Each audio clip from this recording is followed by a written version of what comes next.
high school. But c'est la vie. To avoid being an ignorant American tourist, I found myself a French tutor to really help me learn the language. And there she is now. Everyone, this is Kitty, aka La Petite Sean. I had a little bit of Duolingo on the flight over. I'm excited to learn from you today. Where's your beret? I don't have one. Phone! Look, I was told I'd be talking about Rainbow Six and Valorant teams today, but instead they put me with this Emily in Paris knockoff. I think I can make it work, but she called me her little dog? Okay, so we are at a flower shop. Mm-hmm. We call that in French des fleurs. Des fleurs. Okay, you know what? It's okay. We will try with another word, huh? Okay, perfect. Okay, perfect. Perfect. Fougère. Forgery. I can't wait to visit all of these cute restaurants all around Paris, or brasiers, as the French call them, right? Yeah, that's the words. Okay, so if I wanted to order a baguette, what would I say? You would say, voulez-vous Voulez-vous coucher coucher avec moi? avec moi? Voulez-vous coucher avec moi? Perfect. I'm gonna go try it out.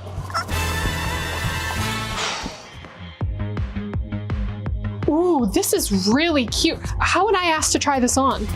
Oh, actually, you can say, je mange des gens. Je mange des gens. Okay. Je mange des gens. Non, on mange pas les gens. Des gens mange. Je mange des gens. Non, on mange pas les gens, c'est une robe. C'est. Where am I messing Vous up? voulez essayer la robe? No. Je mange des gens, s'il vous plaît. Non, on mange pas les gens chez moi. Kitty has been the best teacher so far. I feel like I'm picking up the language really quickly. I mean, whenever I speak with real French people, they seem so surprised by how good my accent is. I'm doing très bon. Oh là là, et puis ça y est, je suis américaine. On a compris que t'es américaine. On a compris. Kitty, I did it! He even gave it to me for free. Oh wow, that's amazing. Yeah. Come with me. Yeah. What did I get? Do we get jam? Okay, so as I get it, the French don't really like the American tourists, right? Not really. So what can I say to have them truly embrace me as a local? Just tell them. Mbappé et Plumer!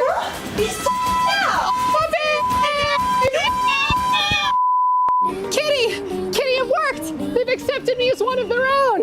I'm off to see Paris, and it's all thanks to you! Bon débat.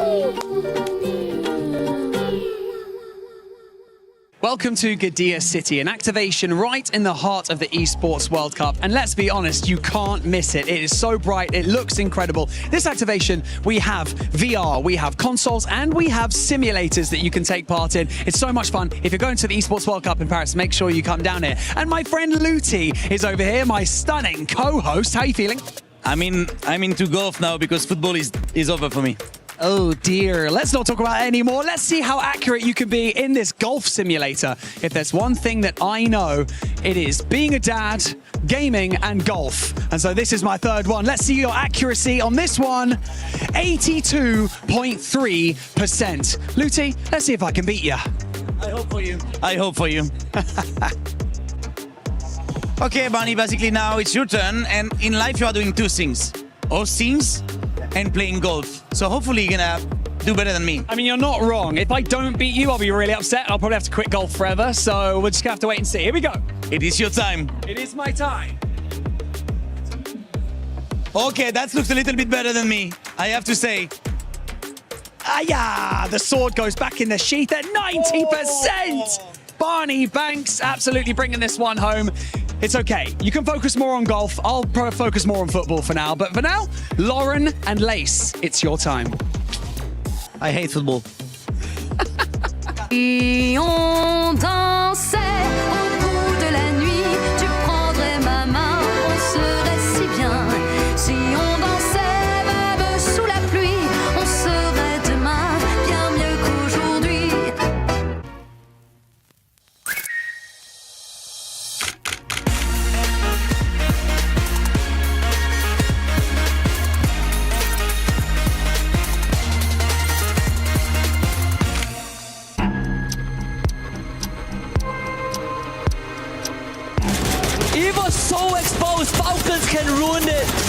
unbelievable.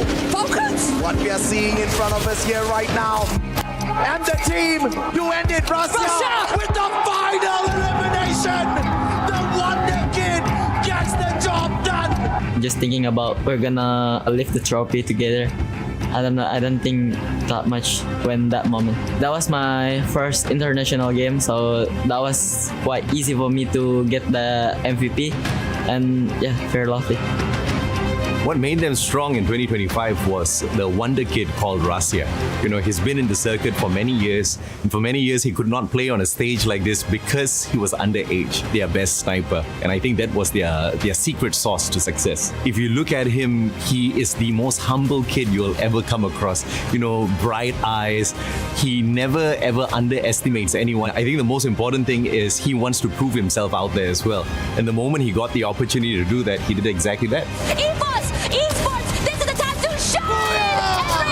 Sergeant, No, I think I feel so confident. We're training so hard in Indonesia, so we're very confident to lift the trophy again. 21 elimination from the champions of Clash Quad and still on the roll, and Evo's being taken down. Ya, setelah di EWC kemarin kita sudah tidak mendapatkan piala-piala lagi, kita tidak bisa ngejuarain turnamen-turnamen berikutnya, mungkin karena kita udah lupa siapa kita sebenarnya. Tetapi di hari ini kita sudah ingat siapa diri kita sebenarnya. If you look at the data, it says they will not be the back-to-back champions. If you look at the kids and if you look at how determined they are to be back-to-back champions, there's a slight possibility. But it's going to be difficult because for the first time ever on the global stage, we've got 24 teams. Everybody's got that exact same dream. Because that dream is alive for the rest, the chances of EVOS Divine doing it back-to-back may be a little lower. Kalau untuk tim-tim lain sih, kalau buat saya sendiri saya tidak perlu memikirkan banyak hal tentang tim-tim lain karena itu saya sudah percaya kepada coach saya. Jadi saya tinggal fokus aja main. Nah, itu yang terbaik pokoknya. Pesan-pesan untuk tim-tim lain, ya hati-hatilah karena ini EWC bukan turnamen yang lain. Kalian bisa lihat sejarah-sejarah kita di turnamen EWC kemarin. Nah, itu dia, kalian hati-hati aja yang ngegangguin drop zone kita.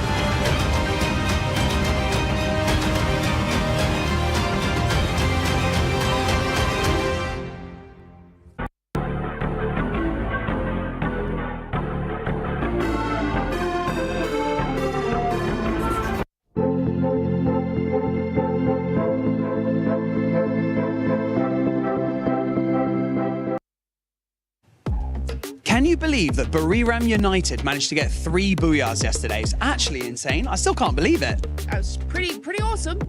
Yeah. I tell you what though, 2 champs, back-to-back champs, global finals and now EWC 26, potential for an absolutely glorious run. Yeah. Yeah. EVOS Esports, defending EWC champs, managing to get 1 booyah as well. I mean, Lace, this is just, it's turning out to be an insane competition. I tell you what, the way that I see it, right?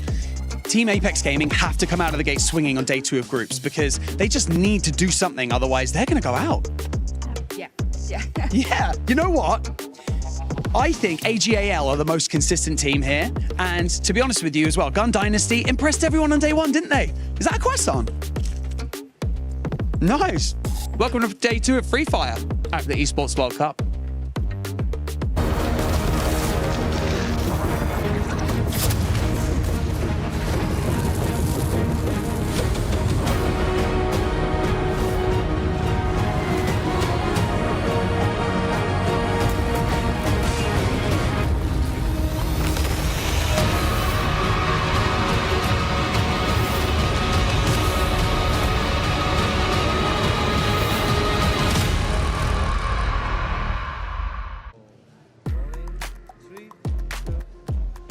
What is up, survivors? This is the STC Rewind for Free Fire at EWC 26. As the teams get geared up for day 2 of the group stage, here's a bit of a recap of what happened on day 1. Now here's the thing, when we started off with Group A, the most difficult group out there, they went all in and he was divine. There were little doubts, but they were able to acquire their top position on the chart. But the main problem stands about the difference that is there in Group A. There's a lot of points that teams need to acquire in case they want to make it to the final. But for Group B, it's a lot more tactical. The teams came in and they were trying to read each other moves, and the point differential and the margins is actually a lot more tighter than Group A, but the front runners are still the teams that we expected to be at the top. While the front runners are taking these points away, it's about the teams who might get eliminated at the end of group stage. On Group A, we have two teams who need to start picking up pace. On Group B, there's Mia Corp as well as Straw Hats, Titan Esports Club and Demon Sprite on the other end. So it's going to be a tough battle in case they want to rake up points, especially for Group A. There are some teams that started off slow but came in swinging in the later stages of the game, with Aurora Gaming and also Team Falcons from Group A. But even for Group B, Team Secret, the recent spring winners of SCA 2025, also came out hot, but they are clear favourites for both groups. Buriram United Esports with 3 Booyahs in Group A and mibr.los for Group B. So the whole competition so far, to kind of rewind it back, it's between SEA versus Brazil. Who gets the champions title? Who makes it to the final first is what we are in the question for. Yeah, and if you have missed out on some of the storylines, when we look at Group A, it's a group of champions, multi-world champions like BRU, with teams like Team Falcons who have won EWC 24, Evo's Divine, EWC 25. But for Group B, it's a group of second places, second chances, redemption arcs, teams that have gotten close to the podium but never finished first, teams who have experienced multiple heartbreaks, RRQ, Fluxo, and even to a certain degree, the Vietnamese teams, this time with their weights on Team Secret. I think the main highlight that we ended up seeing were Gun Dynasty, and on the other end, it was Al Ahly, right? One in Gun Dynasty picked up really big time, but Al Ahly, can they do something different? That is what we have to stay tuned for here at Day 2. Free Fire continues to heat up in terms of competitiveness, so today is only going to get more and more interesting. It's week 2 of the Club Championship race here at EWC 2026, and yesterday saw icons taking the stage in League of Legends. To kick things off, Faker's T1 started off strong with a win against GAM Esports, while teams like G2, ag.al, Genji, and Sentinels saw themselves all advance to their group's upper bracket finals. Unfortunately, though, for fans of Furia and Team Secret, your teams went out at the hands of D+ and Carmine Corp. Over in MLBB Women's Invitational, today the group stage begins. But the big news coming out of there is the fact that Falcons were able to survive the wild card stage when they were able to take out Huns in the deciding match. They'll now be joining the likes of Vitality, Liquid, Aurora, Spirit, and Onyx, looking to make a splash in the competition. Finally, Dota 2 playoffs begin today. And of course, with both Team Spirit and Falcons in there, they'll be looking to get some big points on the board for their clubs in the Club Championship. When it comes to things over here, though, for us at Free Fire, we're in Day 2 of our group stage. What does that mean? That means 4 teams will be going home today, while 8 will secure their place in the finals. And that's going to be big for our teams looking to make storylines in the Club Championship. Still lots of gameplay left to go, though, so we'll have to see how all of it plays out. Day 1 of Free Fire was full of dominance. We had 2 teams in Group A and Group B being able to get 3 booyahs. Today, though, on Day 2, is any team going to be able to do that? We'll get some answers to that. Welcome back to Free Fire at EWC 26. My name is the 7WG, and I'm joined by some amazing people. Lace, Neptune, and Conchita. Neptune, are you going to be cursing any teams today? One thing's for sure. If I'm going to cheer on the team, I just won't mention their name. Continuing the tradition, okay? How though? We kind of have to jinx some team at some point. I like the way you think. Well, I have to definitely continue on that tradition, because right now you can join the EWC content program. If you haven't already, make sure you do so. It is the Esports Foundation Creator Program. There will be a QR code at one point that's going to show up. Make sure you scan that and join it. You can earn rewards. And if you end up being in the first place, well, depending where you are on that leaderboard, you might end up getting interviewed by us on the final day of Free Fire. So go join the Esports Foundation Creator Program. And while you're at it, make sure you also check out the website for EWC and the app. Put in your predictions. Who's going to be winning? Because I know nobody predicted some teams to get 3 booyahs yesterday. maybe today it will happen again. We'll have to figure it out. But if you do end up doing that, use the hashtag EWC and hashtag EWC26 of any of the fun stuff that you enjoy here, because we're definitely going to be having even more fun.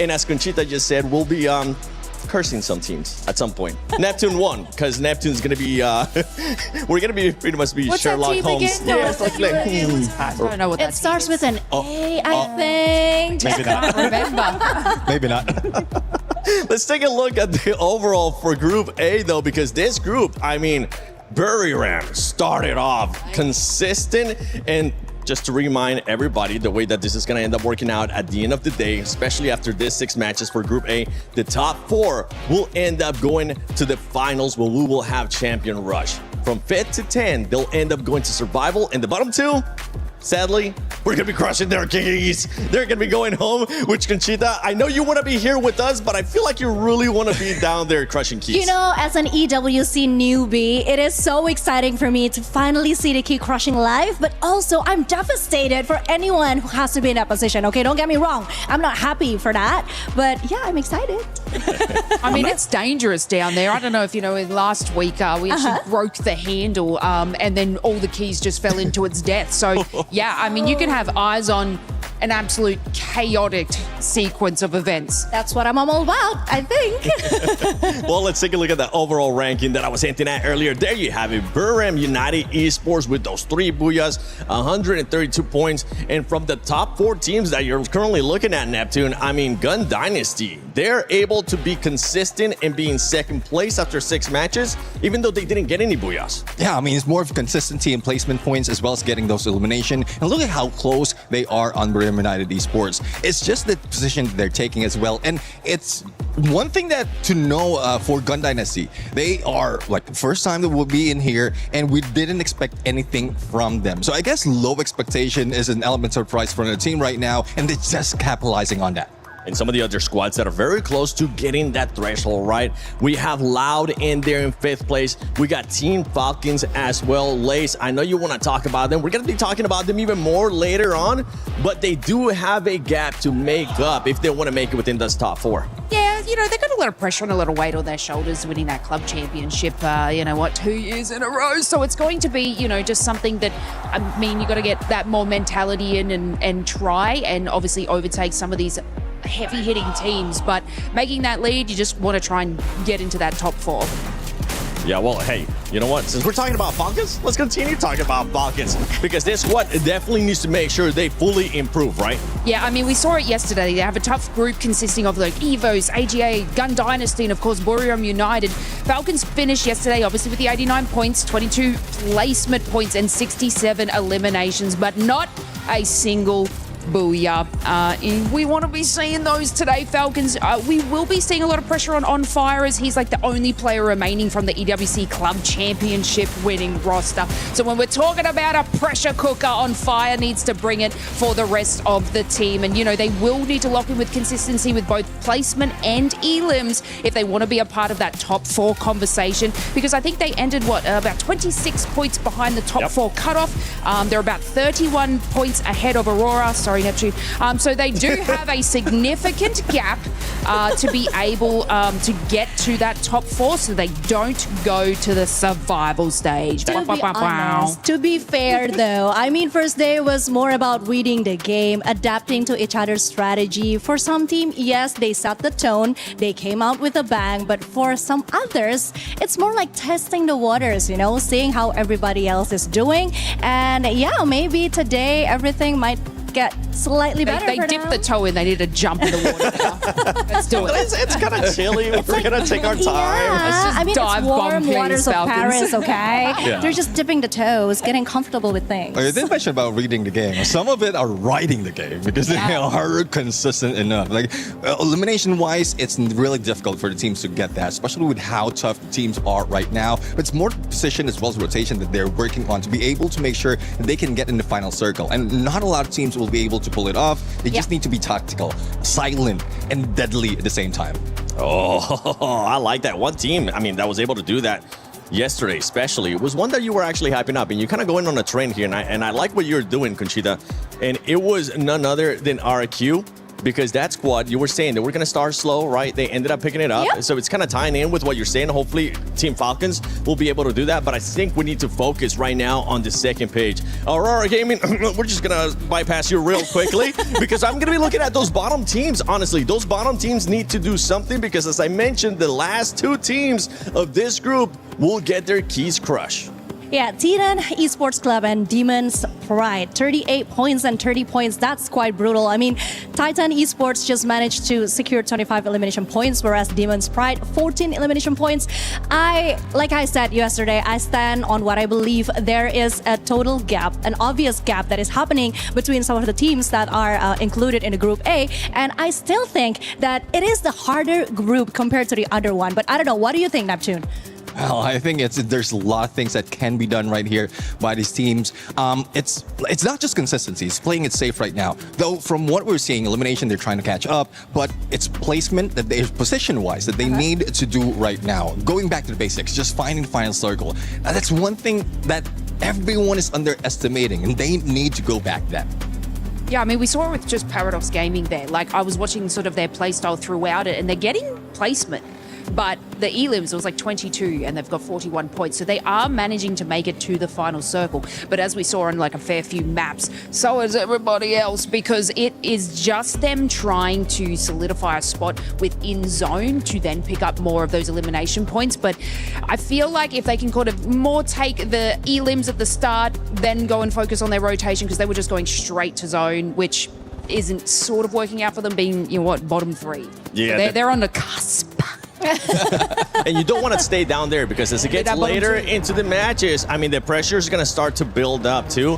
We might end up seeing teams parking the bus in a way kind of like England was able to do yesterday, and we saw what happened. They didn't end up qualifying. So you don't want to do that, and you don't want to wait until the end, because the pressure will be there, and you're going to have teams just doing crazy things. One team that might end up doing just that is none other than Gun Dynasty. Let's see what they had to say. Hello everyone, I'm Yunsul and welcome to day 2. Right here, I'm next to Vega from Gun Dynasty, and here's our Zippo, our translator today. So I heard this is the first time Spanish joined the EWC 26 in Free Fire, right? And I wonder, how do you guys feel, and have you guys prepared everything to get into the top 4 today? ¿Han escuchado que esta es la primera vez que un equipo de habla hispana está en una final de Free Fire en EWC? ¿Cómo te sientes al respecto y cómo te has estado preparando para el día de hoy? Pues nos sentimos con confianza, siento que nos va a ir muy bien hoy, mejor que incluso ayer, y que todo esto se trata de preparación y de cómo están saliendo las cosas. We are really confident, we have worked really hard to get there, and I think this is all about how much you've prepared and that good things are going to happen to you. Wow, awesome. Sending a lot of lucks for you guys today. And also, one more question I wanted to ask. Do you guys feel pressure when you step into this battlefield? Because there are so many strong teams in our Group A today. And how will you guys manage all of it? ¿Sientes algún tipo de presión cuando entras en la arena? Porque hay un montón de equipos muy fuertes. En el caso sea, ¿cómo haces para lidiar con esa presión? No, como equipo y como jugador individualmente no sentimos ninguna presión.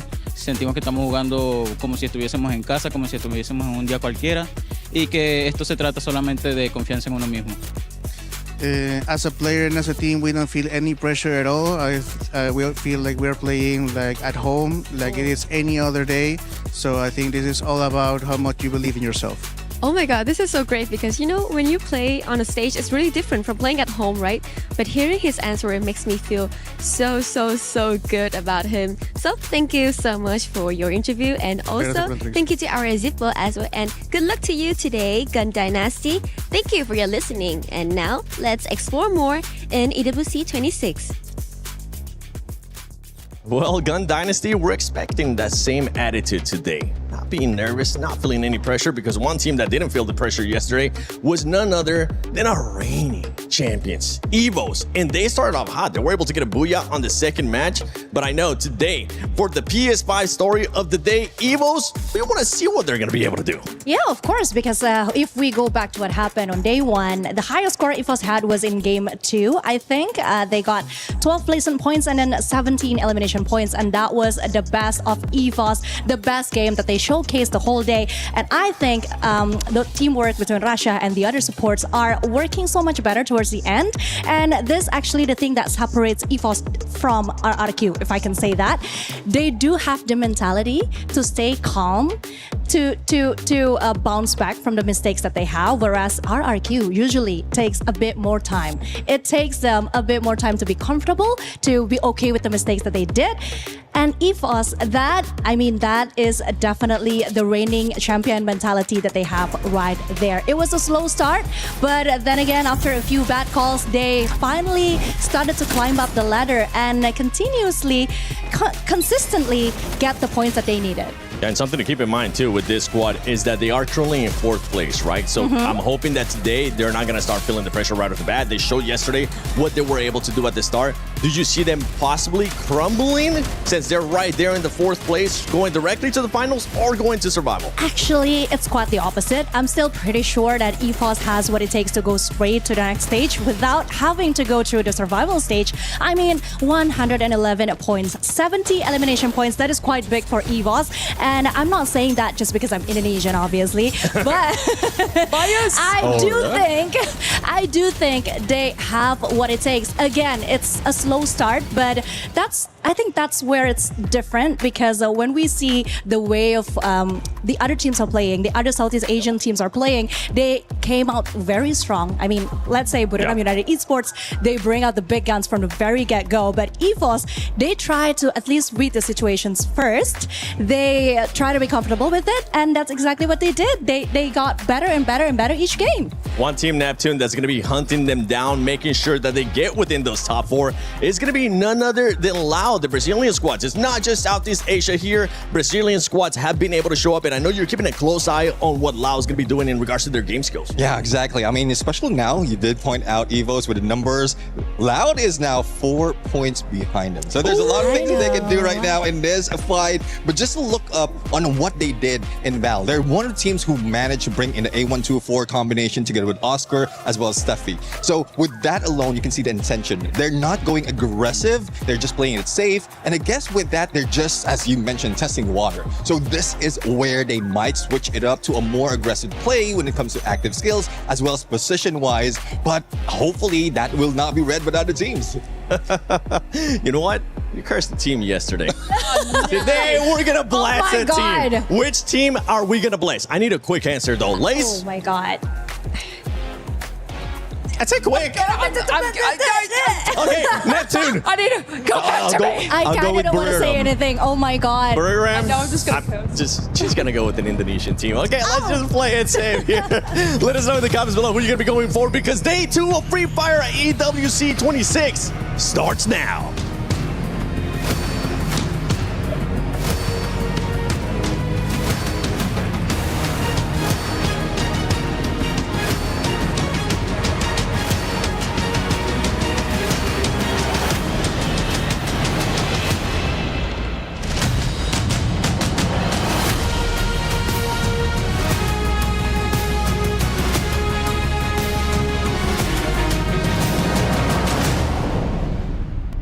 Ladies and gentlemen, welcome to our second day of Free Fire at EWC here in Paris. The stage is set and our teams have their sights on the grand finals, but the only obstacle in their way, just 11 of the best teams in the world. After only 6 games today, we will have the name of our top 4 teams who will qualify directly to Saturday. But remember, Luti, this is the Esports World Cup, so our eliminated teams, their keys must be crushed. And so the battle at the bottom today, it's going to get spicy. So without any further delay, let's introduce your first 12 teams to the main stage to kick us off, starting with Aurora Gaming.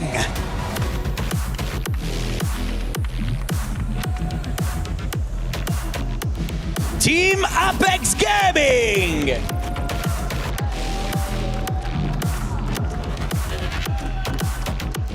Your reigning club champions, Team Falcons.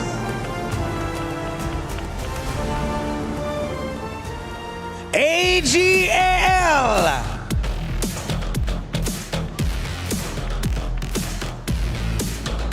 Buriram United Esports.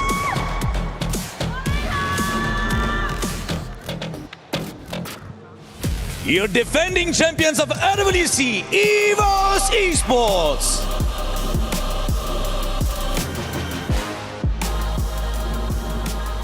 Demons Pride.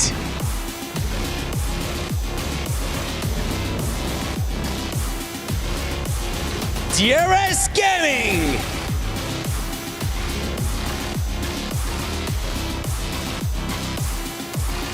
Paradox Gaming.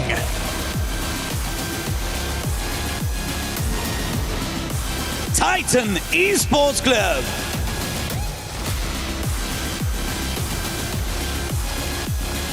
Loud Snickers.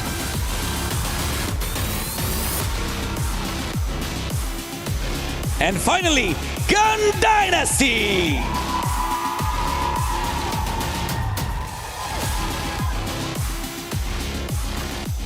Don't forget, if you want to survive, your only goal is to avoid these bottom two spots.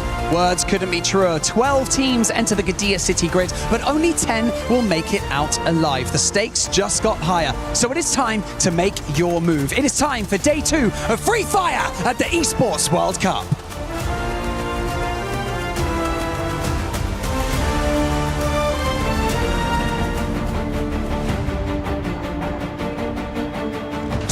Four of the most dominant teams in the world will step onto the Gadia City grid for the first time today. Teams who swept through their regions and left their opponents in the dust. But now they stand at the base of a mountain faced with an almost impossible climb. Well, let me take this opportunity to remind you that this is your chance to instill the fear of combat into your opponents. Don't hold back, don't hesitate, and trust in your teammates. Comes through and Loud, all they have to do is just rush forward and they're completely surrounded from every single angle, and Loud once again a booyah! mibr.los, they turn it around and Bobs is the last one standing. It's going to be very difficult, but also Bobs struggling unholy along with the help of mibr.los, and it's going to be mibr.los getting the very first booyah of Group B.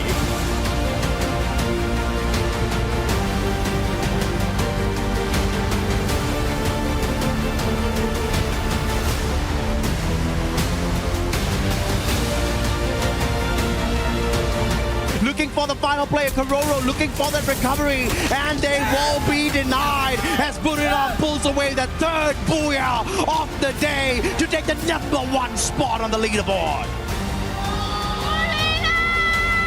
And Lion are losing players one after another, and as that happens, even Dix gets eliminated, and Games King was the last man standing. And it is going to be mibr.los getting the final booyah of Group B's Day 1.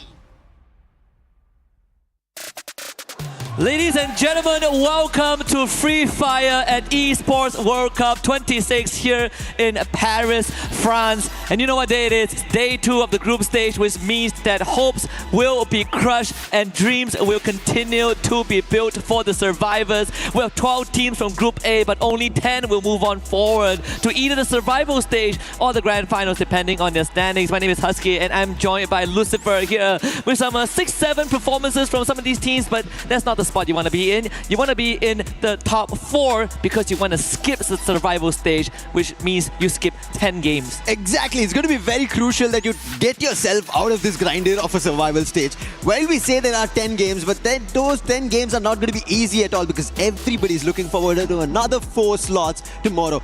hopefully they don't go there. They make it out here itself. And especially we've been talking about Group A, which has teams being the toughest ones, the ones who've been the champions. And if they walk away into the finals itself, the other teams will have a very big trouble moving into the silver stage. Yeah, and that's ironically something that a lot of these squads are hoping to happen, right? They are hoping that the heavy hitters, the front runners, make it directly to the grand finals, so it makes the odds for tomorrow better. And usually you don't want to hope for your opponents to win, but in this case, for some of our hopefuls up here, some of our first timers, they want that to be a possibility. They want to increase their chances. And speaking about chances, Gun Dynasty, they're looking good, they're feeling confident, they believe that the hard work will pay off, and I personally believe in that as well. Yesterday's performance was great. Now we need to see them push it through the finishing line. Yeah, we had this conversation earlier as well, right? Southeast Asia versus Brazil. I think that's where the entire competition right now seems here at Esports World Cup 2026.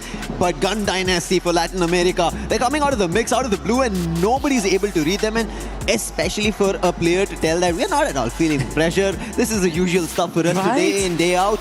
That is unbelievable in such a high intense, high octane stage. Yeah, I can't believe, I think it's like the mental fortitude and just the prep that they had, right? First time stepping onto such a big stage and having such confidence. And why wouldn't you be confident sitting in second place, just behind Buriram United Esports, who are at the top, of course, with 3 booyahs and 80 elimination points.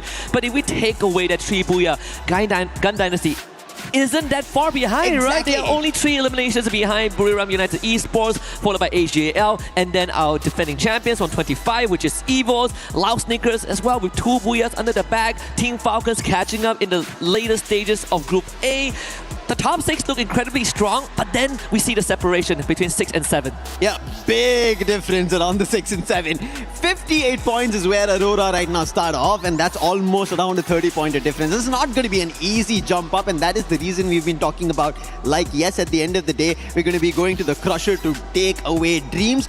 It could happen for some of them. They have to jump up, and in terms of those dreams, has to be the South Asian teams. That is Titan Esports Club and Demon's Pride. They've not at all had a great start. At least for Titan Esports Club, they have eliminations working for them. It's the placement points that they'll start working towards. Maybe there's a move up. They manage a chance towards the survival stage. I think that is a hit they have to look forward to. Yeah, you got to get into the flow state for the next 6 rounds. And we actually, even during some of the team intros, we saw the South Asian teams, right? You can feel the nervousness, right? There is some tension in the air, and hopefully it breaks when they hop into the lobby. Yesterday was all about getting comfortable, right? Getting the seats warm, and hopefully when you sit back down, you are in the zone. You are feeling, comfortable enough to let yourself go and just play freely. And I think that's the toughest part. People always say that you play the best when you have nothing to lose, when you play freely and have fun, but it's pretty tough when you have so much on the line. But Gun Dynasty, it doesn't seem like they're thinking in that direction at all. They've been completely keeping themselves away from that thought process where there's a lot to achieve, lot at stake. This is our time on the stage. They are not thinking about that. They're making sure they put the best performance of Free Fire ever seen on the biggest of stages, and they're able to deliver. Sitting at the second spot, 3 eliminations away from the team at the very top, tells you the caliber that they're walking here in Paris and looking forward to their global title, taking it away from Evos. Evos, yes, got their booyah, but is it going to be enough for them? And I'm going to take it a step further, Lucifer. There are 3 points difference in terms of elimination compared to BRU, right? Yeah. So the main difference is the placement. Because if BRU have 1 less booyah, Gun Dynasty would already be at the top, and actually it is closer than it is. And if you put that into perspective, it's a very scary thought. You said that, for a team that is on this stage, they play freely with as if there's no pressure at all. For a first timer, that is even more insane. So right now, I think hopping into today's games, the map rotation are going to be slightly different. Yesterday we did have the more Indonesian heavy favorite rotation in the second half, but today we get double purgatory. And you know what that means? Brazil and Thailand are going to be elated, but we'll start it off again with the classic opener of Bermuda. Let's hop into game 1 of Group A on day 2. And this is where every team needs to start, especially the ones in the middle order as well as the teams at the bottom. If they don't start making points now, they will not be able to catch up to the race, especially because now the Crusher is in front of everybody. And the map starts off evening the entire playland into a half. And even when you look at your screen, ladies and gentlemen, you can see the amount of booyah some of these teams have acquired for themselves. I say some, but 6 Booyah split amongst 3 teams. BRU, of course, holding the record, so if we ever get into a tiebreaker situation, they will have that innate advantage. But most Free Fire tournaments, Free Fire matches, we didn't have to go down that path because it is separated by eliminations. So those gun power are going to be very, very important. We see some early skirmishes already. The player is getting hyped out. DRS, a team that wants to get out from the bottom, starting off right. The real soldiers.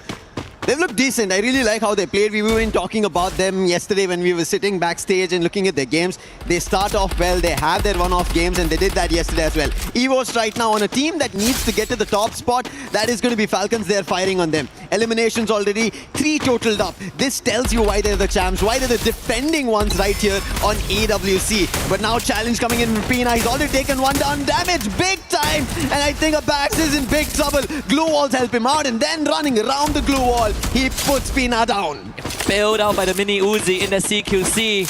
There's a full spray down onto Pina. 4 points for EVOS at the start of this game. But Falcons not out just yet. In fact, the whole team has been brought back, so we're back to square one. DRS, though, continues to rack up points by picking up stragglers, this time from Paradox Gaming.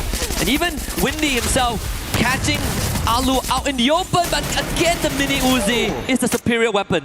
What an individual battle being laid down by DRS. Looking very confident today, and this is how they played their game number 1 yesterday as well. And I think this is very consistent performance coming in, especially for the team from Nepal. This is something that I expected when I was seeing these South Asian teams play out, and DRS are delivering. Can they deliver to the top 4 is a question, but right now another 1v1, and this time Prateek, he will not be able to take a hit because this time it's going to be Team Apex Gaming, who we spoke about, slowly make a comeback, and it's already started off finding the very first, and that's going to be Shoto, but his trouble is still not done. Around the pipes, it's going to be Strox, who is trying to trouble him, but Shoto out in the open, not the best position to be in. But there are reinforcements. That is KD God, the ag.al. He has to stand with the team today, and he finds the opening. And you had your opinions about these 2 teams that both started off good. For DRS, they are like the early round wonders. You need to see more consistency, but for TAG, they need some time to warm up. And I think it's falling into place for now as ag.al finds himself a basically isolated Axo. So that's their 4th point. Rest of Aurora Gaming out of there. Jun will have to drive along the coastline. But ag.al, we know when they smell blood, they are going to keep on hunting. So we'll check back in just a little bit. TEC taking over the compound, and Jazzy able to launch pad to safety. Demon Sprites still haven't found their openings. No eliminations, rather have lost 2 players. Aswab will be finally revived, but KD God on the other end still troubling DRS. Wait. Titan Esports Club versus Demon Sprite. Both these teams are at the bottom. Both of them need points. But in the mix of this, the last player, Jun, gets found, and Aurora are out again. That was scary. For half a second there, TEC going for the chase and almost gave away a 1v2. But thankfully, not a reality. Now, Apex Gaming continues to hunt for Pratik. Actually getting the Bison on the KD God. Instantly a recovery there. KD God go down again. Woven getting some magic done here. There is some recovery towards the very end, and thankfully TAG continues to thrive. 4 eliminations in total. KD God with 2 of his own, and this is what we need being delivered by him. He is the pillar of the team, like we were talking about Mafia from Total Gaming yesterday. KD God does that for this team, and as I said, slowly but steadily they pick up pace, and it seems like they are moving in the direction. Yesterday we did see one of the game where it did find eliminations around the double digits, but it's not going to be enough. Today they have to rake up a lot of points because the difference at the top 4 already sits at triple digits. Yeah, gotta keep up to that, live up to that name, right? Yeah. If you call yourself KD God, you better rack up some numbers here. Even for Titan Esports Club, they are now currently in 11th place. Last we checked in on them and the overall standing, they're 4 points already. That is, you know, in all honesty, in a lobby that already started slower than what we saw yesterday is a good thing, right? My personal prediction is that teams like BRU, they are going to slow down a little bit. They are already in such a comfortable spot. They're not going to be hunting for much. And this is actually a very good opening for teams at the bottom or the middle of the pack to start racking up some points. Hands down, that's right. This should be an opportunity that the teams in the middle order should pick up points, and that's what Paradox is trying to do. Already found an opening on Team Apex Gaming. Will confirm the elimination, KD God, but quickly being hit upon. That's Shoto putting down Sneaky for his sneaky approach on his captain. And Paradox still having members around. It's going to be windy now. Enrique out in the open. Shoto wins out on that exchange. And Enrique now fully alone, snipe not in sight at all, as Paradox Gaming pretty much separated on the map. And this is great for Apex Gaming. That's 7 points under the belt. Looks really good. They're playing together and it's working out. 7 eliminations, as you said. On the other end, Paradox, depending on their 4 eliminations that they got, they were also confident. But this is how the exchange goes. When the middle order teams finally find their fights, they're not completely sure about the top teams versus their own teams that they're fighting around the points for. When we go down the food chain, it is going to eventually come down to the placement points, right? Like the longer it takes for teams to get removed from the lobby, the harder it is to back those placement points. And finally, we see the heavy hitters bring into action. Rasha completely ran over by Jonah there. The Valiant dash from the Oscar doing most of the work. Evo's Divine, or Evo's Esports in this case, not really looking for a fight, right? They lost Rasha, and that's what Evo's has been doing, I think, yesterday as well, where they were sending Rasha out on a one-man mission, and he's been holding the fort really well alone as a sniper. But Team Apex Gaming right now holding their own. Syljot and Shoto putting down Gun Dynasty. We were thinking about this trouble that might strike Gun Dynasty. Shiro trying to run away. Will that be possible? He's already spotted out. Last man standing right behind the glue wall. Finds an opening, but it's not going to be enough. His numbers are not that great. And Team Apex Gaming find another. That's going to be 10 total eliminations for them. And Benel is the last man standing. And Benel, coincidentally, is also the star of the team as he gallops away to try and find some safety net. Dinoculus used to scout out the journey in front, and for now it is clear. Might run into Takuri if he goes slightly further, but don't have to do so. Vending machine available. GD not out just yet. And this was a concern that Jill brought up before the show started, right? That Gun Dynasty, they had a great start. They were really confident, but there is a chance that they drop out of top 4 today. And this might just slowly manifest itself. We check back with them in just a little bit, when Mandara getting absolutely fried in that hut with Limit watching from the side as well. The rest of Falcons about to surround their prey. Mandara with the Trogon, only good on a 1. But no confirmation there as Falcons take him out. Losing players. Demon Sprite, they need eliminations, they need points. We spoke about this. Titan Esports Club at least picked up, but Falcons on the other end, they know what they want. They want to get to the top 4. They are right now missing on the top of the charts, and that's the reason they're running right now. And they've already spotted top 16 because he's been laying down glue walls. Guerrero troubled a little in the meantime, but I don't think top 16 will have an opportunity. On the other end, Team Apex Gaming. Wow. They again re-challenge Paradox and put the entire team out. And talk about a strong start as we check in the STC replay here. Demon's Pride, unfortunately, is caught in the cross, caught in rotation by Team Falcon. And of course, with the Skylar in the hands of Limit, it was easy pickings. Falcons raking up 10 eliminations, entering the double-digit club. 10 teams remain. We did lose Aurora very early on, like what we've seen yesterday. Paradox being the recent casualty. DRS still in the lobby, but with only 1 survivor left. Rimnam Village completely taken over by the Falcons as they make their nest here. We can expect a bit of a rotation afterwards because the circle did move to the eastern side of the map. Eastern and completely southern, and that is the reason we end up seeing teams here. But Falcon now have another trouble in front of them. The ones who they are sharing the overall rankings with, that's going to be loud in front of them. Takuri, the last one who was in the deep waters, will also be found and fished out. And with that, DRS are out. But right now, with the bolt maker being called, the fight breaks out between Falcons as well as Loud. Loud Snickers, they want this fight. They want to get back and make sure they stabilize their position. As we said, SCA versus Brazil. They want to make it Brazil, but it's not happening. It's a quick exchange with BZP. He manages to confirm on Pina. That's a very crucial opening to taking out the CQC player. He also spotted the rotation of Guaksha, so Limit is not going to let it out of sight. Nix actually finds Limit the backstab. Perfectly done, and BCP back up on his feet. Loud Snickers outdoing Falcons. Keroro on the run with the launch pad. BZP not able to find the track. And Falcons escape with their tails between their legs, but not fully clipped yet. Pina was brought back, but Loud Snickers now take control. What a fight that was to hold it off and BZP to put Limit over there. If he did not find, because Limit was already helping his teammates out with the sniper, and that is the reason taking out bits and pieces of Falcons worked out for Loud. First take down the CQC player and then go for the one in the long range made wonders. ag.al on the other end, sneakily, they've been pulling up eliminations for themselves, 7 eliminations, and I think in the top 4 so far that we've seen teams, ag.al are the ones who are very consistent, safe and sound, and not troubled by any team so far. Same as BRU, right? Yeah. Both of these teams have been chilling a bit.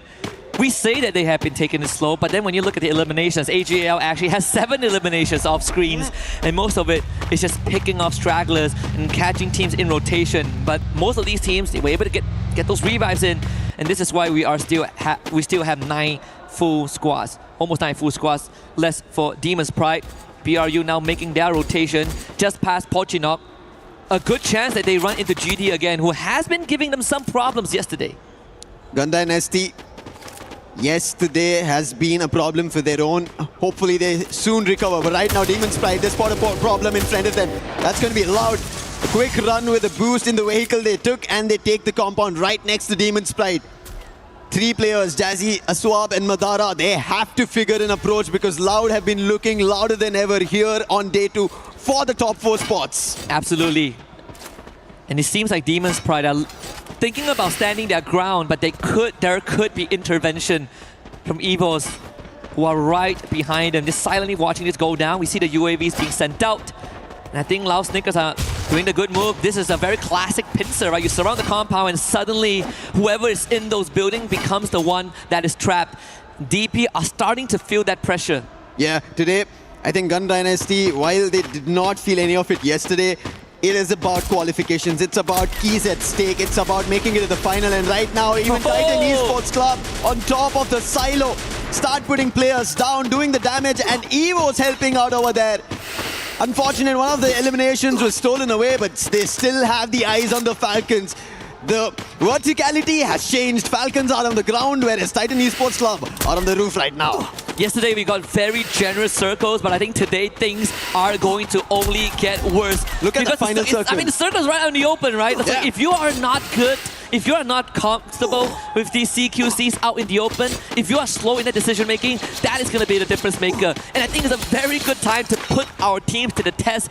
Who can survive a circle as brutal as this? Yeah, an open circle, and if you're able to stand your own, especially in game 1 of day 2, that gives you a lot of confidence moving further. And that's what Team Apex Gaming have done. They've started off great, but right now they have a challenge. All gamers global want to find an opening. Plethora of throwables being all tuned towards Team Apex Gaming. Flash freeze, nades, but now counter activity coming in from Team Apex Gaming, trying to push down ag.al. Shoto in the forefront using the dash, wants to find an opening, but ag.al are not giving space. And they took care of the UAV as well. Medic gun to heal Shoto back up. The tip of the spear for TAG lies in his hands. Barro's getting flanked out. Sahujan almost getting the takedown. That could have made a world of difference here, but it does put ag.al in a dangerous spot. Right forward is Cypher that manages to break this fight wide open. TAG down 1, second one on the ground. KD gone now. We'll have to dig deep and find something, but ag.al will be the one that prevails. That was brilliant caliber and holding position played out by ag.al. They held that ground even though they were at a disadvantage at the edge of that peak. They were still holding it off against Team Apex Gaming. Would have had an opportunity, but I think that being a little spread out became a disadvantage for them. But right now, spreading themselves around, we saw already this rotation coming in from Loud, the smartest one. They're ahead of Demon's Pride, and now they have vision. And Evos are also being troubled by Loud, and now even Demon's Pride Trap already getting closer. He's already found an opening on a swap. Jazzy, he's also down. Trouble now for Demon's Pride. Last man standing, and the net from Trap. The M79 strikes death for Demon's Pride. And off-screen, Team Falcons also dispatched by BRU, and now they turn their attention over to ag.al. Nameless did get popped early on, but there should be a recovery. Titan Esports still has Blade around, and is he sharp enough to cut through the ranks of the Goliaths in front of him out in the open? This is going to be tough. No utilities, 2 glue walls, and only 5 medkits, as BRU will also have to make a break for it. Once more doorway out of this. They exit straight into the line of sight of Loud Snickers and potentially Evos. This is what should not happen on your day 2 where you're looking forward to qualification. All the top 4 teams are still surviving. Buriram, ag.al, Evos and Loud. It's only Titan Esports Club all the way at the bottom who has the last player standing, and he doesn't have any position in the zone. So a lot of points which could have been acquired for teams for qualification are being missed out. Blade will be spotted, quickly taken down by Cypher, and we come down to the last 4 teams, and all of them are in the top 4. Wasana takes the nade to the face, but getting topped back up by the therapy.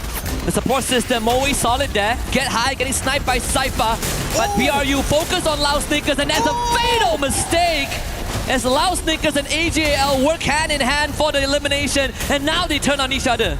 ag.al, they are inside the circle. Yosha gets taken down. Cypher wants to put BZP down in the truck. He's not been able to do, but finally that strike coming in from Dew, and Evo's Divine helping out as well. Nyx becomes the last man standing as Evos go out. Cypher has already spotted him, wants to whack him out, but Nyx, he's trying to isolate this fight. He brings it down, players are falling down, and eventually it'll still be ag.al. They have the numbers, and they get their very first booyah. Very first booyah in the group stage, and even without it, they were in the top 4 spot. So imagine when you give ag.al such a big boon. Fantastic performance. We saw the hold earlier on where they came back from a disadvantage, and it was all because of one minor detail: Barros surviving in the backline.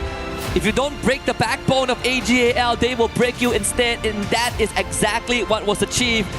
Them and Lau unintentionally working together to get rid of BRU, but then ag.al found a perfect engage onto Loud.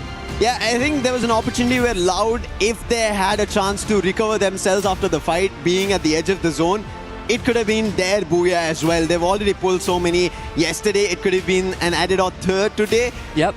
But ag.al's position, we spoke about it, even in a position where they had to climb up the hill against Team Apex Gaming. If that did not work out, we would have seen ag.al go out very early on. But they held their own, they held their front there, and it worked out. And now they've gotten their very first booyah here on day 2. Especially being at the top 4 hurts the middle order. Yeah, but there are definitely flowers that need to be given to some of the teams that are in desperate need of points, right? I mean, TEC, TAG, well, they came out strong. DRS as well, right? Oh, yeah. There's some great stuff happening, but let's listen in to what ag.al were talking about leading up to that booyah.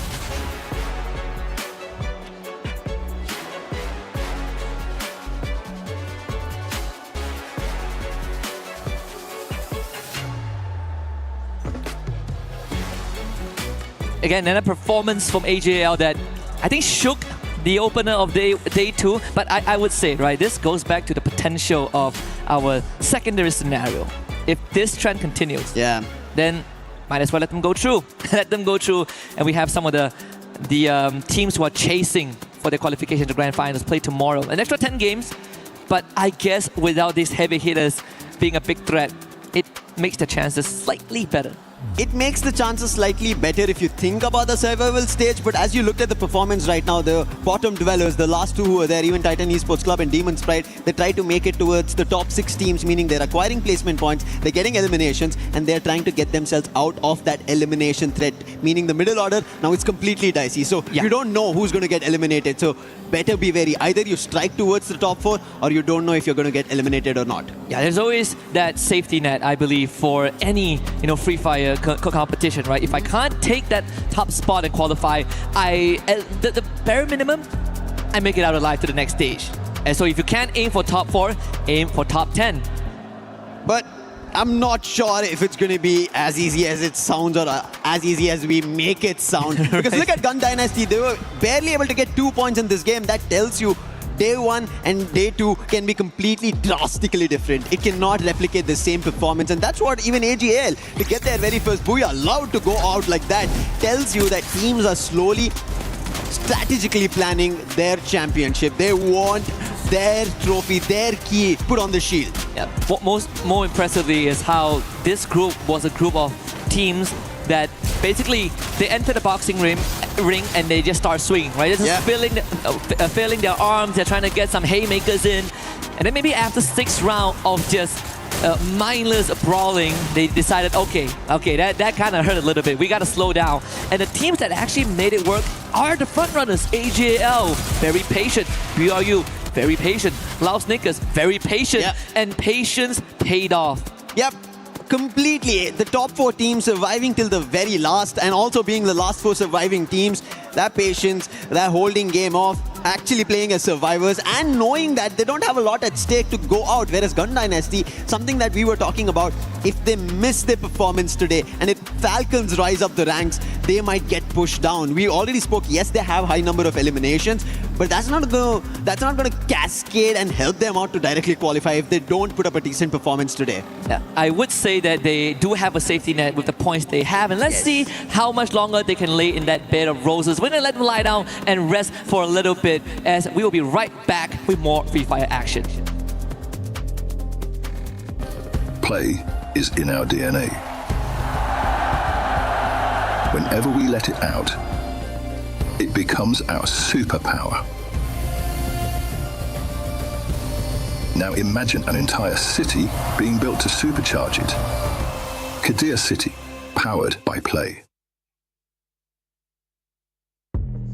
What an intense opener. ag.al secured the first booyah of the day. We are now back on stage with Miko and Chita Caroline, and of course, we have Yunsul here. That was exciting, right? Yes. What a game, what a match. I mean, what even is that last circle, Yunsul? That was crazy. That was really intense. Imagine we have 5 teams, very strong teams compete with each other. And lastly, only one survived, which is ag.al. And so incredible. I have been watching them since yesterday until today.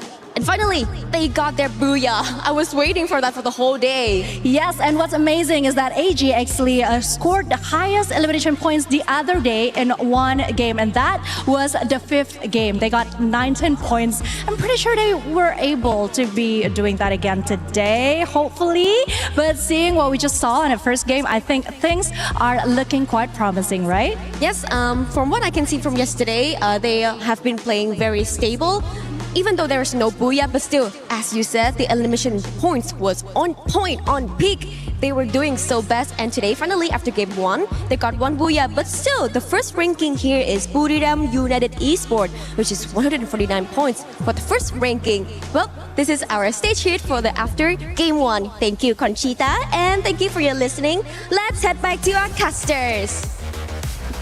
Thank you very much to our lovely angels, Yunsu and Conchita. We got a lot more in store here at the Free Fire at EWC 2026. Again, Paris can only get more and more lovely with these actions as we quickly drop into map number 2. And this time we're going to change it up a little bit. We did mention earlier on that the map rotation will be slightly different today. And ag.al have started off strong with a booyah. So let's see if they can keep that train going. It is Solara that we drop down to. And another opportunity for the teams at the middle order as well as at the bottom. And you can already see a quick swap because of how Titan Esports Club played. And we mentioned this. They need placement points. They instantly got it. And now up. And now they're in a great spot. Yeah, we complete each other's sentences. But I will say that whatever we sort of like set up yesterday is slowly coming true, right? We talked about Demon Sprite needing to come up, and again, picking up fight with Paradox early on. It's Aswap that gets wiped out first. Enrique, we see here, he has great survival instinct from game 1, but top 16 is going to hunt him down. Aswap instantly brought back. TEC now joins the fight. That is a team that we've been watching out for at the start of day 2. Najat in the fray of things. Rahat also coming in, and Blaze slicing through the ranks of Demon Sprite. Oh no, Aswap in the mid-air has been spotted by Gun Dynasty, and he will be taken down. Demon Sprite are losing players once again. Paradox get eliminated in the mix of this. And Paradox, who just got pushed to the bottom 2, will also suffer another loss right at the start of our Game 8, Match 8. Talk about kicking them while they are down, and they are out. Paradox, a very unfortunate early exit, completely swarmed by multiple teams in the earlier stage. Whether it's desperation or a change of pace for some of the bottom dwellers, it has been working out in favor of teams like Apex Gaming, Demon Sprite, Titan, DRS. I mean, even for GD, able to pick off a couple of stragglers on their own. But it does come at a cost of teams who are just half a second slower to respond. DRS want to be the quickest one to respond right now. They did spot ag.al, but they take the fight to Titan Esports Club, and Najad is taken down. And it is the wisest calls I feel right now coming in from DRS, and they're making a run for it. Rahat and Blade, they just have the stairs that they are being protected by, but DRS, they are on a charge. They want to go for a hit. Adu was backing off, uses the chrono, and is now safe and sound, but at least this gives away the position of where the players from Titan Esports Club are. But it's only these two. The other players are in the other direction, revived and are healthy. Pratik is actually getting pressured as well. Forced to take the zipline away. Takuri actually getting tagged in the meantime, was brought down. But this was sort of like the demise of Paradox Gaming. A very quick and painless one. At least they take the bottom spot. Aurora still in this game, which is a blessing in disguise if you are a Malaysian team supporter here. But Blade just absolutely popped Rasha. Great shot from afar. Rahat called in for reinforcement. Aurora this time stand their ground and will not be taken out by ag.al in the earlier stages. Jun up the stairs. Cypher barricades himself safely. And Axo with the follow-up. Cypher is out. He'll be confirmed. It's up to Barros and Dew, who's in his flight mode right now, dropping in air. If he gets spotted out, trouble will strike. And Aurora, they need a game like this. They need a recovery game, and it might happen on Solara, where everybody's forced for a fight. Barros tried to hold his own, but he'll not be able to. At least the revive happened. Therefore, there is still chance for ag.al, and they don't have to be worried about. However, Aurora, they needed these 4 crucial 4 eliminations. The good news for Aurora is that they are not close to the bottom 2. But bad news is that they technically only have 5 games to play, because game 1 they didn't really get anything done. So the catch-up game, and there's a lot more urgency for them compared to the rest of the teams. And one of the teams that is in no rush at all is EVOS. And so far playing on Solara, it's one of the maps that they are slightly more comfortable in. Loud Snickers playing a Vivid Stroax, completely found out in the open. And Loud Snickers with their first point. Loud are playing, I think, a brilliant game so far. Ending up in the top 4, making sure they stay the top 4 way that they are in. And it continues that they make it to the final as well. We've already been seeing their counterparts from Brazil, mibr.los and Fluxo. They're keeping their toes matched up, and I think that's what Loud want to do. And if that's a majority of all the Brazilian teams who made it here to EWC, all going to the finals, there is a big chance for them to walk away with being called the champions.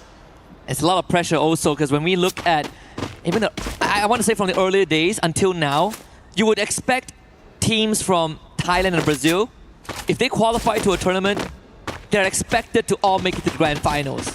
It is quite the weight to shoulder, and especially for Loud, who has been on the big stage. They've missed out. They're not, you know, they don't have 100% attendance, but when they're there, a lot of eyes are on them, right? Yeah. Aside from Fluxo, like Loud is the second team that you sort of want to make it to the finals and give a good match.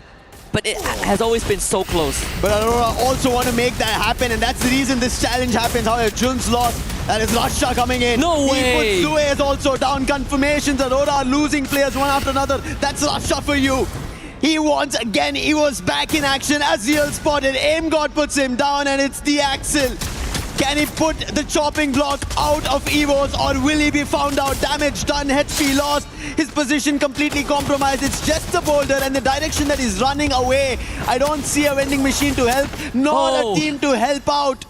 And Axel will just try and bite time for the time being, because EVOS have a distraction. Yeah, Demon's Pride bailed Aurora out of that. It was a missed opportunity. Aurora had that bit of a mechanical error, caused them to be in this spot, but again, Demon's Pride, who are also hungry for some points, they ended up being the intervention that Aurora desperately needed in times. This is what I was talking about. And you see how the bottom teams are now fighting for eliminations. They will go for the top 4 teams are already getting their best. And that is the best part right now of this lobby. Desperation is a double-edged sword. Yep. And he has been empowering some of these teams so far. The risk, definitely not as great as the reward. Good ratio there. Even TAG finds himself on the feet. Just a quick reminder, at the end of this, 2 teams are gonna have their keys fed into the crusher. Yeah. Always a sad sight, because man, such great accessories. But that's the nature, the brutality of a competition. Let's see what this circle brings us, because game 1 was brutal. And game 2, a little bit more tame, but plenty of open areas. Open right now is going to be a fight between Buriram and EVOS, who just got revived. However, it's only one of the players getting stuck between the lot of Buriram at Eco Drain. And I think he'll be found very soon, but team finding players are tagged. That's Team Apex Gaming. More eliminations coming their way. They're climbing up the ranks, making sure if they have an opportunity, but they need a lot more. They need points closer to 30 in total. Maybe a Booyah also needed if they want a run going towards the top 4. And the bailout earlier on, the unintentional one, gave Aurora time to bring the whole squad back, right? We look at the separation between Falcons and Aurora. It is 49 points. Made worse by the fact that Aurora didn't really get to play the first game, so it is a tall task to expect Aurora to catch up and find a tie, but it's good enough to remain in the top 10 and make it to survival stage tomorrow. As DRS looking for a rotation, Loud doing the exact same thing, but they might be beelining straight into Demon's Pride. Demon's Pride, they just got eliminations from EVOs. They have a compound that they're holding.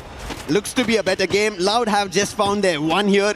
ag.al in the meantime, they're finding the players of EVOs, and EVOs seem troubled after they were about to convert on Demon's Pride. Wherever they try to head out, they've been spotted, taken down and eliminated. Abax being chased by ag.al, and he will be put to rest as well. And that is EVOs losing their players. One last survivor is aim.god. Only gets coins now, but where is the vending machine?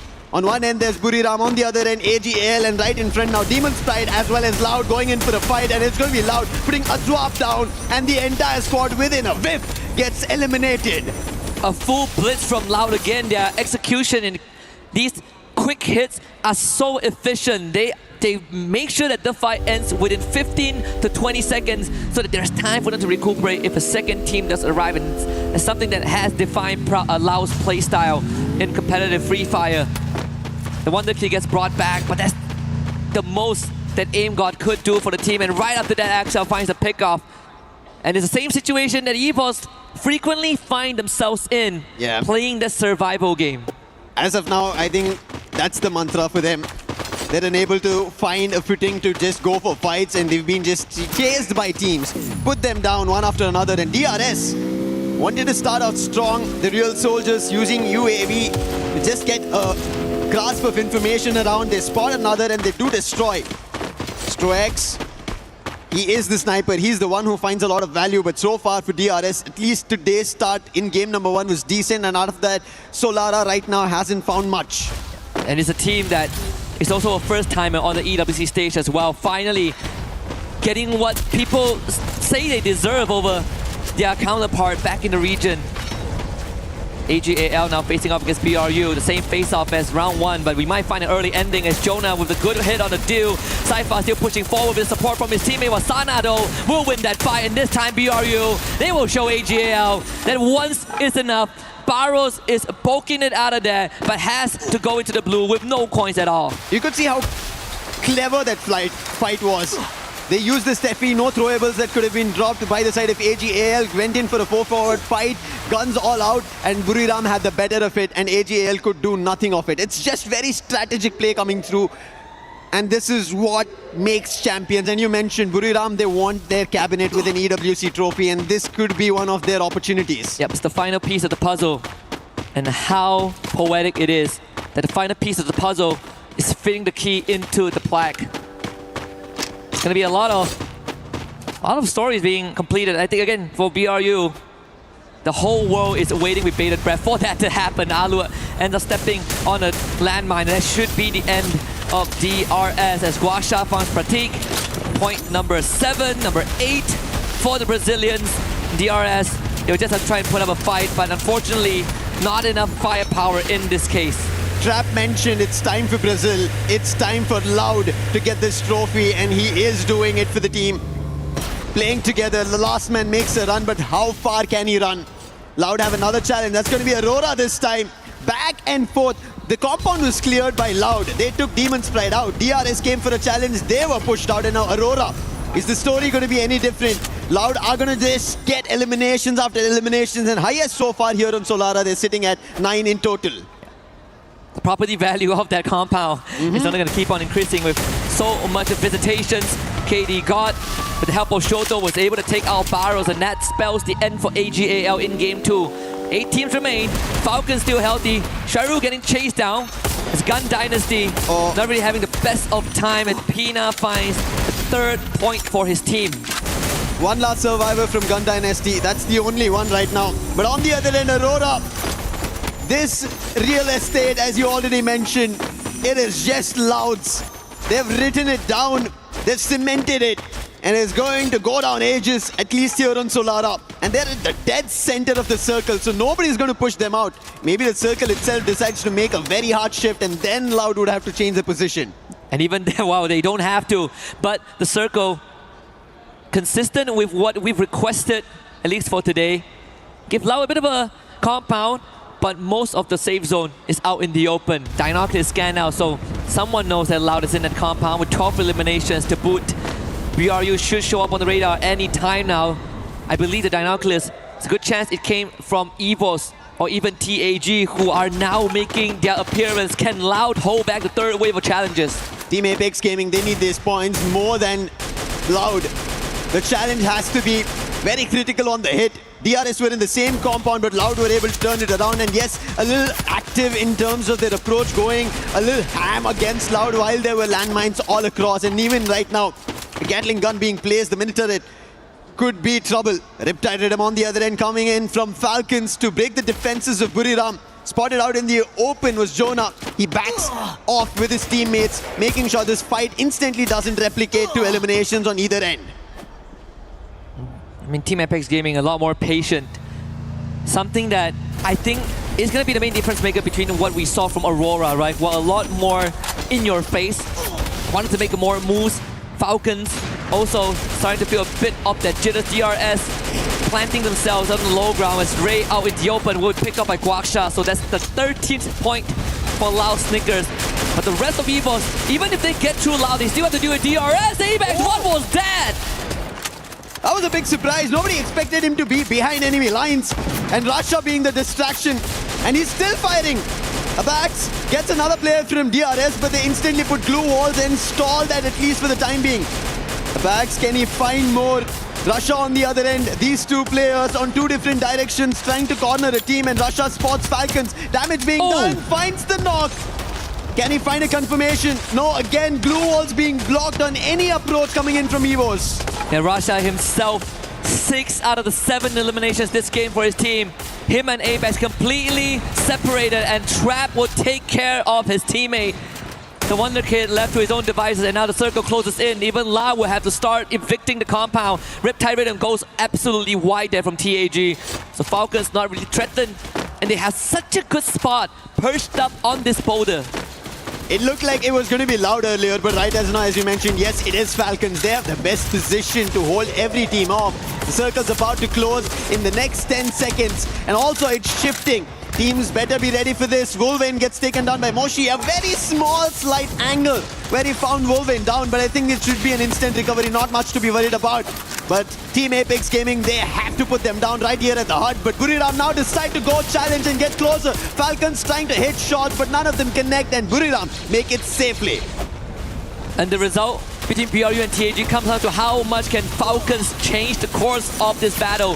The glue wall from BRU will give them some space to work with. Wasana being given one more glue wall as he did ran out of resources, but BRU decides that they can't bomb rush this. In fact, it's TAG that responds onto Falcons. Rasha gets freed up, and now he books it for the building where Loud and DRS are perched at.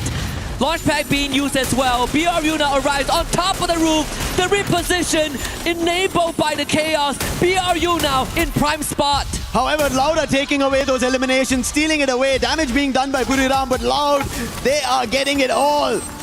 It looks unstoppable. Russia is in a very compromised position. So is Keroro from Falcons. How drastically this fight changed from Falcons winning it to almost now losing it. And now Team Apex Gaming, they're making a rush out in the open. Keroro has nothing to say, and Shoto finds it.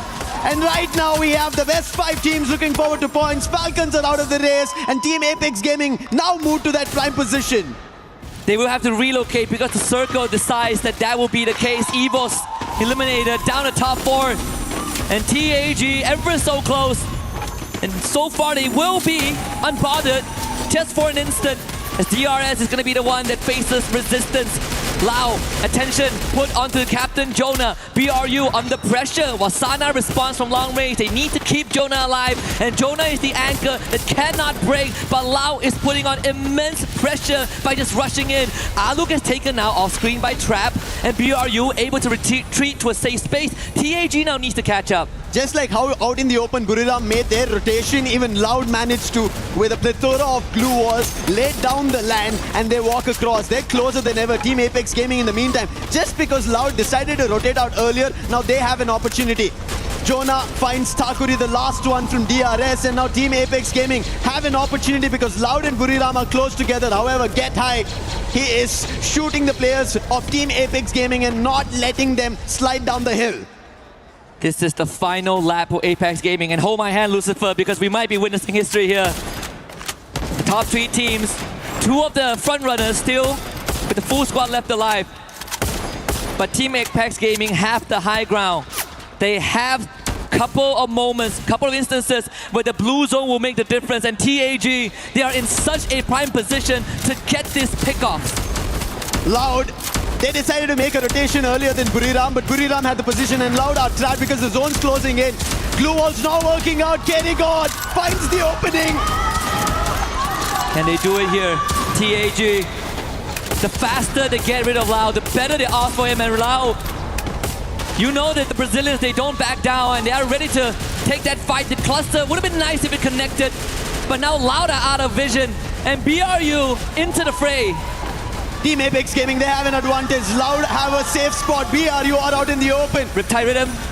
It's breaking their defenses one after another. Shoto has had a great start in this game. 5 eliminations already and a KD got hit again. Wasana is down. Make it Get High. Pullman finds one more. Team Apex Gaming are also assisted by Loud. Loud are taking away the eliminations and Team Apex Gaming will not be happy about this. This is looking good. TAG have a chance. Jonah being pressured by Loud. A distraction, they eliminated. TAG in a spot to make history here against Loud. BZP in the front. Shota with the first one. Can they find a conversion? Loud down low in hell. Guaksha is down. BZP to follow. Team Apex Gaming makes history and gets their first ever booyah on the world stage. This is a very big booyah for Team Apex Gaming. We spoke about their comeback. They start slow, but they make it happen. And especially to do it at Esports World Cup 2026 Paris, the biggest of stages. And Team Apex Gaming for India make a big booyah. Yesterday we talked about this. Dreams come true one step at a time. And I'm glad we held hands for this moment. What an achievement it is for the region. They needed some time to warm up, but once those seats are warm, TAG entered the flow state. And with impeccable execution in the final circle, they took advantage of all these openings given to them. Openings that are very minor, that cannot be missed, but they were on the ball, Lucifer. We spoke about this, right? Prime position, real estate, all of it. One after another, every team wanted it. Loud started it off, Buriram went for it, and then finally Team Apex Gaming found the very best spot. Falcons, this is why we were talking about it. They were the ones who should have been a booyah here, but they messed up in their movement, and it was Team Apex Gaming took that same position away from Falcons, took the last player down, and they get this booyah, and thankfully, they managed to do it in such a manner where they were ahead of the zone, up the hill, and this time they get it. Incredible stuff here. You can really hear the passion radiate. The crowd, they were feeling it. They knew that once we got into the top 6, TAG is a prime candidate for that booyah.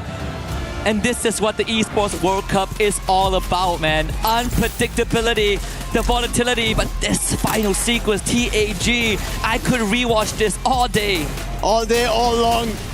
Brilliantly played out. Yes, they tried to pick an opening, but it did not work out as brilliant as they wanted. Holding it off, KD, God, Sayajat, Shoto, the big man. What a play coming in from their end. And yes, as I said, this is a very big thing for them and the whole of India to look at. They are going to be incredibly proud, but we're going to let these teams again prep for the upcoming games. And for now, we're going to hand it over to Carol on the stage as she has something for us. Hello everyone, I'm Carol Bombshell and we are back on stage and I'm happy to have this company here by my side, Nameless from ag.al team. Thanks so much for your time, and yesterday we noticed that you guys got so close so many times to get a booyah, but unfortunately you didn't. But today, happily you guys managed. How did it feel to get your first booyah in the competition? ก็เมื่อวานนะครับแบบว่าหลายครั้งเหลือเกินที่เราเกือบจะได้บูย่าเนี่ยแต่ว่าไม่ได้สักทีนะฮะแต่ว่าวันนี้เนี่ยเราได้ปลดล็อกที่ได้บูย่าแรกแล้วเนี่ยฮะรู้สึกยังไงบ้างครับครับก็รู้สึกปลดล็อกครับแล้วก็ รู้สึกว่าทีมพวกผมพร้อมแล้วครับที่จะเป็นแชมป์ Yeah, I feel like we have already unlocked something, and I think we are ready to become the champion of this tournament. I like your confidence. That's definitely the way to talk. Okay, so after finishing last year in the 5th place and in the 30 in the global finals, you are getting closer to win an international tournament. And of course, together with your whole team, does it feel like this is the moment to get over the line? ก็ในปีที่แล้วนะฮะเราได้จบไปทั้งที่อันดับที่5นะฮะแล้วก็อันดับที่3นะครับใน global tournament นะฮะในปีนี้เนี่ยเราขยับเข้ามาอีกขั้นหนึ่งแล้วที่จะได้เป็นแชมเปี้ยนนะฮะรู้สึกยังไงบ้างครับก็รู้สึกว่าปีที่แล้วทีมนี้ไม่มีผมครับปีนี้มีแล้วน่าจะเป็นแชมป์ได้ครับ Yeah, I think like because last year he not in the team yet, but this year he's here already, so everything should be fine now. Okay, are you sure? All right, I trust you. Okay, so there is really some tough teams in the way, of course. Buriram, Fluxo, mibr.los, all look very strong. Who do you think is the biggest competitor right now? ก็ตอนนี้นะครับมีหลายทีมเลยที่บอกว่าเป็นตัวเต็งนะครับไม่ว่าจะเป็น mibr นะฮะแล้วก็อีกหลายๆทีมครับคิดว่าตอนนี้ทีมไหนเป็นตัวที่เป็นคู่แข่งที่น่าจับตามองมากที่สุดครับน่าจะเป็นฟุกโซแล้วก็เราครับ Yeah, I think it's gonna be Fluxo and Laos, which is like the most competitive team. Only Brazilian teams? Okay, I like your answer. Thanks so much for the interview. Good luck in the next matches, and the rest of the day. And that's it. You heard from Nameless from ag.al team. And I'm back with you guys at the studio.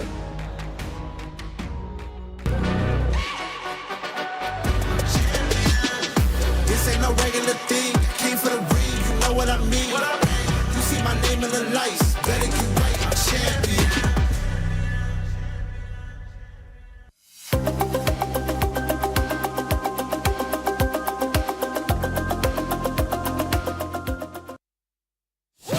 At this year's Esports World Cup, we're bringing you all the games you love, all the coverage you crave.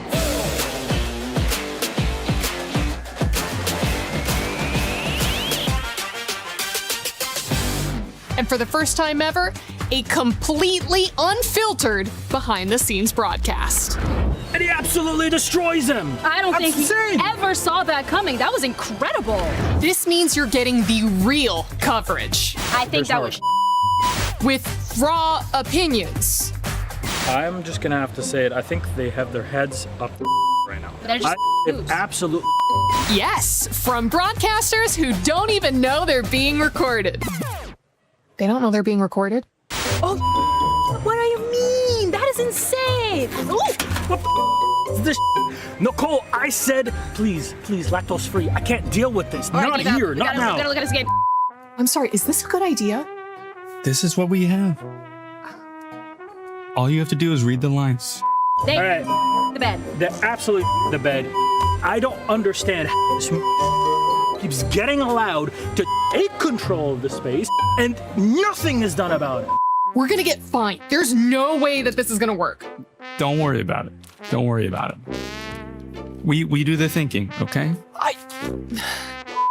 I cannot believe this job on this team. Every time you thinking, oh my, they got the game, and You know what? We're actually just gonna be bringing you the same great coverage once again this year. Nothing else.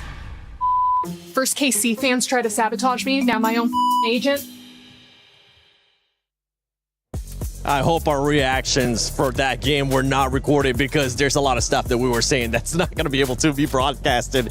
But India finally shows up here with the Booyah, Neptune. Yeah, I'm really excited to see them play because even to set the expectation from yesterday. Lucifer did mention that they have a slow start and then they move up, but also in the last two games, they plummeted. So hopefully this is a different story right now, starting it off in game number 2 with that Booyah. And it's good elimination as well coming from them. It was almost the same story earlier wherein they could have taken a higher spot, especially in game 1, but it's just unfortunate that, so the story is ag.al as well as Team Apex Gaming, they scan each other with the binoculars. So ag.al was just waiting for them to rush in. And the moment they did, they got annihilated. Versailles almost got them as well, but it's a good thing that on game number 2, Team Apex Gaming managed to recover. Yeah, but always, I have to appreciate how Loud is also doing so well in the first and second game. I mean, that last circle was amazing. Yes, they were in a bit of a compromising situation. They got lower ground, but they managed to make it work. And I mean, getting that points, 19 elimination points, and then previously 14 elimination points. This is the consistency that we need. And of course, we expected from a Brazilian team. And while we were talking about Loud, one of the things that we were mentioning too, that we especially were talking about Neptune, is their positioning, right? Yesterday, at one point, it looked like they were just getting gifted, but you can't say gifted when this squad is continuing to just be consistent in their location and their placement during those circles. Yeah, most of the time they go and choose the middle of the map. That's where they get information, and not everyone is following that path. So pretty much they are in a safe spot already once everyone is in position, or as soon as the next phase covers the following one, that's where they will be able to rotate onto the edge of that circle. So it's a good strategy for Loud Stickers right now, but I think even Versailles United in game number 2 tried to do the same thing. They went in the south, and that's when they met ag.al and take them down. Yeah, and what's interesting for me was that battle between, Tag against Buriram. Buriram was trying to do something at the very last minute, but unfortunately, they were the one who got wiped out instead. And that was actually kind of shocking to me because Buriram United Esports, we all knew day one, they were amazing. They were super aggressive. They set the tone, but something went wrong today. I haven't seen the same Buriram that I saw the other day. Yeah. I mean, I was expecting this. Most of the time, like, we have a three-way battle, especially with this. We're expecting a ring around the Rosie, but I guess they didn't find Rosie at that point, and they met against each other, and Tag was just on that high ground, took down Versailles United together with Loud, and great elevation, though, has been done. Though it is Tag who initiated it, we were expecting that Loud might be able to go in quick, but Team Apex Gaming was just Apex Predator on that final 4v4. They were literally all over the place, up and down. The movement was very dynamic, very amazing, very impressed. And for Buriram, I kind of want to go back to that one because this squad, maybe they set too much of an expectation yesterday, would you say, Conchita? Because they did end up getting 3 booyahs yesterday. I don't think any of us expects them to do that again today. Yeah, well, again, it's not just yesterday, but it's Buriram United Esports, because we all know that they are capable of doing so, and they do come here with a lot of, preparation and vengeance and redemption. So it's not just that we set up a high expectation. We know they can exceed even the expectation that we give them. That is why today I'm actually not feeling it yet for Buriram United Esports. I don't know what it is, but yeah, I think they could do so much better. I'll have to find out though, because so far the signature is to show them what they have, but be a threat on the board. And Buriram United, like yesterday was just a booyah. Now it's just the numbers, elimination. So 17 elimination in the first game, 18 elimination in the second game, despite of not getting that booyah, total points rather, 10 elimination at second game. Despite of not getting booyah, they're still in that number 1. But again, some teams are creeping in slowly, and they're making way on what Buriram United managed to pull off, studying their opponents and then bringing them down. Yeah, especially with what we've been talking in regards to the gaps. If you're just tuning in, if this is for some reason the first time you're watching Free Fire at EWC 26, let me just remind you what's going to happen after these matches are done for Group A. The top 4 will be moving on to the grand finals. And let's take a look at those top 4, because right now EVOS is that cutoff point. You can see 139 points. They do have a healthy gap there to Gun Dynasty, Team Falcons as well. This is one team that I think we were expecting to step it up in the second half, especially coming up soon. Maybe that will be the turnaround for that squad, because they do need to make up points. Yes, but I don't think 5 points is that healthy, actually, especially with the rest of the game that we have. I'm just not sure that this is quite safe yet for EFOS, so they still have to try somehow to be more consistent, at least in getting those points. You know what I'm saying? Yeah, I do agree. I mean, look at that. Century mark in terms of elimination for Buriram United as well. And a lot of teams are trying to do the same thing. They're trying to follow the path that BRU has been playing, but it is difficult right now. Most of them are just playing it with placement point, positioning wise, but BRU just understand what they need to do right now. They are countering. They're going against the flow.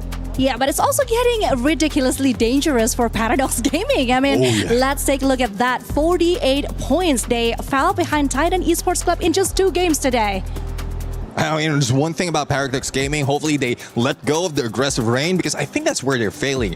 Back in the regionals, they're the most aggressive team out of Africa. Now, that's going against them. Like, your aggression, especially with teams who have all eyes on you, then you will be the target in most instances. So, they just tone it down a little bit, play with placement, and then towards the end, if you get that booyah or close it, then that's where you'll have that confidence to get all those eliminations. It's so close too, and those teams towards the bottom, I mean, we just saw what TAG was able to do before this performance. Yes, they have had some good performances, but they were still there within distance of those teams towards the bottom. The last 2 will end up getting their keys crushed here at Free Fire at EWC 26.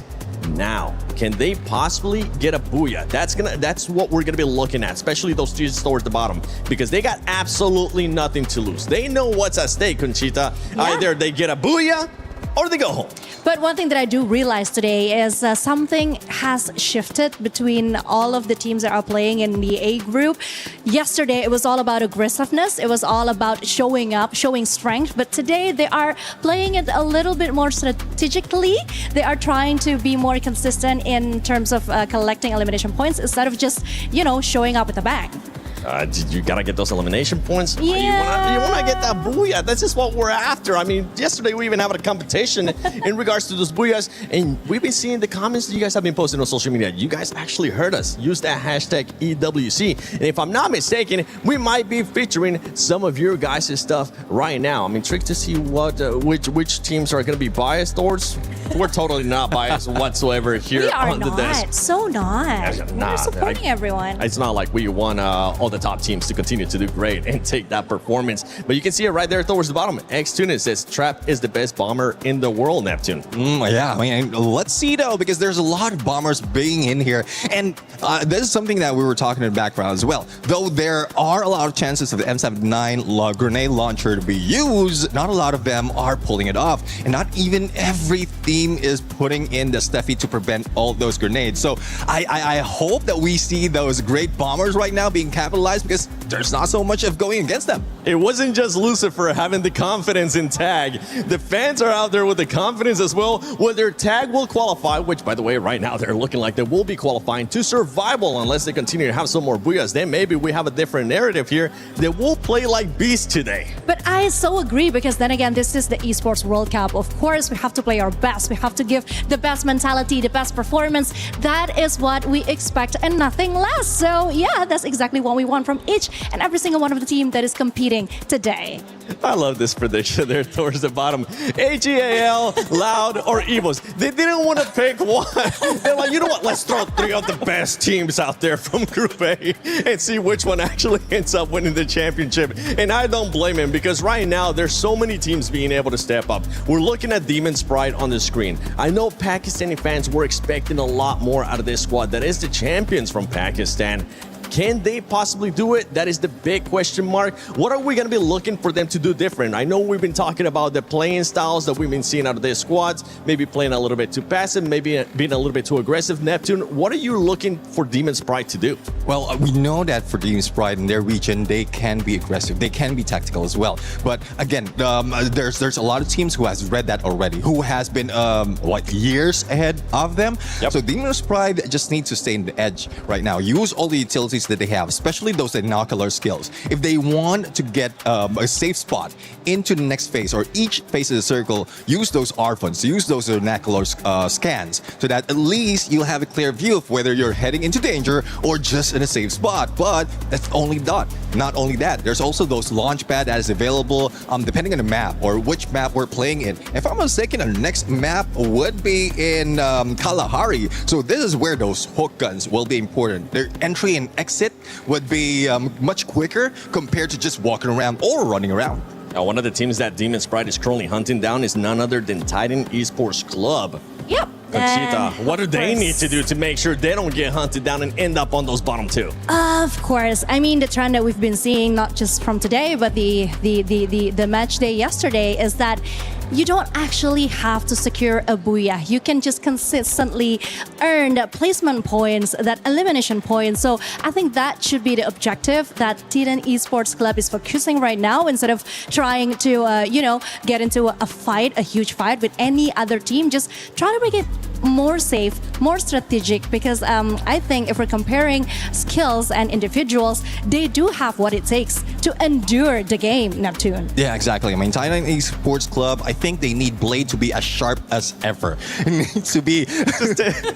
Wait. Just gonna take a second. Can we please go back to that player? Because he was just relaxing. He was in the mood. If I'm not mistaken, that was ag.al. And they were saying that now, after the performances that they saw, they're looking to be the champions. They're feeling that confidence. And boy, are they. Sorry, Neptune. We had to point that out. Now you can go back to it. It's just chilling like a villain right there. But anyways, going back to the point, I mean, Blade needs to be as sharp as ever. Get all those eliminations in, get that information on those rush. But again, it's not those careless rush. They need to be strategic. Kalahari is one of those wherein they can capitalize on their snipers to find their position first. But again, it's one thing it's a good thing that we are now on day 2, because they can review what happened in day number 1, especially in this map of Kalahari. And well, despite of not having that much of a gameplay in specific maps, at least they have a general idea of where the other teams are dropping or rotating. Let's take a look at the overall once again, just to make sure everybody's aware of what's happening right now. Gun Dynasty, I feel like today we really haven't seen the Gun Dynasty that we saw yesterday.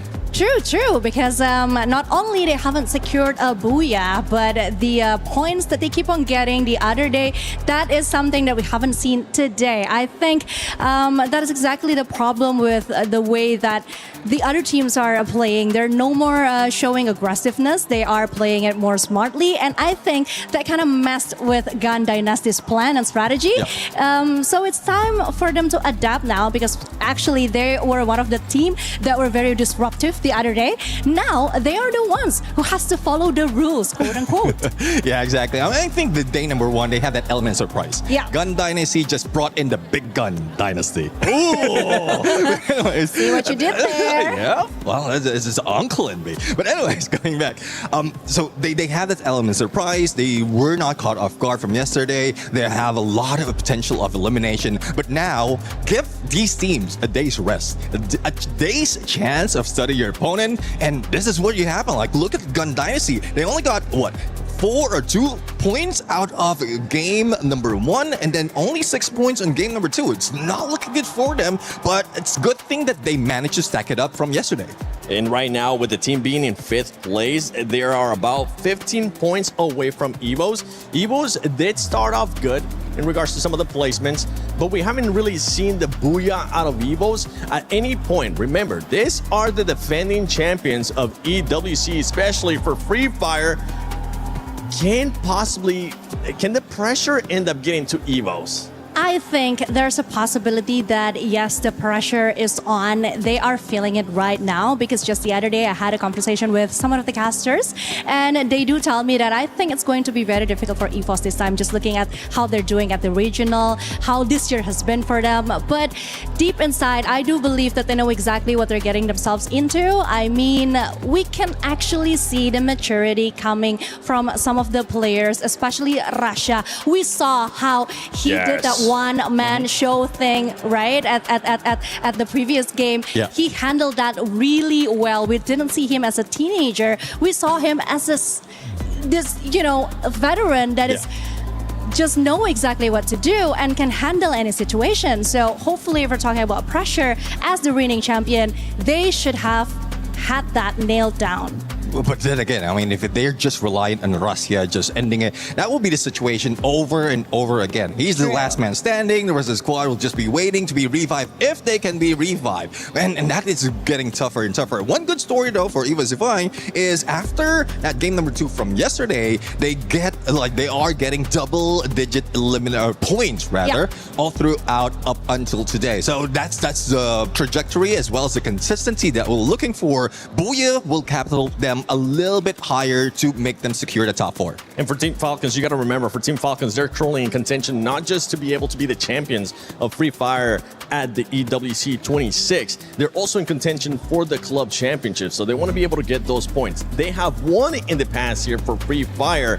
Which team and which player from Falcons would you like to see step up in this last matches for Group A? Well, Limited 7.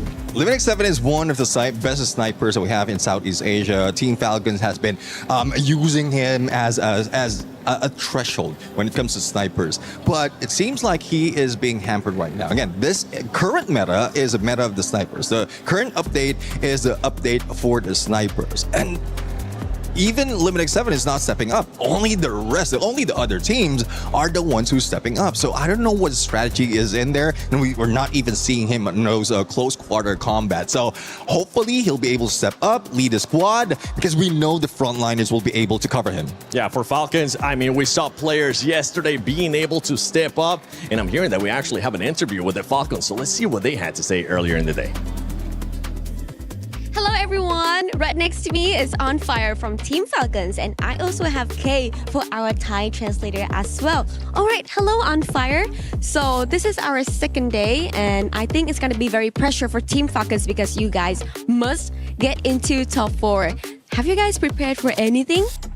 ก็วันนี้นะฮะถือว่าเป็นการแข่งวันที่2แล้วนะฮะแล้วก็ค่อนข้างเป็นการแข่งที่เป็นวันที่ค่อนข้างกดดันเป็นอย่างมากสำหรับทีม Falcon นะเนื่องจากว่า Falcon จะต้องขึ้นไปถึงท็อป 4ให้ได้นะฮะได้เตรียมตัวยังไงมาบ้างครับก็เล่นไล่ยิงแบบวันแรกแล้วไม่ได้กดดันเท่าไหร่ครับ Actually, there's not that much pressure for us. Like we're gonna play like the same as we played yesterday on the first day, so we're gonna go hunt everyone down one by one.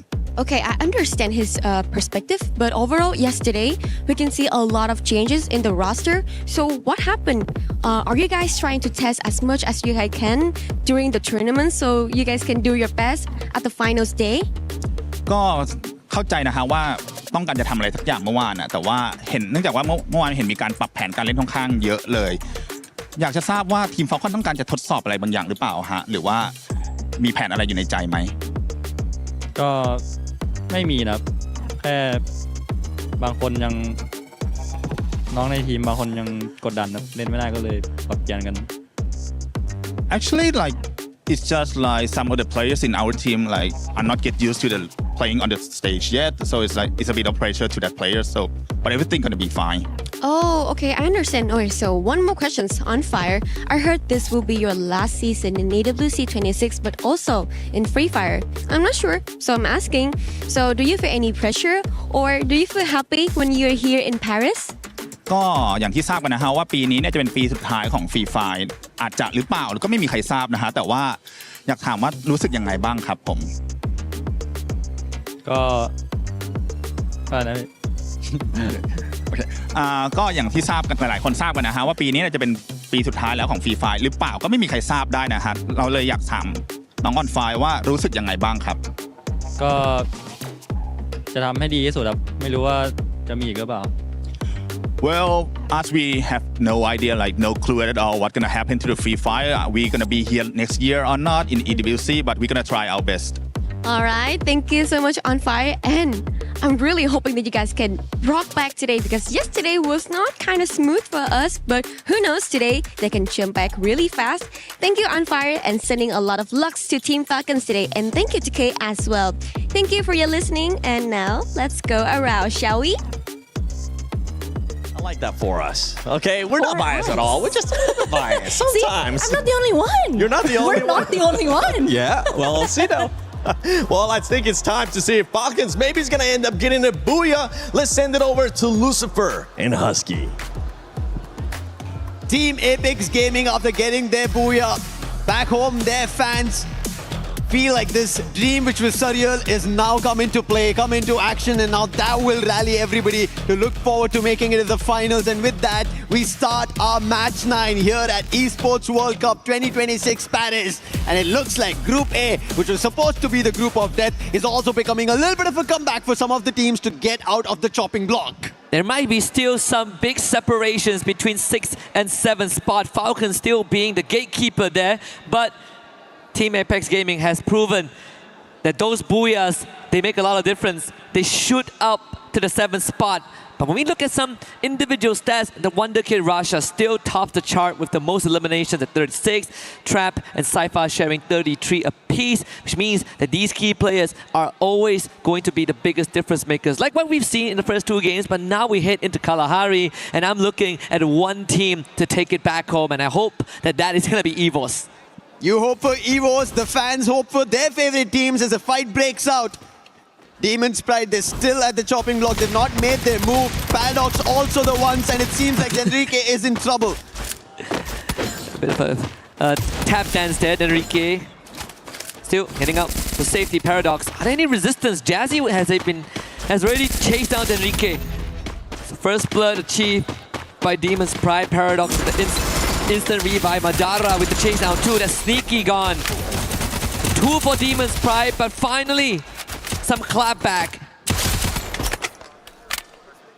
But it's not a pick, it was just a knock, and therefore Demon's Pride will still be happy. They'll be getting 3 eliminations at the end of this fight at Foundation, but there's more that they have to pick up in case they don't want to be eliminated. Those keys are dreams to a lot. And coming out from Pakistan, just one dream is theirs: to stay alive, go to the survival stage, and it's not going to be easy because now in front of them there's Loud. And Trap is the second best in the highest eliminations just after Rasha.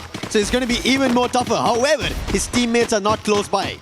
I mean, as we get closer to the halfway point of Group A, things starting to feel a lot more surreal by the second.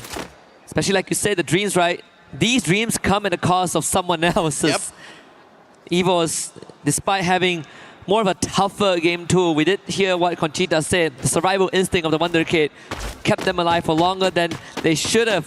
Just, you know, humanly possible. Trap with the pickup on the Madara, and even for TAG that had a booyah in the last game. Woke something up in Aurora, who wants to follow in their footsteps. As KD God that gets chased down. Suez on the case. And a full wipeout here, TAG, from riches to rags.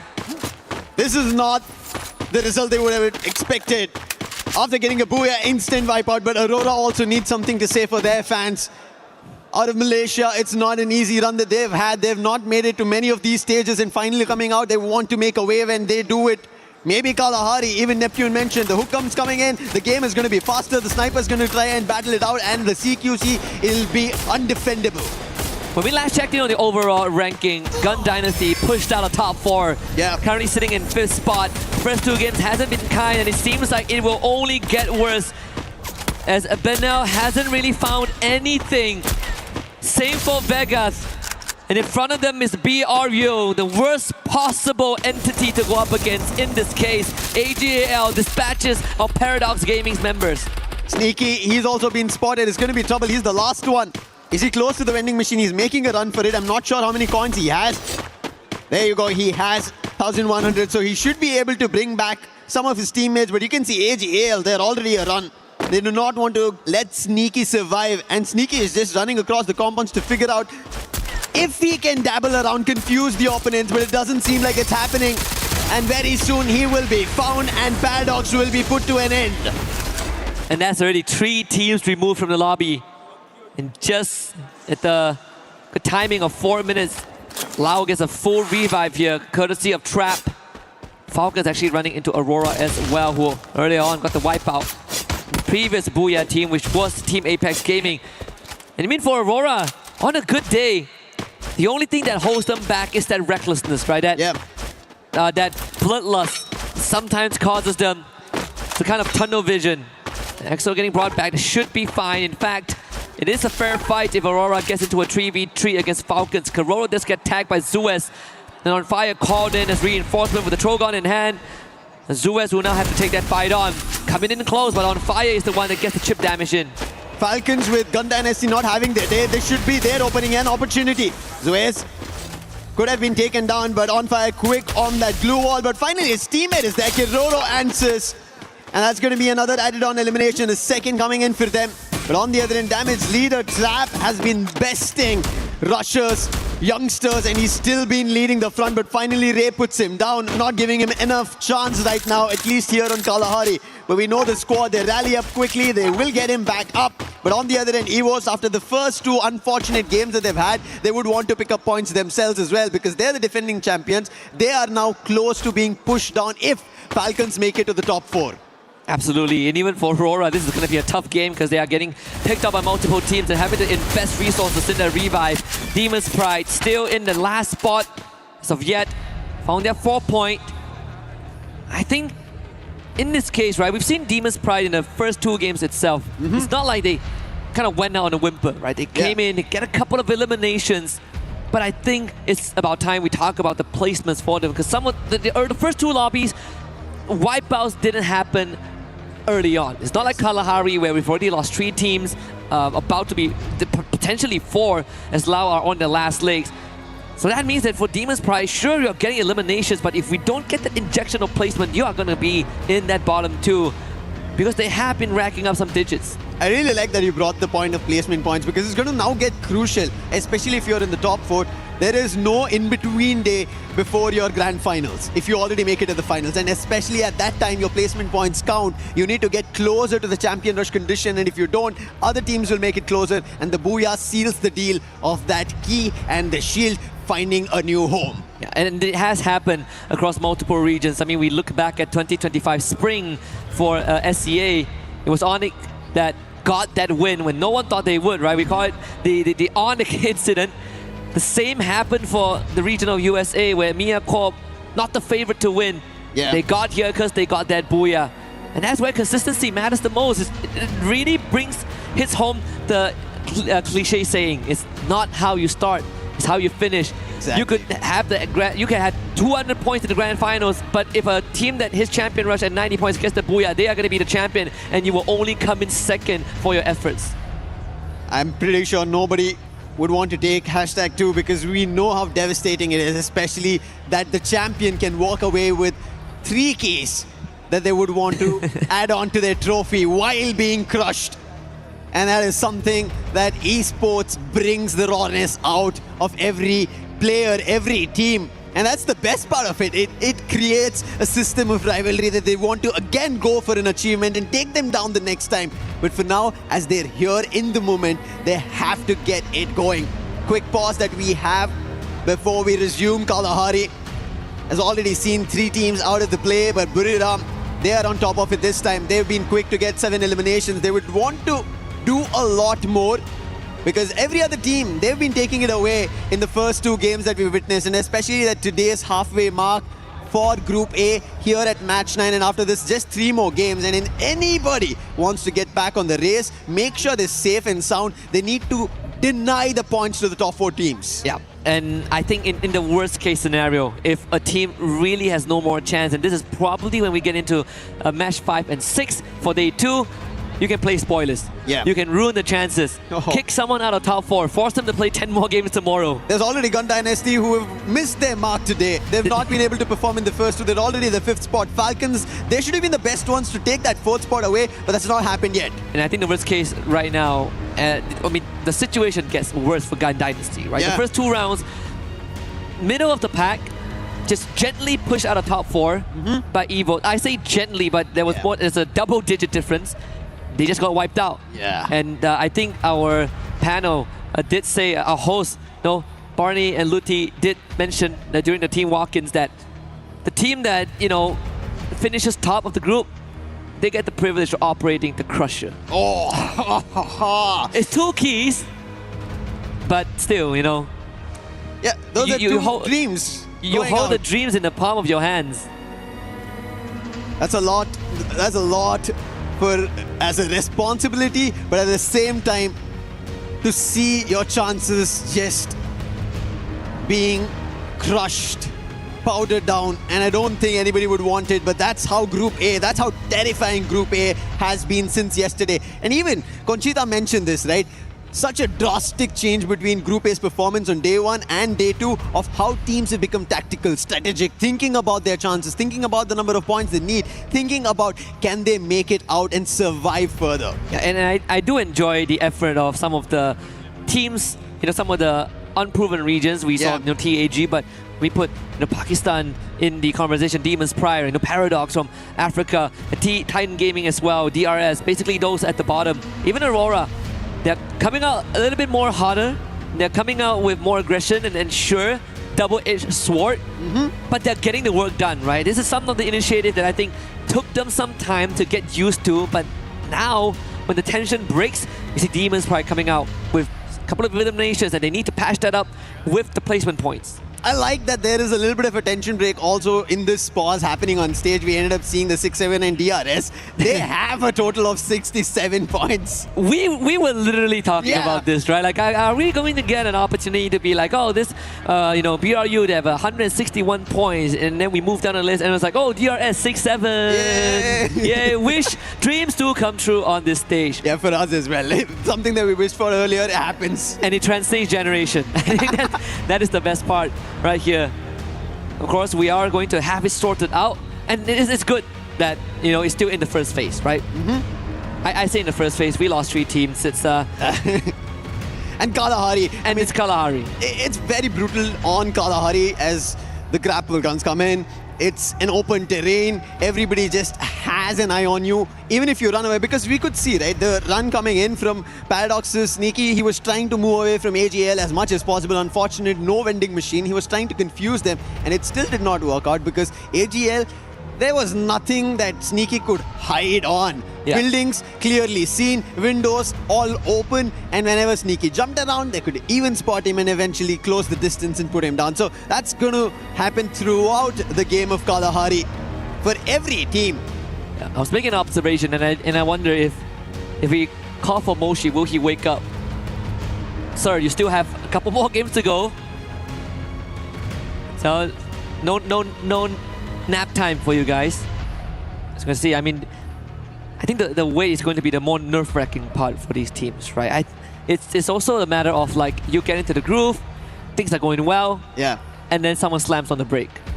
I really like how the storyline itself for Group A has kind of shifted. When we started, we were kind of talking, I think this is going to be an easier decision made for us. Right. We're going to be casting. The top 4 teams are already sitting there. They should be easily qualifying. Gun Dynasty in that top 4. But all of a sudden, things have changed. Falcons might have a chance. Evos have not found the best of points. Yes, they're sitting at a total of 141, but that's not completely pretty. If Gun Dynasty end up finding a big game, Evos don't. Evos get put out after having only 1 booyah, and they still are not their defending champions, will be pushed to the survival stage. So much changing in Group A, completely unexpected. I think it's a good time to also kind of expand on our earlier conversation about Gun Dynasty, right? Because we saw the interview. They don't feel the pressure. It feels like home. They are very confident and very warranted in the confidence off of day 1. But you also told me back in the green room that there's a good chance that GD falls out of top 4. And I want to expand on that. Now, the main reason, right? This is something that I've seen in circuit of Free Fire, that some of the teams have a lot of energy coming in, a lot of aggression, and it transcends into points. But day 2 is when they have to keep that consistency going on. But by that time, teams get exhausted. Their playbook falls short, and I think maybe a tad bit for Gun Dynasty, that's the main factor to affect. To add on to that, that's where I thought Ali, they should have a chance today later in our Group B matches, just because they had aggression on the stage. Yes, they were not happy with the result because they also almost had a booyah, but that also helps them refine those mistakes that they did yesterday, maybe to qualify today. Yeah. And again, the detail on the plaque, nothing is given, everything is earned, written in the native language of EVOS. In this case, it's Bahasa Indo, and it applies to across the entirety of EWC, across the game titles, and it's in the native language of the team that wins it. It'd be great to see it maybe in Portuguese if a Brazilian team brings it back. There is a good chance that has been the story. And I think, the interesting part is always that we look at the Thailand as the best region. Yeah. And that's only because we see them more often. But we get onto that world circuit, suddenly Brazil is in the conversation and the playbook completely changes. We even see the bullseyes kind of shift, right? At first, it was just BRU. If we take BRU down, we own the world. But now it's the entirety of Thailand. Indonesia starts to step up. And I dare say South Asia, India, Nepal, Pakistan have a dang good chance of making something happen. But I mean, even for Demon's Pride, smiles on their face, completely different from the walk-in where they... Oh, yes. Where, you know, you can feel that nervousness. Now, I think they're just enjoying the moment, and maybe that's the best way to survive another day. I think that's something while we were back in the green room, we all were talking, right? Some of the teams need to have some fun. Even Neptune mentioned this. You have to take these games at least with a bit of fun. If you don't, if there's too much in terms of thought put into it, a lot being, I would say, relayed between each other, a lot of talking that you should be doing this should have gone better, and all of those thoughts will eventually make you a lot more nervous, anxiety running high. That will end up messing your performance. And I think it's time to have a little bit of fun, to bring back the game that you use in your own region, where you top your region. That has to be brought back. That element, you have to isolate yourself. Like, I think that's what Gun Dynasty were channeled into yesterday. If they channel back that, today, they should be back in the top 4 and pushing competition out. Yeah, if we have seen TAG achieve that history for the region of India with that very first world stage booyah, I think Demon's Pride has a good chance, right? Yes. We were going through the narrative and you were telling me that, you know, as much as we see hot shot on the world stage 2 years in a row, Demon's Pride, you know, were technically the better team, but they just couldn't be the ones that qualify. Well, now they made it here. Yes, they made it here. And if they are the rightful ones, they're the ones that, you know, deserve that spot. It's a long time coming. Took them 3 years. Here they are. But so far, the team feels like it has been slightly reoccurring, right? With the region still at the bottom, and I'm looking at Demon's Pride to change that. One more region to change this fact is going to be Bangladesh. I want to see Titan Esports Club. They're the giants of the region. Even expected Straw Hats, but as of now, it's now worked out. But Loud, the last one, BZP gets picked out, and that's going to be an end for Loud Snickers here on Kalahari. Yeah, even when we look at the replay here, Benel just had no way out, and that was the wipeout onto Gun Dynasty as well. That is a major setback. The captain of BRU turning it up when it's needed. And they have found DRX Pratik also removed. I believe that is maybe 4 teams out of the lobby already. Loud actually got picked off screen. Yeah. Last player, just as the game resumed, the player got picked off, did not have a chance to go in for a revive, and this is how brutal as we get to the halfway mark, at least halfway in terms of the 6 games they had, but they're already at match 9, 3 more games left, deciding the fate of whether they qualify directly into the finals or they'll be pushed to the survival stage or completely knocked out of the tournament itself. But still, Loud's captain, Trap, who was there with an interview on stage, still being the player at the 2nd spot with the most eliminations next to Russia at 33. That says a lot about Loud. And even the first time when we saw Trap playing on that big stage, we know that this guy is a very aggressive guy, very full of energy. Likes to go in aggressively like a madman. Sometimes doesn't pay off, but it's something that has given Loud that personality and value in times of need. Titan Gaming not doing that good. TEC, excuse me, not doing that good as well. One last survivor with the Morse deal, taking out Jazzy. ag.al pushes forward. Demon's Pride. This is the ultimate test if they can make it any further, but with Aswap being taken down and Madara removed as well. It's only top 16 to make this a run and keep it alive. The revival does come through, only enough for 1, but 1 is better than none. Yeah. It's better than completely getting eliminated. Top 16 position, yes, no, and they are surrounding him, making sure he has nowhere to run. And that was a quick movement coming through. That was just distraction over there for top 16. And he'll also be picked up. ag.al scoring total 8 elimination, 4 going in for Dew, and Dew has been phenomenal today. The sniper coming into play. They start off with the very first booyah, and they're continuing those spree of eliminations. I mean, Dew has always been the player that no matter what happens to a roster, you want him to be the constant. And yes, it has been so many years. I remember first time seeing Dew, it was back in 2022, and they came close to a global trophy. That was taken by BRU under the leadership of Jonah. Aim-God on fire here. Falcons, you just say there is the race between Falcons and EVOS, and so far EVOS are winning. Aim-God forward with the hook gun to hunt for more of those Falcons members. Limit X7 out of it. but Kororo, unfortunately, still exposed. It's going to be tough for him to run away. Ray's gotten closer. This tower is not going to protect him. He's trying to use the edge of this Kalahari. It's not going to work out. Keroro's completely surrounded now. Can he isolate the duels though? No dash as available for mgod. He used it all to make it here. Damage being done, and finally Keroro will be put down. EVOS making sure the competitors for them in the top 4 run are going to be vanquished. They'll be shut down, making sure Falcons move to the survival stage and not take away their very own position at top 4. We did sort of establish this. This could be a EVOS Memon Kalahari. Ezreal, good stuff from miles away, nailing the 5th one for his team. It's one of the few imports we have for a Malaysian team. In fact, the very first player that was imported was Crime MKS from Indonesia. And ever since then, it has been working well, you know, improving the ecosystem over the years. And I'm happy that Aurora has made this change and made this move. And not just bringing in Ezreal, but giving rookies 2 years ago like Zuez and the Expo, the veteran, to lead them. And it has paid off so far, but of course, it's more to be desired if Aurora wants to catch up. Yeah. There's a lot more to be desired, but the circle has its own desires of troubling teams. Moving completely northwestern, and none of the teams are inside the circle. Everybody's trying to use their binoculars, but nobody's getting a hit inside the circle because there's nobody at foundation. And finally, EVOS, they decide that's going to be our position, our command post, which has also not seen action so far like Refinery, even though there are teams. It seems a little surprising that we've not seen Refinery and command post being a hotspot. Yeah. At least for this game, it's because the circle doesn't favor it, right? If not, BRU is going to be there until, you know, ends of the world. Moshi finding Aswap. Refinery is going to be the next control point that BRU wants to wrestle over. Top 16 next on the list. Wasana chases down Jazzy.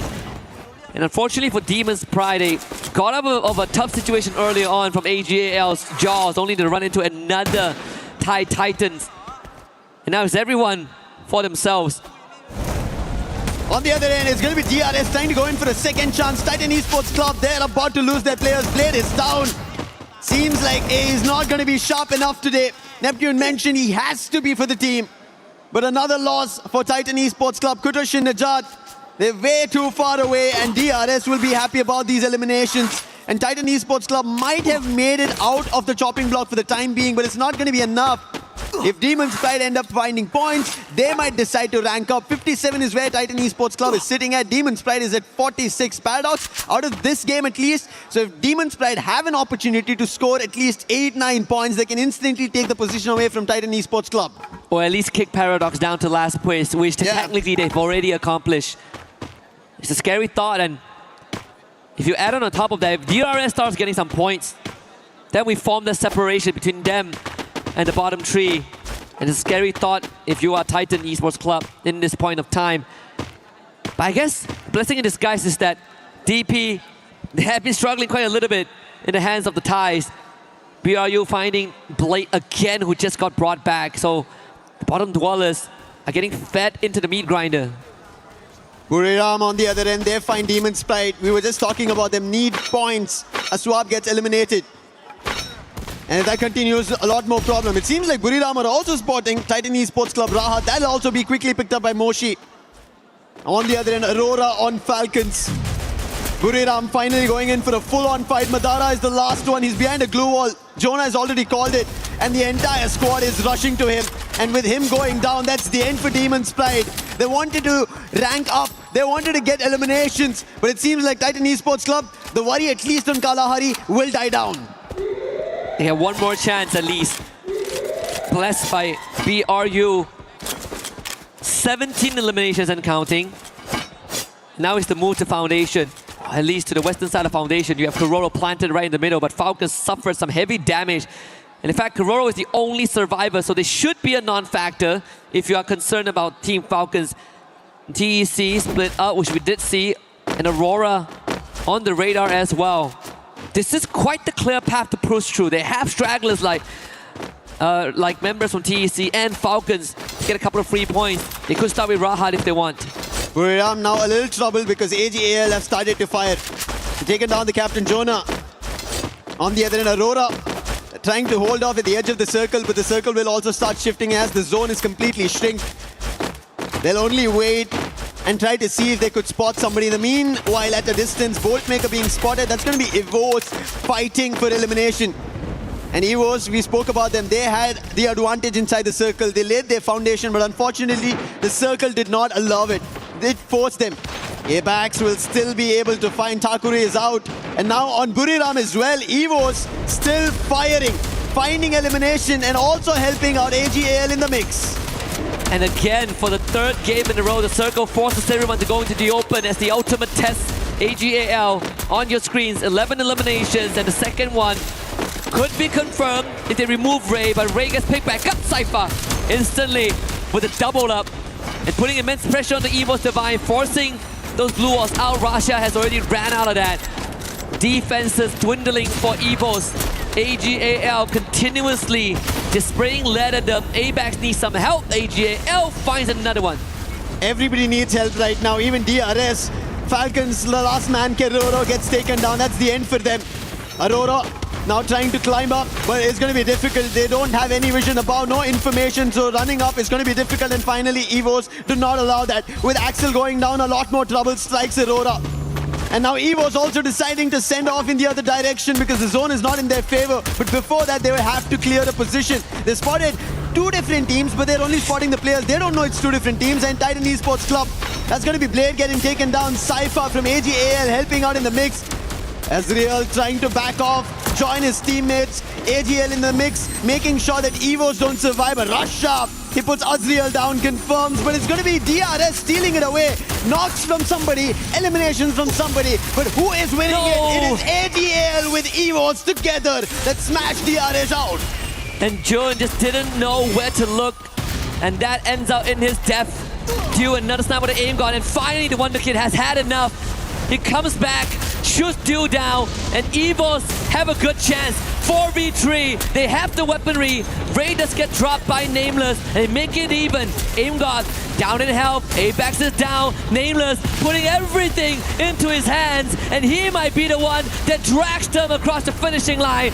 Nameless with the support, Aim God now all alone. Barros is there by his side, and Cypher with the final nail in the coffin. 20 eliminations, ag.al books the second booyah. Second booyah of the day, and ag.al are making sure they seal the deal in the top 4. Do not give the chance, especially with these top teams already taking away the points. It's getting very dicey down there for teams at the bottom. They don't know what they have to figure out. Match number 9 is done. 10, 11, 12, 3 more games to go. And at the end of it, keys are going to get crushed, meaning your opportunities here in EWC 2026 in Paris, at least with this season, is done. Almost done. Well, about to close the chapter on 2 of these boats. The halfway point being crossed means that pressure starts to set in for the teams at the bottom, potentially in the red zone. But I gotta say, EVOS, sure, no booyah, but they held on for so long. In the battle of attrition, they were on the losing side, and this was the spirit that got them that trophy lift last year, and we're seeing it on display again. Despite no booyah, they still, I think, walk away with a win. Yeah, and somehow they've always been balancing themselves against Falcons, because Falcons, as long as they survive, they have a chance in the top 4, and EVOS could be pushed down and they would have to move to the survival stage. And I think somehow they haven't read about it. The White Tigers are able to find their way through, and they are still keeping themselves afloat in the top 4. However, ag.al, I think we spoke about this, looking forward to placement points, looking forward to booyah is what you have to ideate, especially as you make it to the champion rush. Yep. Let's listen to what ag.al has to say. มาดิงานสลิงปีนตายหมดเพื่อนโอ้ยเฮียกูยิงอย่างเวอร์ไอ้สัตว์ฉะนั้นผมไปบ้า Cool, calm, collected. It's a bit of a stretch of the arms. Just another day in the office for ag.al. Yeah, it didn't seem like they were very hasty, or there was a lot of rapid comms, if I could say it. Yeah, it's cool, just like connected. Oh, we get the booyah. Yeah, you do this. There's a man here. That's about it. That's I think the basic understanding we got. I think so too. I mean, these boys have been together for quite a long time. Yeah, that's true. Time. Took a while to kind of assemble. Well, it didn't take that long to assemble the squad, but it took a while to really build that chemistry. It's paying off. I mean, 32 points is it's a dream to even hit 30 points in a single round. Yeah. Usually these are the sort of the deal breakers. This is what decides who wins the championship or who gets ahead of the curve. ag.al, they come in with 32, but we did talk about Evo's 27 points. Not too shabby. BRU 26. The front runners are still there. Opportunities for everybody. On the other end, if you look at the bottom page, Demon's Pride, they did have a little bit of a lift-off, 7 total points, 4 elimination. Loud Sneakers, their opportunities are getting pushed out by some of the teams. The fights, especially between Falcons as well as Evos, is troubling them and they're getting eliminated a little too early. However, one thing that we've been talking about, right? Thailand taking away the trophy, even on the world stages, even here on EWC, even Indonesian teams now rising up the ranks. But ag.al, they've been winning in the region. They want to get a big trophy, a global one. Can they do it? Looking at how now they've built up on day 2, there is a storyline that could be written. Yeah, absolutely. I mean, I'm looking at the players, and I think even Gun Dynasty are starting to feel the heat, right? Yeah, like yeah. again, 3 rounds in a row. This was a team that came in hot. They were tailing behind BRU. We talk about if we put placement points aside, technically Gun Dynasty is the better team compared to BRU because they have no booyahs compared to the 3 that BRU has. But I think right now we have a bigger problem, a bigger question for them, right? Yeah. Is day 1 it? Is that it? 'Cause we got 3 more games coming up. Yeah. I hope Gun Dynasty change their approach because they still have a chance. With 3 more games left here for Group A, there's an opportunity, but looking at how these teams are fighting, right, especially the Southeast Asian teams, they are going all guns blazing. They're looking unstoppable and they're not giving points to anybody to even approach for. And that is unfortunately not giving them an opportunity to look forward to a lot more. However, opportunities right across this breather for everybody.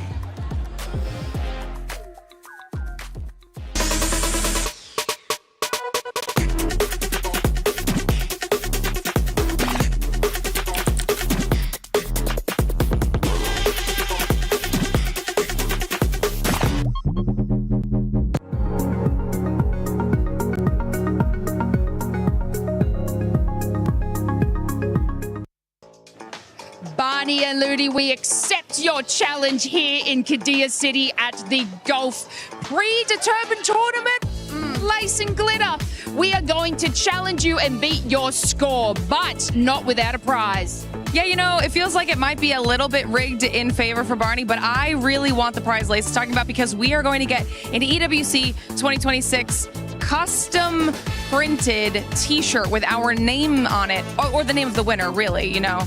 So that's what I'm aiming for. Yeah, and we want to win because we love competition. So let's fire away, Glitter. Come on, stand over here. Get the position down. We have to beat these boys.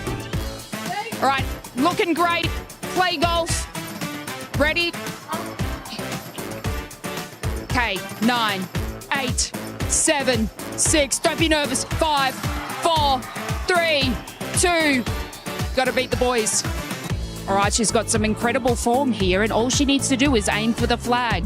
Not too much power in the positioning here, but it looks like it's going directly there. A fair bit of power behind it. This looks like a good one. Okay, I'm actually pretty proud of that. I'm not mad about that. 90.5, that does put me above Barney. Lace, I know you can do the same.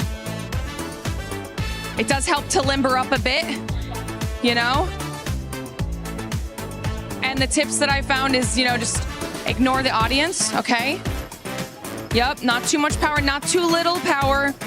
Just the right amount. Yeah. Keep your eye on the ball. Envision it going towards the pin. You can do this, Lace. We gotta show the boys. Oh, it's looking good. No, it's okay. It's getting close. Rolling in. Oh, you did beat Ludi. You did beat Ludi, though, to be fair. Not too shabby, Lace. I mean, look, as long as we beat them, that's fine. But of course, we want to challenge our next people. We're looking at you, Severed and Neptune. Are you up for the challenge? We're we're definitely up for that challenge. Don't you worry, we'll be able to beat the scores that you guys were able to beat. But one team that's currently challenging everybody is none other than AG, because my gosh, this squad has now gotten 2 booyahs. They might be going for that third one, but the rotations that they were able to do were great. Yeah, exactly. I mean, they're focusing on the South Stay, making sure that it is clear out of the area, and even contending off those rotation if someone will be coming in. And one thing that they did, especially in the previous game, is in the 5th circle, the moment that it counts down the 5th circle closing in, they triggered that bolt maker, the lightning zone. So it's a threat to everyone and also damage them. So with all those damage, they can also spot out the opponent, and it gives them more of a leeway so that they will not be rushed in. So smart move coming from ag.al so that they can get that booyah. I love that we have one of the best analysts here for Free Fire, none other than Neptune, being able to break down all the rotations, the skills in the game. How about we break down that booyah curse? Because Tag ended up being affected by that one. Hopefully AG is not going to be affected by it here coming up. I guess there's a lot of things that they need to change right now, and just to get away from that booyah curse. Let's hope that that's going to be the case. Lucifer, Husky, do you think ag.al is going to be affected by the booyah curse or no? I don't think so. There is a chance that they want a title. We've been talking about their counterparts, right? They've been taking these titles, the global ones, the world stages, and ag.al have always been getting closer, have been getting the #2s, but finally is this the stage? Esports World Cup 2026, all gamers global, actually go global. I mean, I would say they are already global, but it's about cementing themselves on that stage. Funnily enough, the first and only world trophy, global trophy that they have was under the category of Clash Squad. Exactly. But we know the motherlode, the holy grail is Battle Royale. That's where the spirit of Free Fire is initially sold from the start of time. And I think for ag.al, very good chance. Cypher now second in terms of most eliminations. Still tailing behind the Wonder Kid, who is in first place, but slow overtaking Trap, who unfortunately was wiped out pretty early on. But we still cannot look past the fact that snipers are pretty important, as top 3 most damage are all in the sniper role. As we head to Purgatory, it seems like the flight path had its own course of mind, completely southern favored. However, still teams managed to make their way around the fields, but the fight already breaks out just because of how unfavorable the flight path was. Loud are trying to answer back to Falcons. It's been an exchange.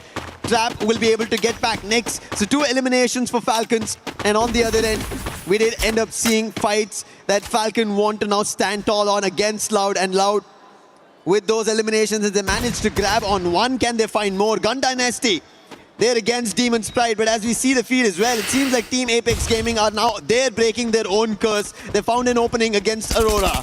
I want to see the earlier pep talk just now was going to bring some breeze on life in the GD. So far, doesn't seem to be the case. Demon's Pride standing tall, but there is response. Benel, yesterday he stepped up, and now he is stepping up finally after the halfway point. David with a great follow-up. Exactly what Gun Dynasty needs. And with Gun Dynasty back in a play like this, there's an opportunity that they stand a chance to get back to the top 4. A lot more competition getting spiced up just for that position to the final. Demon's Pride, they want to be a part of it, but they're getting hit upon, they're getting taken down, their exchanges are not working their way, they're unable to find much, but still, even though the last player is surviving, they've managed to get 3. But we spoke about this earlier, a replay where Falcons and Loud were exchanging blows one after another. And I can see, it seems like Loud did manage to get 1 elimination. However, Falcons had a better of it, get a total of 4. Yeah. We even saw Paradox Gaming having a pep talk as well during the intermission. And I think the expressions has changed, right? We look back at some of the player reactions after round 3. Reality is starting to set in that this could be the 3rd last game for some of them, and certainly going to be an early exit for Aurora Gaming. Twice today. Yeah. Out of 4 matches, 2 of them is Aurora Gaming being the first one to leave. Aurora, yes, they don't look super dicey on points, that they will be pushed out. And their key being crushed, they should make it to the survival stage, but they're not better their chances and led it to the fate of other teams' performance. ag.al on the other end, I think, as you already mentioned, we were speaking about it. it is Battle Royale that they have to get their hands on a trophy, a title.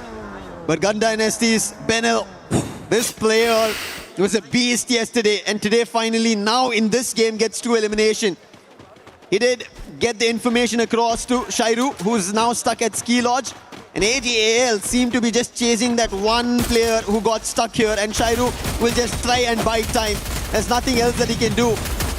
That's just one elimination that ag.al will be able to get. But on the other end, it seems like instantly the feed gets lit up loud. Gosha finds one elimination. Evo's getting troubled in this action, and now they're also rushing closer. Nyx moving in the right direction, but there's also Falcons in the mix. Imgod actually taking a lot of heat as well. Imgod does bring the Wonder Kid back, but Limit will take out Ray. Once more, brought back by the captain of EVOS.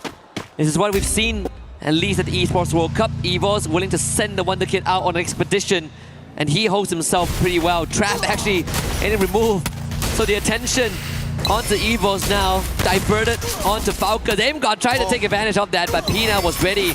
Receives the hit, gets another elimination for his own. Apex now committed, comes in, but on fire, lying in wait with Limit.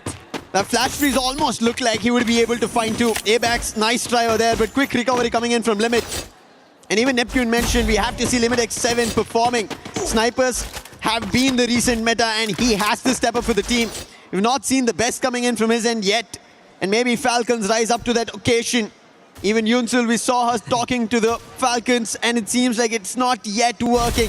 Kelora, who was about to just land on the roof, will be instantly shut down. Oh, Russia trying to play some mind games there with the vehicle, but not going to work on Nyx.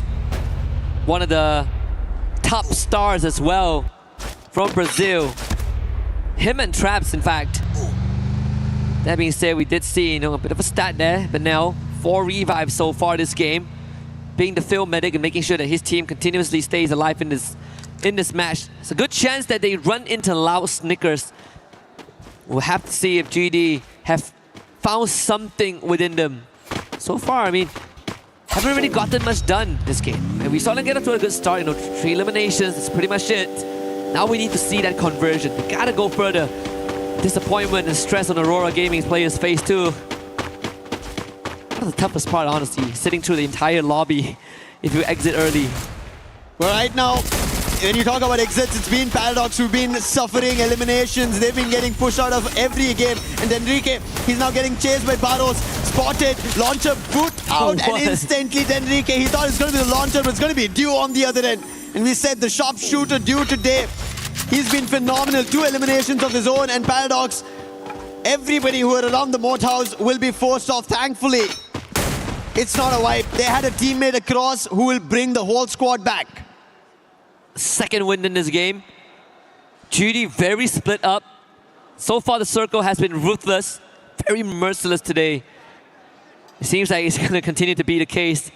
Brings us to north of Brasilia, and with Fields as center point. ag.al now takes on TEC. Blade snapped in half.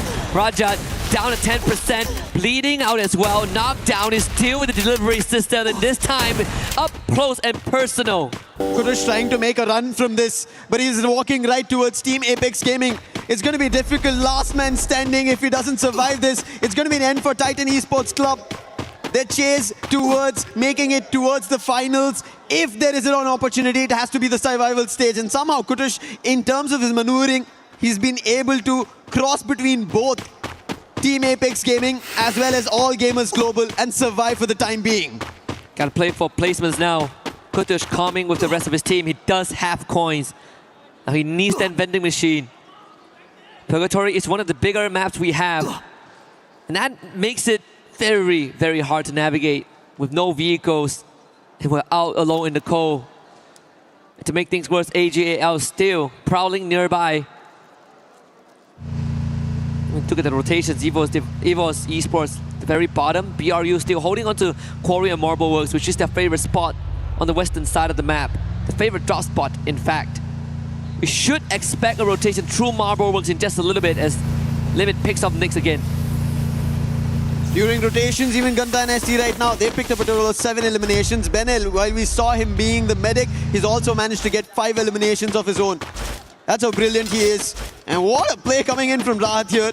A quick replay for Titan Esports Club. A quick drive-by, putting the player out, getting an extra elimination.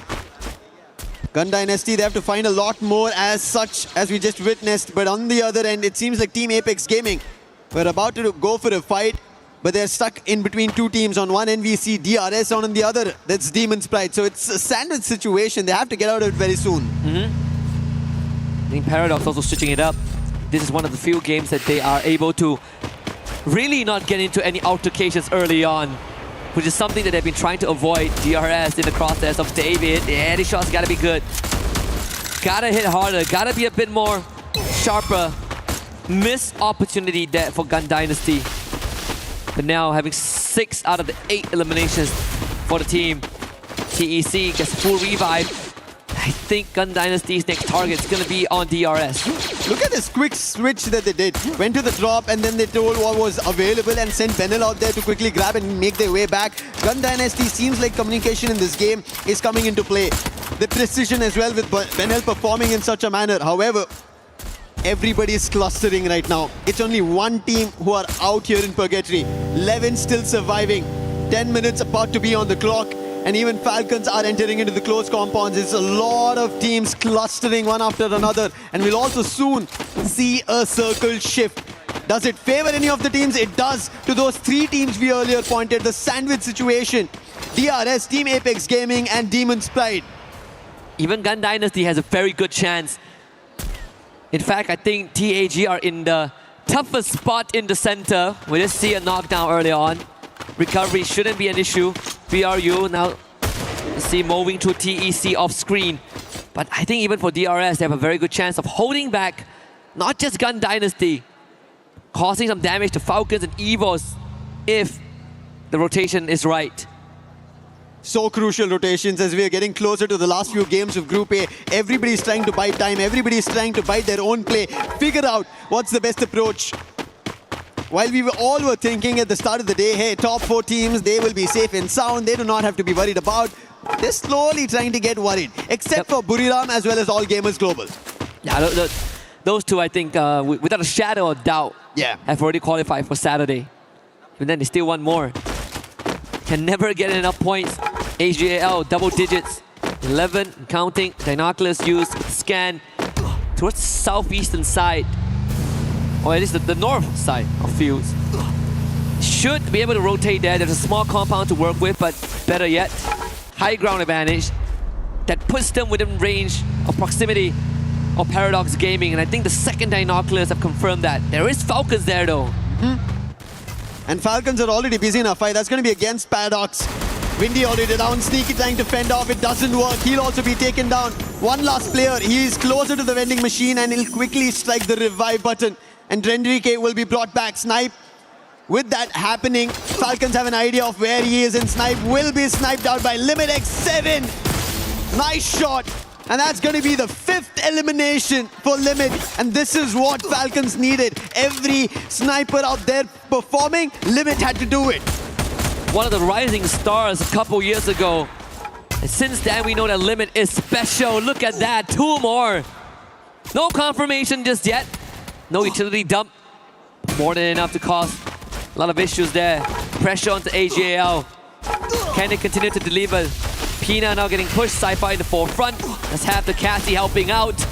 Meanwhile, full team on the Gun Dynasty has trapped Lance a quad nade. But the pressure now mounts onto Limit. As attention shift, Limit knocked down. And ag.al breaks the spine and the anchor of Falcons, and that should be it. ag.al once more coming out on top of this exchange. They always do it. You give them a small inch, they take the whole ground. And Falcons, who are ahead of it, playing outside the zone, get hit upon it. Their sniper gets taken down with the damage on the zone itself, and All Gamers Global quickly act on it. Kiroro, can he do something different? The last one, and it's going to be Cypher showing his own precision skills. And with that, Falcons are out. There's a possibility for a 3rd Booyah with how things are going for ag.al. BRU hasn't really shown much action yet, much activity. Only 1 elimination so far. Yeah. As we're down to the last 8 teams, Paradox Gaming, Enrique perishes to the blue. Barrow's actually getting knocked down by the play zone, same as Cypher. Nameless, can he get out of this one? DRS getting some free pickings. A hefty price to pay for ag.al. Yeah, playing it outside the zone, we've always talked about it. We thought ag.al were ahead of it. They knew what was about to happen. But DRS, they came in as a surprise. The real soldiers, they want their opportunity. As Titan Esports Club are trying to close the distance, they do not want to give it away. Now they have another challenge that's going to be loud. If they're able to secure some more points, they will not get pushed off by Titan Esports Club because they're still surviving. Look at Trap making a jump, and that distraction works out. VZP with the AC-80 finds an opening in our Trap with the Winchester from afar, already shooting bullets. And there is Nyx with the Max 7 and VZP with the M590 pumping bullets. Pratik and Stroix trying to hold the ground for the time being. And Takure, he has to help out. 2 of the loud players are down. Trap is too far away, outside the zone, damage being done. Gosha has to be the savior here. Pratik gets confirmations, but the sniper is not going to help out. His Trap is also taken down. And Guaksha, can he make that clutch happen? That's going to be 1. 2 more to go, cutting down the ranks, find the isolations. Guaksha again, down to just 50 HP. Takuri around the corner, secures it. DRS lives on. You have to give it to Stroix over there. The way he was able to hold at the edge of the circle. And DRS still keep fighting, taking Loud out. Evo's on the other end, the 1K, the last man standing. And at this point, there's no opportunity. Boltmaker as well. Stealth fights for how long, though? Oh no, Buriram. The team who just held their front, get some points. They find them out. And that is DRS out, and Russia, his position revealed, and Team Apex Gaming, they get that elimination, make it to the top 3. TAG have another chance, but guess who else has? Demon's Pride. Pakistan on the radar. Right into the dens of BRU. With some help from TAG, they might be able to get it done, and BRU now facing a 4v8 odds. Jonah good on the 1. Jazzy knocks down. Wasana ready for the rush. Madara shot down as well. And the attention paid on DP by BRU would be the undoing. But guess what, Lucifer? TAG have a chance again. Once more, Shoto with the dash. Wasana is down. Getting gone. He finds it, and that's a second for Team Apex Gaming. They get the second for India. A booyah! And it pays forward. Once was not enough. They joined ag.al on that leaderboard for the second booyah. And I think at this point of time, Lucifer, guaranteed survival round. Guaranteed a second life. They needed this. This is what was in the making for TAG. Team Apex Gaming, the champs from India. They did lift the trophy in India, and now it's time they get closer towards an international stage trophy, and getting 2 booyahs in a single day is not an easy job at all. Years of wishing to have a slot, and in the first year, the debut on the biggest stage ever, they lock in 2. And it means just much more just for TAG, for the region itself. I think after today, but after we depart from Paris, they are going to be an inspiration for the rest of India. But final sequences again, TAG, opportunistic in their pursuit of glory, with a little bit of a help from DP, but overall TAG, impressive finisher. Taken up. 150. ये तो easy बुया था easy बुया यार easy था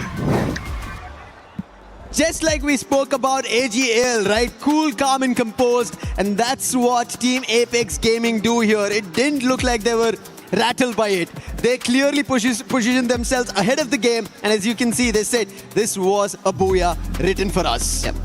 Easy booyah in the words of the players. Yeah. I don't blame them. I mean, again, they were, it's either BRU get their 4th in the group stage, either that or Pakistan gets their 1st at the hands of Demon's Pride. or TAG getting a second, and we know which one is written in stone. I mean, if you are BRU, what are you worried about, right? You're doing great regardless. But with that being said, I'm sure that some of the players have something to say, and we have one prepared with Nyx.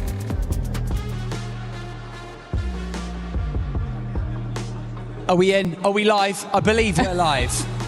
I'm not hearing anything, but I'm going to take it. How's it going, everyone? We're back on the main stage. We do, of course, have Nyx here joining us from Loud Snickers. My name's Barney Banks. I've got Carol Bombshell joining us here. We're going to ask some questions. Nyx, let's kick things off. Let's talk about strategy, okay? Because yesterday, it seemed like the gameplay was very slightly different. Today, you seem like you're getting a bit more aggressive. Eliminations are coming in. Was that the plan, or is that just the way that the games have gone today? Falando um pouco sobre estratégias, a gente viu que ontem vocês começaram muito agressivos, muitas eliminações. E esse era o plano desde o início? Vocês queriam começar nesse estilo mais agressivo? Não, a gente foi mais um improviso, mais oportunidades que a gente via na hora. O nosso estilo de jogo é mais centralizado e acaba que os times que estão ao nosso redor, o trap de lança, pá, assim, pô, fica mais fácil também, né? Well, that was not the plan at the beginning. Yeah, we had to improvise. We took opportunities, so we see the teams during rotation, so we just took opportunities. Yes, we used the right guns, and our coach and our team captain just gave us the call, and then we did it, the aggressive game style. Okay, Nyx, so would you consider your group, the group of death that we like to call, consider that including the reign champions, Evils, even Team Falcons, Buriram, does having all these strongest teams in the same group make it the toughest team in the tournament so far? Tendo times, você considera o seu grupo, o grupo da morte, levando em consideração que tem os atuais campeões, o time da Evils, tem também Team Falcons que venceu no primeiro ano, tem uma Buriram também. Você acha que tendo esses times que são fortes, faz o grupo de vocês serem um grupo da morte? Eu acredito que sim, porque se não fosse por isso, não seria campeões mundiais, né? São times que são muito bons em endgame e acaba que no endgame esses times que são muito bons dá uma dificuldade assim. Eu acho que o nosso grupo é o da morte, mas a gente também somos bons, né? À toa que estamos aí distante do top 5, se eu não me engano. Yeah, definitely we consider these teams the group of that. Of course, we are among the strongest teams here so far, and having like the reigning champions and also Team Falcons who won EWC 2024 definitely make this group the strongest so far, especially because we have all this kind of teams here from Thailand, Indonesia, but also we are not behind them because we reached the top 5. You're definitely not. You're performing incredibly well so far, and obviously a few more games to go to close out the group stage for you guys. Now, I want you to cast your mind back, because playing regionally before you got here onto the global stage, you guys are playing incredibly well in Brazil. So I just want to know, did that boost your confidence coming into EWC, knowing that in the later stages of this tournament, you're likely to face off against some of your Brazilian rivals? Bom, chegar aqui como os campeões, né, do Campeonato Brasileiro faz com que vocês consigam chegar aqui nesse momento mais fortes, vocês consigam jogar um pouco mais parelho. Você acha que essa confiança de fato veio junto com vocês? Sim, com certeza. Não tem nada melhor que sermos campeões, principalmente dos campeonatos oficiais que teve no Brasil, que é o FFWS e o Clash Masters. Acaba que sim, a gente chega muito confiante porque, querendo ou não, a gente acredita, o nosso time em si, que Free Fire é bastante confiança. Tanto é que no dia de hoje a gente teve algumas quedas muito boas justamente por causa da confiança. Vinha time, nós chegava e matava, oportunidade matava. Isso, querendo ou não, leva o astral do time dentro das partidas e acaba que sim. Well, definitely arriving here at the EWC 26 as Brazilian champions definitely give us a lot of confidence. So we arrive here knowing that playing Free Fire, we need to be confident here. So with our team, we had really good talks, really good chemistry, and we team up, and that's the results. The results don't lie. Perfect. Nyx, for us to finish our interview, one more question. Your country mates performed well in Group B last night. How are you feeling about Fluxo and Lo's performance yesterday? I forgot to translate. That's okay, that happens all the time. Nyx, você viu, né, as partidas dos jogos de ontem, né, do Fluxo e do time da Los. Como é que você se sente vendo os times brasileiros também indo bem por aqui? Cara, eu fico muito feliz, mesmo sendo rivais no Brasil, a gente ainda continua sendo brasileiro. Eu sempre trouxe pelo melhor do time da Los, dos moleques do Fluxo também. Eu fico muito feliz de ver, porque eu não gosto, sendo bem sincero, eu não gosto desse gringo não, mas só os brasileiros só. That was a good answer. You're gonna like this. Okay, for sure, I'm really happy for Fluxo and Los because we are all from Brazil. And of course, we want Brazil on the top. It doesn't matter. And especially because I don't like these other teams here. I don't like the other regions. So yes, Brazil on the top for sure. Okay, thanks so much for the interview. Good luck in the next matches. It was a pleasure to talk to you. And we are back in the studio. You are back in the studio.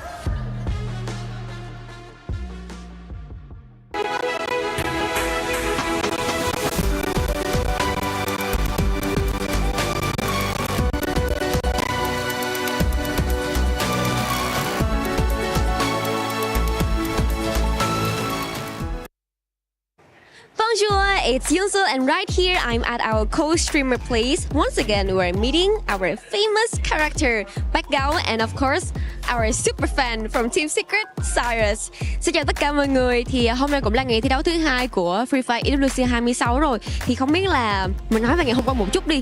WEG cũng như là Team Secret đã có cho mình một cái ngày thi đấu khá là ổn khi mà có được một booyah và cũng như là một cái số điểm tương đối để có thể tiếp tục trong ngày thi đấu hôm nay. Thì ag.al có suy nghĩ gì về ngày thi đấu hôm qua của Team Secret ạ? Chào tất cả mọi người, thì nếu mà nói về ngày thi đấu của Secret WG ngày hôm qua thì bản thân mình thấy là chưa ổn vô lắm các bạn. Hôm nay sẽ là ngày thi đấu quyết định của Secret WG. Các bạn biết là một ngày thi đấu, sau 2 ngày thi đấu thì chúng ta chỉ lấy 2 đội thôi, 4 đội thôi. Và hôm nay buộc Secret WG phải thi đấu hết sức có thể để ghi tên mình vào trận chung kết. Không biết là Cyrus thì cảm thấy như thế nào ta? Thì em nghĩ hôm nay WG phải bắn hết mình để lọt top 4 vào chung kết. Tại vì thà vào top 4 ngày hôm nay chứ ngày mai thì em thấy là khá là căng đấy. Căng hơn hôm nay rất là nhiều.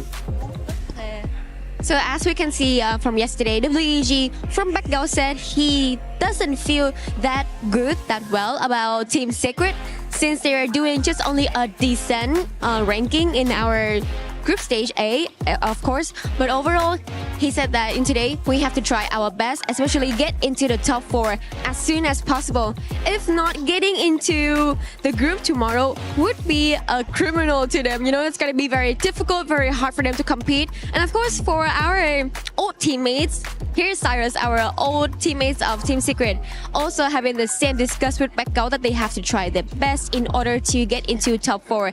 Today is a very important day for everyone, both in Group A and Group B. We all must get into the top 4 if they don't want to be left behind. Of course, if you're not getting into top 4, you're still having chances. But if you're at ranking 11 and 12, boom, you are out, not being available into the game anymore. So, as we can see in the chats, ở đây thì em thấy là mọi người có vẻ như là tương tác rất là nhiều. Thì không biết là phần lớn, bác con nghĩ như thế nào là mọi người sẽ thường nhắc đến chủ đề gì ở trong cái phần chat của comment mình ạ? Ở trong cái phần chat comment của mình khi mình coi stream thì tất cả mọi người đều tập trung về Secret WG cả, và ủng hộ cho một đại diện duy nhất của Free Fire Việt Nam. Tất cả mọi người đều muốn rằng một kết quả thật là tốt trong cái buổi thi đấu quyết định ngày hôm nay của Secret WG. Vâng ạ, và nghe kết quả có vẻ rất là khả quan và cũng như là tinh thần của người dân Việt Nam mình rất là đoàn kết với nhau. Thì em cũng không biết là em muốn hỏi là thường những cái buổi livestream mà nó mang tính chất quan trọng như thế này thì ag.al sẽ ngồi xem cùng với bao nhiêu người ở trên livestream của mình vậy ạ?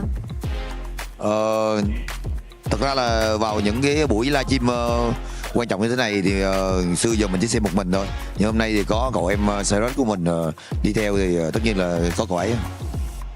So normally in the chats, especially in those important occasions like this, everyone in Vietnam, because we are having only one representative from Vietnam, especially for the Free Fire World Series Vietnam. Here is Team Secret, or as known as WAG.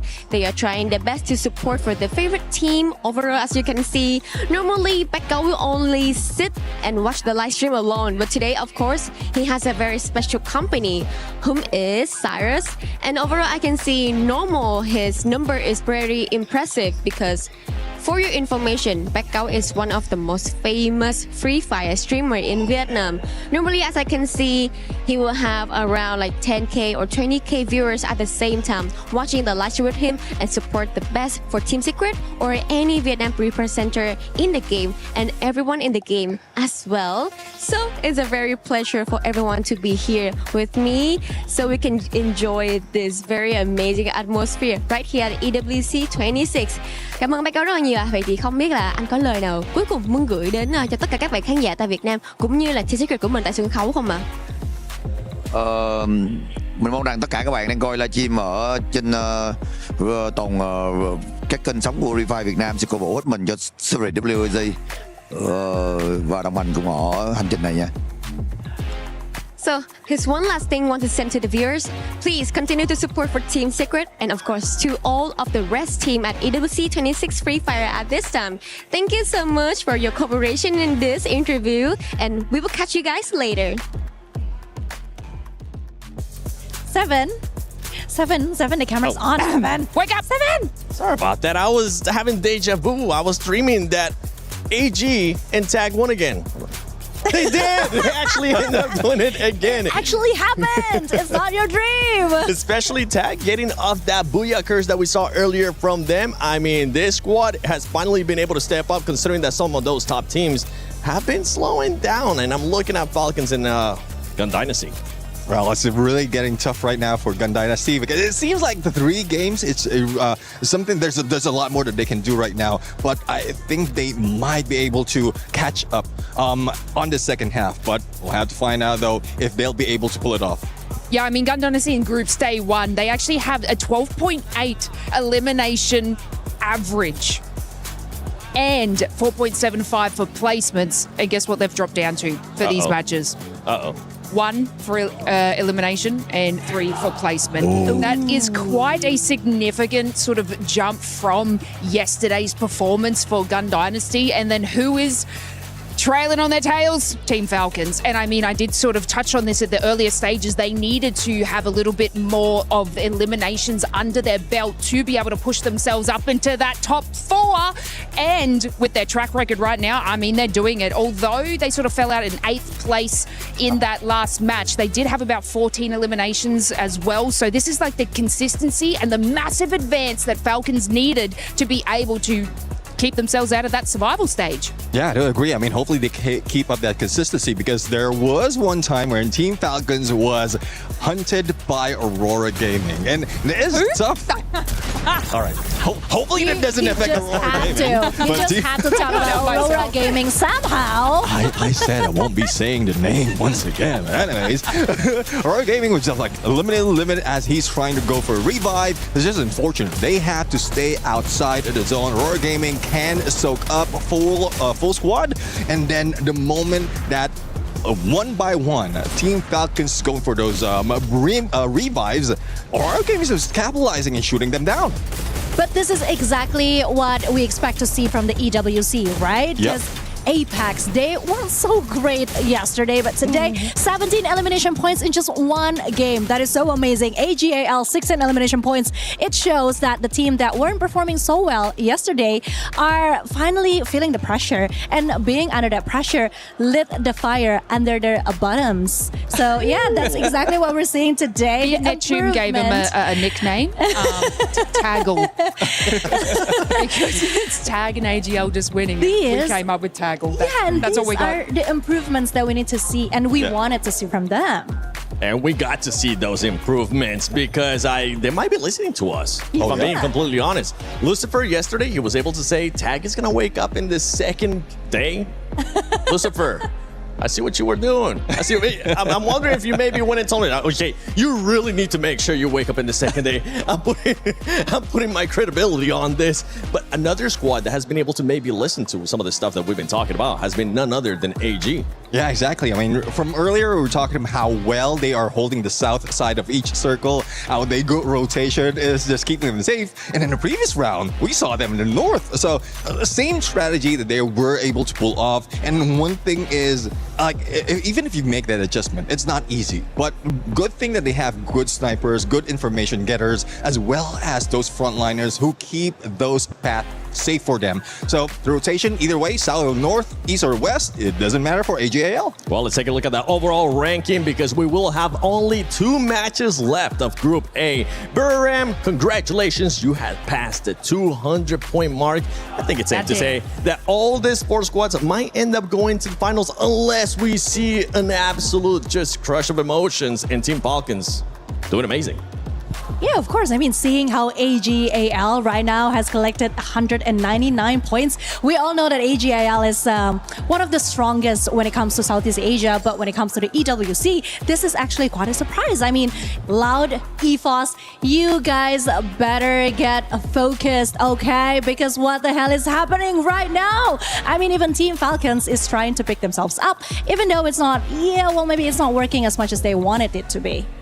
Yeah, and if we have a look at this, like, so we've been talking about the ag.al and their consistency is still shining through. Buriram United as well. If we look at Loud, like Loud up to about 8 matches had 10.8 elims average with 9 placement, which is probably our top team that is focusing on those rotations. So it looks like that's not really going to the case for them going into these games. So like you said, Loud, gotta keep your wits about you because Team Falcons are sort of solidifying that path into performing with the elims and also the placement points. So this is something where Loud needs to keep on their toes for. Now, not only for those top 4 teams going to the finals, the bottom 2 teams will end up going home. With those 2 games left, I see Demon Sprite finally being able to climb up. They're 9 points away from Titan and Paradox as well. Possibly, we could see another shift here on the leaderboard, Neptune. We'll have to fight. Let's see, though, because even against ag.al, they're struggling. Earlier, I thought that Titan Esports Club will be able to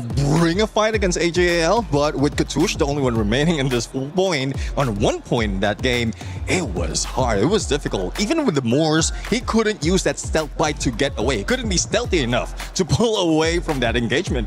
Yeah, I was just concerned about DP or demons because all I'm seeing is that terrible calls after terrible calls. And it's like, it's not even about the bad strategy, it's positioning as well. So I'm really racking my brain to like, how can we help them? How can we make them feel more comfortable and at least try to do something more? Because it's just sad to see at this point, honestly. Some of those teams that were supposed to be listening to us aren't listening to us. And the ones that are currently secure in the finals, for some reason, they're listening to us. I talked about this team earlier, actually, and it's none other than Loud. We were talking about positionings with what AG has been able to do. Loud, I feel like these top teams might be using this last couple of games to try something different because we didn't see Loud in the middle of the circle this summer. Yeah, I mean, they took the position of ag.al on the south side, outside of the circle, so it's a good strategy as well, like halfway through.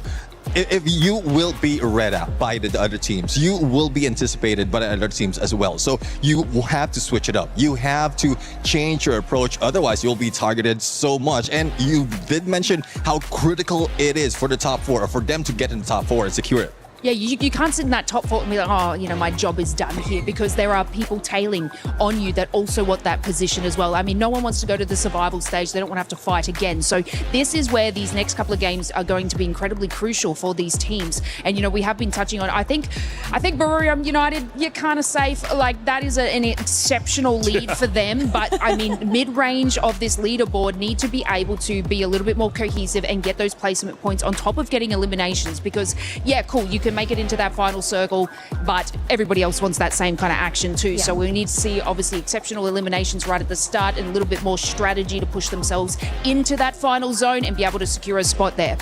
Yeah, I mean, there's still 3 places up for grabs, right? So it's everyone's game. I think it is time for us to see what's going to happen next. Oh, I'm going to save us the curse, and I'm going to send it to the casters instead. Okay. Yesterday, we were able to bless some teams, wondering if they were going to be able to get 3 booyahs. We have 2 squads now with 2 booyahs apiece. So Husky, Lucifer, are they going to maybe get that 3rd booyah or no? I am pretty sure at this point of time that anything is possible, and I'm looking forward to see if ag.al can get that 3rd, or maybe TAG. But I gotta say, spicy words from Nix, from Lau, and Conchita's takes have been getting hotter and hotter. Yeah, I'm throwing my book out the window. Yeah, I'm here for the vibes, man. Exactly. At this point, none of the things that happened yesterday in terms of points, in terms of how storylines were built, are all broken down as we see the flight path. This time at least a tad bit better compared to the previous game that we ended at Purgatory. But yes, a great end for Team Apex Gaming in India. And now another opportunity for ag.al to get their third here. And again, like how Buriram did, maybe even ag.al do a 3 for themselves. I mean, BRU hit the 200-point threshold as expected. First team to reach there. Wow, plenty of eliminations on that feed as well as teams started off hot. Well, this say Shoto really coming alive. Paradox, unfortunately, almost snuffed up of theirs. Madara, get a confirmation. That's the second one for Demon's Pride. Should be able to get the pick up there. Jazzy though, under fire. As pressure mounts. There is Apex nearby with Evos by their side. Yeah, this is not the best of the battle, but look at Shoto. He has looked like a beast, completely going all in, the rusher. And now again, another opportunity that he wants to strike at. And there it is. Before going striking, he goes in for a revive.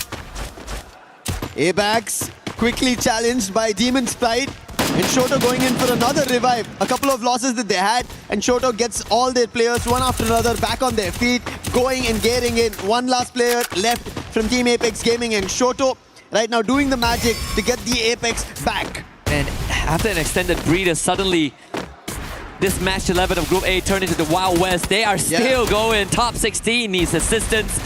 Apex getting gunned down, but Russia that covers the flank. Madara ends up losing out. Demon's Pride needs to find a way out of this. They are slowly running out of gas, but Evos with a choco right around the corner. It's Jazzy confirmed. Demon's Pride vanquish. Match number 11 this is, and Demon's Pride going out at this point makes their chances and their keys all going out of their hands. Evos on the other end, they'll be happy. However, tag not yet because Wolvin just got taken down by Loud. BZP and the team's very first elimination. And Sahil Jad in a complete different direction. Tag spread around the map itself because this start was not great for them. They're unable to replicate what they just did in the previous game. And I don't know how, right? One game they got a booyah, did not make the best in the second, and then coming back to the next, again another booyah. A little back and forth happening here from Team Apex Gaming. Yeah, we actually have a terminology for that. It's called the RRQ experience. In a way, sorry RRQ fans. You know it's true. You know it's true, Conchita. I love you a lot. But I gotta say, after match number 10, we already see the clear hierarchy, right? Top 4 confirmed. Even if Falcons go on a miracle run to do it in 2 matches, highly unlikely. So now it's the fight to not be in the bottom 2. But even then, with Demon's Pride out, they only have one more chance in match 12 to do so. Paradox hanging on by the skin of their teeth. They gotta find a revival to get back into the game. But getting the game going is going to be due. Elimination, damage all being done. Aim God now taken down by Titan Esports Club. That was one of the players, but there's still a challenge coming in. Ray, he gets taken down. Titan Esports Club, they get challenged by Aurora. And look at the Axel's position. Completely unthought of, and Aurora taking this as an advantage. And Titan Esports Club, all they want is making sure they secure their survival stage chances. And a challenge coming in from Azriel is good to deliver one, but then the entire trail of Aurora follows through. And Titan Esports Club, they lose their players one after another. And it's only up to Kutush, and Kutush has always been the savior for this team. Forced to slow the pace down. Not really close to his team, but the Dynamo clear from top player confirms the absence of anyone there, so he can't get the revive going. Nameless and Cypher linked up. Shoto, great snipe on the trap. Kutush with the full revival there. TAG racking up steady points. Next one far actually fights deal with a P90 of all things, so the sniper of ag.al will need to be brought back, and that's will be the case. As Loud makes that rotation, BZB wants to push the envelope. Loud, they are in the top 4, and as you said, they're just making sure they seal the deal with match 11 and match 12 on board. ag.al trying to get closer to their booyah so that they can cascade in the champion rush, but right as now, Aurora, they're biting their chances, trying to get better, and they're picking on DRS one after another right at the vending machine at Zipway. Not even giving them a chance to breathe over there or even counteract. Wait a minute. And look at that, instantly they go for a hit list and goes to Loud's Gosha. Aurora has 16 eliminations. What? Yeah. How much has happened? That happened. Wow. Where did that happen? We'll see in the replays. Yeah, that's it. We looked away. We looked away for just a little bit. Yeah. You see that, Neptune? Thanks for not mentioning Aurora. And Aurora, big picks. They did trouble. Titan Esports Club. Those are some of the eliminations that they managed to get.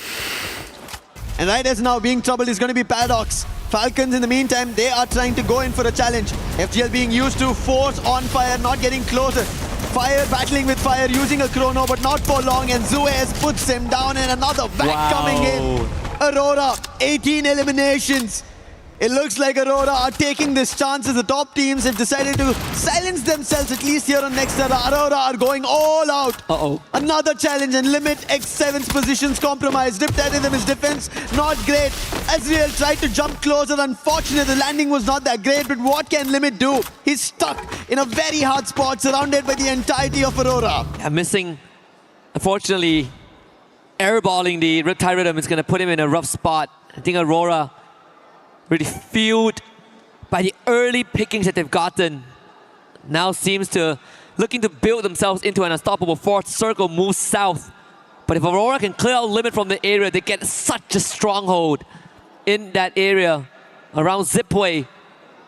I think the best part of Aurora right now, again, chances of making it in the top 4, pretty much unlikely, but they could cement the position to one of the generation record run. Remember, so far today, the most elimination a team has gotten for themselves is 20. Yeah. Aurora is at 19, 18, 19, so they're already looking to break a record. This is around the 7-minute mark, right? Not at the end of the game. So Aurora, in a brilliant run, for the time being, even EVO's trying to stretch that towards 10 of their own elimination. Tag, they find Kutasho there. Seems like the elimination feed slowly, right now, lighting up one after another. ag.al picking off the last player of Paradox, and that is Sneaky out. And Paradox, just like Demon Sprite, their chances are looking bleak. Really falling out of their hands. Some hit scratches there from Paradox. The only thing that they could hope for right now is for TEC to be next. Then they will have a chance to bring it back. Maybe for Demon's Pride it's going to be an easier journey, but for Paradox it's a 20-point gap. And a lot of hope that TEC don't make it this round and the next. It's going to be a difficult one to kind of look forward to teams fall and their own uprising, and especially with only one game to go after this. But on the other end, Loud, they have a challenge. That's going to be DRS. They thought they were ahead of the game, but BCP, he was quickly surprised by DRS. But the challenge not yet done. Gosha was there out along with Aurora. 20 eliminations on the clock. Not yet 10 minutes, and Azriel going in for a chase. Pratik, he will be taken down by Azriel. Stroix, can he do something different? Right behind the drop, and Aurora have not yet seen, but finally it's going to be the Axel. And DRS out of the run. However, Aurora roaring in this game. A slight smirk from Axel's face. He knows that the magic is being performed here. They might even set a record for the highest elimination count in a round if this continues. They add a Booyah on top of that, it might be the record for the most points in a single round. Yep. To be achieved and set by Aurora, missing 4 years from the international stage. I don't care if they win the trophy in the end. There is going to be them inscribed in the history books by the end of this one. Yeah, to do it at the Esports World Cup, to break records is not at all easy. Titan Esports Club, their journey started today in recovery, and somehow they are above the chopping block for the time being, and especially maybe a blessing in disguise that both Demon's Pride and Paradox are out. So get that difference even bigger. That's what they have to act here at Deca Square. Right close to them, they have Team Apex Gaming to be worried about. Best part is that with DRS being wiped out by Aurora, Titan Esports Club have a better chance now to ascend in the rankings. And not to mention, booting Paradox down to the last spot. Race of hope for TEC. EVOS has been a bit quieter this round. I think they were sitting at around 10 eliminations there. About to move forward, potentially bump into Falcons. BRU making the rotation over the boxing gym. Launchpad will be used. This is going to be quite the rotation straight in. Stealth bites by Russia. Going ahead. And guess who lays ahead? It's Aurora. He might have the stealth bites and might be in cover for the time being, but right in front of Aurora. The only two teams right as now here in Nextera having double digits. Aurora and EVOS both next to each other, and it seems like EVOS do not want any fight of this. They're back off the compound. Move to a different angle. Russia! He finds an opening on Jun.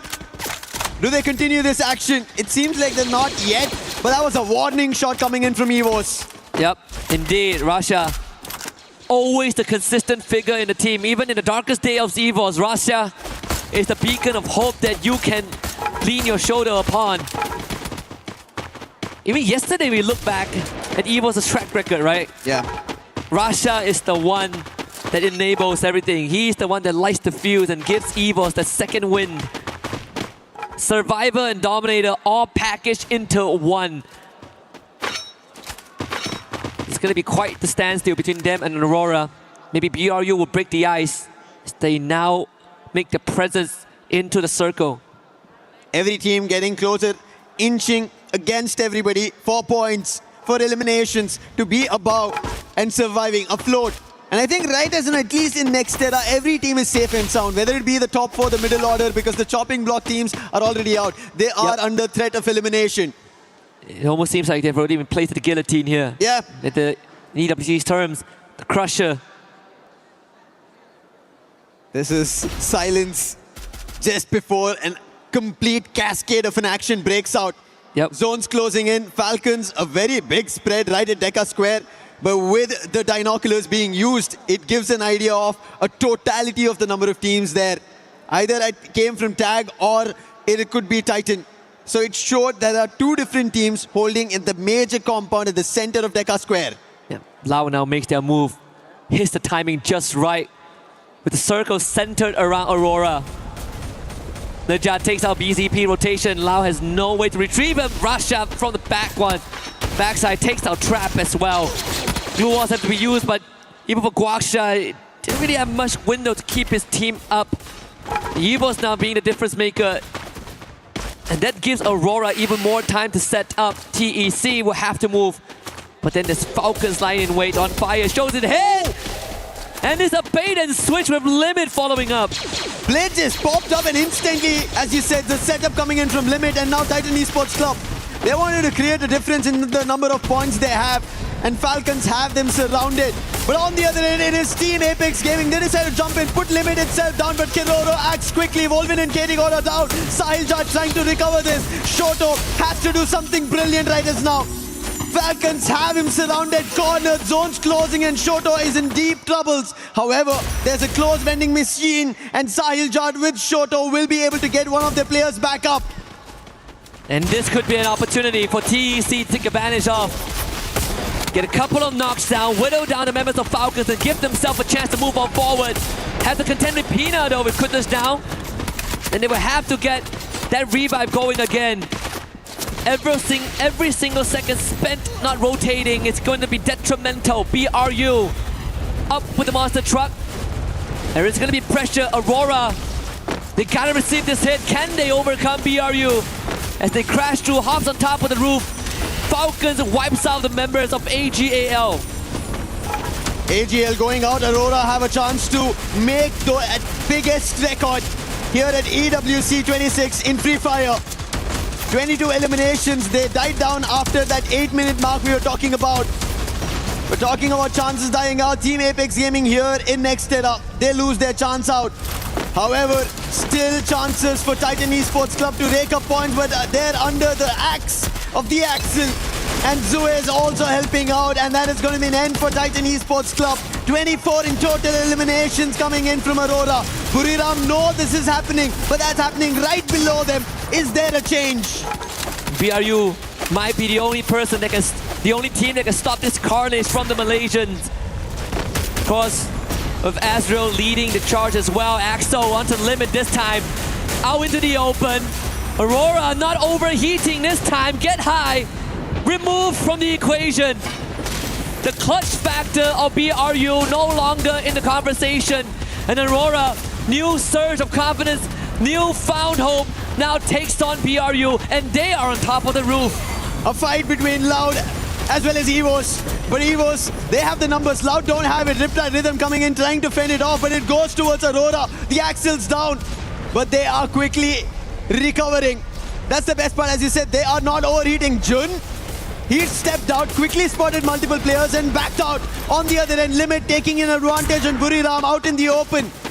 Buriram thought they're going to be ahead of the circle. The zone shifting, they wanted to take an advantage of it. It did not work in their favor. Aurora on the other end, back into the compound, pummeling bullets towards Falcons as they did trouble Buriram. You want to talk about David versus Goliath? Aurora is the underdog right now. 25 and counting. Make it 26. Azrael with his 7th. Side by side with Jun. They make it to the high ground, and now EVOS is going to be the next on that hit list. They eliminate BRU with the help of Falcons, down to just 4. Aurora and EVOS have the best odds with the full squad left alive, as Loud also ends their journey in this match. Kororo all alone. It's going to be the neighbor derby here. Aurora ever so confident. And the final fight breaking out at Boxing Gym. And the gloves are going to be let loose. EVOS, the defending champions. Aurora, the first time in the making. Breaking a record if possible. EVOS have to set themselves up. Like how we've seen Aurora, they have their elimination spread across all the 4 players. 6, 7, all of that has been seen. But we saw EVOS themselves at the early, looking cool, calm-headed, with fun in their name, with 6, 7 already being done by Russia. But can they actually pull off something like that against Aurora, who are looking like the Goliaths in this game? Start to eliminate the external factors. As EVOS, they take the challenge head on. You know they never shy away. Glue was put up by Aurora to prevent any sort of an off angle, as EVOS barricades themselves in its compound, but the circle is going to force certain movements. Suez still preoccupied by Kororo. He needs to be removed. This is the plan. Aurora do not want to give the chance for EVOS to step out until Kororo is removed, because they do not want somebody trying to pepper them out without intent. And now with him going out, Falcons out, it is going to be a fair 4v4 battle. But the best possibility for Aurora is they have cornered them. They've closed out every opening on EVOS. There's a chance for a 43-point round right now for Aurora. A record never seen from a Malaysian team. Last we saw was 42 points last year by Falcons. Aurora have a chance to make it 43. And how cool is that on EWC a year apart? The circle, it's going to be the game maker. Axo on the roof, but we eventually have to descend. Neither of these teams have the best of the circle. They're at the edge of it. They're at the center of it. It will come down to a battle, but look at Aurora using all their glue walls, making sure EVOS does not head out. They're hoping that this zone shrinks in their favor. Oh my goodness. They're waiting for an opportunity. EVOS also not trying to rush out. Might come down to just their HP. Is it really going to be a heating battle? Ezreal not able to sneak in. It's going to be so close. Axo is going to be their lifeline. Rasha finding a knock. Here he comes.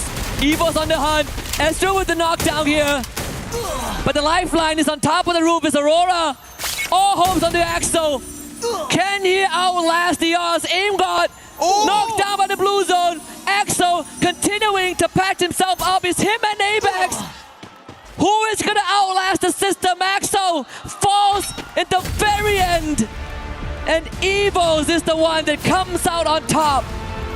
The Tigers, they hold off the zone, helping them out. Aurora, they should have kept their aggression going on and they could have got a record. But what a booyah coming in from EVOS, holding it off. We saw the fight could have broken out very early on. Russia instantly shut down Aurora, saying do not take that fight against us. And in Boxing Gym, we did look forward to the bell, but it was in favor for EVOS. And regardless of that, Aurora have something to be proud of. Still a record being set. Almost close to 40 points. A scoreline that any team would dream of. Yeah. Again, we said highly unlikely that top 4 standings will change, but this has at least kept Aurora in the game. And even for EVOS, they know what the plan of Aurora was. They were prepped to play that healing game. What an impressive round, honestly, from the Malaysian team. I think it is something that, you know, we saw back in the SCA, back in spring. The good games of Aurora are the games that they are willing to make these moves and take on the fight, and god damn, they did it well. Yeah, I wish for this fight to break out in their favor. They should have gone for it a little ahead. I agree. But yeah, there was even electrotherapy being used by Evos. That also helped out ABAX over there. And that's what we talk about, these minute things, you having the skills ready for those final battles. It helped out Evos over there. Aurora otherwise maybe could have had their own big one. Let's hear them. I was ready for a bloodbath, honestly. I was so ready for Aurora to just run in, duke it out, throw haymakers, and see what happens. They chose the safe way, but again, no harm, no foul, you know? We've been seeing these teams who have had their booyahs and their comms right at the very end. It has not been hectic at all. And in this bed, we saw comms. They're like, hey, we understand what Aurora are trying to do. Let's do the same thing. It worked out for Evos. Yeah, I mean, you didn't even see Evos trying to force their way out from the boxing gym. Right? They're like, I guess we chill. And then we try to... We 6-7. We 6-7, right? And so we got 6-7. Game 6 is coming up. But of course, before we get to that, we got to see what's going on in the rest of EWC.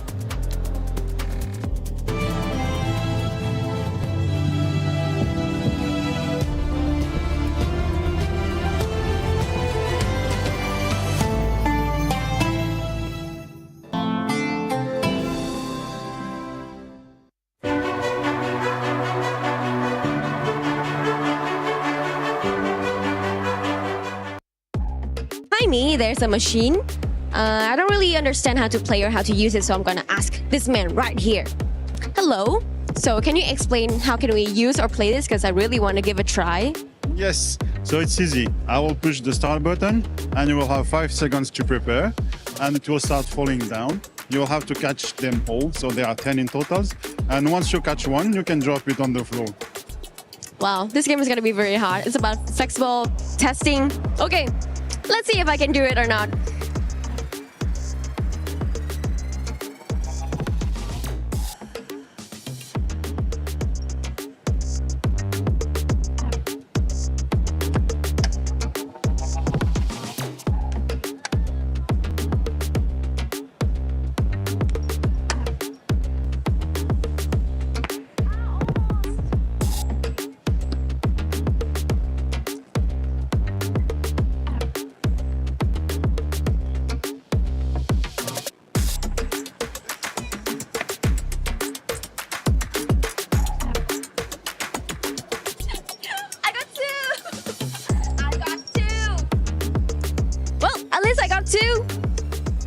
I think it's a good game to testing your flexible, and of course my hat is falling off, but this one is pretty fun for exercise.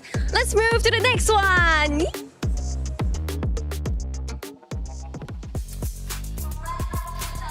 From that last map, I mean ending it with a healing game and a record almost broken. Can you believe this, AJ? I can definitely believe it. What I cannot believe is the fact that it was a Malaysian squad that almost broke the record of Falcons themselves, right? Massive game for Aurora, but that's exactly what you want to show the Malaysian fans out there, that you're not just here to fill a slot, that you're here to go all the way to the grand finals, and because of Champion Rush, maybe even run away with it. Yeah, it's anyone's game because today has been crazy. Yeah. We started off the day with booyahs from TAG, and they had 2 of them despite struggling yesterday. And ag.al still rampaging and finally clinching in that booyahs as well. Absolutely. It's just Chuck Day India all day long. This is the moment for Team Apex Gaming to rise up to the occasion. They clearly knew it. Yesterday was a warm-up day for them, right? I wasn't too concerned about them at all because we've seen the way India plays, and it is all about the patience. It's all about reading and understanding the rotations of the other teams and then going in for the strike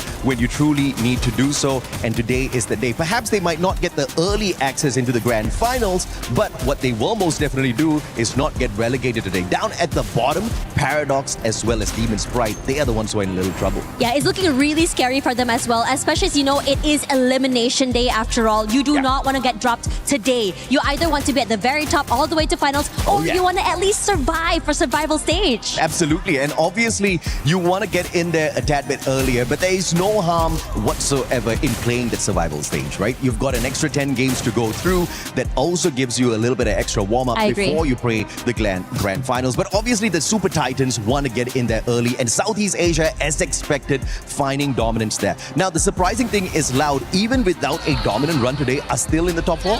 Yeah, they still are. They're still farming. They're still going crazy right now. And I am very excited to see what will be happening. So, after this, we've got the final game. It's the final showdown. It is the final opportunity for the two teams down at the bottom. The ones they are chasing, though, is from Bangladesh, TEC. Now, they've done good enough so far to stay clear of that bottom spots, those 2 bottom spots, but they're a little bit too close to being uncomfortable in the competition. This is that round. I'm expecting them to make a breakout run. yeah, it's really scary to think about it. But again, anything can happen. We've seen records almost broken as well. And I think that after this, before we go, I mean, again, it's the final game before we go into the second series of the day, right? So in your opinion, what do you want to see on the final map? I want to see the underdogs rise up to the occasion, even though Demon's Pride, as well as, you know, the ones who are closest to them, are not going to find a way to maybe get the booyah at the end of the day. They still need to try. They still need to throw out a lot of points as much as possible. So if possible, get to that final circle before finding your eliminations. I also agree. I want to see the battle of the underdogs, but who else better to tell us what will be happening in the last map? Other casters, we have Lucifer and also Husky. You are damn right, Tash and AJ. Last match of Group A. And we are about to see some dreams get crushed in this brutal reality of an international competition. Paradox Gaming down at the bottom, followed by Demon's Pride in 11th place. But there is still hope. Even a slight glimmer is what might make the difference for these two teams. We saw TEC, they ran away with the previous map thanks to a bit of intervention. Paradox Gaming have a mountain to climb to even make it to 10th spot. But for Demon's Pride, for the pride of Pakistan, that journey might be slightly extended if they just get a good round.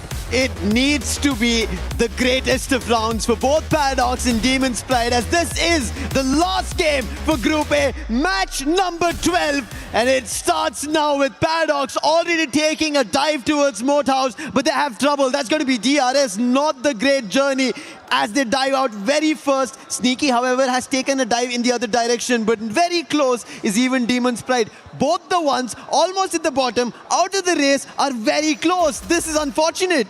Yep, very poetic as well that the last map is Purgatory.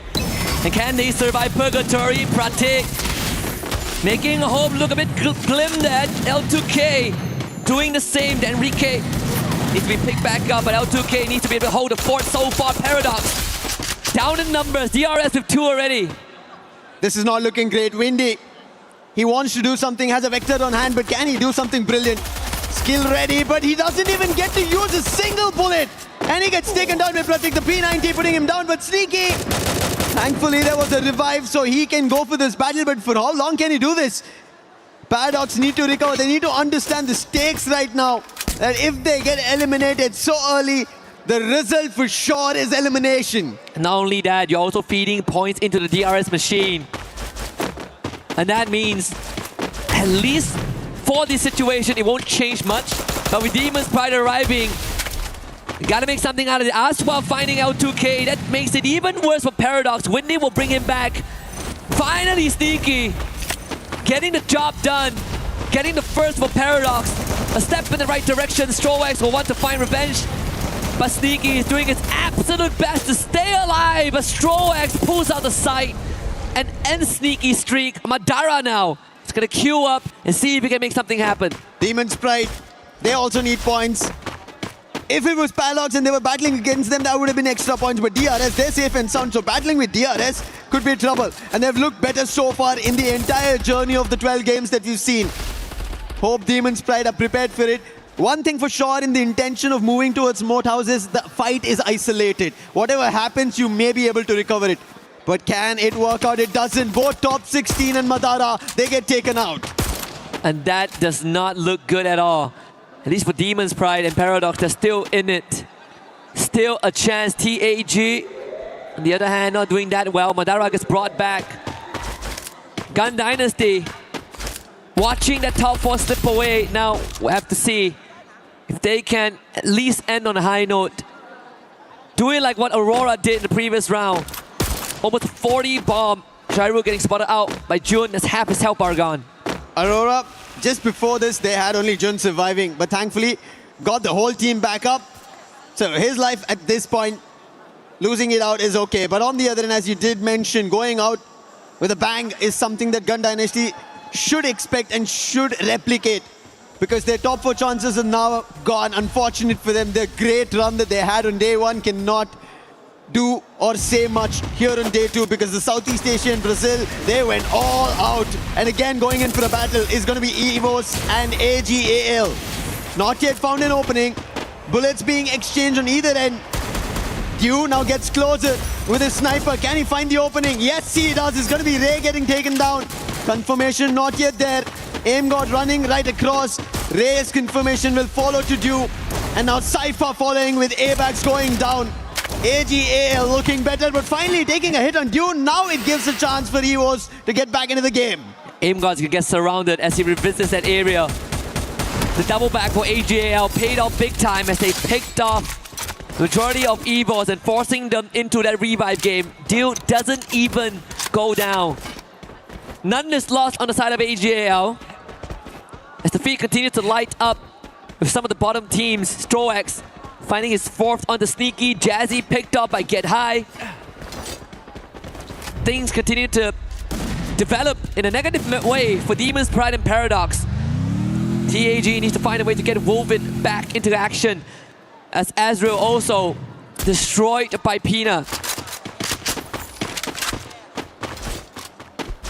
Falcons at Central, a UAV to scan. They do not find anything. On the other end, Aurora, we spoke about this. After almost a record-breaking performance, this last game of Purgatory is now working in their favor. Last time it was Jun, this time it's the Axel. On the other end, DRS are still hitting on Paradox, getting extra eliminations from them. Quick on the revive, thankfully had enough coins to get the whole squad back up. What is this again? Demon's Pride and Paradox, one against each other. And Windy quick on the revive. Madara had the same intention as well. But at the end of it, it's going to be Madara who gets that elimination. And that's going to be a second. But DRS is still close by. If Demon's Pride as well as Paradox keep going at it like this, their chances of making it up will not work out, because TEC, they've already picked up 5 eliminations of this game. With top 16 going down. Again, a reset, a hard reset onto Demon's Pride. Madara would just have to make that rotation. Blade making good on his opportunity. Takes down Wasana in the meantime. Players of Paradox on your screens. Again, it's going to be tough. Sneaky losing out again. And like you said, Lucifer, this cycle of point churning, if it's not into the pockets of Paradox and Demon's Pride, yeah, there's no chance. Not sure what the thought was. Maybe they both wanted to go for a drop clash and DRS ended up becoming the surprise. And DRS are getting those extra points at the time being. TEC in the meantime, they are getting their own eliminations. They're already, we saw just before this, at 80 points. So a chase towards them is going to be very difficult for both Demon's Pride and Paradox, and especially they're losing players one after another. Finally, somebody has taken the most eliminations away from Trap, and it's going to be Sci-Fi, and that's what I'm pretty sure every fan of ag.al will be happy to see. Yeah. Russia still in first place. Yeah. At least tied out with Sci-Fi. The previous Clash Squad tournament, he actually is the most damaged, the highest damage dealer, and no one could get close to him. Yeah. Even though they didn't win the whole thing, and that's the craziest part. Wasana actually getting removed. But now, coming to life, Gun Dynasty, that's exactly what they need. Maybe the last game, but still, give it your all. A warning to the teams who will make it to the survival stage. That's what Gun Dynasty need to look forward to. Paradox, in the meantime, do get another revive again to their teammates. But driving away their chances are Titan Esports Club from Bangladesh, something that we were looking forward to. When we speak about South Asia, yes, India now looking great, especially after Tag getting 2 booyahs. I'm pretty sure teams from Bangladesh would want to do it because there's Straw Hats in our Group B as well. They've not looked great. At least Titan Esports Club have taken it up a notch. Yeah. And it could be a source of motivation for Mia Corp too. Yeah. And no, it's the first time for South Asia, but they have had a slight taste before this.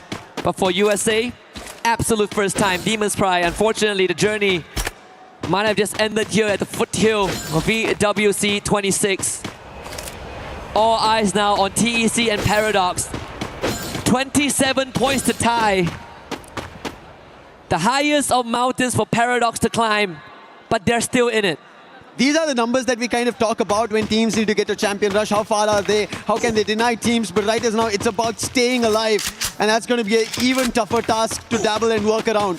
And I think Paradox, they have a long statement to do if they have to put up a performance like this. Because we've not seen so far, 11 games they've played, we've not seen them pull off a double-digit game.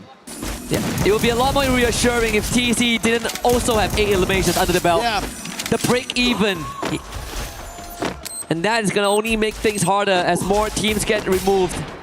Strox taken out by BZP. It's a good time to kind of lay it out on the table as well. This last round, a lot of what's happening is inconsequential if it doesn't directly affect Paradox. Paradox, every time they take a step, they are either surrounded by DRS or being challenged by somebody else. This time at least, they've fended off DRS. It's only going to be Pratik and they instantly surround him. Nice. Quick on the take is going to be Sneaky. Happy on that elimination is also going to be Paradox. But they're not out of elimination. Loud is getting closer at that ski lodge's end. Forge is above. Can they forge their very own key that stays alive? At this point, it looks tougher than ever. And remember, with that elimination, they tie up with TEC again. Yeah. 27 points, the count starts here. Enough bodies to go through, but with the right placement points. Not the best challenge right they have. DRS, they somehow were able to fend off.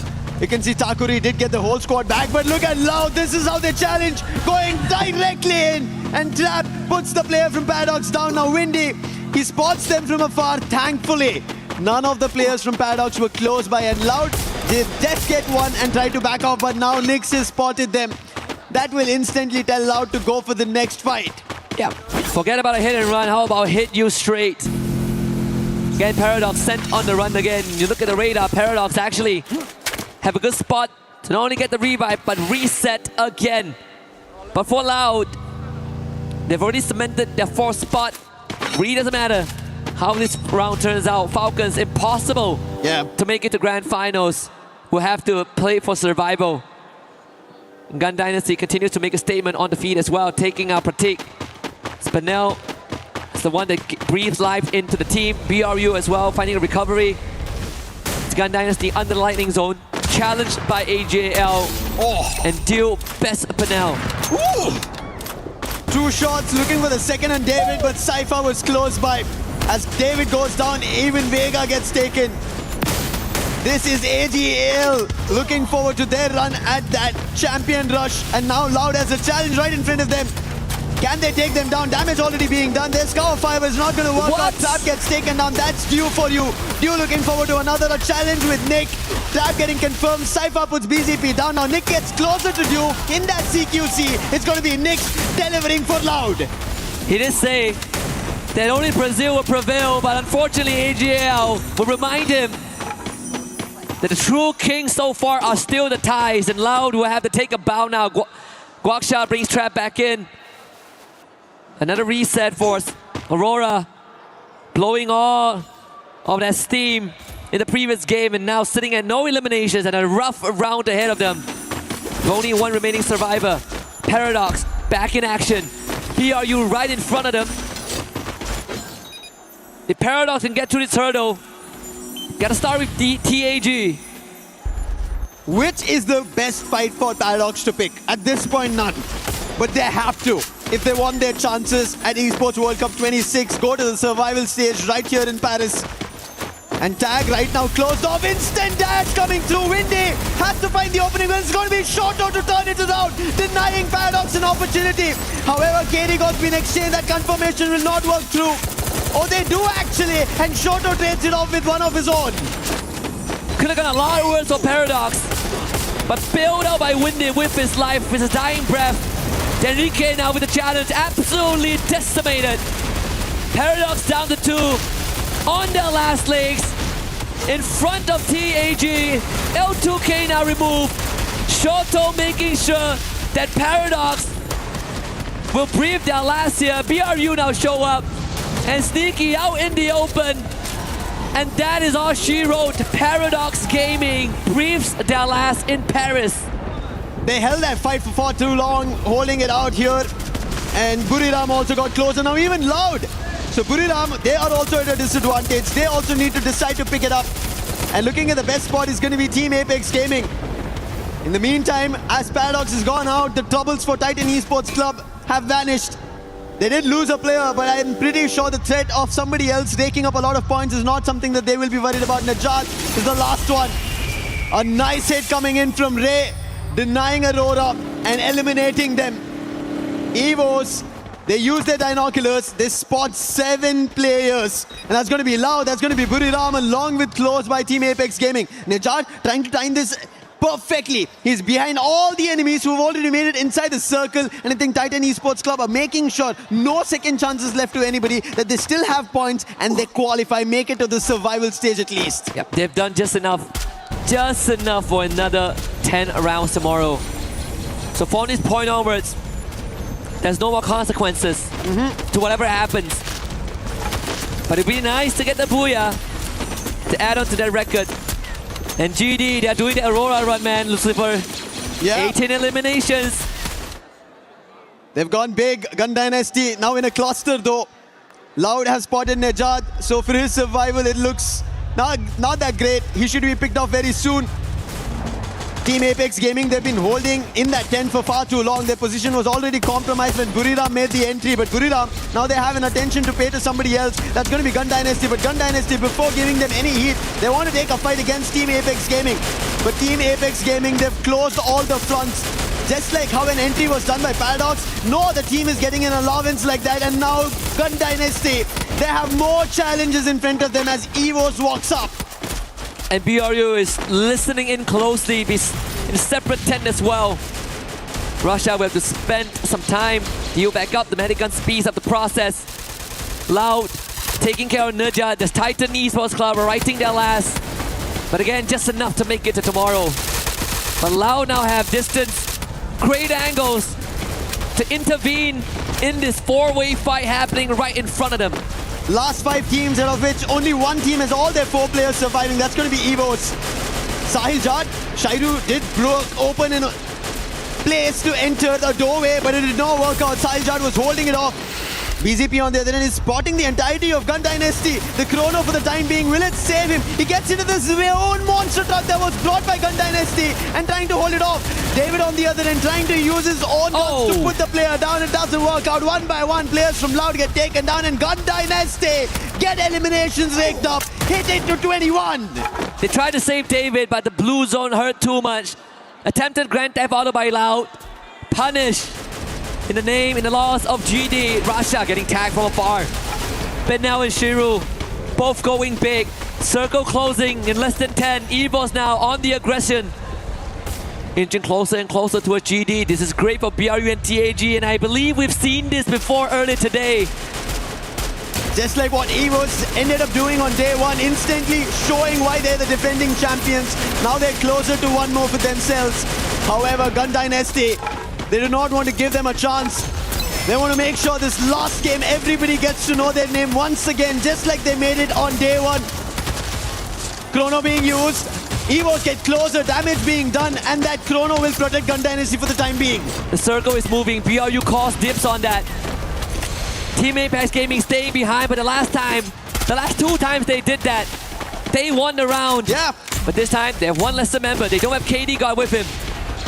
But they still have Shoto. Every time fight breaks out between 3 teams, it's always Team Apex Gaming have an advantage. So they want to wish Evos and Buriram go fight against each other, but it looks like Evos have their clear intention of who they're going to take this fight against. Evos clearly have the numbers advantage. The blue though starting to hurt TAG, forced to take the long road. That's gonna cost them somehow. Wasana already waiting in the flank. The point guard of BRU in this encounter. EVOS pushes forward from the side, held back by Moshi. ABAX needs to get something done right now. Can AimGod break it open? Shoto certainly does. As he takes down the young prince of BRU, Woven finds one onto EVOS. ABAX responds, but it's on to Moshi. That's the execution right out in the open. BRU seems to be the target. Shoto gunned down by Rasha, but moving. Picks him back up, drops the dough. TAG are so close. Another opportunity for them. Team Apex Gaming, a man down, but they have a lot of hopes. With the aggression they would want to convert on. With the damage being done, nice shot coming in from AimGod, following through. Wolverine, the last man is the savior. Can he do something brilliant? AimGod says no and shuts them down. And that's going to be EVOS, your defending champions of EWC. Looking forward to making sure they have a statement at the end of Group A games. Back-to-back booyahs to close out the group stage. At least for Group A, EVOS have made a statement indeed. 1 year difference. Since 25, since they hoisted that trophy, they have been on a slump. People were wondering if that is it for EVOS. So much doubt throughout fall, throughout Global Finals 2025, throughout spring. And here they are, 2 good days in a row. And that's Paradox Gaming on your screens. The rep from Africa, all love. But throughout all of that, BRU have done more than enough. They are gonna be the ones that tops Group A. What a game coming in from Buriram. I think while we talk about teams of consistency, right? They showed us what consistency means. Yes, this game and the previous one, a back-to-back booyah pulled off by EVOS, showing why and what they are, what they're looking forward to in EWC 26. But consistency is the key. That's what everybody wants to place inside the shield. And maybe Buriram might be writing it for themselves. Let's listen in on what EVOS is talking about with that win in the final round.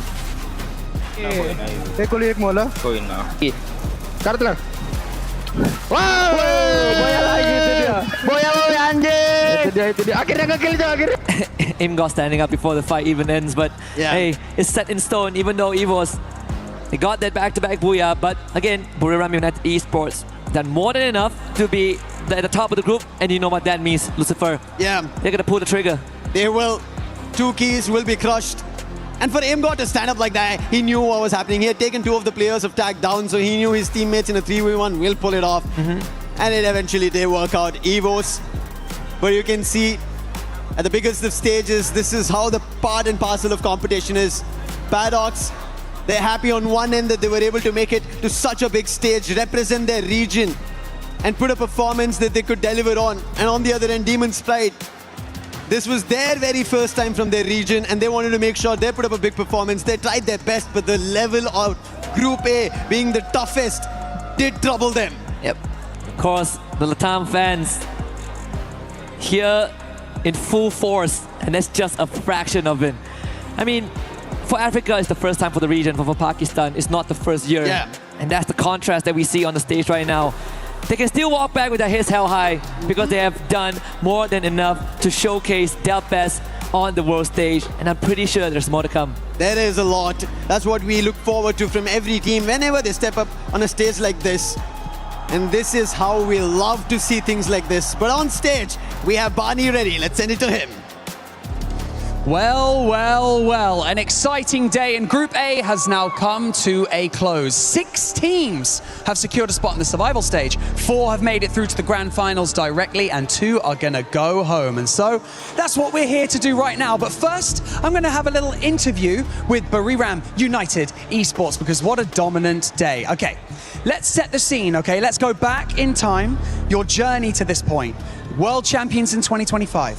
5th in the regional finals, so not obviously, you didn't match your expectations for that, but now dominating in the group stage at the Esports World Cup, that's got to boost your confidence, right, Wasana? ก็ก่อนอื่นเลยนะครับขอแสดงความยินดีด้วยนะครับกับผลงานในวันนี้ออกไปในทางยอดเยี่ยมเลยทีเดียวนะฮะแต่ว่าก่อนอื่นเนี่ยขอย้อนเวลากลับไปในปีที่แล้วสักนิดนึงใน global ในเวที global tournament นะฮะหรือว่าในเวทีระดับ region นะฮะเราจบที่5ซึ่งแบบว่า ผลงานไม่ได้ไปตามทางที่เราหวังมากนักอยากทราบว่าในวันนี้เนี่ยเรารู้สึกยังไงกันบ้างฮะ ก็วันนี้ก็ทำได้แล้วครับก็ทำให้เห็นแล้วก็ใช่ไหมพี่ผมตอบถูกไหมนะฮะก็คือก็ดีใจครับแค่นั้นเลย Yeah, actually we are very happy and excited that we finally be able to like prove ourselves that we are deserve to be here to become the world champ of this year. I like that. Now, one thing that all these teams are chasing, obviously, whilst we're here, is consistency. And it seems like you guys have that in absolutely mountainous amounts because you guys managed to secure 3 booyahs yesterday. Today, not so many. However, you're still putting up points every single game. What does it mean to have these teammates with you and performing so well here on the main stage? ก็ในเวทีการแข่งขัน EWC 2026 ณ กรุงปารีสนะฮะในกรุ๊ปสเตจทั้ง2วันนี้เนี่ยเราทำผลงานออกมาได้ดีทั้ง2วันเลยถึงแม้ว่าในเมื่อวานเราได้ทำบูย่าไปทั้งหมด3ครั้งด้วยกันแต่วันนี้เนี่ยถึงแม้ว่าเราจะไม่ได้บูย่าเลยแม้แต่ครั้งเดียวแต่เรายังได้แต้มทุกเสมอทุกเกมเลยนะฮะรู้สึกยังไงกันบ้างครับผมก็รู้สึกดีใจครับก็ได้ตามซ้อมตามแผนที่เตรียมมาครับผมว่าคะแนนประมาณนี้พวกผมก็ทำได้เป็นเรื่องปกติอยู่แล้วก็ไม่ได้รู้สึกดีใจหรืออะไรครับแค่รู้สึกพอใจตัวเองมากกว่าที่ทำได้ตามฟอร์มครับYeah, actually we are pretty happy and satisfied with our performance because like this is supposed to be our true form and true power. So if we can do it like this over and over again, I think we're going to be able to claim the champ trophy.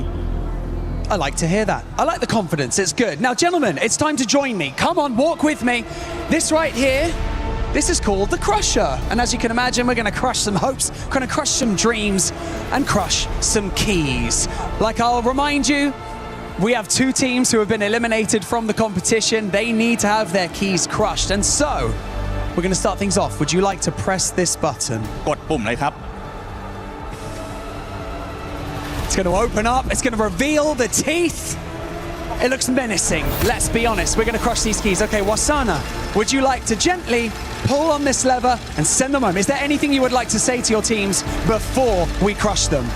ก่อนที่เราจะดึงคันโยกลงมานะเพื่อส่งดึกคีย์ทั้ง2อันลงไปเนี่ยมีอะไรอยากจะฝากบอกทุกทีมเลยไหมฮะกับแล้วก็2ไม่เป็นไรครับเก่งแล้วแต่ผมเก่งกว่าครับตัวที Yeah GG nice try but we are better than you guys sorry Oh, that's what I like to hear. Okay, pull that lever in 3, 2, 1. Send them home. And just like that, 2 teams have been eliminated from Free Fire at the Esports World Cup 2026. But don't go anywhere because 2 more teams will be eliminated later today. And as we get those groups prepped, we're going to head back to the studio before we continue with day number 2.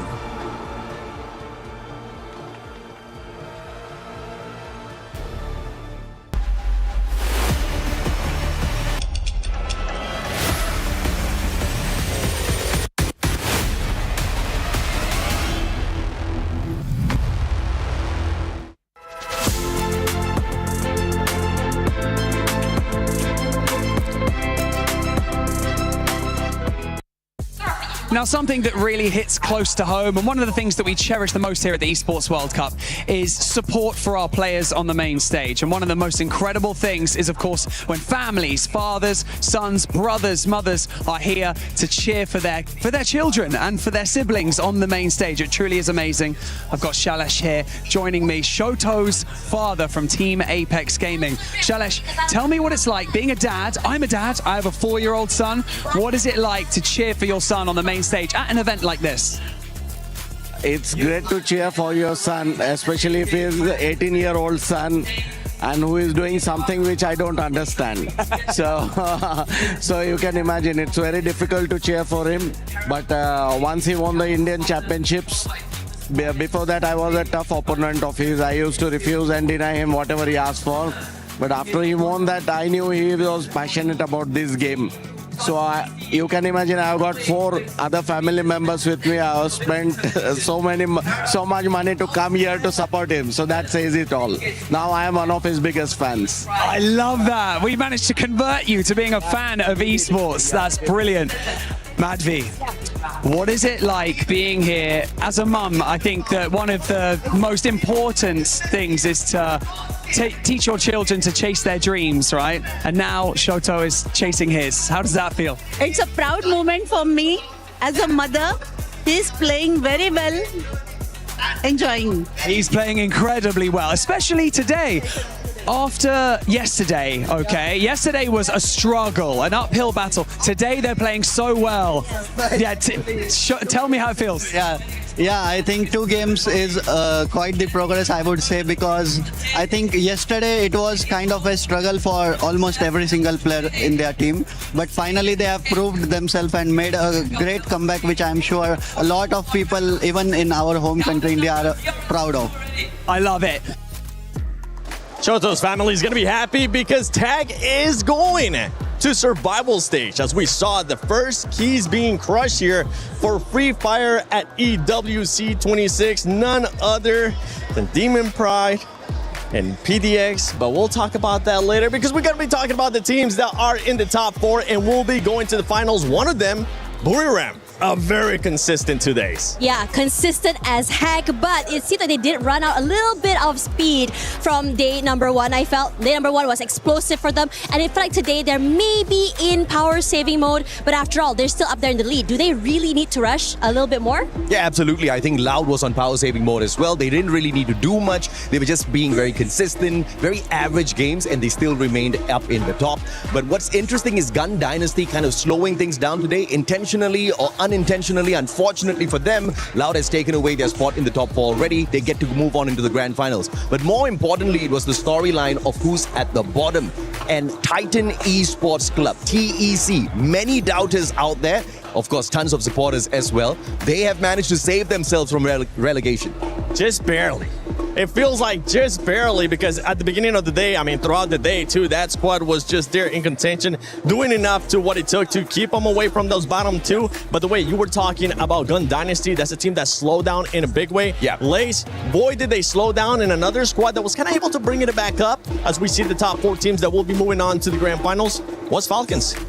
Yeah, I mean, Team Falcons, you know, I sort of said that this is something that they need to showcase a little bit more grunt into it, and boy, did they do that. So from up to about 10 matches, they were about 9.4 average kills and to 4.4 placement, which is actually beating, you know, teams like Gun Dynasty, who, you know, just brought it back in these last couple of matches. So seeing that sort of like, I guess, competition between these 2 teams, Falcons, Gun Dynasty, is obviously what makes these storylines so fantastic.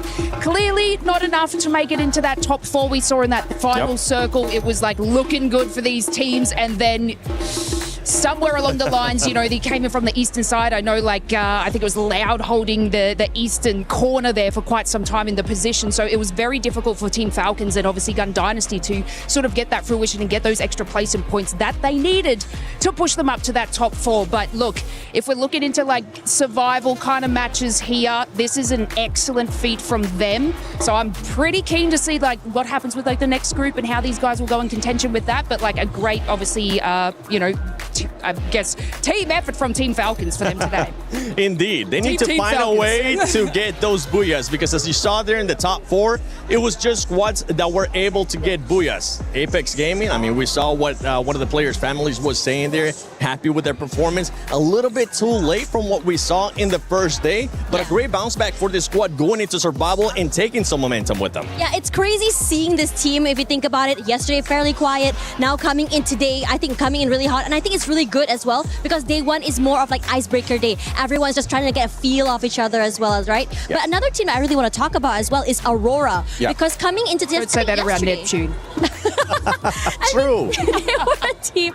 I felt like yesterday they were struggling. They were knocked out a bit too early so many times. We saw the vision, but not the execution. And whatever it is that happened yesterday or today, in fact, they almost broke a record today. Yeah, absolutely. But I want to bring the conversation back to Team Apex Gaming, right? Because I think this is a whole big win for India as a region who are making it back into the global scene after a long, long time. I mean, many people would have expected these Indian teams to be rusty, and that's exactly what they were in day day one, at least for Team Apex Gaming. But today they have shown us that they can play some good fights, they can rip away some good booyahs, but is it going to be enough for them to qualify into the grand finals? Because if you're looking at the teams that are stacked here, that are going to probably make it into the elimination rounds, it's not going to be easy. I mean, in this group in itself, I've got 3 or 4 favorites, but there are only 4 spots left for survival rounds. And you mentioned it too. I mean, first time being able to be in this kind of stage. It's been a while. We even heard Lucifer saying the first day was going to be a bit of a slow start. The second day was going to be a hyped up moment for them, which ended up being exactly like that for this squad. Going to tag, though, I know you've been at the global finals many times. You've been at many events. What is something that you would like to see Team Apex Gaming do coming into tomorrow for survival? Because only the top 4 will be going, and it's not 2 days. It's just going to be 1 day. Let me just put it this way, okay? The Indian teams are already winning, okay? Shoto is already winning. I want Indian parents like that, man. I mean, when the common factor for any Indian boy in his house is you become a doctor, lawyer, engineer, or you're a failure in life, all right? So to explore esports, to have your parents fly all the way down to Paris to celebrate you and to support you, I think that's a huge win already. They are setting an example for everybody else out there. I wish and hope those other parents support their teams as well. But, you know, on a more serious note, I think they're doing very well. I'm not expecting them to run away with the EWC trophy the very first time they've stepped back into the global stage, but it's more to prove to the rest of the world what India can do. And I think they're doing a very good job at that. And Tash, one thing that we saw being able to do from that team was getting the booyahs. Yeah. And in regards to those top 4 squads, we ended up seeing they had to get those booyahs. I feel like that's going to transition into tomorrow for survival. Oh yeah, absolutely. I think that one thing's for sure though, when you are going to be running this and you do make it to that top 4, that survival stage, for me personally, I think that having that 1 more day to play gives you momentum, gives you an edge in terms of trying to learn what exactly needs to be fixed and how you can fix it throughout the day. As you go into the grand finals, granted that you do go into the grand finals, it does give you a little bit more of an edge for me personally compared to the teams that already just go straight on to that final day. Yeah, absolutely, man. I mean, I think teams like Titan Esports Club, they are a little bit more grateful that we've added in more squads, right? They're a little bit more grateful that more regions are in here. So now they are kind of like the veterans in the competition. So they've survived this stage already, but to survive survival stage as a whole is going to be very tough because of the kind of teams that we have got going in there. We've also got Group B who are going to be playing in a little bit as well. Yeah, I mean, down at the bottom, the teams who are already struggling are not going to be obviously a very big fight for them. But the teams that do make it in there, I think the survival stage is going to be a hell of a lot more exciting than whatever we've seen in the past 2 days. Yeah, on the broadcast, I think it was the other day, we watched this group and I've been saying that it's kind of like 2 lobbies in one group. Yes. We have ahead of the pack, the top of the lead, the ag.als, you know, all sitting up there, and then everybody sort of fighting in your mid-range to the end, which is pretty tough for this lobby. Like, this lobby is exceptionally stacked. And, you know, if we do sort of like swivel over and move over to our second lobby that will be coming up, you know, you're talking about India, SAUL, they're sort of in that middle pack range as well. So it's going to be an absolute grand fight, I feel like, in the survival match. But one thing I want to pick your guys' brains on, if this is okay. Yesterday, Paradox's performance was actually exceptional. Yeah. They have now found their way right down to the bottom of the leaderboard. Yeah. I guess, you know, I'll hit this with you. Was there any sort of inconsistencies that you saw being like watching this team throughout their play style today? No, not at all, right? It's the first time Africa is stepping onto a stage like this. They don't really have a lot of experience in the esports scene within their own country. They don't have a lot of powerful teams to go up against, to scrimmage against. So coming in here, it's all about learning. It's about the experience. It's about, you know, traveling around Paris, just watching, exactly how the culture is like here, you know, having some baguettes. It's exceptional just to get here in the first place. Absolutely correct. Isn't it? Yeah, I think it's inspirational. That's what you were for the saying rest of the about teams. tag too. I mean, you feel like this is definitely a win for that squad. The experience that they're going to be getting is going to transition into later on with some of the other squads. And I think this is something that Neptune was touching about. And we even heard Conchita touching upon it too from Evos. They did have one of the players that was just starting off. They started off slow, but they ended up bringing it back as well. Same with the other squads. Aurora, I know that's one squad you were just talking about earlier on. They weren't able to bring it up. It's been quite a bit of an inconsistent 2 days for Aurora. Yeah, they were struggling on day number 1. Even today, I think one thing's for sure about them, though, kind of like tag, right? You can see that they were making it up with these big hero plays, these big hero moments. You want to play catch up. It's good, but for me personally, consistency is key. You want to be able to go to that next map with at least 5 to 10 points just to keep yourselves ahead of the rest of the teams. That's for me personally. Yeah, you are being too Asian mom with this right now. We have seen Aurora play for many years, and I think, you know, 2 out of the 4 players on the main roster already have got the global stage experience, but they've been missing the past 2 years, right? Multiple roster shuffles, but now they are kind of getting it together. So this is one of their best performances that we've seen from them in the past 2 years. So based on that, they're doing hella well, right? I didn't expect them to walk away with an almost record-breaking game That in was the game crazy, number though. 5. Yeah, that in itself shows how good they have come.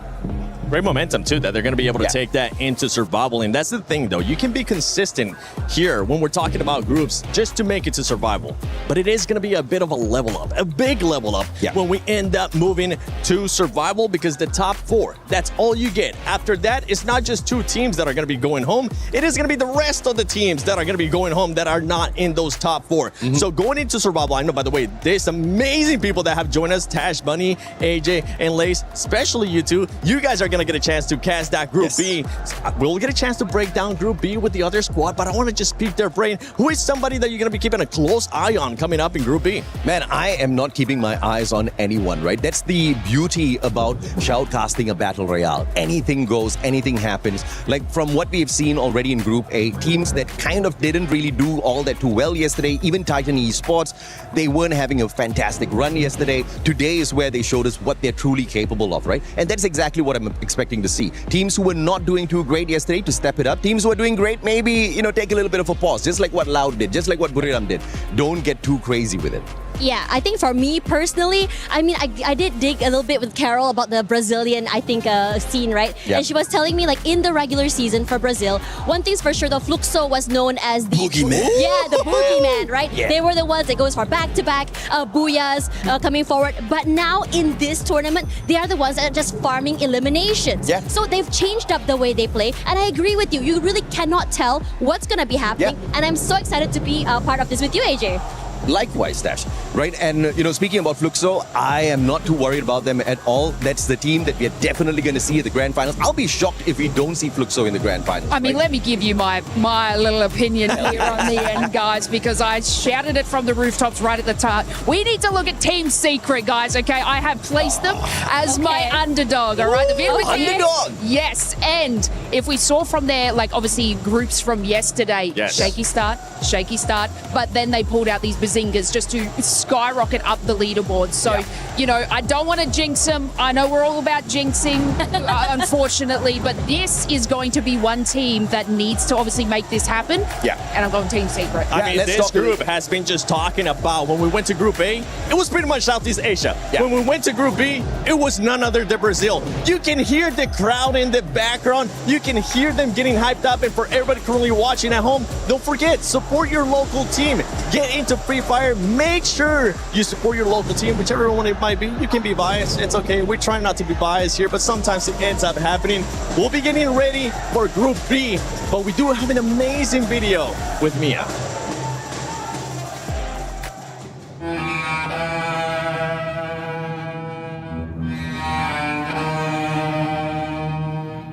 Yo estaba en el trabajo y ya cuando estaba bajando camino hacia la casa ocurrió los temblores. Ya cuando nos frenamos y esperamos que pasara los movimientos para poder pasar, porque yo iba a pasar por un túnel. Entonces cuando pasó logré bajar a casa y estaba buscando a mi mamá. Ya cuando la encontré se encontraba llorando, y cuando pasamos al apartamento le encontramos los bloques, estaban partidos. Tenían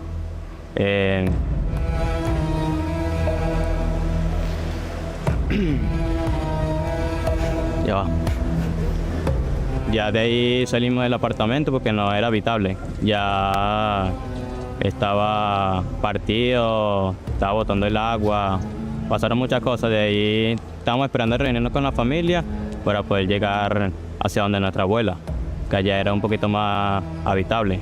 Ya nosotros nos fuimos a una plaza donde era más abierto y estuvimos ahí en el carro de nuestro tío esperando que las cosas estuvieran bien, porque había muchas réplicas.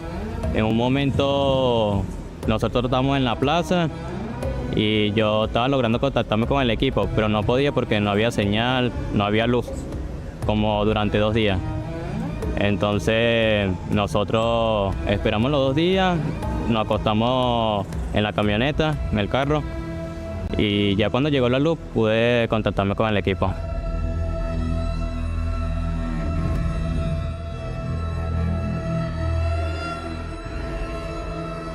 Right after the earthquake hit, I didn't realize how hard the earthquake had hit. It had happened right when we were going to join Discord for a meeting, and I ended up not joining the meeting for another reason, and found out a couple hours later that it was tragic. It hit me pretty hard emotionally. You know, these are my boys, people I spent time with, and then not knowing from them for hours until it became days for some of them. En medio de la nada, accidentados, pues. ¿Qué opinas, Capa Flow?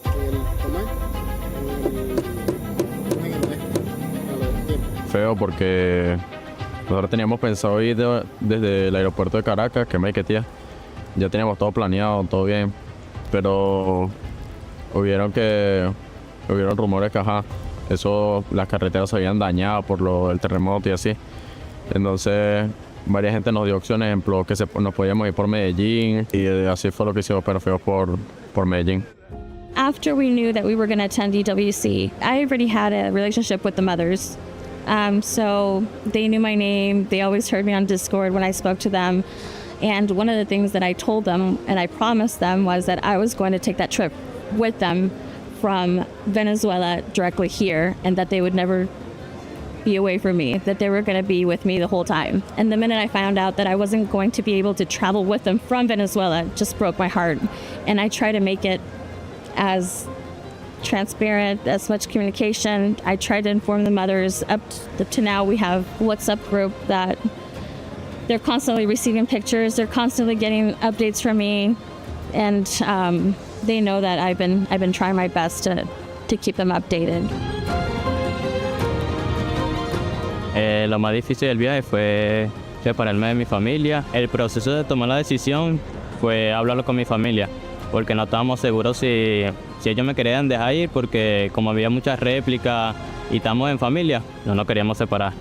Entonces hablamos de eso en familia y mi mamá tomó la decisión de dejarme ir porque era una oportunidad grande. Duramos como 5 horas para llegar a Barquisimeto, después 14 horas para llegar a Cúcuta y como 14 más para llegar a Medellín. The day after it happened, I knew there was something that we could do, and the Free Fire community as well. And I started doing some flash tournaments on Thursday, which was that next day. I started putting statuses on my WhatsApp of who in the community wanted to contribute, whether it's a mod, whether it's a narrator, so we can do live, whether it's a producer to do live on TikToks, and also to teams to see who wanted to join and make a donation to be able to play our tournaments. We did 5 on Friday, 5 on Saturday, 5 on Sunday, every day for a whole week.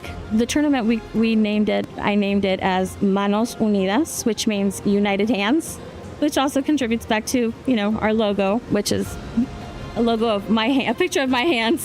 So Manos Unidas just came naturally. United Hands as a community, we come together to try to help our Venezuelan friends. And we had a lot of turnover. I mean, we had a lot of people wanting to join it and contributing more than, the normal. When we come back to our homes, this coming week, we're going to have bigger tournaments that are going to last for about a week. That's going to be our goal now, to continue raising funds. For them, this is a dream come true. Coming from the whole tragic of the earthquake, it's just makes them stronger, makes them believe more that this is meant for them, and they're going to do a great job. I trust a lot in our team, and I know that they're going to try their best to take something back to their country.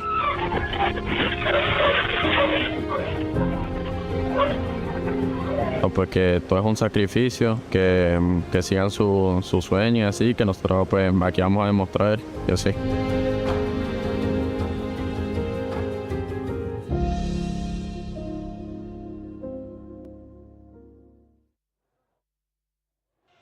A team that has been able to overcome adversity with tragedies that happen. But at this point, I mean, they're just trying to reach the pinnacle of Free Fire at EWC 26 and trying to find a way to get into survival, trying to find a way if they can maybe make it to finals. And to be quite honest, it is going to be a hard road once again because this squad is starting not in the best positions for day 2 of Group B. Yeah, it is definitely a hard climb for Mia Corp, but hearing what they have to go through, it is such a miracle for them to be here with us today. And of course, it's for them, it is also a milestone and something that they can forever be proud of. So yeah, this is just one of those stories that gets you thinking of how grateful and how easy you have it in life compared to others. Yeah, I mean, one thing is I personally saw their qualifiers into EWC. I was shoutcasting their games, and this is a team that really surprised everyone. We really didn't expect them to get in that champion rush condition, and I'm like the story that they have. They fight through it. They manage to just go with what is needed for them, and they didn't have that much of booyah even from the group stage. It's only grand final, so it's just the effort that they put in to get here that is what we are looking forward to. Yeah, you can just see how much it means to these people. You know, they're going through all this sort of, you know, we talk about the mentality of performing on a stage like this, but also, you know, you got to add the pressures of what's going on at home and everything around you. So just to be able to, you know, we were saying before to the other guys, just make it to Esports World Cup is a fantastic feat in itself, of course. But look, the battle's not over yet, Seven. It's not, definitely not. Yeah, the battle's definitely not over yet. 33 points they're currently having to overcome to make it to the top 4. But as we saw in Group A, that's going to keep moving along the day. They just have to make sure they are consistent. And don't forget, those booyahs have to start coming because we saw from Group A, everybody that was at the top, they needed to get some booyahs. A squad that was able to get the booyahs yesterday was none other than, remind me again who it was, because it was a team from Brazil, Neptune. Yes, mibr.los. We're really looking forward to how they are going to continue this, because from what we've seen, especially comparison of Group A, Group B, we've already talked about like how Group A is a group of death. There's a lot of teams who might be able to go and get those booyah against Berlin United, and this time around, I think mibr.los will have an opportunity to continue their reign, because even from yesterday, once we switch it up to Group B, it was a slow game overall. It really was. It really was, Lace. I mean, we felt like the pace definitely slowed down in regards to what we were seeing in comparison to Group A. Yeah, I mean, even if we look at like the leaderboard at the end of the day, it was super close compared to our first lobby. So they can interchange and obviously work their way up to be secured in that top 4 position. But what I want to do, Seven, okay, is I want to give you a reason. All right, you saw me before saying Team Secret. Oh. And I want to tell you why. Why? Okay? I want to tell me why. Okay, so I want to tell you why. Sitting in 6, you know, I'm always going to look at sort of that middle pack just under top 4. This team in 2025 was an entire brand new roster, right? Talk about storylines. They were not doing well, okay? It was an incredibly rough start, and this generally can happen with like an interchangeable roster here. But on Free Fire Worlds in Southeast Asia, they won 4 games back to back. Damn. Okay, so this team, once the consistency hits, can actually put in the work for this. And now, in relation to our first lobby, they're actually sort of like rivals of ag.al. And if we saw how incredible they did, Team Secret were actually beating them in their series. So I'm expecting massive things from Team Secret. Okay. I've got the stats to back it up, baby, okay? All right, hit me with And them. there's about to be a power shift, baby. Team Secret underdog. Watch this space. So you have them finishing in top 4 directly to finals. I think they will just hit that top 4 mark, yes. Okay, I love that. That's exactly what I talked about yesterday, because Team Secret won the FFWS Spring 2026 with a consecutive booyah, and that was amazing. But of course, speaking of rivalry, my eyes are drawn drawn straight to Fluxo and Twisted Minds because they have the same amount of points, 90, and the same amount of elimination points, 55. Also, we still have Lion or Lion or whatever you pronounce it. However you want to say it. However you want to say it. Because this is actually one of the strongest team that did not perform well on the first day. I mean, just look at it, 7th with 72 total points. And this is not the Lion or the Lion that we knew, especially with all the great players they have. One of them is Games King, right? Yeah, I mean, I do agree. Games King will be able to bring the fire to Leon, but I'm looking at another team. We've seen how well Team Apex did in Group A. Now, another team. This is the blessing, by the way. This is the blessing. Blessing. Preface. Right. You're about to be blessed by none other than Neptune. Yeah. Total Gaming. Let's see. Total Gaming. They might be able to catch up. I mean, overtake Leon, overtake Team Secret, overtake RRQ. No, stop. We're blessing, remember? We're blessing. He's blessing all those teams as well. Blessing all those teams. One team that you were able to actually bless yesterday, Conchita, was RRQ, and it worked out perfectly how you mentioned it. Starting slow, maybe some jitters of day one, but they were able to turn that around. I do believe that the true challenge lies today because when we talk about RRQ, obviously the well-known fact is that second day chokehold, second day jitters, and the pressure that sometimes they just cannot handle yet. This is the true test for RRQ, especially for Duts as the captain. This is where he should be performing well. He should be calling all the right calls. So yeah, I guess we're just gonna have to see 88 points sitting at the 5th position with 63 elimination points and 1 booyah.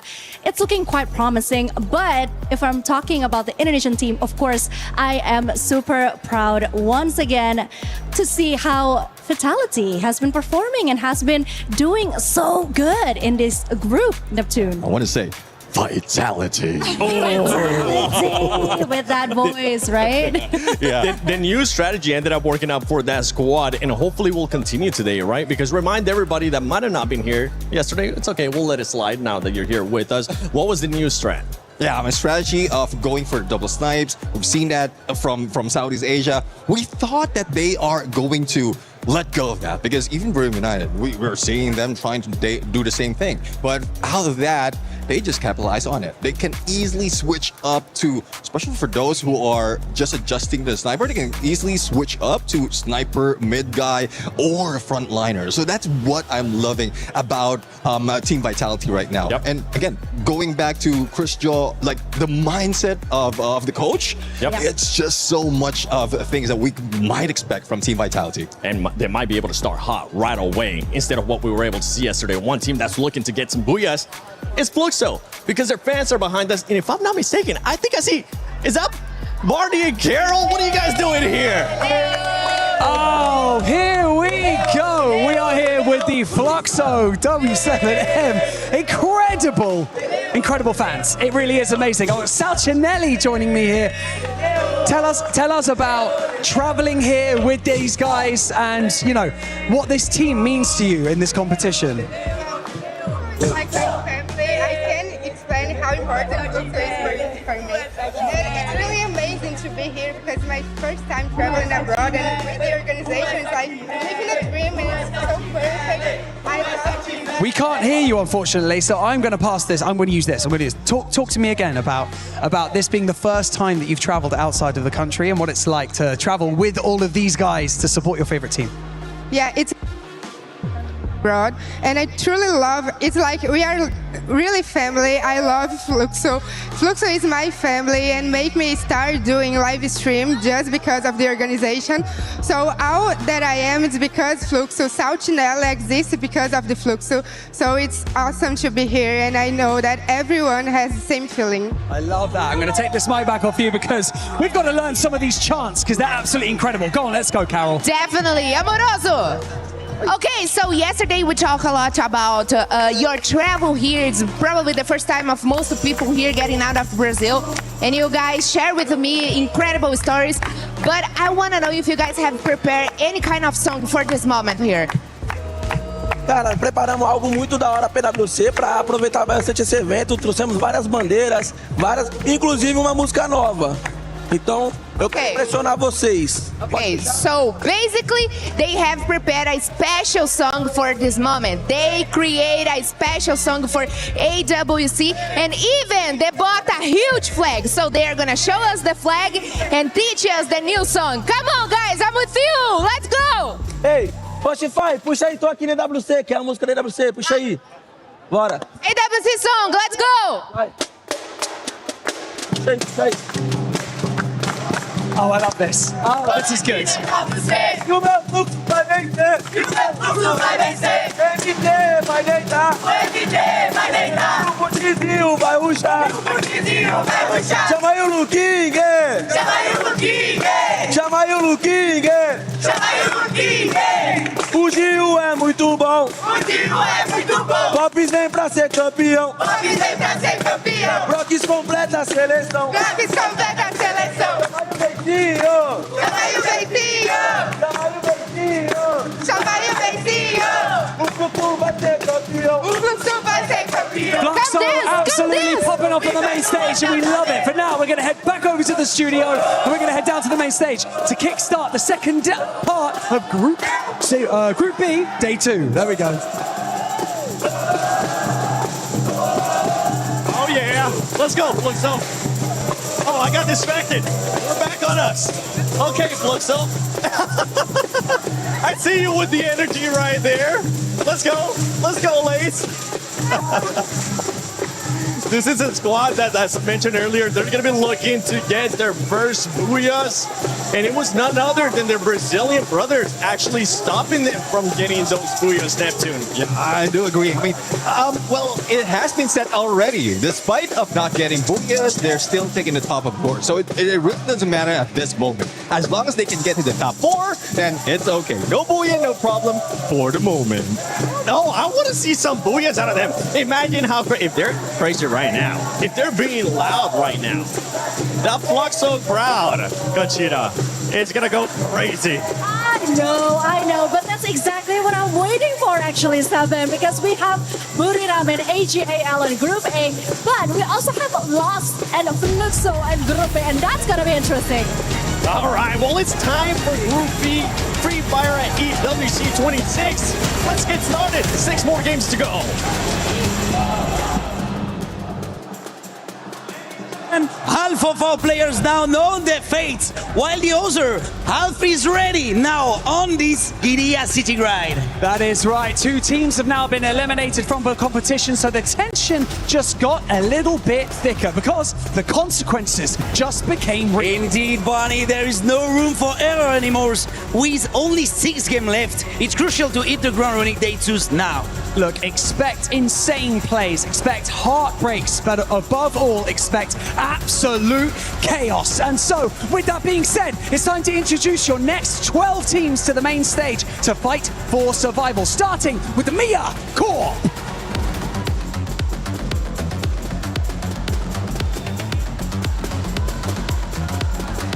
ag.al Esports.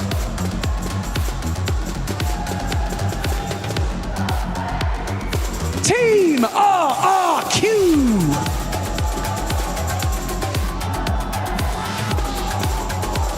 Twisted Minds.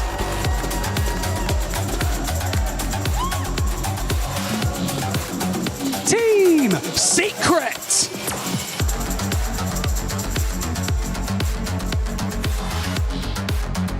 Fluxo W7M.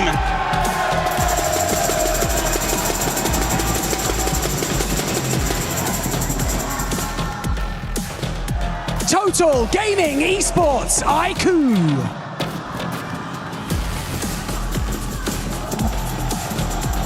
Straw Hats.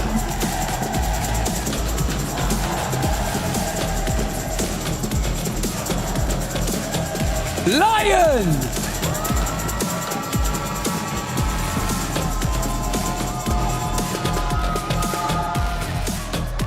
mibr.los.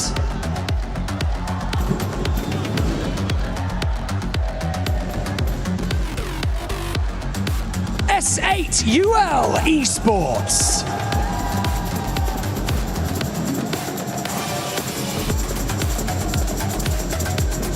And finally, Team Vitality.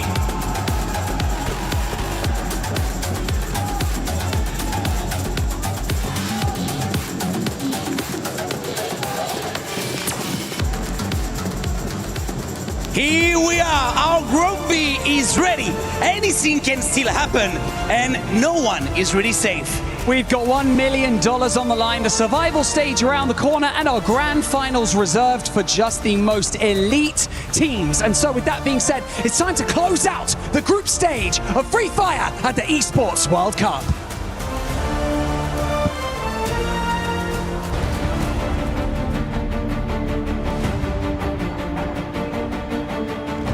Four of the most dominant teams in the world will step onto the Gadir City grid for the first time today. Teams who swept through their regions and left their opponents in the dust. But now they stand at the base of a mountain faced with an almost impossible climb. Well, let me take this opportunity to remind you that this is your chance to instill the fear of combat into your opponents. Don't hold back, don't hesitate, and trust in your teammates. Comes through and Loud, all they have to do is just rush forward and they're completely surrounded from every single angle, and Loud once again a booyah! mibr.los, they turn it around and Bobs is the last one standing. It's going to be very difficult, but also Bobs struggling unholy along with the help of mibr.los, and it's going to be mibr.los getting the very first booyah of Group B.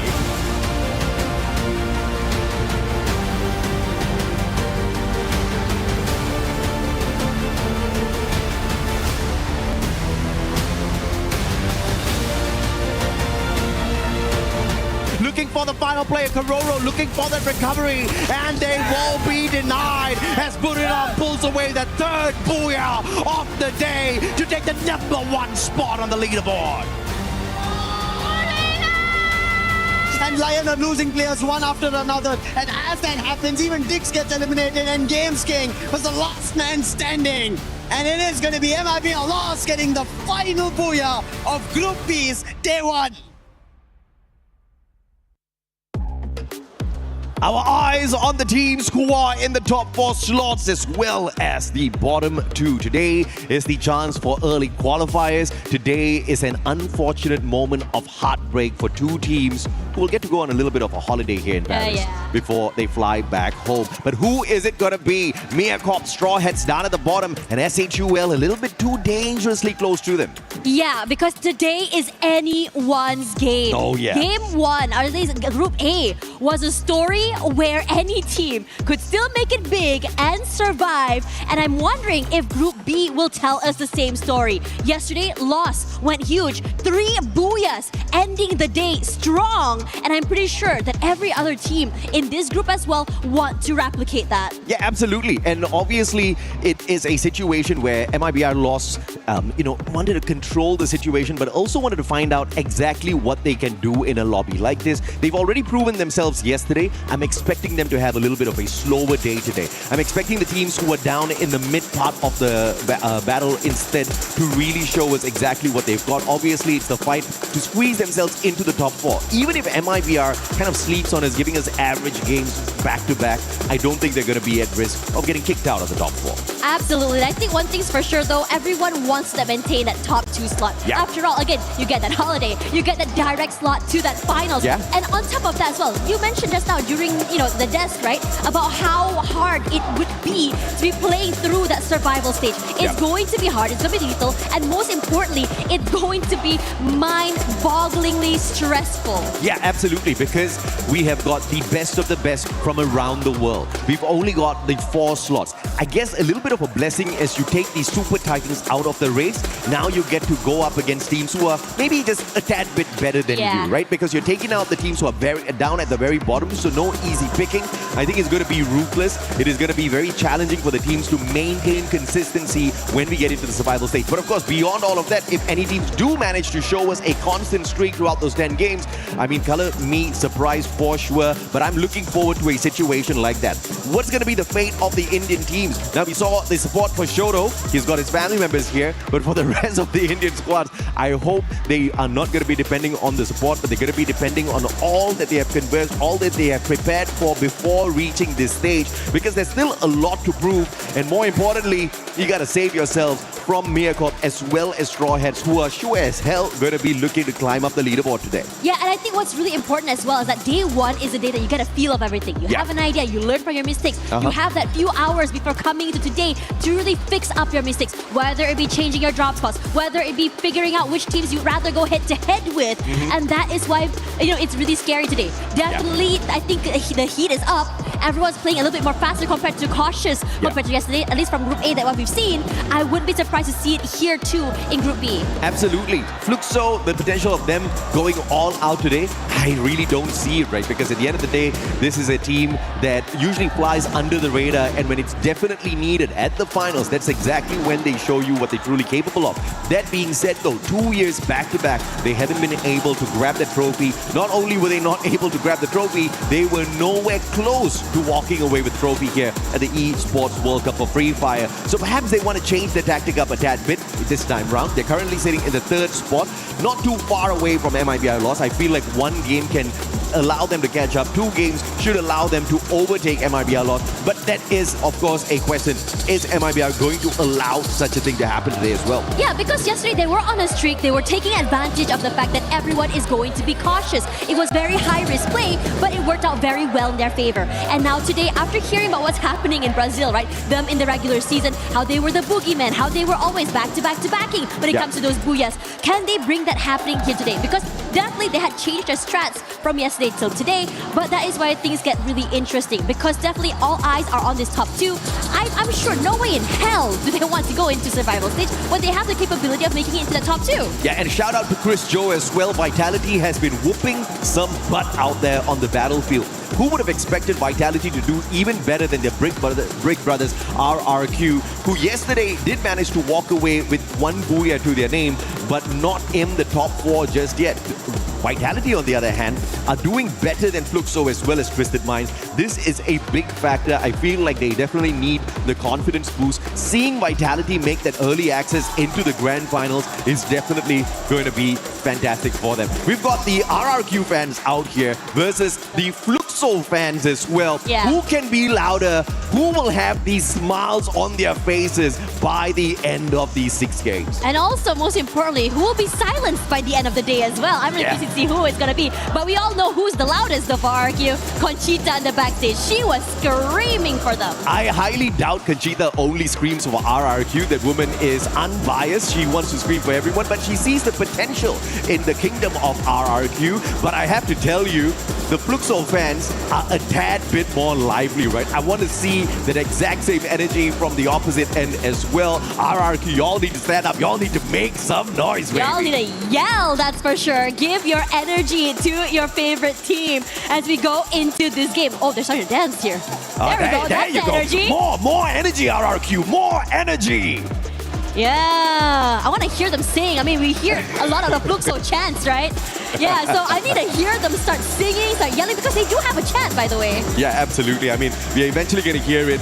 And I hope they continuously cheer their team on, because the kingdom of RRQ just tend to get disappointed a tad bit too early sometimes. And I know RRQ is not really looking to go wild out there on the battlefield today, but it would be nice to have that early access into the grand finals. But knowing the team, knowing how they play, and how they do love getting some extra experience out there, seeing exactly how well the rest of the teams can do, I think RRQ might be taking it a tad bit slower this time around as well. You also have to look at the teams who are trying to maintain the top 4 spots, right? Twisted Minds, Fluxo, mibr.los. These 3 teams are going to be very difficult to knock off of that perch.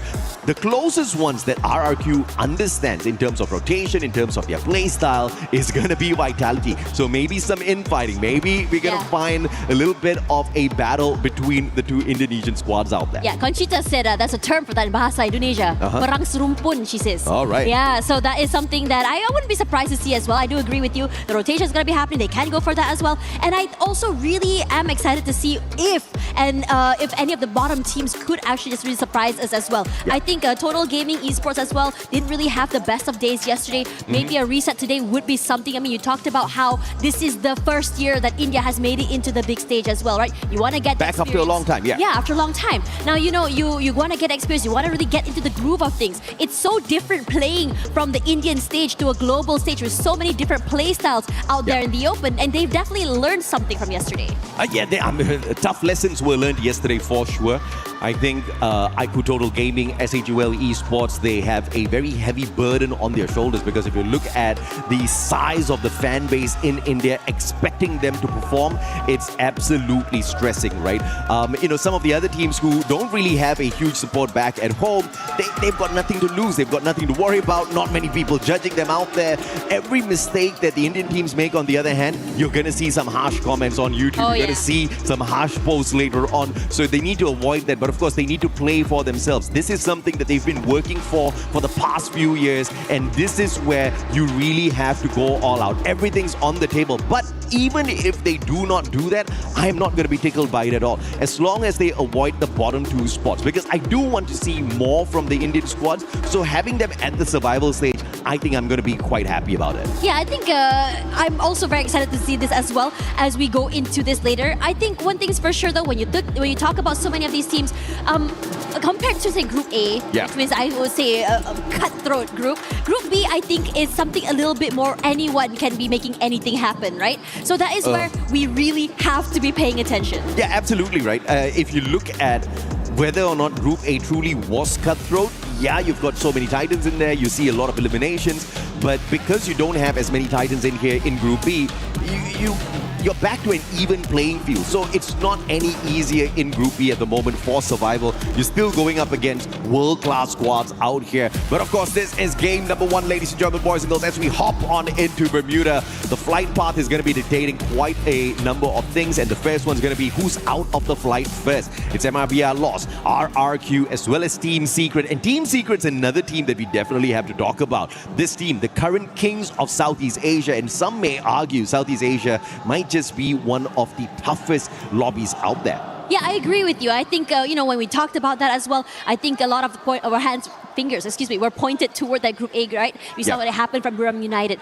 It was really scary seeing them on that day 1 as well. But at the same time, in this lobby, Southeast Asia, and we're meeting up against, I would say, one of the hard hitters, which is going to be Brazil as well. Yeah. And again, when you look at the group stage leaders, LOS really put a big lead between themselves and the rest of the pack as well. Yeah, it's going to be easy to catch up. I mean, coming into a few matches more today, if they can maintain that consistency, or many other teams can do so. But right now, undeniably, at least for day 1, Southeast Asia is at the top. I mean, Southeast Asia being at the top is no surprise to me at this point of time, because of what they've shown us historically, what they're capable of doing. Al-Ahli, on the other hand, yesterday, I feel like they had a decent enough run. Sifu was knocked down, but Simox is there to find the instant recovery for his buddy, and they will not have to waste their time going in for the revival. But it looks like Vitality wants a big fight. The launchpad is going to be putting them in the best spot to knock down Simox. Sifu, barely any health left on him. He's going in with the medkit, double Riptide Rhythm, breaks down his defenses though, exposing him, but Tiggs is just a tad bit too busy patching himself up. On the opposite side, Vitality versus RRQ. This is an infighting. What was that serumpun you said earlier? Perang serumpun. That's exactly what we're having out here between the two brothers. Yeah, and now Dudes on the very top side here, putting in the damage from above, and Joel will be the... No, it's not! Because Dix is there to make sure his teammate remains alive. Rans also falls, and Abai falls to reposition, finding a different way to bring bringing his team back into the game. Oh, looks like this little battle between RRQ and Vitality might have to take a pause here as Straw Hats drops by to say hello. This is the survival battle for Straw Hats. Can they overwhelm RRQ, who are already hurt, already injured? They just need to take 2 players out of the equation, but that is easier said than done. Vitality is not abandoning the compound just yet. Straw Hats picking each other right back up, and they're sticking together. They do have a chance in here if they can continue with this level of aggression. This is exciting already. We already saw or anticipated what was going to be happening early. Now, Vitality waiting in the wings, hoping to see who shows their hand first. Straw Hats waiting. Who will be the one to show his first shot here? Dix takes a bit of stick damage, but never more than that. And for the rest of the team, Vitality, at least for Dix, he's gonna be completely crunched from multiple angles here. What are you gonna do when this collapse happens? Yeah, information comes on through and Straw Hats flood in, getting their 5th elimination. This is what you gotta do if you're the Straw Hats. Kaizoku Oni, Orewa Naru, that's what they want to say as they rise up to the top. But unfortunately, only one can be the king of pirates for the squad. So they'll have to figure it out between themselves exactly who's gonna be that Joy Boy, Joel, as well as C-Bank. Team Vitality taking quite a beating very early on in the game. They've got the coins to bring back their buddies though. But only one revival here. Joel still needs to hit those coin machines that are in the compound. Leon, on the other hand, in a little bit of a pickle here if SAGUL gets this vantage point and takes Della out of the equation, who's trying to put a little bit of distance between himself and SAGUL. That one shot finding the connection. Della still alive and kicking out there on the battlefield. Troll shut down by Joker. The flank around the right with the BSK allows Leon to take control of this compound.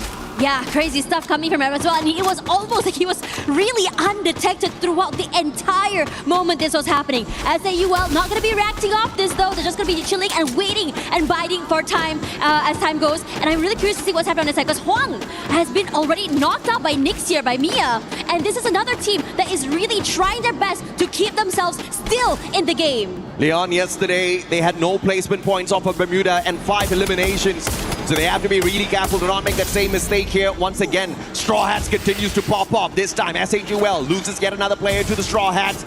6 eliminations strong. They're looking for more. Buddy will find his back to that Mag 7 and Shocked will shock the world as he overwhelms them. Straw Hats rising up to the occasion here. And SAGUL having their souls reaped away. It is incredible to see this coming from Straw Hats. Definitely motivated to move around the area. More proactive, in fact, compared to yesterday. Really eager to take these fights around the area. They were 2-3 teams already they've gone head-to-head against. Straw Hats yesterday in Bermuda picked a total of 4 points. Now, just through the eliminations, they've gotten 8 already. So they're double better than whatever they were yesterday. And we're just kicking this matchup off. And that's the kind of hunger that you see in the squad.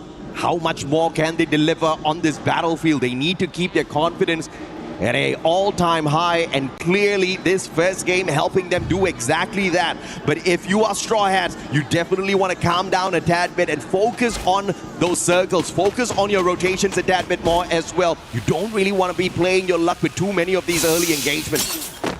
Yeah, now toward Bima Sakti, we are going to be looking at a team. Oh no, looking here over on this side. Well, Jack already sniped to his death so quickly. Joker is on a rampage, doing so much damage with just the snipers. Yeah, Joker's just annihilating with the VSK. Beautiful stuff out of the guy. Once again, 5 eliminations out of the 7 that the squad has so far. We already said this is the meta of the snipers, and Joker clearly understands that, wanting to take maximum advantage of that. Della catching up with the rest of his buddies as now Straw Hats once again ends up in a very early battle. I am not liking this, but can they overwhelm Leon, who's just not the best at Bermuda in this lobby? Yeah, they just have to just move away here as well. So Shocked is going to try to find a vantage point forward. Della and also the rest of his team quickly finding time here. Who will get a double kill there somewhere? And even bringing his teammate back into the game, but Joker's not done quite yet. One more, and Game's King down. But the shots from Joker is absolutely annoying, but thankfully, Leon does not have more numbers here alive to pressure Straw Hats. They back away, they call a truce for the time being, and Straw Hats will be able to pull nil back into the game as well. Look at this phenomenal performance from Straw Hats. 10 eliminations already. Crazy. This is their best run so far. Yesterday, they got nowhere close to 10 eliminations in any one of their games. Yeah, it's such a change in tune as RQ will be the one in trouble next. Pain from above as TG pressured them. Bullets upon bullets. A bit of a reprieve as they did manage to get the resets. And the Clax has a half a court yet. Abe moves forward. Mal knocked down. And Abe is the last one alive. Has to survive this to bring his team back into the game. During an interview, Dut said that yesterday was supposedly their warm-up day. But they're still facing so many problems by so many different teams in these rotations. Abe just trying to make some magic work out of this monster truck's gonna find that gravity is not gonna be on his side. So unfortunately for him, he cannot drive away. But even if he did try, Shanky would just snuff him out in an instant. You've got Aztec there as well with that AC-80, so it's just not gonna be possible for Abe to save himself at the moment. He's just gotta hope and pray that by some luck, IQ Total Gaming just walks away from this bridge, giving him a little bit of a leeway to escape this sticky situation. RRQ left with their final player, and potentially after that Vitality, what is that? What's the rumpun? Perang serumput. Perang Yeah, serumput. Perang serumput. Perhaps that put them in a tad bit of a pickle. And speaking of Vitality, you're going up against Miyakop, and Miyakop cannot afford to lose this battle. And if they can take down Vitality, that should definitely boost their confidence quite a little bit. Vitality were on fire yesterday. Yeah, and I think one thing's for sure that we wanted to see Mia just try their best to not only just survive, but also be able to bring themselves into more than just bottom two. Now, this shot by Diamond was just nasty as well that happened just now. In fact, he had moved around the area, got 2 snipes, and he was undetected throughout the entire time. Crown 98, definitely a weapon of choice for many of the players here, because of the advantage it gives you out there on the battlefield with a little bit of an assistance. You saw the deadly timing from the guy, but Sibank now, trigger discipline is there. Straw Hats understands the situation, and they will secure the vending machine for themselves as well. Bangladesh still has got their dreams alive through Straw Hats. Yesterday was a disappointing run. Not a single match they managed to walk away with more than 5 points. Today, on the other hand, in this first game in itself, Straw Hats sitting on 10 eliminations. In fact, they are on fire with the eliminations. They're the best ones in this lobby so far. If they can keep this up at least for 3 games, they sure as hell will be able to escape doom from the bottom 2 spots. You know, I think we didn't really see too much from Lost, but finally they did show their hand just now. They got a pick up onto Abe, trying to bring his teammate back into the game. Yeah. They did manage to come back online though, so that's really, really important for RQ. Regardless of that, still surviving alone without Abe. Now it goes back to his team. I think it was Dudes that he brought back, so he has to be able to find a way to not only bring his team back into the game, but also survive. There we go. I think Mal is already back into the game as well, so this is massive. Yeah, very good play here from Dudes. Managing to bring his buddies right back in, triple revive. And they pick a great spot at the observatory with the tanks of the R1's Dinocular scan, spotting no players there. They'll have to tank a little bit of damage from the circle, but they do have a double team booster on their side. Dirt's in a little bit of trouble there. mibr.los spotting him out, trying to shoot him out of the air, but they're going to be unsuccessful with that attempt. mibr.los is a tad bit slower today in terms of raking in those eliminations, but they really are not pressured to find more numbers out there. They're definitely going to secure the top 4 as long as they can find the final circle game after game. You know what? I like this. Everyone has a little bit of, an area where they're holding on to. No one's really trying to really commit to this fight, but it will change very, very soon. Especially since a majority of teams are trying to get into the circle. Twisted Mind's not here yet. Leon is coming in very, very soon. And Leon has been really active this game as well. I think 9 elims so far. IQ Total Gaming using the bridge to boost them up. That high vantage point gets them yet another elimination.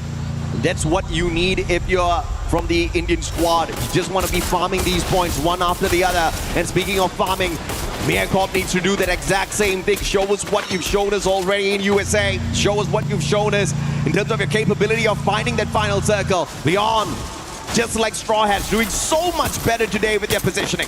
Oh, Joker is still on a rampage with the sniper, and it's a lethal weapon in his hands. He got so many eliminations, even some chip damage to any team that's rotating away as well, which makes it so terrifying. His angle, he's going to be able to just really abuse, and it's ag.al that he's going to be paying attention to. Hawk knocked down already, and over on this side here, TS also trying to find their way up onto a high ground. Yeah, Team Secret just staying a little bit quiet in the game for the time being, wanting to just pop off a little bit later on.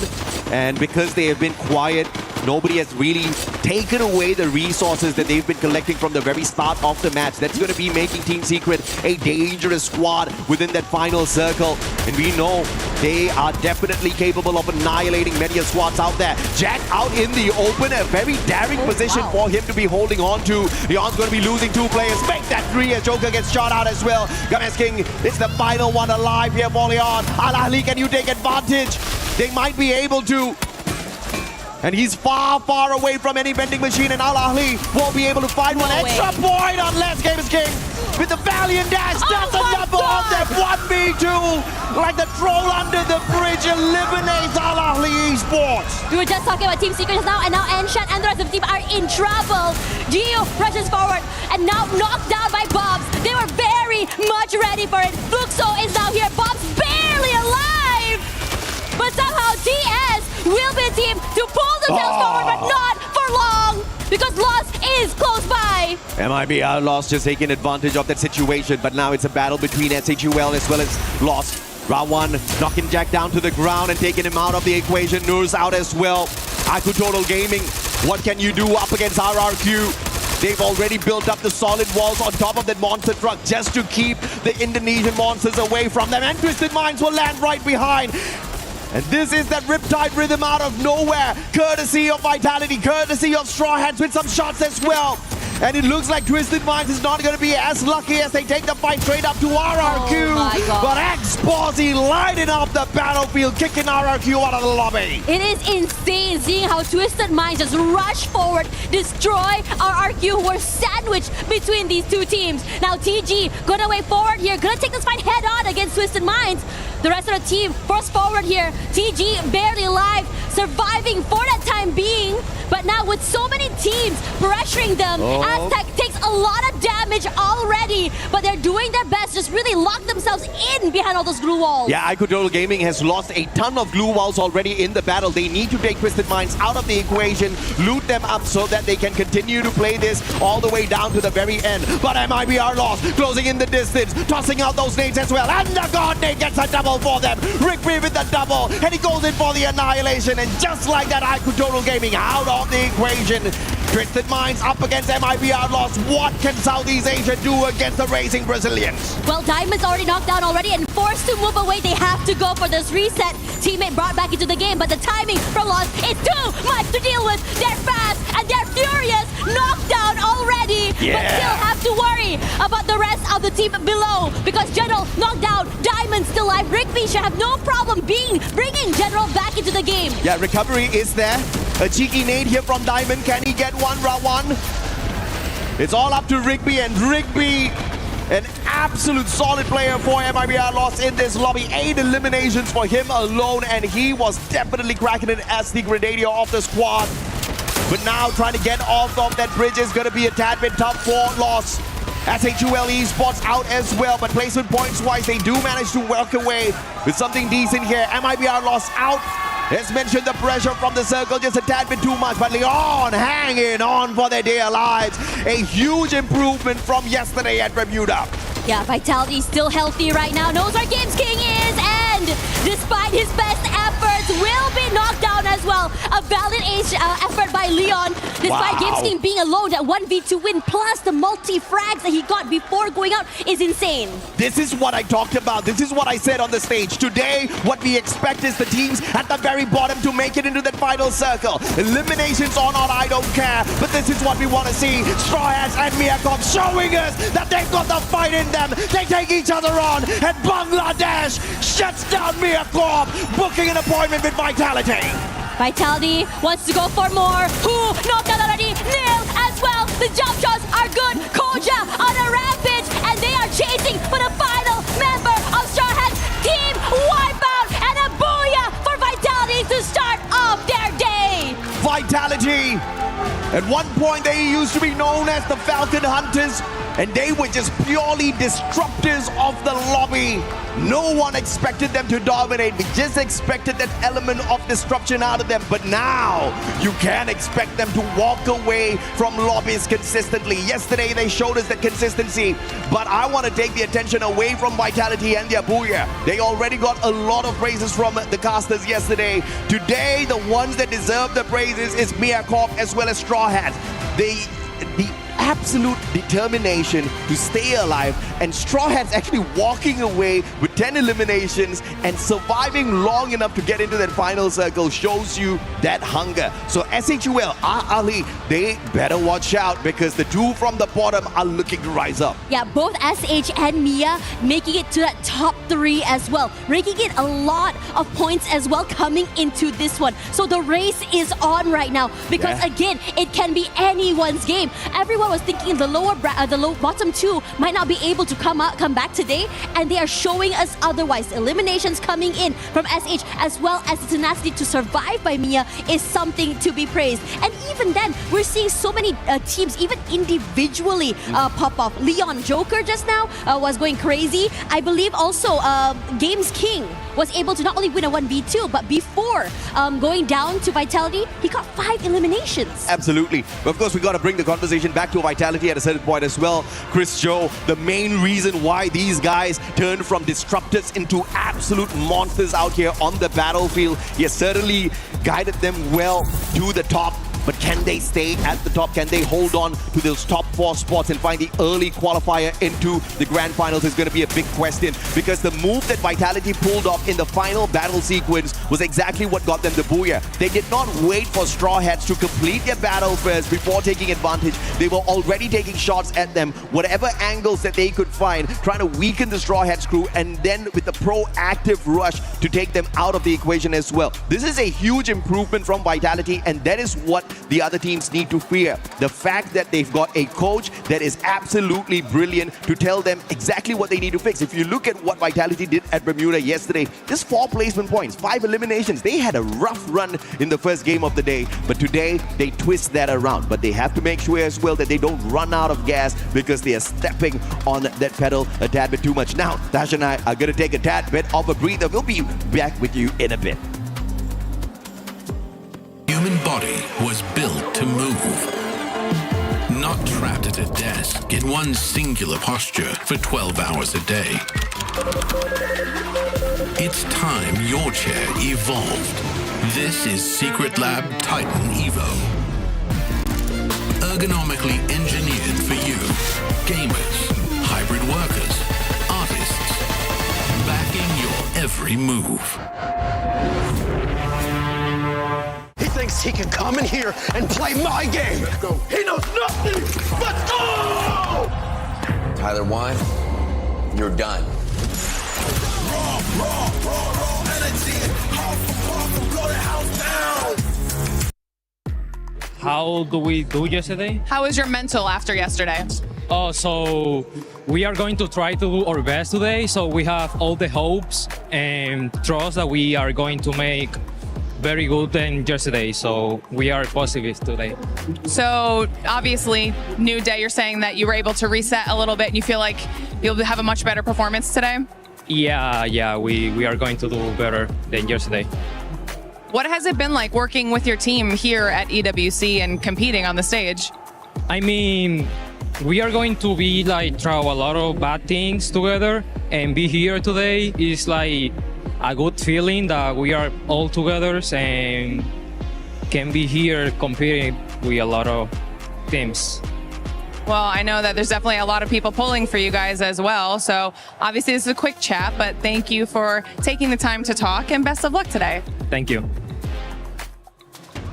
Ladies and gentlemen, you are right here in the heart of France. It's Paris, Free Fire at the Esports World Cup 26. And we have a bit of a review for you for the first game of Group B. It's Husky and Lucifer, and things are only getting started. We see Straw Hats making the top 3, and that was something that we were hoping to see from yesterday, and they've done it. I think this is what I was waiting for. Even in Group A, right? The teams at the bottom make a comeback. Titan Esports Club did it. I was about to bring that verticality where, hey, there's Bangladeshi team who've already made one through into the survival stage. Straw Hats started off, and they rightfully did from game number 1 itself. Absolutely. I mean, from what we've seen from Group A earlier on, when TAG got 2 booyahs, I think that really set the stage. If a region like India, who has been trying to prove themselves for so long, can do it, why can't the other people do it, right? Why can't the other squads step up to the occasion? And I think the best part right now is that we have some of the super fans in the house, with Fluxo on one side, on my left, with RQ on the other side, and they are here in full force.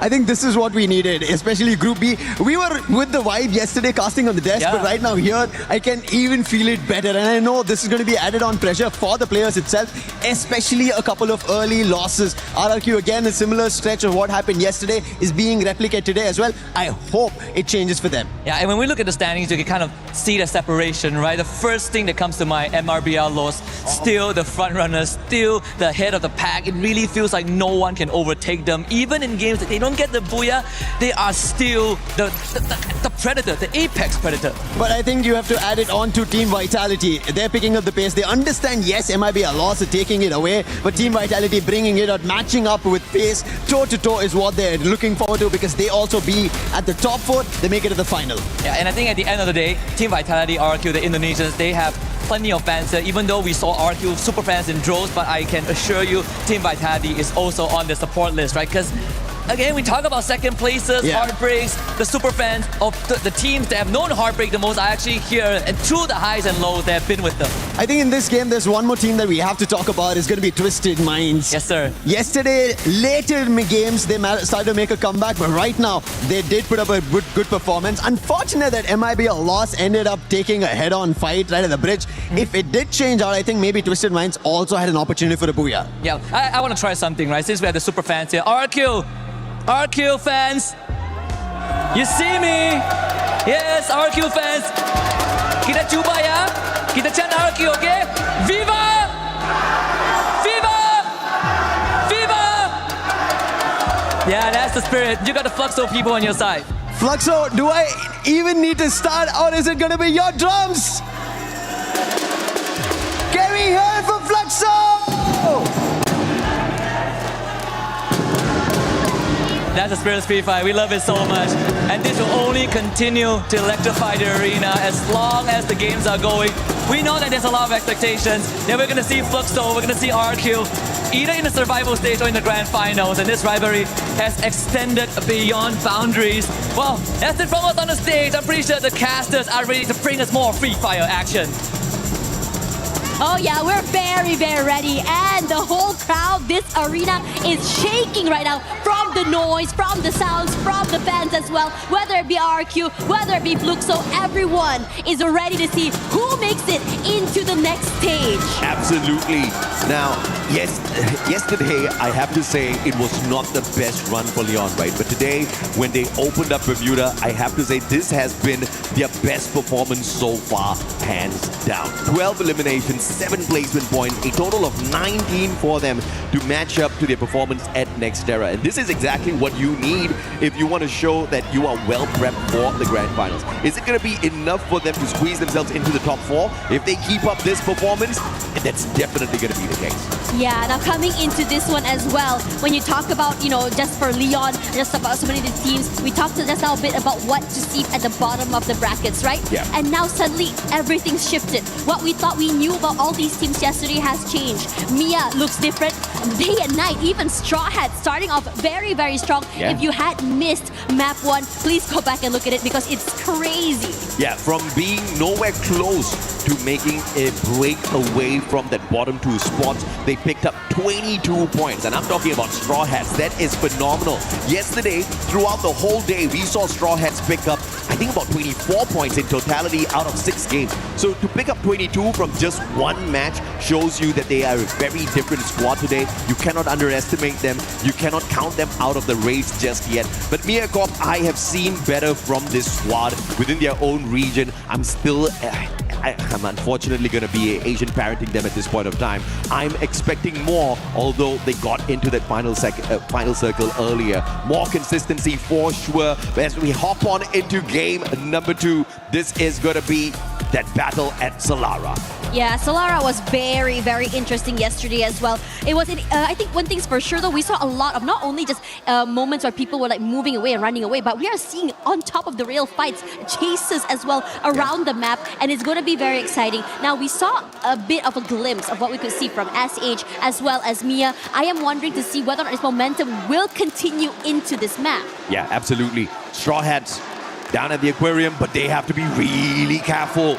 They've got a split drop, which means they do have a little bit of an insurance policy. But beside them, the other team that has got a split drop is the one and only Fluxo, who got taken out of the lobby a tad bit too early. I know they weren't too happy with their performance in Bermuda, which means they are the bleeding predators at this point of time. And a bleeding predator is a very dangerous predator. mibr, on the other hand, Beyblades already sustaining a shot to his chest.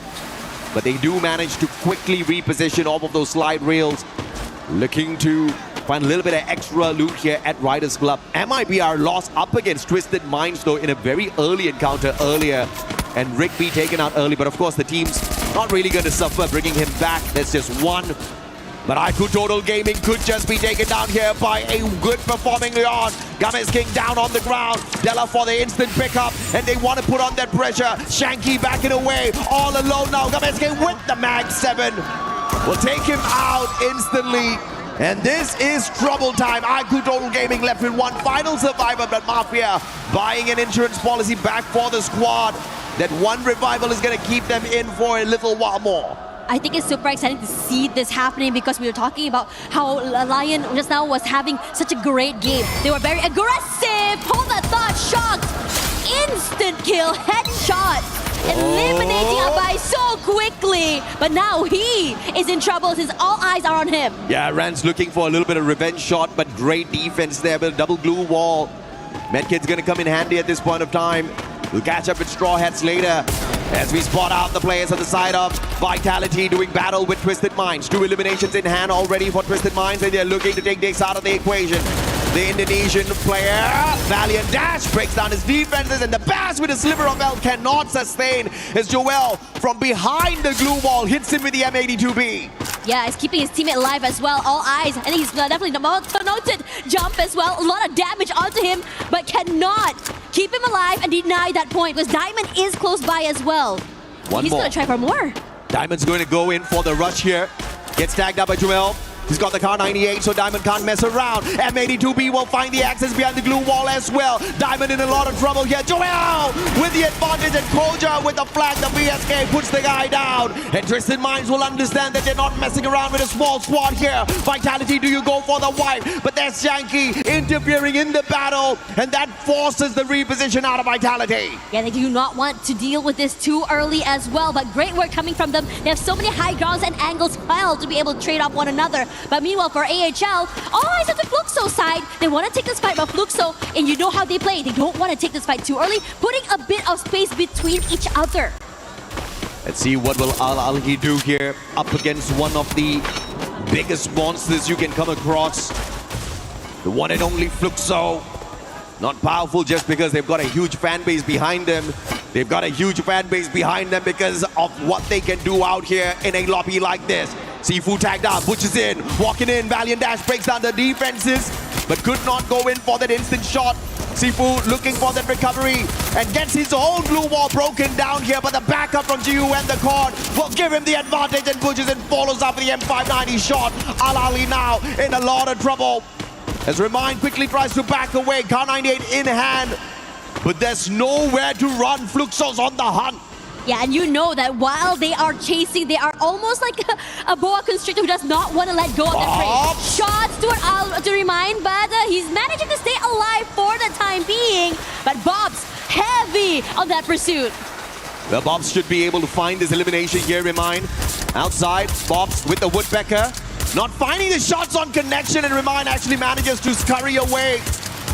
The vehicle on fire though. Remind, what an escape from Fluxo. Looks like the breeding predators were not very efficient in that battle. Aztek's going to be backstabbed here by X-Drop.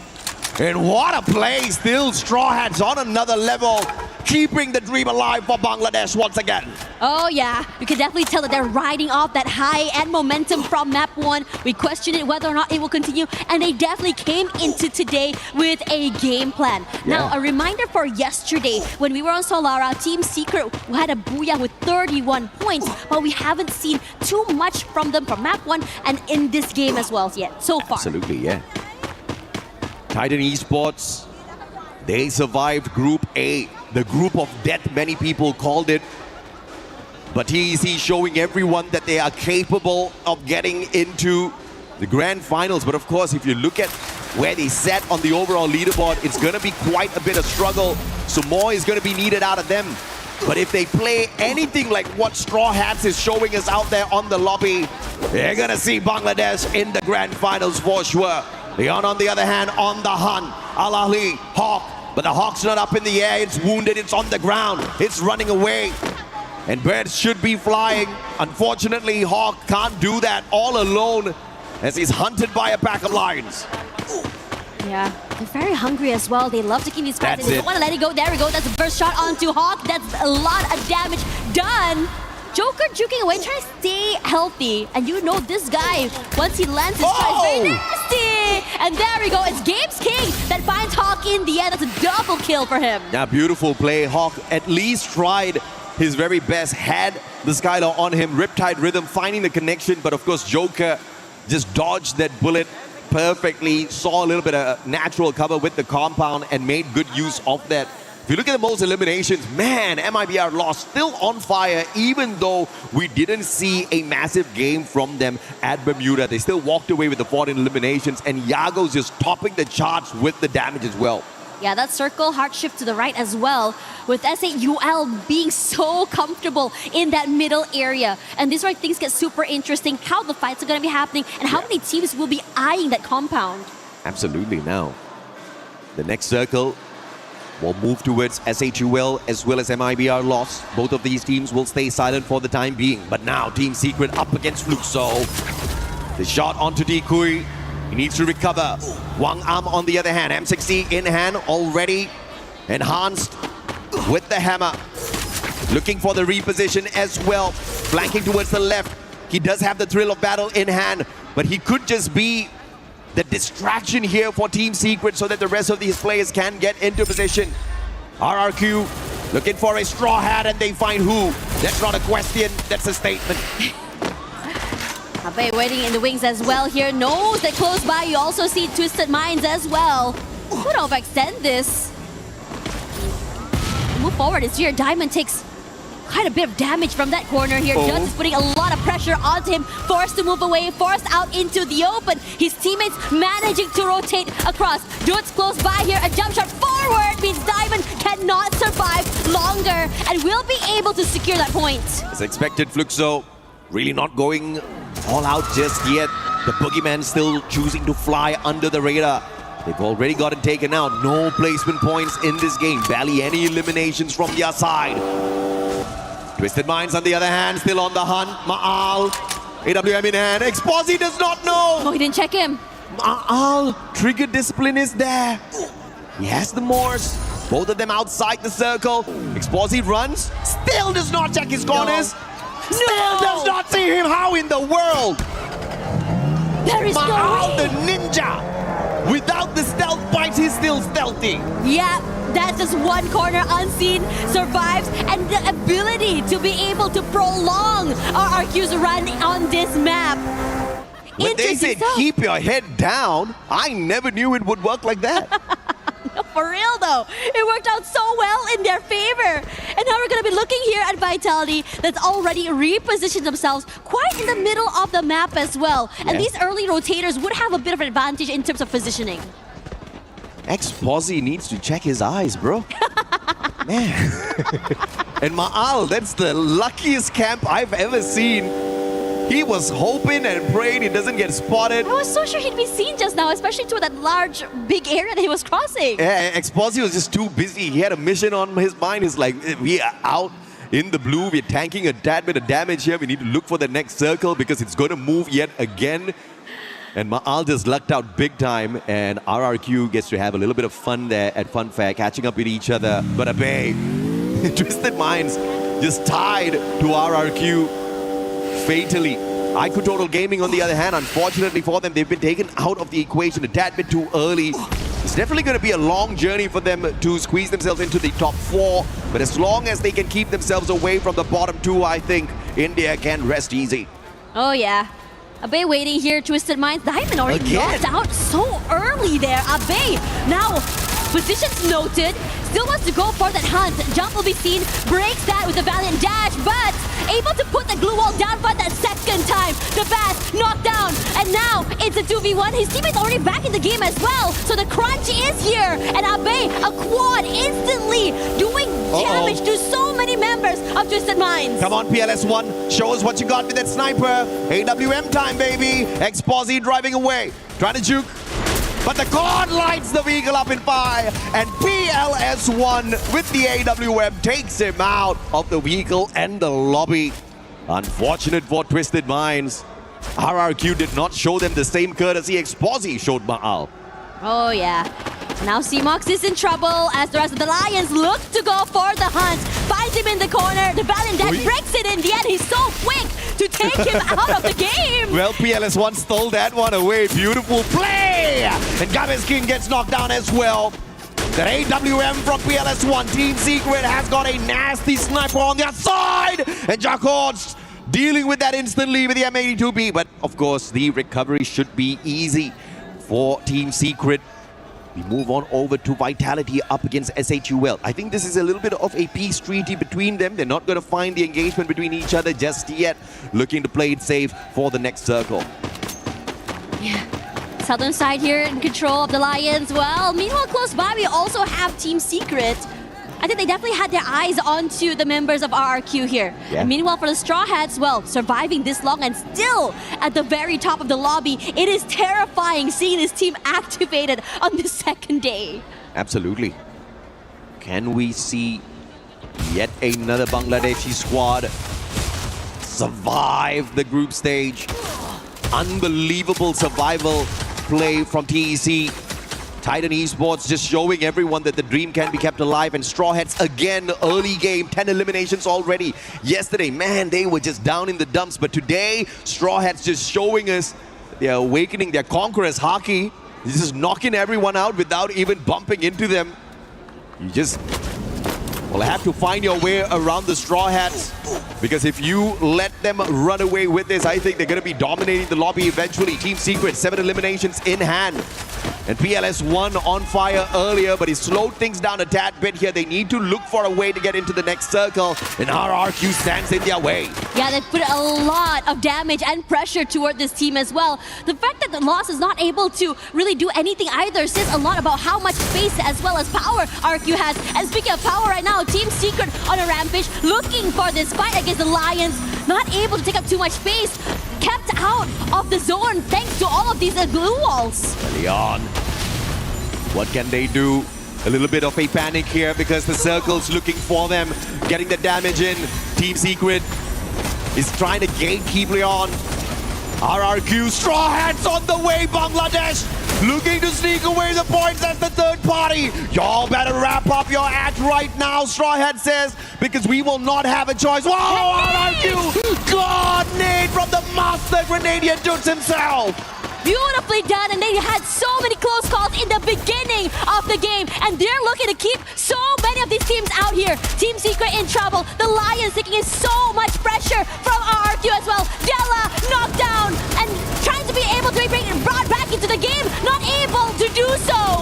at St. UL Esports, taking out Vitality. Talked a little bit about the aggression from the Indian squads. Team Secret shut down as well. You can thank RRQ for that. Who would have expected them to step out of their own safe zone to take the fight up against two teams who were looking for their defensive spot? So a little bit of proactive action there from the Indonesian Titans. Leon's out of the equation already. We are left with 4 squads in here. RRQ, mibr.los, Miakop, and Straw Hats again getting towards that final circle. But Josh wearing a little bit of a boo-boo there, looking for the pickup from his buddies. Yeah, time is dwindling and no space to move because Loss is here pressuring the Straw Hats. The shot goes huge. Neil knocked down. Shocked is waiting to be the next one to fall, but they're able to recover. Who as well? Taking a lot of damage here, but RRQ on a hunt, getting active. mibr.los, RRQ taking the fight straight up to them, which gives the big opportunity for the two underdogs down at the bottom to run away with the booyah. Straw Hats and Miakop, they just need to stay silent for the time being. RRQ takes the fight to them. Round 1, Yago taken down. Ma'al with a super snipe. Dudsnow traded out. Shock taking advantage. This is Straw Hats hopping on in, trying to stab RRQ in the back. Oh, the Straw Hats still survive, but RRQ is the team who's on fire right now, surviving healthy with the 4. Both these two teams, Mia and Straw Hats, started the day at the very bottom, and they're survived again at the top 3 here. Shots knocked down already so quickly because Mia has their eyes on this team. Going for more, Mia will get 2 more points. Abito Make Balubasi, Bangladesh. That's the kind of spirit we want to see here in EWC. But now the battle is the 2v4. The odds against Mia. And RRQ will use the odds to their favor to walk away with a booyah here. And they want to show they are alive and kicking, and they want to make it into the top 4 for the early qualifier to the grand finals.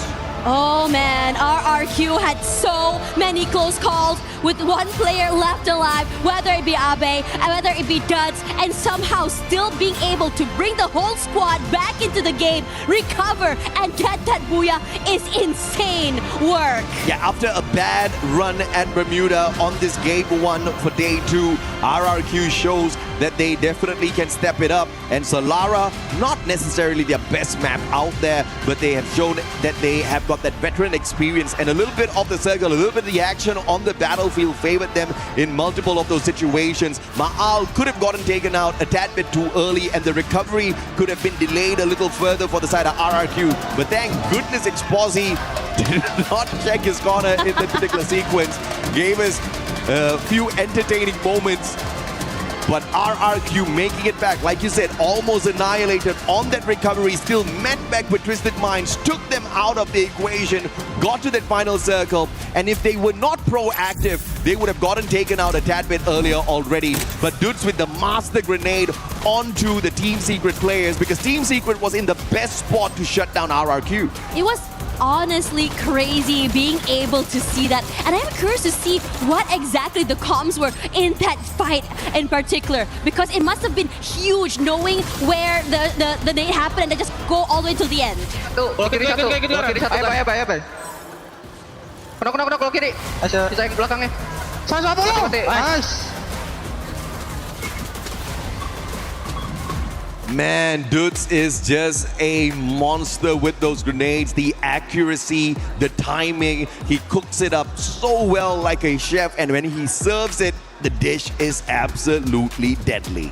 Yeah, honestly, there were just so many hero plays coming in for RQ, and it's also a testament to not only their teamwork, but also their individual prowess from every single one of these players. Oh, and yeah. It's always really, really fun to be able to see these things happen as well, because for RQ, they always come so close toward the very end. And I think, after the interview, they said that this year is the year that they think that they had learned so much from the previous years, and this year is the year that they want to be able to get that trophy. Straw Hats showing the will of D is alive. You cannot take them out of the equation. You cannot count them out just yet. On the first page, they sit right here. Yesterday, just about 24 points from 6 games. Today, back-to-back, they've scored more than 20 points, or at least 20 points in the second game. Earlier, it was 22.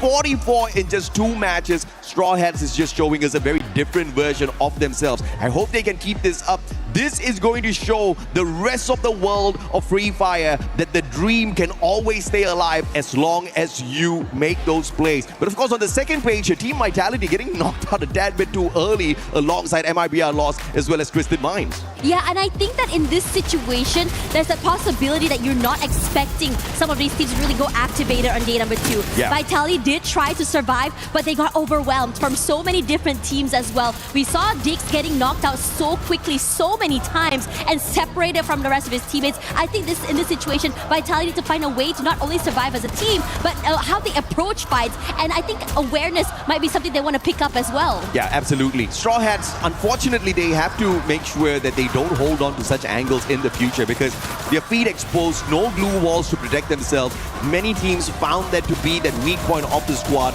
and 2 players got taken out of the equation a tad bit too early. If Straw Hats had 4 survivors down in that final circle to play for the Booyah, on the other hand, I think that would have been a much better chance for them. But of course, these small little mistakes is exactly what they need to fix. But of course, we've got an interview on the stage. Let's catch up with you guys in a bit. All right. We are back on the stage with Miko and Cheetah. And of course, we have Joel from Team Fatality. And we're also joined by the pretty Yonso. All right, let's have a bit of a chit-chat, shall we? Because I am so amazed by the way that you have been performing today. So yeah, the first question is, Joel, we all know that this is your very first international event since joining Team Fatality. How is the pressure difference? How are you handling it? Jadi Joel, ini kan kita tahu ya, pertama kali nih event internasional, ya kan? Sebelumnya pertama kali keluar negeri kan waktu itu World Series. Sekarang akhirnya ngerasain international event. Pressure-nya seperti apa perbedaannya dan gimana juga cara kamu menghandle tekanan itu? Kalau buat tekanannya ya biasa aja sih. Kalau soal pressure juga kita udah biasa turnamen-turnamen internasional juga, jadi ya aman aja.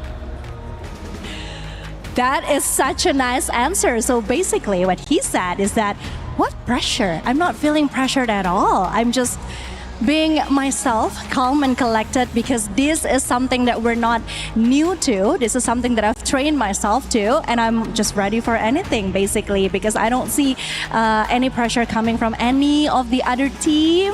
So yeah, that answer actually shocks me too. He have grown up a lot. I have been following his, his path since 2024 until now, and wow, he changed a lot. All right, up to our second questions. You start off a day with the very first Booyah and build up more a gap in the finals qualification. How much of a benefit will it be to not have to play in tomorrow's survival stage? Nah, ini pertanyaannya menarik banget nih. Kalian kan tadi membuka hari di grup B dengan sebuah booyah, yang artinya kalian juga nambahin jarak poin dari tim-tim lain yang harus ngejar tim Fatality. Sepenting apa sih sebenarnya buat kalian sendiri menghindari survival stage? Seru apa? Apa pentingnya kalian menghindari babak survival? Karena kan kalau yang kita lihat di top atas itu bisa langsung melangkah ke babak selanjutnya. Sepenting apa untuk langsung catapulting diri kalian ke babak berikutnya dibanding harus lewatin survival stage? Kalau untuk ngelewatin survival itu menurut saya terlalu jauh lah. Ya kita pengen buru-buru lolos aja.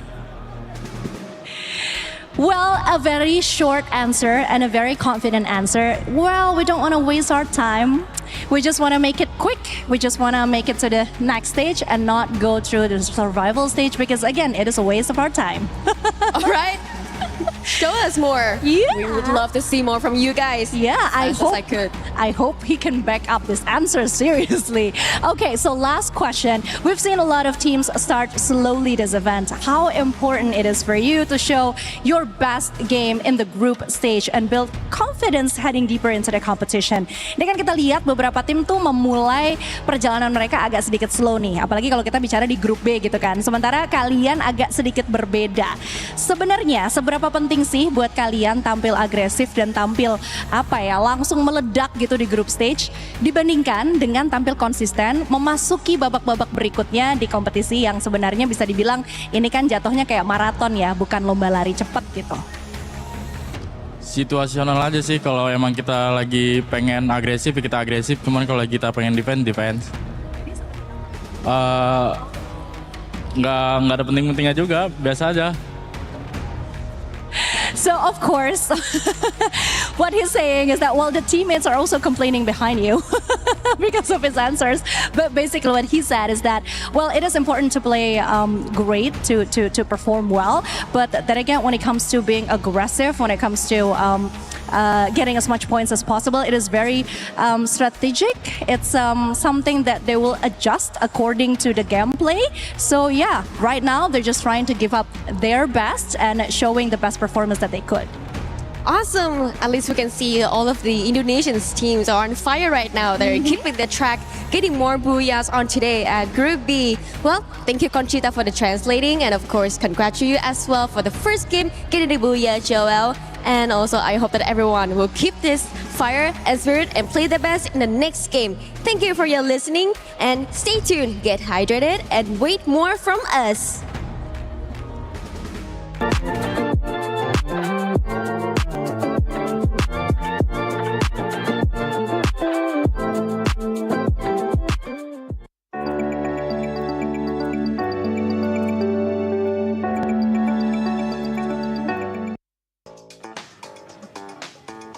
Hey, Seven, what do you got there? I got me a golf club. We're here at Quirilla City and we accept your challenge. Glitter and Lace. You guys ended up getting very close there to first place, if not first place, but I think we got what it takes to beat it. So why don't we get started? Yeah, I mean, you start off. I'm going to start this. And let's see what you got. Gonna lie, I'm a little bit nervous here. Well, there's no need to be nervous because we got 7 woods. There goes for a swing. Is it in the green? Ooh, 89.4. You know what? I'll take it. It says too far, but I'll take it now. It's time for your turn, Mr. Neptune Happy Gilmore. Let's see what you got. Let's see if you got what it takes to beat 89.4 or maybe make it even better. As we'll get started here with playing golf. Let me press the start right here. Okay. All right, you got this. You got family watching back at home. Anything you want to tell them really quick? I got this. He's got this. Let's see that swing too. The prep is gonna be up. That was a practice. Practice. Yeah, just a practice. He's got this. He's got this. Oh my goodness. Oh my. No. Don't break that just yet. Oh, 82.1. You know what? If you are in Paris, if you are at EWC 26, you can actually come check this out at Quirilla City.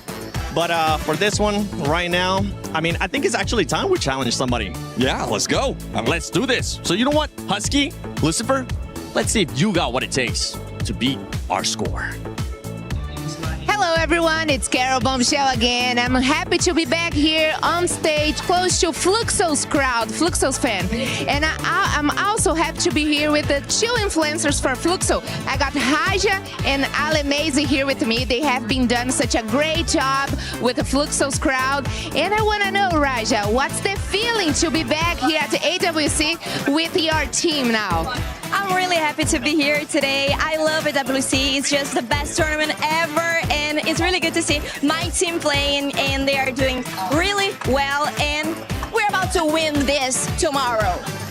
Oh wow, such a great confidence. I like that, girl. Okay, Ale Mazy. It's special to have you here for the first time watching your team, and I want to know, do you think they will qualify direct to the Grand Finals? É muito especial ter você aqui juntinho com a gente, torcendo pro seu time. Quero saber se você acha que eles vão se classificar diretamente pra final.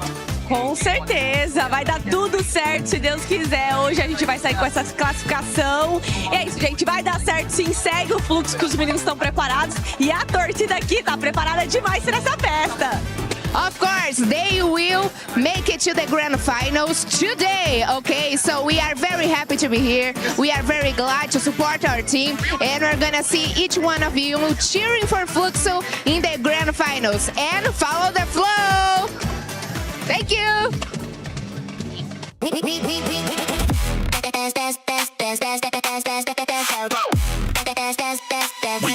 Esports World Cup.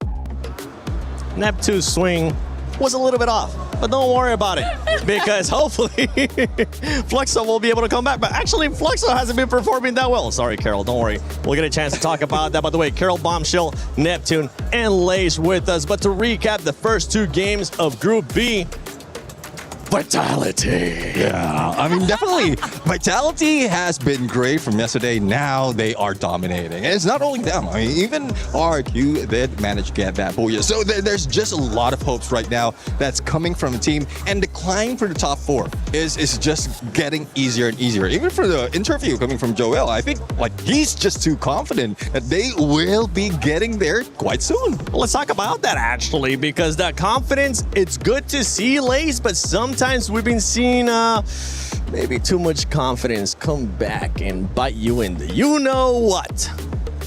Well, all I know is that we beat you in golf, so I'm just going to hold that in my heart. But look, obviously I've been following the storyline of, Team Secret as my underdogs, okay?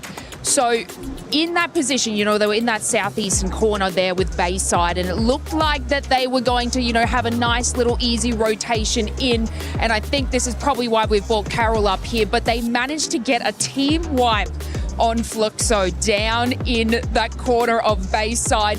But it was a bit of a treacherous kind of rotation to that zone, because they got held out by the likes of RRQ and also, what was it? I think it was Team Lion as well. So it was a very tough trek for them. Obviously, we're talking about the pace and slow and steady, that sort of situation, but they are not getting enough of those elims and placement to be able to beat these sorts of teams. Now, I want to bring into the conversation Lion. Yep. Okay. And, Conchita obviously had a conversation about them too, but this is exceptional from them. They've absolutely dominated and moved up there. They are in the conversation. They are up in those top teams and battling it out in those final zones. Yeah, I do agree. I mean, there's a lot of history right now coming from Lion, especially Gamezkin. He was left in there alone, but even solo, Gamezkin can still get all those eliminations in. Like the fighting spirit coming from him and the team. I'm really loving it. They might be able to break through and bring down Twisted Minds. We're going to look at number 6, because Fluxo, this is a squad that everybody expects them to go directly to the grand finals, but right now that's not the case. They're 17 points away from top 4, Carol. I don't understand why you guys invite me such in this moment that Fluxo is not doing so well. What's the point? They still did fantastic yesterday and are definitely in contention. So one bad game doesn't mean anything. Yeah, I know. I mean, they started really good yesterday. They had such a good confidence, but at this point, they should not going like that, because last year reminds me of last year when they were not doing so well, and then they lost completely their confidence. So if they keep doing the same performance, probably their worst nightmare will come for them. All right. Hopefully that worst nightmare is not going to happen. Now, you have a lot of experience with Free Fire in Brazil, and I know you know a lot of these players. They do have a superstar when it comes to Fluxo, right? MT7, the MVP out of that region as well. Do you think this is going to affect him in any way, shape, or form? Because they do need to do you feel like they need to make it in the top 4 instead of going to survival? Of course, definitely they need to make the top 4, but yeah, answer your question, definitely that can keeps getting in MT7 mind. But you know what, this regular season in Brazil, MT7 was the MVP with 330 kills, 330 eliminations. So he knows what he needs to do to step it up and be on top, and also help his team to step it up. Maybe MT7 is the fire that the team needs right now. Yeah, we saw some stats there too from Vitality and Loss. Remember, Loss was able to do amazing things yesterday with those 3 booyahs. Today, we're seeing some stuff here and there from them, but Vitality, I mean, if we talk about what we saw yesterday out of Group B in comparison to Group A, we saw a bit more of a chance for some of the other squads to kind of come up, and that's exactly what we're seeing right now in Day 2 when these squads are trying to make sure they push for that top 4 with 4 games left. Yeah, I mean, what I'm seeing right now is in comparison as well as a cut-off line for getting top 4. It's much lower right now in Group B because of how close it is against everyone else. So that's one thing that they can take advantage of, because it's easier enough for them to climb up like 1-2 spots, especially for those teams who are very, very close to the top 4. But there's still a lot in contention right now. After 2 games, we still have 4 matches. But as Carol did mention, like if you lose confidence, then even with it being easy, you might still lose it. Yeah, I mean, if you take a look at that, like the cutoff, isn't like so coherent, like you said just before, but basically Team Secret is probably that line there at 90 points at the moment. Then we move over to Fluxo, which is 92. So this is an incredibly close leaderboard for these mid-range teams to sort of intercept there. So like you're saying, there's still a chance. Carol, don't you worry, girl. Like they have every opportunity in these next couple of matches to bring it home for them,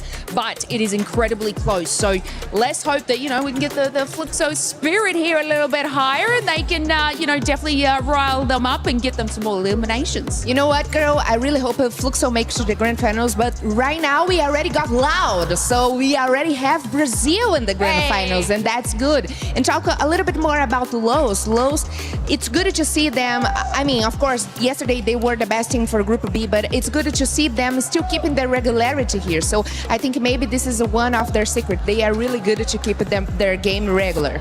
I know the fans want Fluxo to step it up and just start getting those booyahs because they have yet to win one. Let's see if that's going to happen with the 4 games left of Group B. AJ, Tash, take it away. Thank you very much, Seven. At this point of time, I just want Team Secret to get a booyah just so that Lace can smile a little bit more. Yes, I agree. Lace, this one's for you, maybe. Hopefully, we are praying for it as we go into our next map. The girl almost gave up. She's like, okay, I just want Fluxo to win. I mean, you guys are doing bad too. Do you believe in jinxes? I do. I believe in blessings. You believe in blessings? Yeah. Okay, bet. So depends Lace, on who's the one dishing it out. So if it's Lace... If it's Lace, she's got a kind heart, so it's definitely a blessing. It's a blessing for sure. So that's high expectations for Team Secret in this particular one as we go into this next one. After all, this map is not going to be easy after all, since a lot of teams are starting to really amp up. We see consistency across 3 maps. I mean, 2 maps, excuse me. I just see consistency from the 2 teams down at the bottom who are fighting for their dear lives. And it looks like Straw Hats will not stay at the bottom all throughout because little by little, they are making that climb. I mean, what a brilliant play so far, getting more than 40 points just off of 2 games. A very different version of Straw Hats we get today. And they're moving all the way out, potentially for a double compound drop here at Foundation as well as Old Hampton. This is going to give them ample loot to play their game well once again. I am very excited to see how aggressive some of these teams are going to go. I think during the break, we also talked a little bit about Mia, right? About how today it's more how they've been able to be consistently on that top 3, being able to survive a little bit more longer compared to yesterday. And wow, trouble's already brewing. IQ Total Gaming can do Mia, Corp, as well as Straw Hats a big favor here. If they take out Al-Ali, it's gonna be trouble a brewing. But IQ Total Gaming might just be in trouble as well. So by hook or by crook, they need to win this out. Perhaps the winner of this battle will stay alive in the competition. Looking at how Mia, Corp, and Straw Hats have woken up once again. Beautiful time turner off of Shanky. And the charge buster in his hands actually pops off. Zimok's taken down. Shanky gets the win. 3 eliminations already. And Al-Ali, I think this is the end for them. Lions on the way in. And the Joker will not be messing around. Shock knocked down. mibr.los will find the Straw Hats on another part of the map. And that's about it for Al-Ali. They're about to be pushed down to the bottom 2. Oh, that is so unfortunate. We talked about not clearing corners, but for the rest of the team here, they do check and find him in the end. Now, TG close by alongside the Lions, excuse me, and they're looking to see whether or not they can continue on this fight. Joker coming close. He had a really good game previously, especially with the long-range weapons. Puts a bit of chip damage onto Shanky, and they want to try and crunch them from 2 different angles. Joker just does not have his weapon of choice at this point of time, having to make work with the Woodpecker as best as possible. Shanky with the SKS also has got the time turner once again for the pop on his side, saving his life. Wota down on the ground though. The recovery needs to be strong here for IQ Total Gaming. Games King looking for circle around with the SKS in hand, looks at Mafia. With the M82B, Mafia is going to be deadly, even though Leon does have those blue walls on their side. Games King will get shut down by Mafia up close and personal. 4 eliminations in hand, and India's looking hot. Yeah, TG looking really good, and I'd love to say that they are very active and want to take this fight head on. Aztec takes a lot of damage here. Backstab. Rushing for the backup. What a play by Mafia, keeping his body in. And Lions, you may be the predators out there in the savannah, but not in this lobby, says Haiku Total Gaming.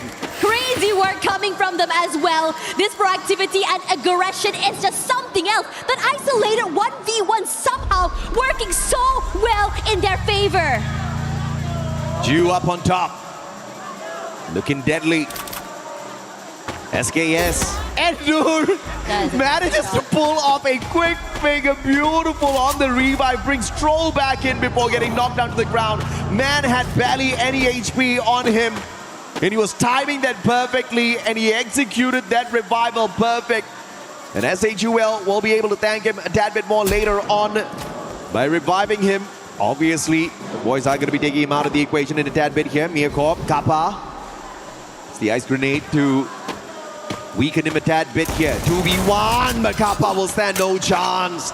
And mibr.los out early this time round. Oh, that's unfortunate for Mia, who are currently just running to just be able to stay alive in this game. Now moving over to Lace's favorite team here, TS at the bottom side, but Twisted Minds have a mind of their own to eliminate this team. And Shan keeping a bit of space between him and the rest of Twisted, decides to play a little bit more further back instead. Being able to get support from his teammates is the priority here. Time for Lace to smile. This is Twisted Minds. They've got the high ground. Both teams calling out for the lightning zone, and it's Twisted Minds' lightning zone that was called out a tad bit later, which means Team Secret cannot get too cheeky out in the open just yet. That allows a perfect rotation from Diamond. The Bass M590, Wong Am, wrong gun. The sniper will get stabbed in the back. The Bass gets lucky with that ambush. Taking Wong Am out of the equation is just the first step. 9-7 now, up close and personal. The Bass once again with the M590 will conquer. The Mag 7's just not enough. Tikui, can you pull one back? PLS1 has the VSK, trying to turn the situation around. Jump taken down as well. And is this an interference from another squad? PLS1 trying his very best. Tikui down on the ground, explosive with the car 98. Just trying his best to keep them contained. But it looks like Team Secret is about to win this out thanks to PLS1. Yeah, Hwang Am still very much healthy here, trying to find a way to find the final shot onto Exposi. Finally, in the end, cross and crunch from multiple angles, and Twisted Minds will be the one knocked out here somehow. Team Secret survived a little longer. Great recovery from this team. Kingdom of RRQ a tad bit sad. Some claps there for their squad. Got eliminated a tad bit too early. And like I told you, Dash, it was definitely a blessing from Lace. Team Secret working off of that Lace energy at this point of time. But I think you well, though. Troll, wrong place, wrong time. MT7 spots him out. And MT7 has got the gun of preference. The AWM, Haiku Total Gaming, on the other hand. Early exit in here. Straw Hat still alive and kicking down at the bottom, looking to climb up. SHUL, what more do you have? Buddy shot from afar. Ju will punish with the Thompson Dude taken out of the equation. SHUL might not make it out of this compound if they don't do something different. The rush forward is here. Fluxo going a bit more aggressive. Bunny getting hunted. That's it. Rushing away from his life. Jack is barely alive. Repositions, but out in the open, there's no way for him to run. Fluxo already 8 elims. They already got a revive, which means the squad will stay alive and kicking and Troll with the stealth bites. It's the heck out of there. Catching up in Noor. And Fluxo will overtake this compound. Bayfront belongs to them for the time being, but they'll have to move in a little bit as the blue zone catches up with them. But if you look at Fluxo's performance so far, this has been the best within the day. In the 2 past games, they only walked away with 2 points in each of those lobbies. Obviously not looking like the usual Fluxo. But like I anticipated, I just wasn't expecting them to go crazy here on day 2. I think they definitely want to play the survival game. You saw what Raja said yesterday. Our team will dominate tomorrow. Yeah, and definitely did. They're showing us the signs of life. Not only signs of life, they're starting to just go crazy. Now, speaking of that as well, in terms of positioning, we're looking at Lost very, very active, getting Refinery super, super early. And I think they're just trying to just move around, scout around, try and find some information about where everyone's going to be. TS, Lace's team also trying to move around the area. They're fairly healthy. They have 4 eliminations already. And in this situation, we're starting to see a slowdown for so many of these teams as they try to figure out not only where to position themselves in the circle, but also where to go next. Yeah, Leon needs to be careful a bit here. Thanks to the fact that Twisted Minds have been having a rough day out here today.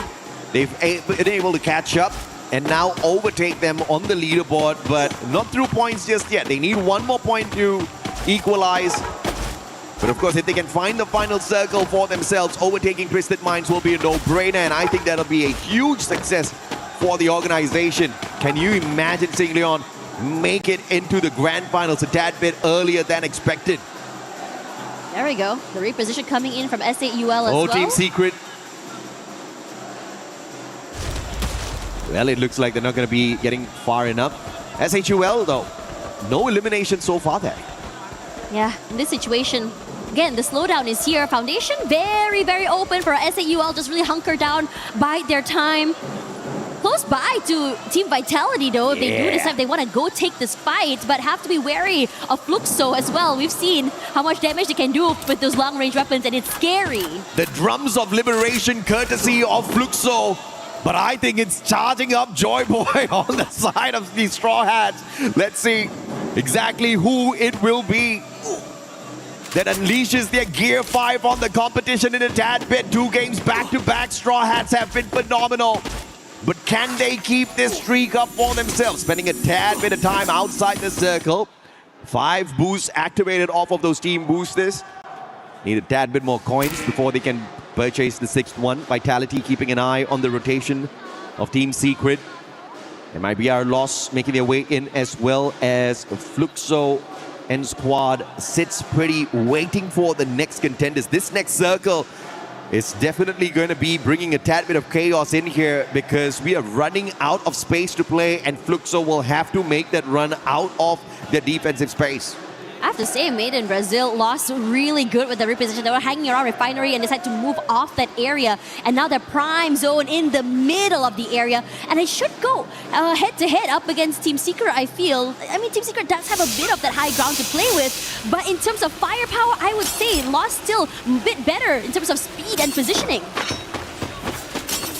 RRQ out super early from this lobby. Did not expect that. The Booyaka is still hunting down these teams. Regardless of the stage, regardless of the level of competition, you can improve. But running away from the Booyakas, on the other hand, is just something that's just totally up to luck. And RRQ just did not have that luck on their side this time. No, I was quite surprised as well to see them getting knocked out super early. But again, we are seeing the teams that had a great start to the day start to slow down a little bit now. Who took a little bit extra damage there from those long-range shots? Have to be careful in terms of these rotations. A bit later to the area means that you don't have a lot of space to work with. And most areas are being, I would say, held by players like MT7, like Carol says. Really scary seeing this guy being able to just really work with his weapon. Absolutely. The AWMY in hand. And MT7, one of the deadly snipers out there. But can he outperform Yago, who was on fire yesterday? Today they've slowed things down, and MT7, speaking of whom, will punish 2 players from the side of Straw Hats. Spots out Extra as well. Needs to break down those glue walls. 1 more needed. Riptide Rhythm sent out. Extra got out. MT7, the monster. And now looking for who as well. Can he get the ace on the whole squad of Straw Hats? He sure as hell is trying and has got the right gun to do it. Not gonna be easy because Who isn't really showing his hand either, and so is been, I'm not gonna lie, MT7, the son of the gun he's doing, just keeping every single player around the area's head down. No one is daring show their heads in case that the bullet goes up into their dome. But if anything right now, Vitality have a chance to take this fight up against SAUL, keep them away from this area, and this hard shift should be able to guarantee that fight. Big advantage here for Fluxo. Not a lot of rotations needed. They can still hold on to that high ground advantage here for MT7. All he needs to do is just inch a little bit closer to the circle, but the risk that he will have is playing those glue walls a little too early. Team Secret is keeping close to the very edge of this hill, making sure they stay out of the crosshairs of mibr.los. And since they will not be spotted out for the time being, survivability is there. They can sneak under the squad of mibr and play survival. Yago has not hit those wild shots today just yet. PLS1 spots him, dropping down to the lower ground, but they will still stay hidden. SHUL, the Indian squad slowly rotating around. Perhaps this is where Team Secret falls. And on that replay, you see how MT7 with his high ground advantage was just making perfect work. Just dwindling down the chances of Straw Hats finding the final circle 3 times in a row. Yeah, and who hasn't moved at all since then here? SAUL making a lot of noise as there well. You go. Trying to rush forward and take this fight, but Team Secret trying their best, inching their way forward, has to take this fight up against the Lions. Loss waiting, made in Brazil. Prime angle just really pressured this team out of the zone. And I'm saying that Team Secret right now, just a terrible position to be in, but SAUL is here perhaps giving a bit of space and respite for them. Yago versus PLS1, and SAUL moves on in. And mibr.los says, you can have it, baby. I do not want this platform. They quickly retreat, trying to look for that reposition. Is that a good move or a bad one? Straw Hats finally taken out of the equation already. Fluxo sending the shots to the spot of Vitality. Joel knocked down as well. SHUL aiming for the players on the side of Team Secret as Vitality finally bites the dust. Unfortunate run for the squad. 2 games back to back. They have not been able to find that final circle after hitting that booyah on Bermuda. Versus maybe a real, not too sure about that, but a team that's being blessed right now, maybe Team Secret. We'll see how it goes because they are currently being pressured. They don't have a lot of space to work with, forced to rotate forward, and Joker keeps a close eye on both these players. Barely alive, jumps forward, somehow surviving in terms of rotating here, but have to deal with SAUL. You gotta hit it when the window messes with your aim. PLS1 now trying to get away. Can he? Yes, he can. Beautiful jump pad reposition by PLS1. And the sniper of the squad gets caught out by Della. AC80 perfection from Leon. Once again, waking up in the competition to stay in contention for the early access into the grand finals. This is perfect from them. But Fluxo still alive and kicking, and they are catching up. Look at the monstrous run. 14 eliminations strong for Fluxo. Tikui in trouble alone, somehow managing to get 2 players knocked down, but not able to secure those points. Bob somehow from far away also gone down to Tikui here, trying to find that final member left. A 2v1 in this corner, but the damage is too much to deal with. He heals up, and he's just waiting and biding for time. SAUL forced to reposition. He does break one and goes for more. Tikui, how are you doing this? Finally going down to Fluxo. Tikui, you monster! Capped that valiant dash for the final moment and backstabbed them as they would try to run away, but MT7 is the biggest winner of that equation. And Fluxo looking to dominate. 2 Brazilian squads here. And it looks like Leon's gonna be hopping on into play as well. What can they do? The LATAM squad up against 2 big Brazilian giants looking for the booyah. Jacon gets knocked down to the ground. Riptide Rhythm takes away his opportunity to be picked up. And mibr.los will shut down the opportunity for Leon to run away with this game. Fluxo on the other hand, alive and kicking up there with the high ground advantage. Joker versus MT7, this is gonna be a good fight. Yeah, trying to rush forward here. Joker has to be careful not to get eliminated. He is, after all, alone, but not able to find the angle. Nice Jumps one. forward. That's the kind of patience play. Supremacy with the reposition. Now Leon staying alive for LATAM, but pushes in with the M590. Might be able to take him out of the equation a tad bit too early here. He jumps away from that high ground advantage now. Tagged up by the circle. This is just not the best situation for him. Barricades himself in. mibr.los spots his glue walls and looks for the annihilation. Grenade tossed behind the glue walls, and General taken out. Round 1 as well, and Fluxo cleans up house. and makes that comeback with a solid booyah. The boogeyman is back, baby, and it's looking really good right now. Looks really clean. MT7 was the guy in the spotlight, keeping so many teams away, and every single team kept their head down when they heard the sounds of his shots. The very first booyah here for Fluxo in the group stage. SI anticipated the team flying under the radar, but if they make it into the top 4 whilst flying under the radar, you have to acknowledge they are a massive threat. I don't think Fluxo's trying. I think Fluxo's just chilling and they're still doing so well. Yeah, just really taking their time, and it just felt so effortless seeing them play that map. But for the rest of the teams though, everyone had a labored map. Everyone that was consistently on that top 3 earlier now knocked down super early.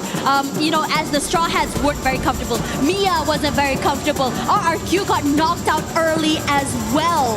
And it is impressive to see this shift from so many of these teams as we go into this third map already. Absolutely. And the teams that need to step it up, definitely your eyes are going to be on the teams who are looking for the early access into the grand finals. Twisted Minds, 3 games in a row, have gotten themselves twisted into a little bit of a confusion because they can't seem to find the big points. But one team that found big points, 33, the one and only Fluxo.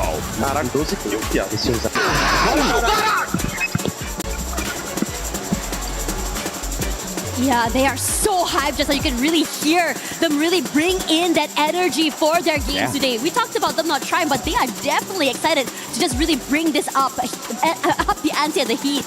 I mean, even without trying, Fluxo currently is in the top 4. How about that? How insane is that? And then you've got Leon on the other side who are struggling, who are trying their very best not just to survive but to find these elimination points, but they're still one step behind Brazil. This has always been the issue for the LATAM squads. Can they break that curse this time round at EWC 26?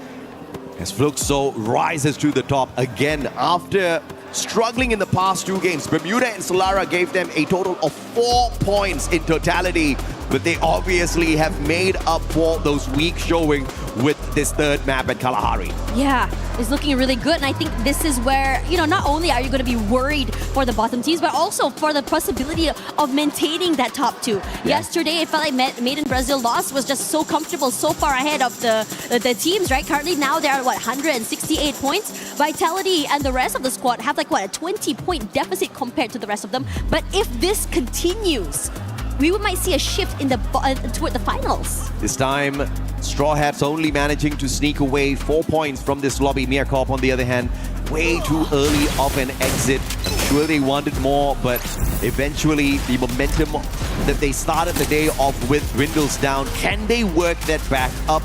That's going to be a big question. But MT7, I asked a question, is he going to be able to show that he is a better sniper than Yago? And the number of eliminations that he pulled away in this game, I think answers that question. But I still haven't seen a clean 1v1 between these two phenomenal snipers. Yeah, Yago pulled away nothing as MT7 was cleaning up the lobby this time round. Yeah, after all, I think one thing's for sure that when you see this, we talked about riding the height in the beginning of the game for Straw Hats, for Mia. Yeah, it was the thing for map 1 and number 2. But now Kalahari comes through, Fluxo is online, and my worry is that they're going to start dominating, they're going to start farming these eliminations. We saw that happen on day number 1. It was a change in pace from the usual style play, and now it's currently still going on all the way till now. And I think for many of these teams that want to be in this top 2, well, I think their hopes and dreams might just be dashed. Well, at the end of the day, you're aiming for the top 4, and it's obviously not going to be an easy run. This is a slightly easier lobby compared to Group A, mainly because you've got many teams very capable of pulling away big numbers through eliminations there. Here, on the other hand, it's all about who can play the game of survival. We've seen Leon already 3 games in a row. You got to respect the kind of hustle that they have on their side. After yesterday, it was a decent run today. It's so much better, so much more consistent coming through from the team, right? And now they have to battle against the one and only Fluxo. Twisted Minds, unfortunately for them, after running 3 games in without many points, they've been kicked out of the top 4. Yeah, and I think that this shift is just I think something that everyone has been expecting as well. Yeah. We talked a little bit, I think I talked to Lucifer earlier as well about what to expect from today. And they did say that we can expect anything. And after all, we also are expecting a bit of an area for us. So after this, we'll be back soon for more games. We were there. For every click, every clutch, every respawn. We were there for the years of grind. And we're here. Now. The proud founding partner of EWC. Powering the biggest event in gaming. Shoulder to shoulder with the world's best. Making history. Greatness deserves a stage. Lenovo Legion. Reach your impossible.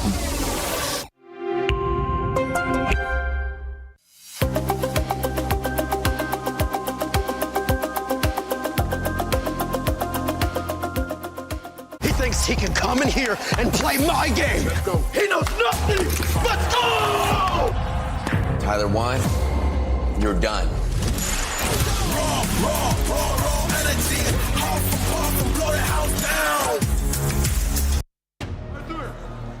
Games 3 ended, and this is our stage hit. I'm Yusul, and right next to me is Conchita.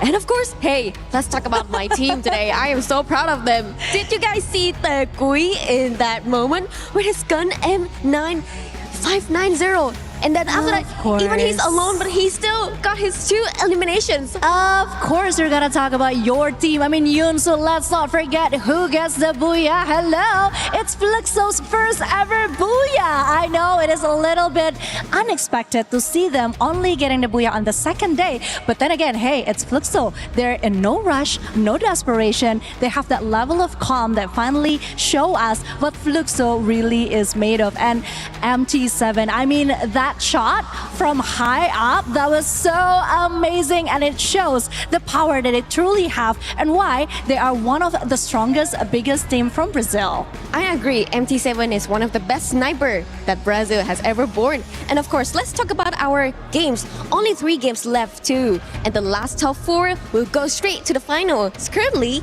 we have LOS, Team Vitality, RRQ, and now Fluxo. Yes, Fluxo has successfully taken over the 4th spot from Leon from the booyah that they just secured.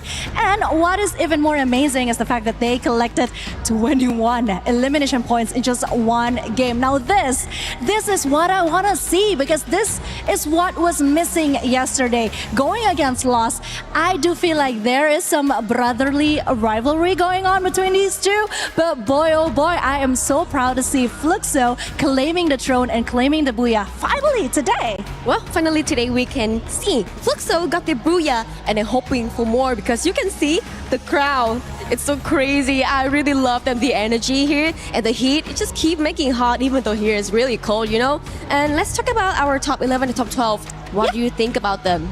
I do think that seeing how the group is doing right now, I do agree that Group B somehow has it a little, just a little though, a little easier compared to the Group of Death, aka Group A. But hey, anything can still happen. We still have a couple of games left. And seeing how Fluxo is bouncing back, I don't think the top 4 that we have right now is truly secure. Don't you think? I do, but not yet. Because we only have like 3 games and 3 games left to go. So I think this Group 4 still got some change to it, but I'm not sure because Lion is so crazy. You know, come on, Games King, he is on fire. Like a youth, a very young youth, a really young energy, come to the stage and destroy everything that is like cover his way up. Man, I'm totally his fan. Yeah, actually we talked about this at the desk earlier because we do believe that Leon actually has some more power, something that they haven't really got the chance to show on this stage yet. And yes, speaking of Games King, we know how passionate he is and how great he is. But then again, I do remember one of his posts on social media. He was apologizing to the fans because he wasn't really giving his all, even though we know how hard it could be at the EWC, right? Yes. Again, it is the World Cup, so the tension, the pressure, it is obviously higher and it's so difficult for them. So yeah, I'm just waiting actually for Leon to making a comeback. I mean, if Fluxo can do it, I'm pretty sure that Leon can do it as well. Well, we only have the left top 4 because in the Group A, we already have top 4 and this will be another top 4 and then 8 teams will go straight to the finals. Don't let yourself step into the survival mode tomorrow because they're only gonna pick 4 teams out of 12. Yeah, and honestly, it's just gonna be harder for the team because, hello, it's called survival stage for a reason. They're gonna have to survive and it is not an easy task. But I'm still quite happy because call me biased all you want. I am so glad that we have 2 Indonesian teams right now at the top 4. Can we talk about that for a second? We have Team Fatality. Sorry, I gotta say that one more time. Team Fatality, as Neptune would say, and RRQ. I mean, they are doing good. They are consistent, and yeah, I just can't wait to see the rest of the games today and who are advancing to the next stage. Well, I'm happy for you. Guess I have to wait for my team. So, Conchita? Yes, I think it is it from now. But let's go back to the caster and see what do they have to talk about. Take it away, casters. Okay, things are heating up right now. Yeah. I mean, after all, we are talking about the teams that are, I think, supported by both Conchita. We're also talking about teams that are supported by Yunsul as well as Lace as well. But the team that is currently on top, after all, is Fluxo. They are heating up. They're looking very aggressive. MT7 is starting to come online, and it is looking very terrifying. Well, not on top just yet, but definitely getting there if MIBR does not wake up in a monstrous way, right? We did see them get to that final circle this time around, walk away with the second spot, but just 4 eliminations to their name. Obviously, that's not going to be enough to protect your throne, but they've already put a phenomenal distance between themselves and the rest of the squads yesterday, so they do get a little bit of lag time here. But like I said at the start of our Group B, regardless of what mibr.los does, I don't think they're going to get kicked out of the top 4, and that is something that truly deserves our respect because they pretty much earned their spot at the early access into the grand finals just off of one day's phenomenal run with the 3 Booyahs to their name. But of course, I am expecting some other teams to wake up. Right. We have been talking about Straw Hats, we have been talking about Meerkorp, and I have to say the amount of hustle that we have seen Straw Hats do in that first and second game, I think they definitely deserve to survive. But it's not up to us. It's up to them, and it's up to the other teams who want to survive or not, right? Al Ahly, they knew that they were in a pressured situation. They needed to wake up in that third game, but Kalahari brought them absolutely nothing. And yet, the team of Straw Hats could not take advantage of that. They got kicked out a tad bit too early with barely any eliminations. Yeah, and I think in this situation, you could start to see what they were trying to go for. They want to try and go for eliminations. They want to move around the map and go for these fights. But somehow, sometimes, when you play in this situation, you have to be ready to be dealing with these high-risk situations. Yeah. And for them, that high-risk situation did not give them any rewards. But we still have another few maps to go, and it's still another 3 more chances for them to play catch-up. Between the bottom 3 teams right now, Meerkorp, Al Ahly Esports, Straw Hats, only 2 points, 4 points between another. And in this situation, only between them 3, 2 will have to go home. Yeah, absolutely. And obviously, it's savage to have your totem crushed out here within the group stage in itself, but that's exactly how lethal things are at the Esports World Cup. We are savage, baby. You gotta be good enough to step into not just our grand finals, but good enough to step into our survival stage. And the teams who do not step it up, they will be crushed. Not just their totems, but their dreams as well. At least they get a little bit of a longer holiday in Paris. Yeah, for sure.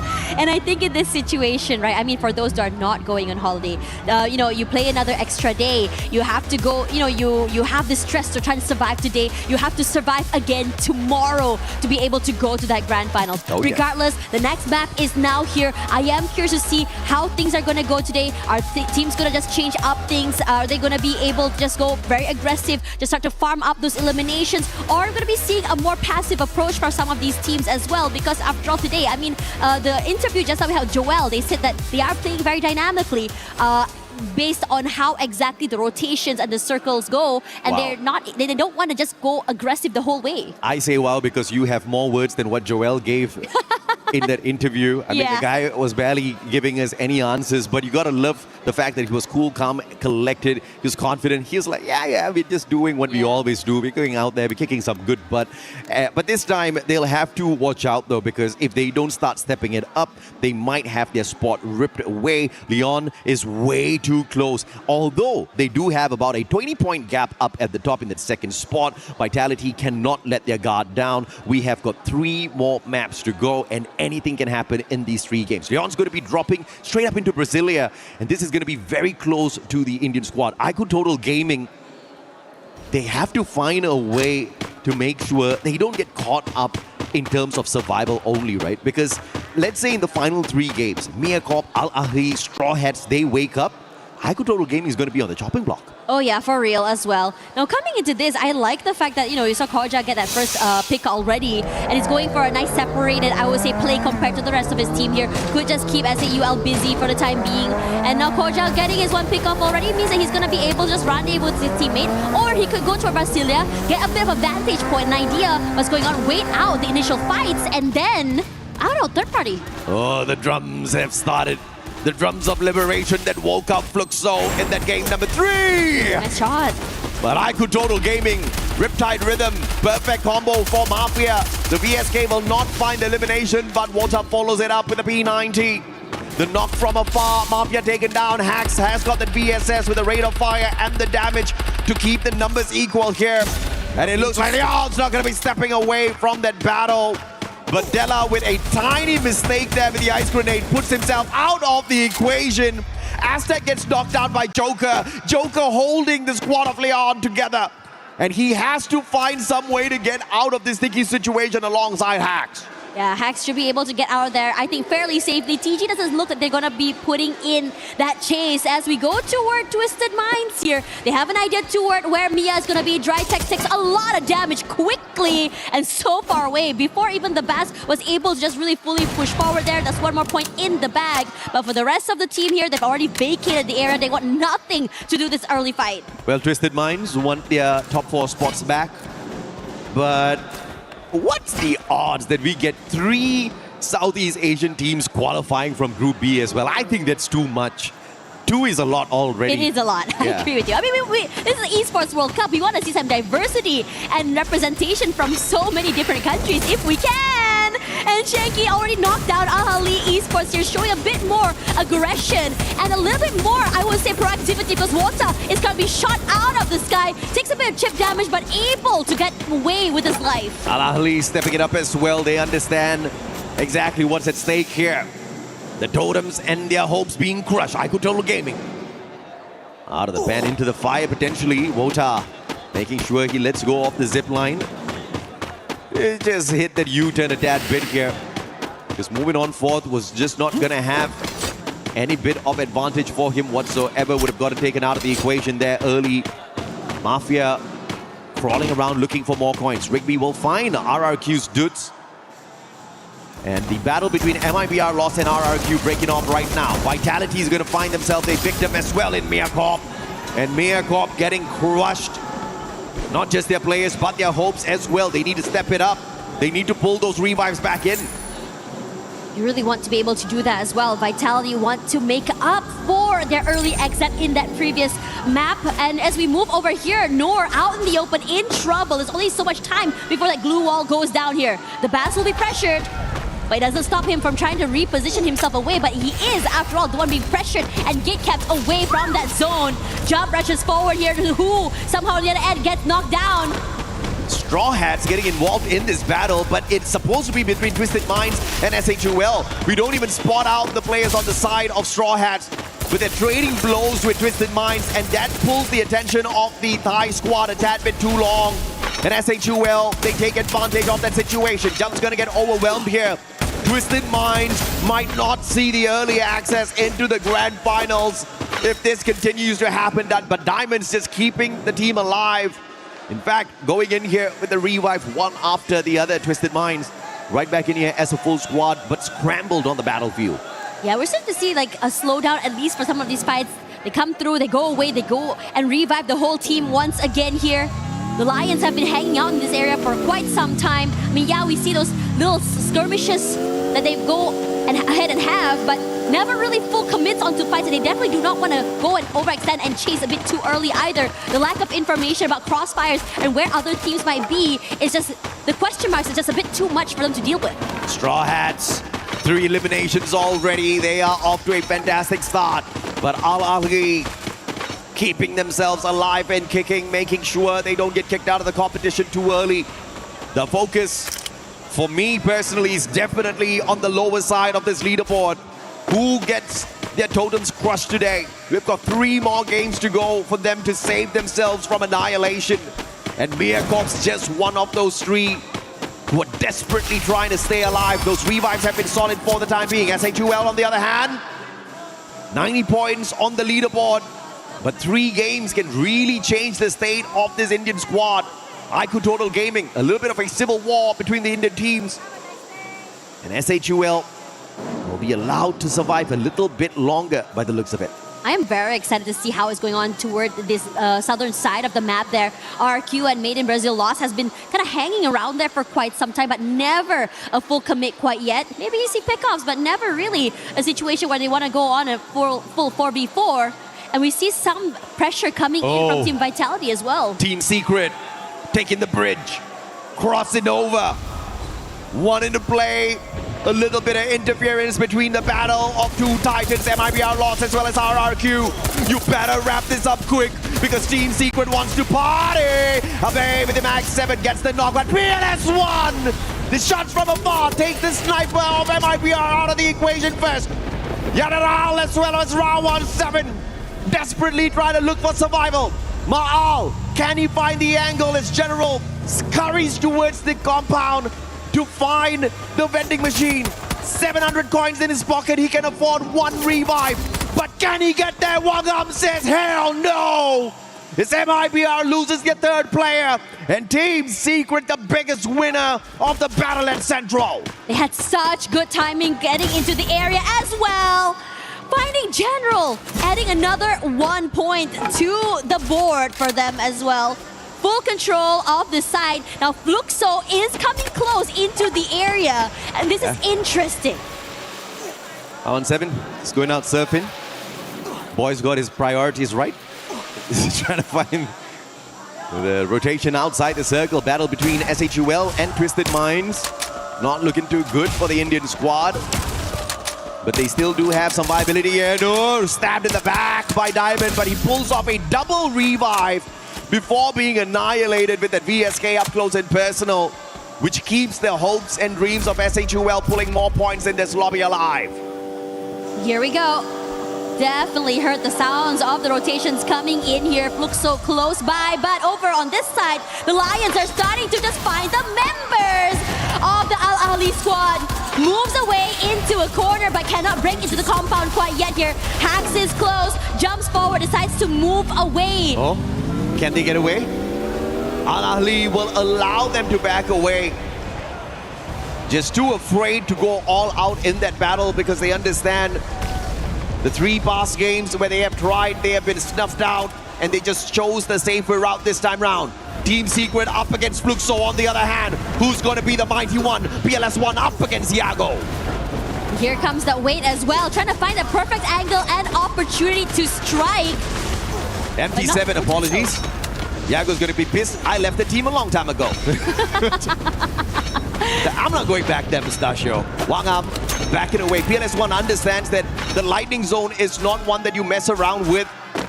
That forces them back into a little bit of hiding, opening up a little bit of space for Fluxo to rotate away, looking for the circle a little bit earlier than Team Secret at the very least.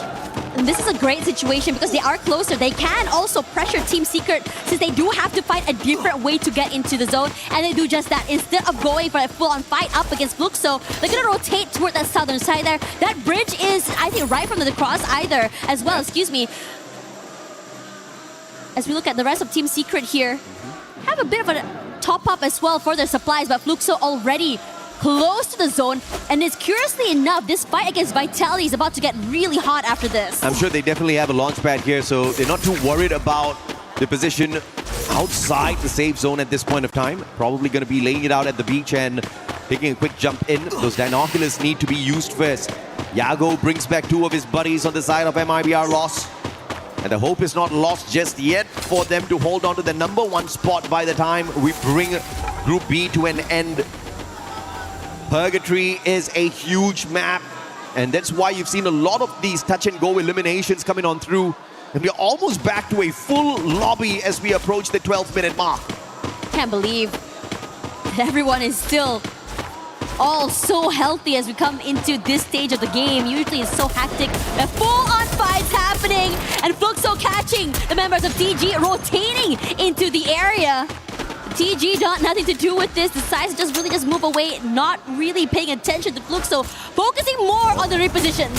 This is a rough one. Time Turner pulled up perfectly for SHUL, but they're going up against the Titans of Indonesia. And RRQ just runs through SHUL, reaping away their souls one after the other. And the chances of survival for Troll is really low here. Outside the circle, has got those glue walls to protect him, and he lucks out. RRQ does not commit. They back away from the opportunity as they focus on Team Secret instead.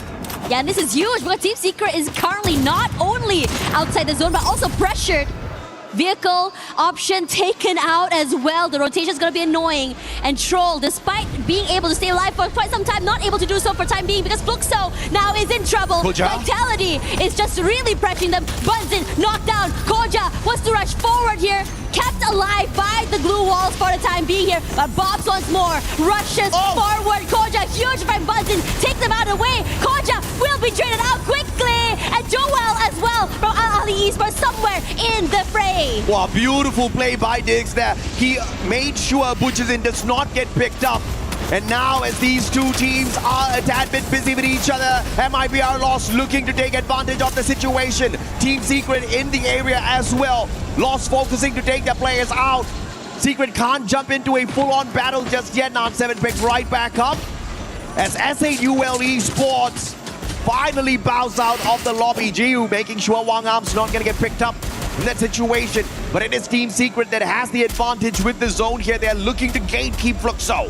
And it's interesting because Team Secret was the one kept out here, but because of the commotion, they were able to find that space to get here, and now Fluxo will try to just really buy some time and survive. But over on this side here, the Lions are rushing forward. Twist their minds once in on this as well. To be able to steal away a pickoff in the middle of the fight could be huge for them. Tikui pissed off. He's trying to punish Fluxo as they drive away, but it's not going to find those perfect connections. And Team Secret damaged severely, not just their players, but their chances of a booyah and a phenomenal comeback here as well on this Game 4. Secret hasn't had the best of run today. The best has been 12 points from a lobby, and that was at Solara. But now the battle, RRQ versus mibr.los. Look at Abego, Max 7 in hand, has the Valiant Dash, but gets locked down by the thrill of battle. And that's what the A124 gives you. But Yago, the only survivor, as Dudes pops them with the M590.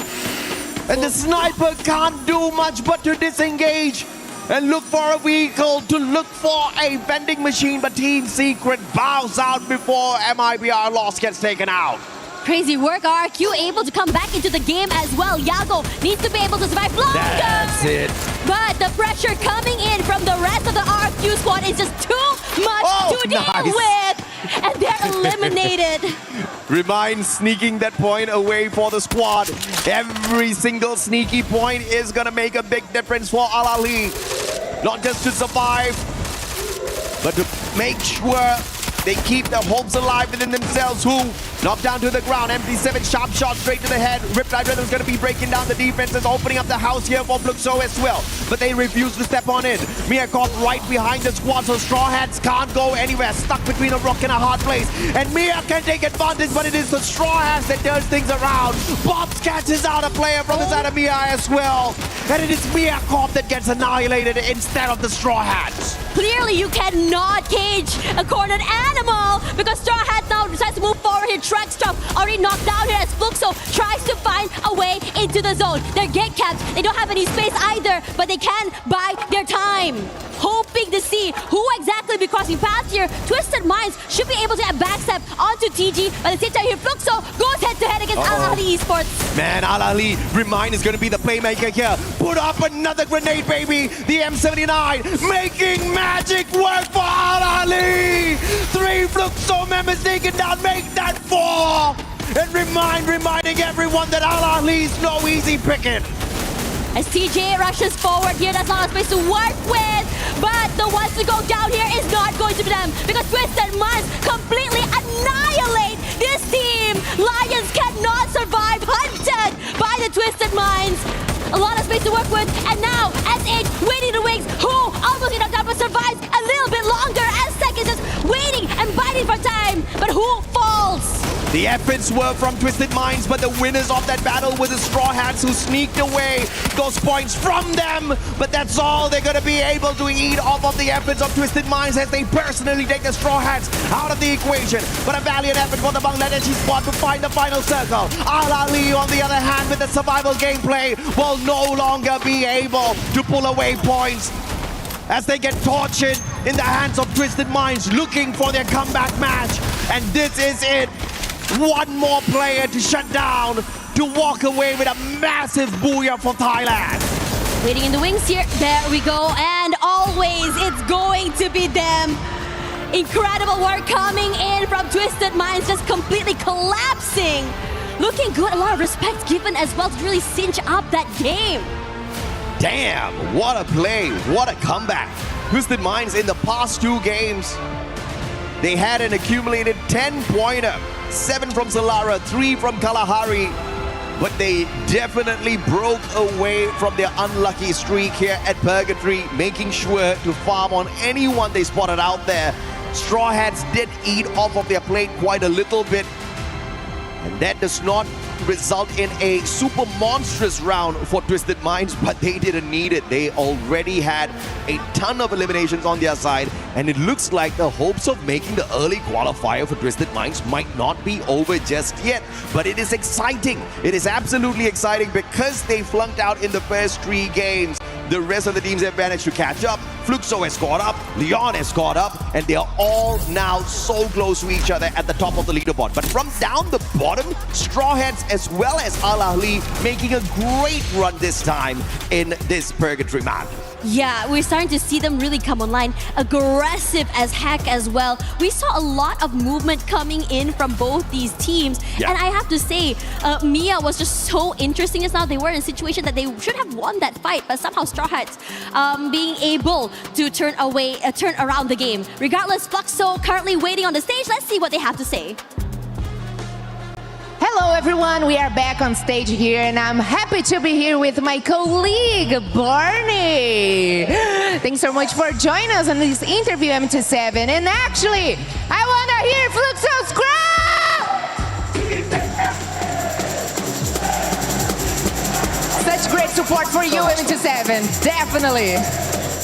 That's super fans.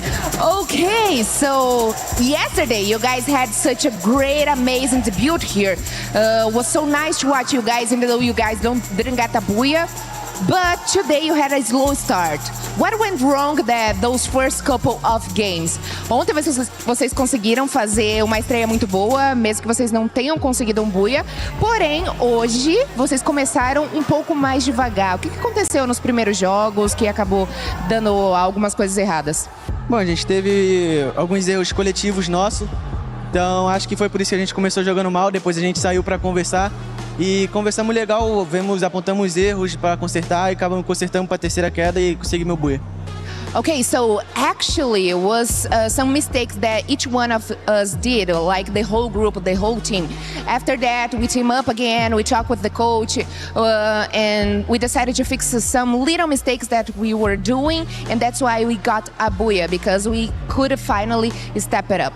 I mean, making those micro adjustments is exactly what you need to do, especially in a team of your caliber now, MT7. We've got to talk about Game 3. You absolutely popped off. There's a reason why your nickname is the Baby Goat. And not only that, but also you're like the MVP of your season in the Brazil region, okay? So let's talk a little bit about when you get into that flow state, when you're hugely popping off on the main stage, you're playing incredibly well. How do your teammates complement you with their play styles that then allows you to go and play the way that you did?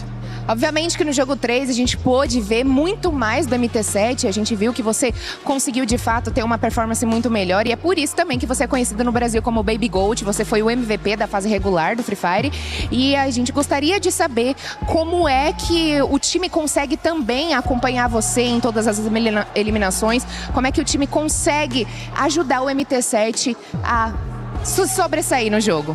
Eu acho que é muito entrosamento da nossa parte, é muito treino, a gente já tem mais de anos treinando juntos, jogando as mesmas partidas, fazendo coisas diferentes, porém com o mesmo objetivo. Então acho que isso acaba influenciando bastante e acaba que a gente meio que tem um entrosamento muito forte por causa disso. A gente passa horas jogando junto, até quando acaba os treinos a gente joga junto. Okay, so one thing you guys should know about us is that we consider ourselves not only teammates, but as a family. We practice every day, all the time. Even we don't have to practice anymore, we still keep it practice all the time. And that's why we have such a great chemistry. We go out together, we go have dinner together, we do everything together, and that's why it explains the good chemistry that we have. Not only me, but each one of these guys sitting by my side, they are the best of the world, and I'm gonna prove this here at EWC. First, to finish our interview, there is a really special question here, and I want you to be honest on that, okay? So you were the MVP of Free Fire World Series Brazil, despite not winning the title. Do you think you can win MVP again here at AWC, or is this challenge even harder, even bigger for you? Você foi o MVP, né? Finalizou ali a fase a FFWS Brasil com mais de 300 eliminações. Você acha que você consegue ser o MVP aqui no EWC ou esse é um desafio maior para você? É um objetivo que eu sempre quis, que é ser MVP e campeão. Acho que por mais que tem os caras tá muito aqui na frente, mas mesmo assim eu vou ir atrás, porque é o meu sonho ser campeão e ser MVP. Então, por mais que possa estar difícil, eu ainda acredito nisso. It looks hard, definitely. Is this a big challenge for me? But that's my goal, that's my dream. I don't want only win this. Of course, this is the most important thing for me and my team. But also, I want to be the MVP. I want to be the winner of AWC 26 and wear the crown of the MVP of AWC 26. So that's my dream and that's my goal, and I'm going to do everything to reach that. That dream could definitely come true. MT7, thank you for joining us in this interview. We really appreciate it. 2 more games left to go until we close out the group stage, and they're going to pop off. We can, of course, imagine, and it's going to happen right here on the main stage. But for now, we're going to head back to the studio right after this.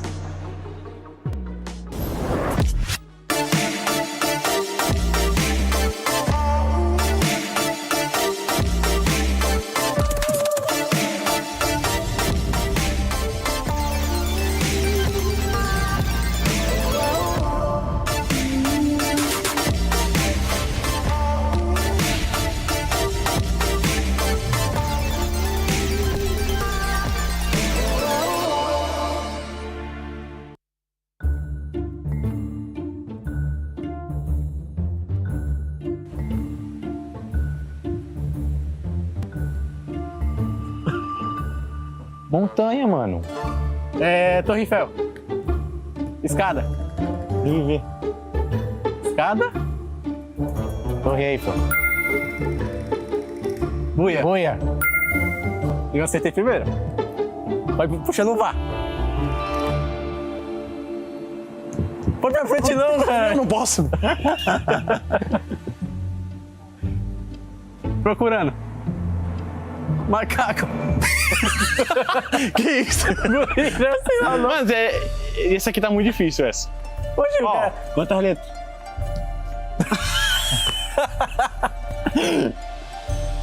Uma palavra. Uma letra. Uma letra. Comer. Um hambúrguer. Não, um croissant. Uma maçã. Banana. Banana, cara. Hambúrguer. Eu amo hambúrguer. Hambúrguer, pão. Pão. Complicou, Pão. Um pão. Pão de queijo. Um pão. É um pão. Você correu. Você correu. Pão. Você correu. Você correu o pão. Você correu. Ah, vai. Você correu. Você correu pra pegar o pão. O pão. Correu. Isso aí, o que é? Isso não. Ah, tá, o pão. Correu. Você correu o pão? Eu matei o pão. O pão. Tá. Correu. Ele roubou teu pão. O pão correu de você. Correu. O pão correu dele? Pão. De você? O pão. E você? E você foi atrás dele? Atrás dele. Do pão. Sim. Você. Pão. Correu atrás dele. Você correu atrás de mim com o pão. Correu atrás dele. Isso!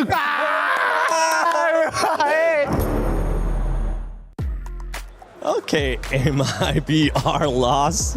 It might take you a little bit longer to figure out your miming skills. And today's taking a little bit longer to get a booyah too, because this squad has not been able to get one. If we actually rewind it, though, we got to talk about the Brazilian squad that was able to get a booyah, and that's none other than Flux. So don't worry, we'll be able to break down a little bit more of the game that just happened. But I want to go back to Flux, though, because this is the one thing that they were missing out on, Lace. Yeah, I mean, if you had to look at that final zone and that split hold that they had, I thought that it was going to be a little bit of a difficult feat after how many eliminations they had under their belt going into that match as well. But of course, they needed this. This is the booyah that they needed, because on day one they were sitting at a 9.2 average elims and 5.9 placement. And before that booyah, they were actually on 0-1. Yikes. Which is, after match 3, that's not a great time. But that booyah brought them to about an 8.3 in elims and a 4 average in their positioning points. And I mean, if you just look at this fight that they had between, I think it was them and Team Secret, just Central, and they literally decimated them. I want to sort of bring Team Secret into the conversation with Fluxo, and the reason being is that Team Secret are getting eliminations on the edge of zone, but they are not moving from that. You could see the fight that was happening between these two teams sort of in that southwest corner, and Fluxo made the decision to rotate early. They're like, okay, nothing's happening from this fight. We're not winning it. No exchanges are happening. They're like, we're going to rotate. And they did. And then you saw Team Secret try to follow suit, but they were decimated at that end of zone. So these decisions from the likes of Team Flux, and we heard it from MT7 as well, saying that they saw that first match. Yep. They didn't want a bar of that anymore. So they made a decision to do that. And that's exactly what is showcased. Yeah, and for Fluxo, this is something that they needed. Not only the booyah, but we need to start seeing them being a little bit more consistent, because at one point, and I mean, when we end up seeing that overall, you'll see how tight everything is within this group. It's not decided just quite yet. A team that was able to get just a booyah, none other than Twisted Neptune. Yeah, I mean, Twisted Mind, Finally. aggressive. At last. Finally. I mean, Twisted Mind, I mean, they are aggressive way when the first time we saw them is now showing up once again. I mean, there's one thing that we expect out of Twisted Mind, and this Thailand team has been one of the threat that doesn't really care about the booyah. So I don't even know why they got a booyah. I guess they're only getting up on the elimination, just getting on the board right now. That's the aggression of Twisted Mind. Just different from what we've seen in other teams from Thailand. But now they're going strategical. They're not going aggressive right now. Half, if not 3/4 of the game, they were just hanging tight, just waiting for the opportunity and getting all those eliminations. I know why they got the booyah. I was following them yesterday, Neptune, okay? It was after such a, they started at those first 3 matches, throwaways. It was not great for Twisted Minds, but then they started their rotation and getting those placement points. And what did I say? The kills come to them. So it was only a matter of time. I thought the booyah was going to happen yesterday for them, I was really hoping, but they got it today because they're following the same formula that they were doing in those final 3 matches of groups yesterday.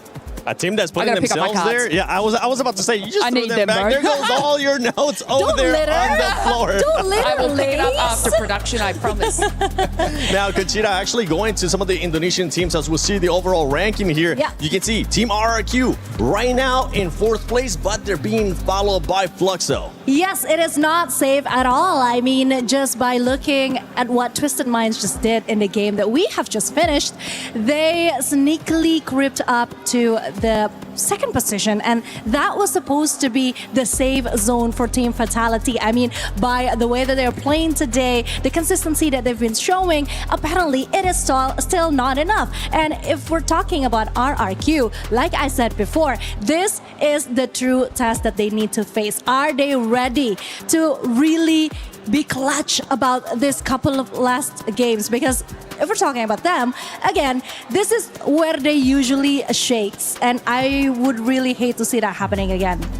Gonna be looking at the teams that are currently in contention to just make it to survival or end up going home, because this race is actually tight as well. You got Al there with 92 points. Straw Hats trying to chase them down with 85, and it's a bit of a toss-up, Neptune, on who's gonna be going home and who's gonna be going to survival. Even Mia, if they ended up having a good game here with 2 games left, they could put themselves in contention for that last game to make it to survival. And what's making it difficult for me, Corp, as well as Straw Hats, to really move up is they're going against each other. I mean, they're going passive approach to just buying their time, making sure that they go into final circle, and then that's when they meet up. They're not even getting that a lot of elimination, so that would be difficult for them.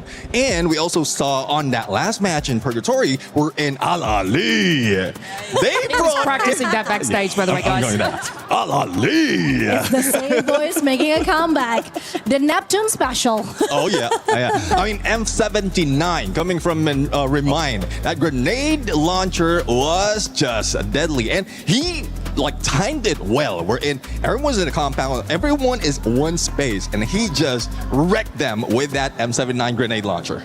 Yeah, we just wish that we could have seen this sooner. You know what I mean? Oh, yeah. This is something that we need them to show from yesterday, day one. This type of hunger that they are finally wanting to fight for their place. I mean, the next game, Nextera, this should be interesting. It should be interesting. And looking at Nextera, looking at Purgatory too, I'm going to go with you, Neptune, for this one. Which team do you think will be stepping it up here in Game 5? Well, I have 2 teams that managed to get a booyah already. We have mibr.los as well as RRQ. But in terms of numbers, especially in terms of placement point, mibr.los has been consistent in this map. There's also Lion who might be able to catch up, because in terms of when it comes to elimination, it's quite even across the 3. It is very even across those 3. With loss, I mean, if they do end up getting points, this squad is just going to keep propelling themselves even higher to 1st place, because nobody's going to be catching them unless we see something crazy. Well, did I just curse them? Hopefully that's not the case. But for some of the other squads, right, RRQ, we're talking about Vitali as well. They need to make sure they come in clutch, as you've been saying. This is the time for those Indonesian teams. I swear, we're not biased here, especially with Conchita. We're not. Well, they need to be clutch. They need to be clutch, and this is something that Fatality has actually proven that they can be. But again, if we're talking about RRQ, this is where the true testament really comes, because I really do want them to exceed. I really want them to finally overcome whatever it is, whatever curse or whatever jinx that they have right now. But that is not what I've been seeing on the last couple of matches, because again, I feel like they are slightly declining, and that is not good. So this better be a wake-up call. I mean, the way Al-Ahli came out of nowhere and really performed well on that last game, that should be something that could wake, RRQ from the deep slumber that they're in right now. Now, we'll see though. I mean, RQ, when it comes to the map, Nextera is their 2nd best. Only 2-point difference when it comes to Solara as well as Nextera. Their averages is also high in there. So I have confidence. I'm with you here, Conchita, about RQ getting this, but I just don't want any surprises come from the other teams. And the thing that happens when we end up going to the final 2 games is that we usually end up getting surprises. And I'm excited to see which team will be surprising us here in Game 5 and later on in Game 6, because this is Group B and these are the last matches. We'll be finding out who's going to be going to the Global Finals Survival and the last 2 going home. Casters, take it away. Thank you very much, Seven. And I think Al Ahly is definitely feeling the pressure, right? And although they did make a phenomenal comeback here at Purgatory with a total of 20 points, they are still going to be in trouble if they don't continue this kind of a point hunt, because the only thing still keeping them alive, keeping them away from the final 2 spots down at the bottom, is the fact that they performed decently yesterday. 61 points for both mibr.los as well as Straw Hats from the first 4 games played. They're both hustling big time today, and Al Ahly has only pulled away 31. So you can already see who's more hungry, who's more consistent. Yeah, we start to see the urgency come online as well for so many of these different teams. Again, we talk a lot about Al Ahly being at 92 right now, a bit uncomfortable, but at the same time, ag.al as well with 94, also in with the possibility of getting knocked out of contention if, say, both Straw Hats and mibr.los decide to get a little bit more active this game. Straw Hats has showed us the capability of them to go a bit aggressive, to farm up those eliminations, to move around the map and take these fights head on. And as for mibr, survivability has been key for them, surviving into these very, very deep runs. It honestly would be insane to see 3 teams from Southeast Asia make it out of Group B as well, right? We saw that phenomenal run from SEA in Group A, and to see it here in Group B as well will definitely be stunning. But obviously, Fluxo, Lion, these 2 teams have got a good chance to ruin the party here for one of the 3 Southeast Asian teams. And Twisted Minds, after that phenomenal victory that they just showed us in the previous matchup for their comeback game, they've jumped into that 2nd spot. And right behind them is Team Vitality as well as RRQ. Indonesia needs to step it up a tad bit as well. Yeah, and no one is even comfortable at all in this lobby because anything can happen, either be at the top or at the very bottom, as Dix takes a bit of damage from that bottom side of the terrain. But no full fights quite yet, as Diamond does keep his eyes onto Koja. They want to go for this fight. Nah, Diamond said, I will just put in the shots, but not really go for this full-on fight. See what they can pull away from this battle here. Vitality. Fair fight 2v2, but Diamond's gonna get caught out, as his partner was just a tad bit too far. The Bears catching up finally, and Expo with the Punisher of their M24. They lose 1, but they pull away 2. Math-wise, let's check it out for Team Twisted Minds. Very patient on that as well, allowing Diamond to go down and leave them into this false sense of security. Regardless, Vitality easily being able to bring the 2 back into the game. But the fights are happening all around the map. If you see that kill feed, a lot of things are going on right now, as mibr does go for 1, but trades out Water, brings back mibr, his teammate, back into the game. So if anything right now, mibr looking really good, starting off with 2 points, and should be a big step to just really climb that mountain.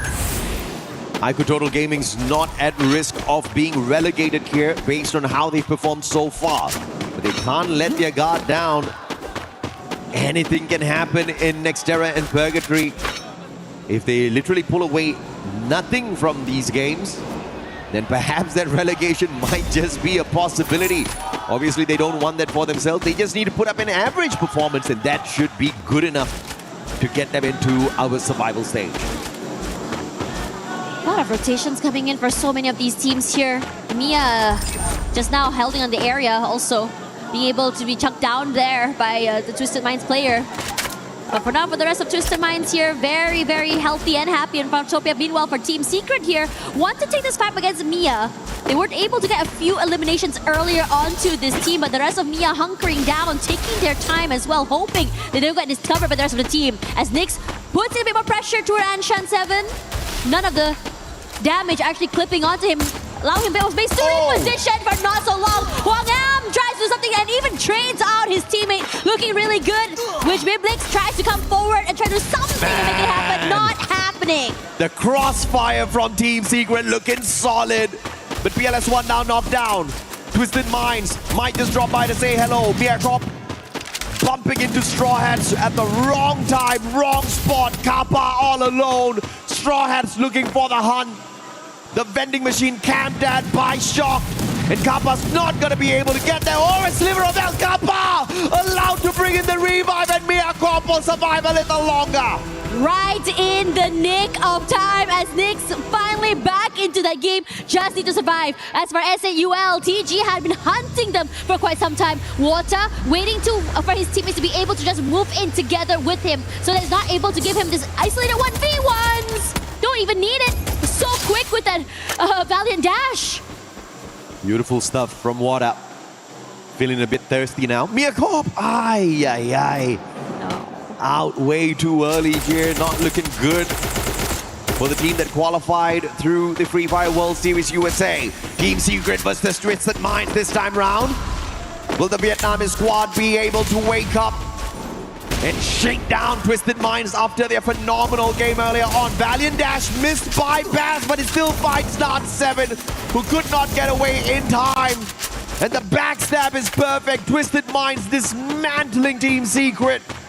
And PLS1 left all alone. No stealth bites this time around off of that Morse.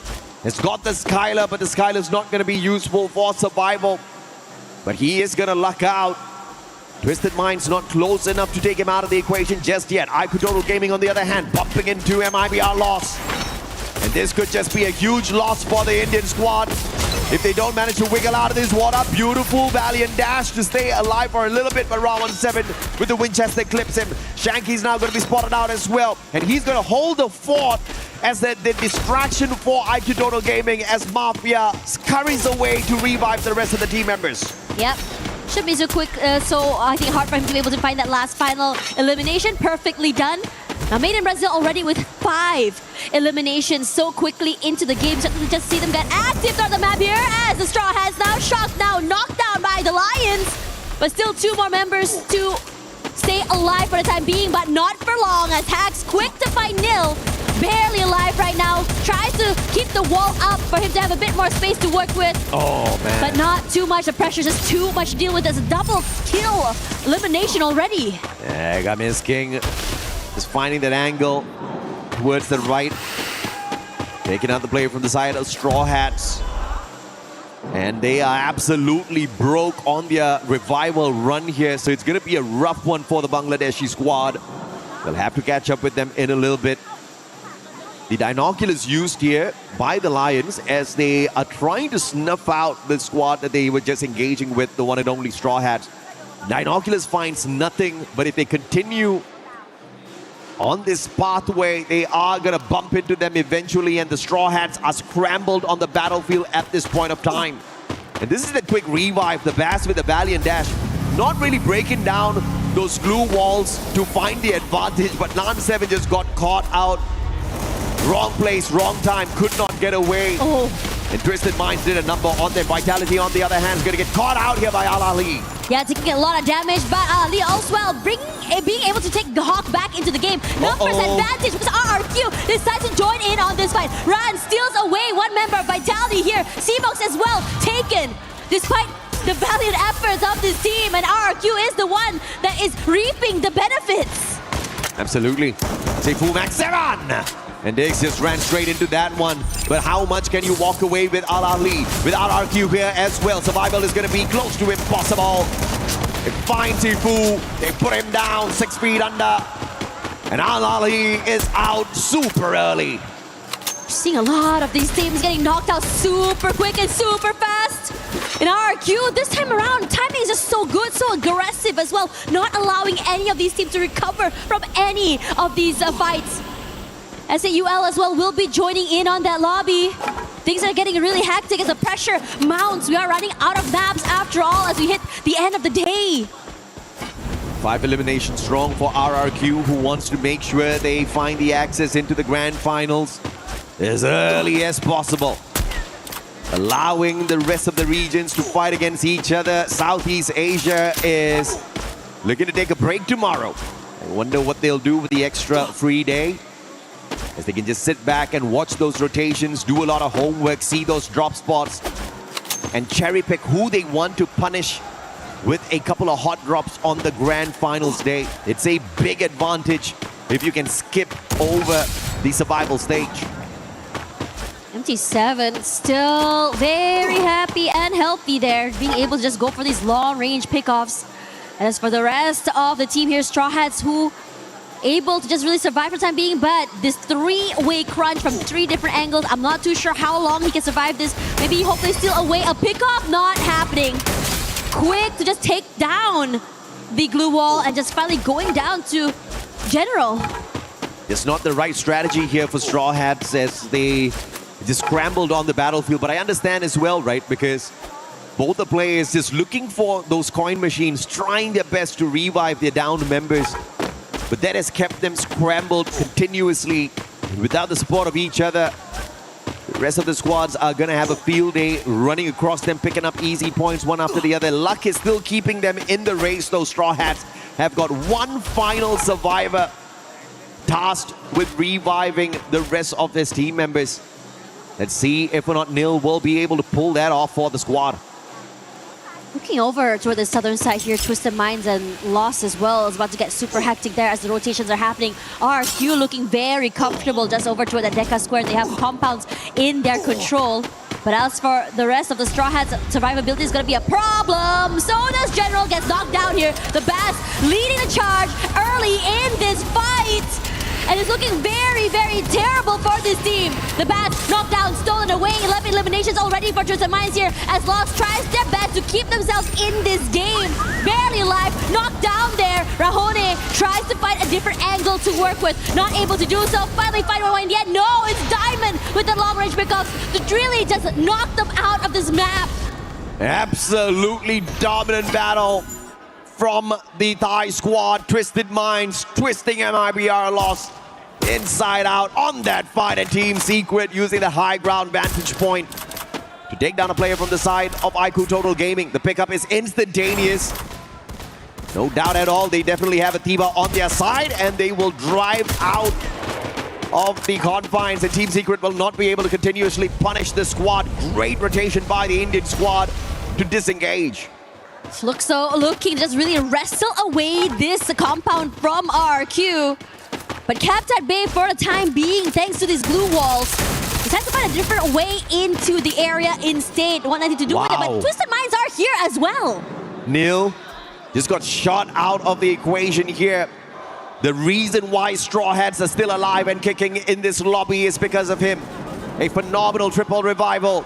And Straw Hats stand a chance to overtake Al-Ahli as well as SHUL in this game in itself if they can get to that final circle and pull away some solid eliminations. They've got 3 survivors to complete that run. IQ Total Gaming losing Mafia. Vitality spotting him out. The Lions are saving themselves as Team Secret send that Riptide Rhythm their way. PLS1 deadly with that shot, but the active skill will not give them the elimination points as the Lions quickly reposition. Yeah, and Team Secret is running quickly out of space as well. Like it or not, you're gonna have to go down this terrain and take this fight. But it's had to be a bit more patient, hoping that the Lions just move away. After all, the circle is to the southern side here. A bit of space to work with for them, so the rotation should come through. But have to be careful because over on the other side of TG and Vitality just hogging on to that area. Whose Dinoculus was that? Either way, IQ Total Gaming and Vitality looking at each other out. Vitality spotting out Straw Hats as well. They don't care who they shoot at as long as they can pull away some extra points before getting into the thick of the action. Thinning down the numbers of your opponents regardless of who they are. That's the game plan here for Team Vitality. RRQ versus Twisted Minds. Great rotation by the Thai squad. Those glue walls used perfectly. And Straw Hats being dismantled by Team Secret. One final survivor. The game where they could overtake Al-Ahli as well as SHUL. Both those squads can thank Team Secret for giving them a huge advantage now. And it looks like it might be over, but extra! What a phenomenal play, but that would not continue. 2 knockdowns.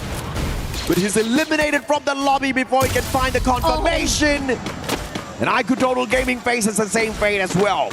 Yeah, MT7 online as well. All eyes and so aware of the rotations coming in from the different parts of that map. Anyone crosses the peripheral vision immediately has the dome of their head popped here. But Team Secret finally into the circle and into the waiting arms of another Apex Predator. RRQ putting in a damage and stealing away these these eliminations before they even hit the ground. They're too good. Unfortunately, Team Secret did not pick the right spot to jump away to.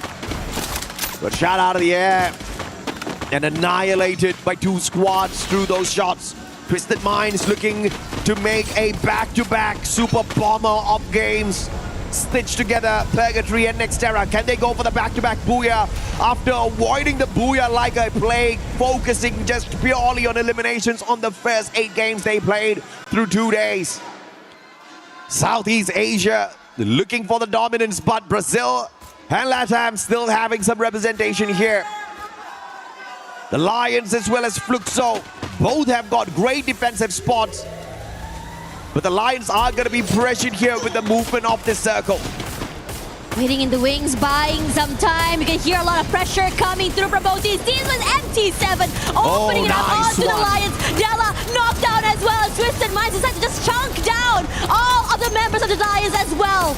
They are pressured and they are crunched. Where can you go, Joker? As your HP slowly gets depleted, it's Jump that steals away the final point. Lions are now out of the game. Great time turner, but when you have got 3 squads shooting at your time turner at the same time, it's gonna melt that dome down. And RRQ now, like the birds of prey, staring down at everyone with his vantage point.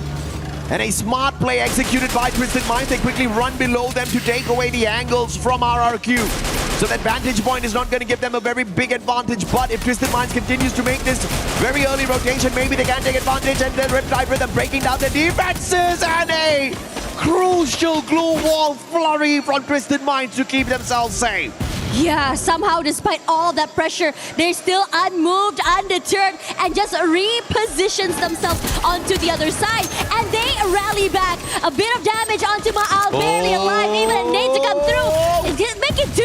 Tosses up here, but RQ managing to just walk away. A bit of damage is enough, but after this, they're just safe and sound inside of the compound. But Abe goes huge with a knockoff onto Expo Z. M249 response by Abe, just pushing away Twisted Minds. And Fluxo's just sitting back watching this. You Southeast Asians, get it done, man. We'll just clean up the lobby later on. MT7 high ground, huge advantage for the super sniper. But both Twisted Minds as well as RRQ have got a defensive compound here to work around for themselves. And they will avoid MT7's crosshairs perfectly. Look at the space that Fluxo has, the high ground, also the lower side completely in their control. So many terrains, angles, and crossfire set. And Twisted Minds wants to wrestle this space away from them. Beautiful jump pad use here by Twisted Minds. Just keeping the angle low to not give MT7 a very big advantage there. Not taking too much of airtime gives them that survivability. But now MT7... Now you got to break an ankle when you try to get off this roof. That's going to be a big question here. But the AWM might just be able to give the Brazilian squad some extra advantage. Dudes now spotted out and a beautiful connection. Ran stacked up and the Riptide Rhythm breaking down their defenses. But MT7 can't put anyone down just yet, and RRQ makes a perfect rotation right behind the wall. And as that's happening, Twisted Minds rush forward as well to steal away that space. But Dude's head is out there in the open. He's knocked down, but the glue wall keeps him alive for quite some time. RRQ hunkered down, waves off all of this pressure. They're not done quite yet. Twisted Minds, though, decide to just wait this out. Fluxo forced out in the open and decide to just really pressure out the members of RRQ since they have no more space to work with. A lot of damage done. Ma'al knocked down. Abe barely alive. Survival play, you see everybody drop their coins. I think it was Ma'al that picked it up, but you got to respect what RRQ did in that sequence. Although they were getting pummeled by all of those shots, they quickly patched each other right back up. But Bobs is going to be deadly. He's got the Winchester level 2, but more importantly, the M79. The grenade launcher should be able to dismantle RRQ, but he's keeping that for the very final moment. And MT7 making great work off of this vantage point. Switching between the AWM as well as the M82B for the great big advantage. Ma'al's going to get taken out of the equation as well. As Twisted Minds now books a fair fight up against Fluxo with one final survivor on the side of RRQ. Can't do more than that here, just really cleaning up the house of Team Wipeout. And even Fluxo will be able to get this Booyah finally again. Aggressive and sharp. A lot of space control as well. This team is looking to dominate and kill some dreams. MT7 vantage point on a double sniper setup with the Skylar. The Riptide Rhythm definitely caused RRQ a lot of problems, but you see the veteran survival skills out of the Indonesian squad. You can knock them down, but you can't keep them down. They had the time turner, they had those glue walls, but more importantly, they had the teamwork, the communication, and the speed. But towards the end of that battle sequence, it was the circle that pressured the Indonesian squad a tad bit too late. And Abe just showing up strong as the final survivor, but overwhelmed by the players on the side of Twisted Minds and Fluxo. Honestly, incredible seeing so many of these teams just pull off what they're doing today. Fluxo back to back once again. The boogeyman, as Carol mentioned, now back, showing us in this very last day what Brazil is able to deliver. Regardless, as we look at the rest of the team here, the bottom three is the one that intrigues me the most after all, because some of them did get knocked out a bit too early. The runs a bit too quickly as we only have one more map to go. And of course, the superhero in that final battle was Butchizin, the M590 in this monster's hands. He was unstoppable. The mechanical supremacy of Butchizin up close and personal is going to be the threat for the other squads. Whether or not they get the early access into the grand finals, you can bet you're going to see them there if they keep this up. Riding the high, and the fans definitely love it. Throughout the entirety of this game, they were loud. The energy definitely felt by this team. But as for the rest of the teams, we talk about the top, where right now the Thai team, Twisted Minds, looking very comfortable. I think about 13 points ahead of Fluxo right now. Should definitely be able to catch up if they do have another standout map, especially since we do have one more coming soon.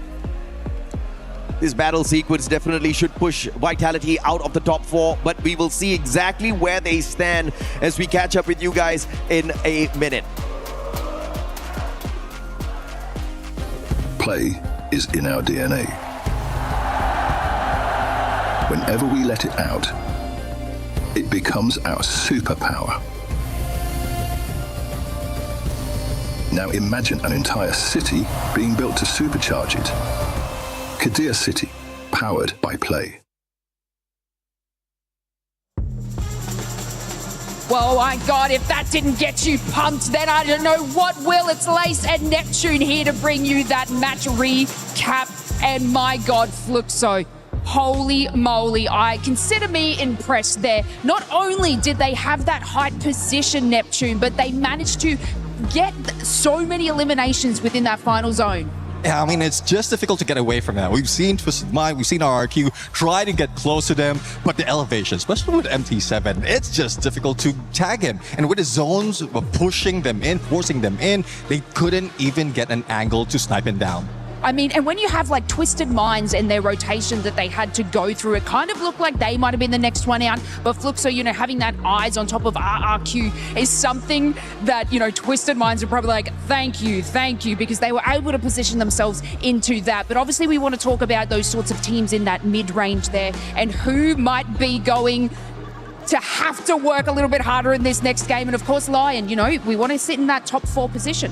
Yeah, I mean, it's getting tougher and tougher for Lion right now because earlier, before that game, there's 3 teams above them. And now that they got eliminated a little bit early, those fights or those teams are still alive. They managed to get a few more points, but there's a little bit switcheroo in terms of the order, and we might be seeing something being forced down once we see the overall. I mean, this leaderboard is very close. And of course, we talk about that last game and RRQ and how they were sort of sitting in a nice position early on in that stage. But obviously having Fluxo on that height in contention, it didn't really pan out for them to be able to push them way in. And the fact that, they need to be making these proper calls and making these rotations early because they need it. Yeah, exactly. I mean, Fluxo right now, especially with how they got their booyah, the consistency they have, the elimination that they had as well, I think it will work for them and it will work for their favor. They might have pushed Team Vitality away from the top 4. But what's difficult at this point in the last game is they're still very close. I mean, they can smell the teams that's following them.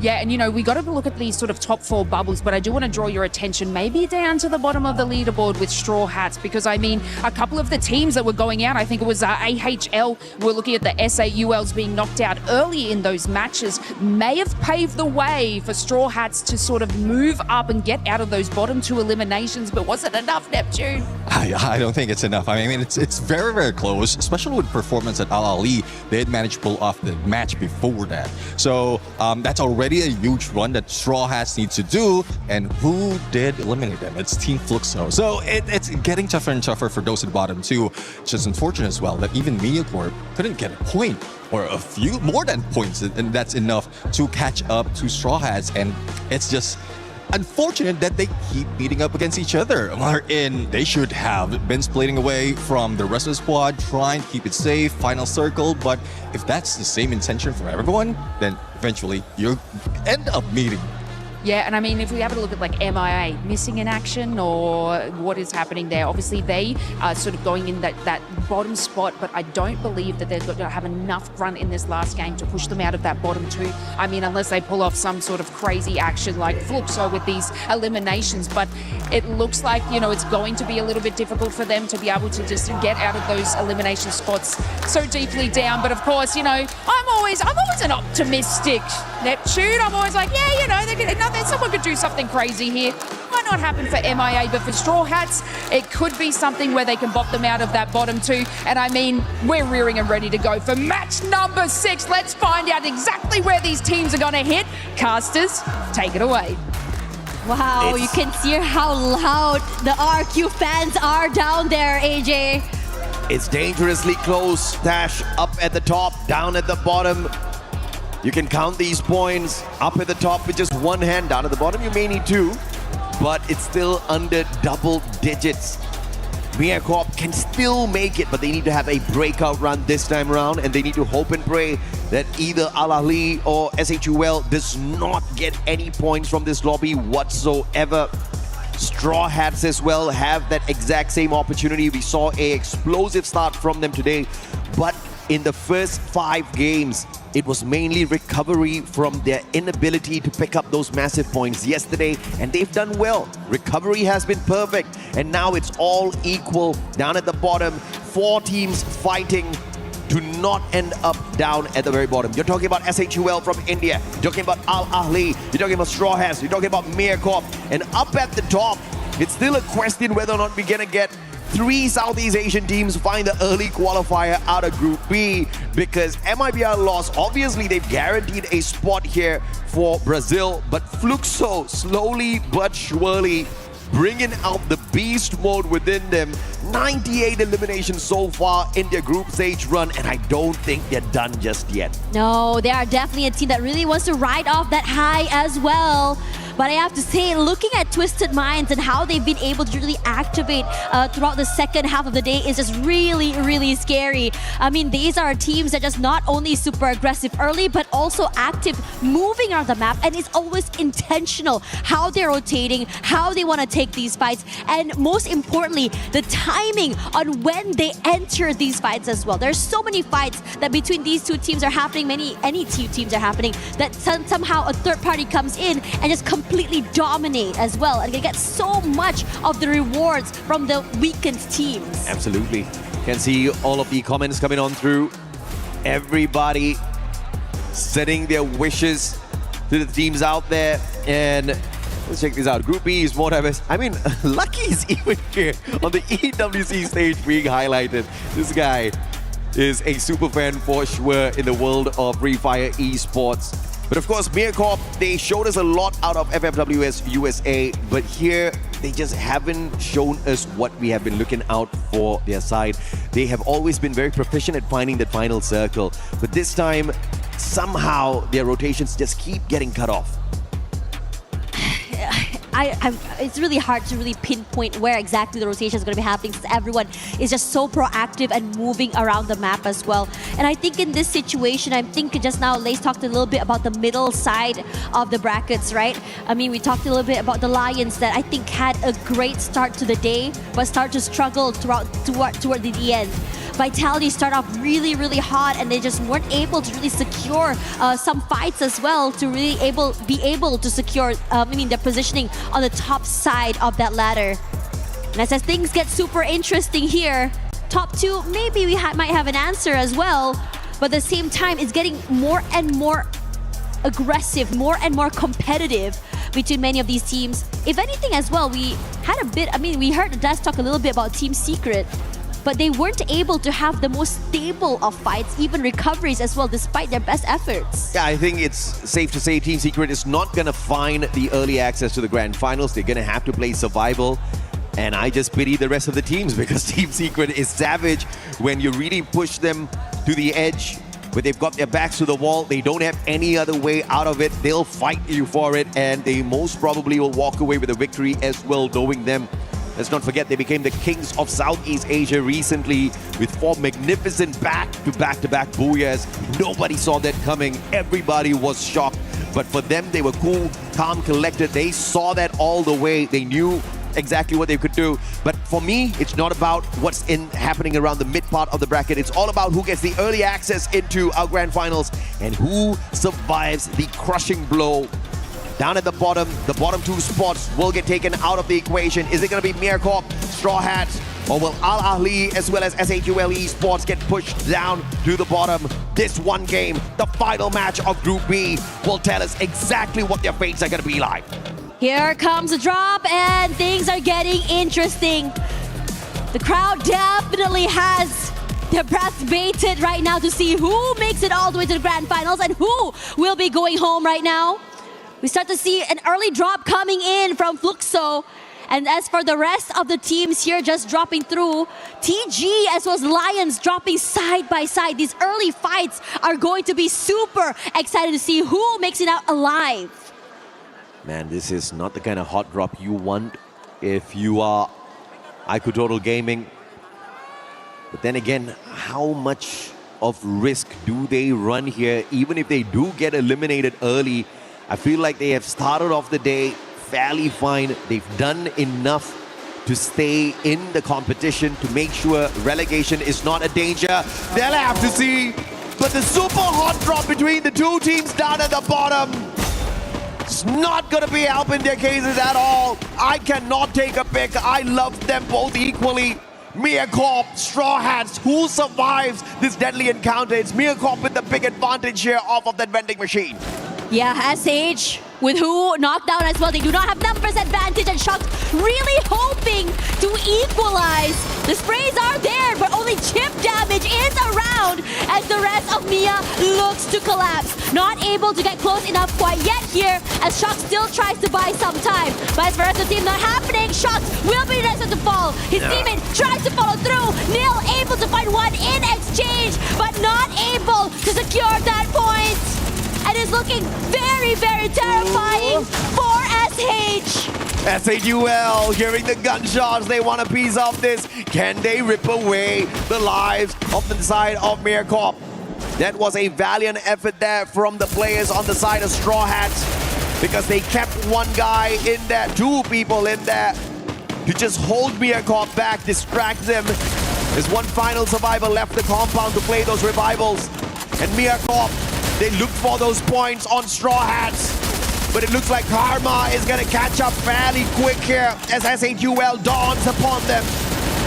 And India's definitely good with the Karma game as they rip away the points. mibr.los, the sacrificial lamb in that sequence. And Troll, can he stop Kappa? Kappa, does he have coins? Kappa does not have coins, but he doesn't need to. He's already gotten the deed done off of that vending machine. Those revivals will keep mibr.los in the run.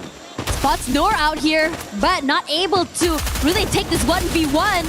Forced to move away, isolate these fights there. Noor barely alive, but it's Kappa that falls. Another point in the back for ag.al. That's 4 eliminations so quickly in this early game. ag.al Straw Hat Smear Corp, we just highlighted them before we stepped into this match. They're down in the bottom 4.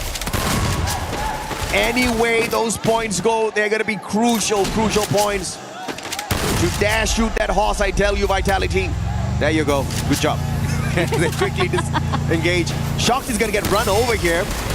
No. That bit shocked that he was run at, but Dix will be able to lay him out with the Trogon, and they continue their journey.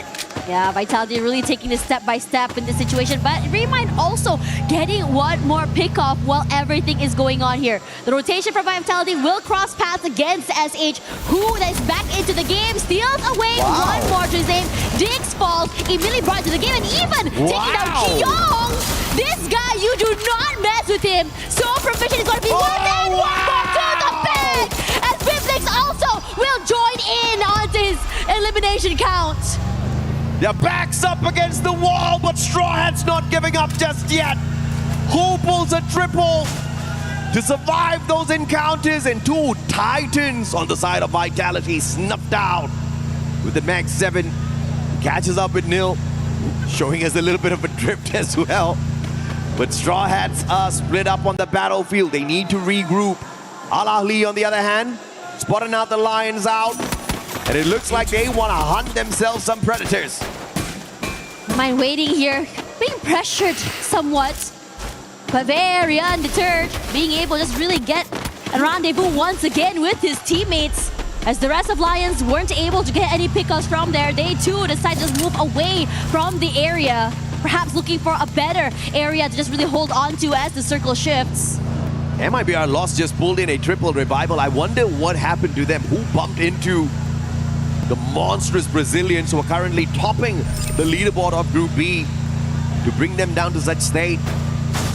But either way, they survive. They're right back in it on those revivals. Straw Hats now, high ground advantage.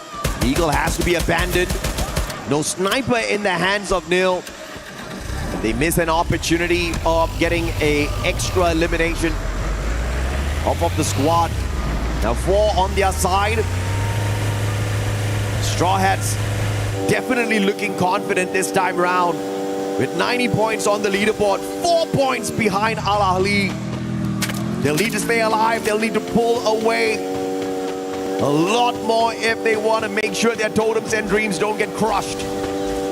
We need to see them really go and start getting a bit more hungry like we saw them in the beginning of the game. Unfortunately for them, a bit slowed down toward these last few maps regardless. But as for the rest of the team here, barely alive and also barely surviving as a team, could be able to just really come in and rendezvous with the rest of their teammates here. We've seen their power, their teamwork as well when they move as a unit together, being able to overwhelm 1 to 2 teams in the beginning of the day. Who would have thought that it would be Straw Hats to potentially ruin the chances of Southeast Asia getting 3 teams in the grand finals early out of Group B, bumping into Vitality early, snuffing them out. And because of that, Vitality is at a massive disadvantage up against Twisted Minds now, who have been cool, calm, collected, picking up all of that loot. And now they bump into them. There is a vending machine at Ski Lodge, but it is not camped upon by the Vitality player. As I say that, they do manage to snuff out the aggressor from the side of Twisted Minds, and you see Twisted Minds quickly retreating from the compound. Straw Hats, on the other hand, a full squad recovery as they spend their time outside the zone. They've all gathered right back up. There we go. More importantly, this is that play where we saw Who shine earlier.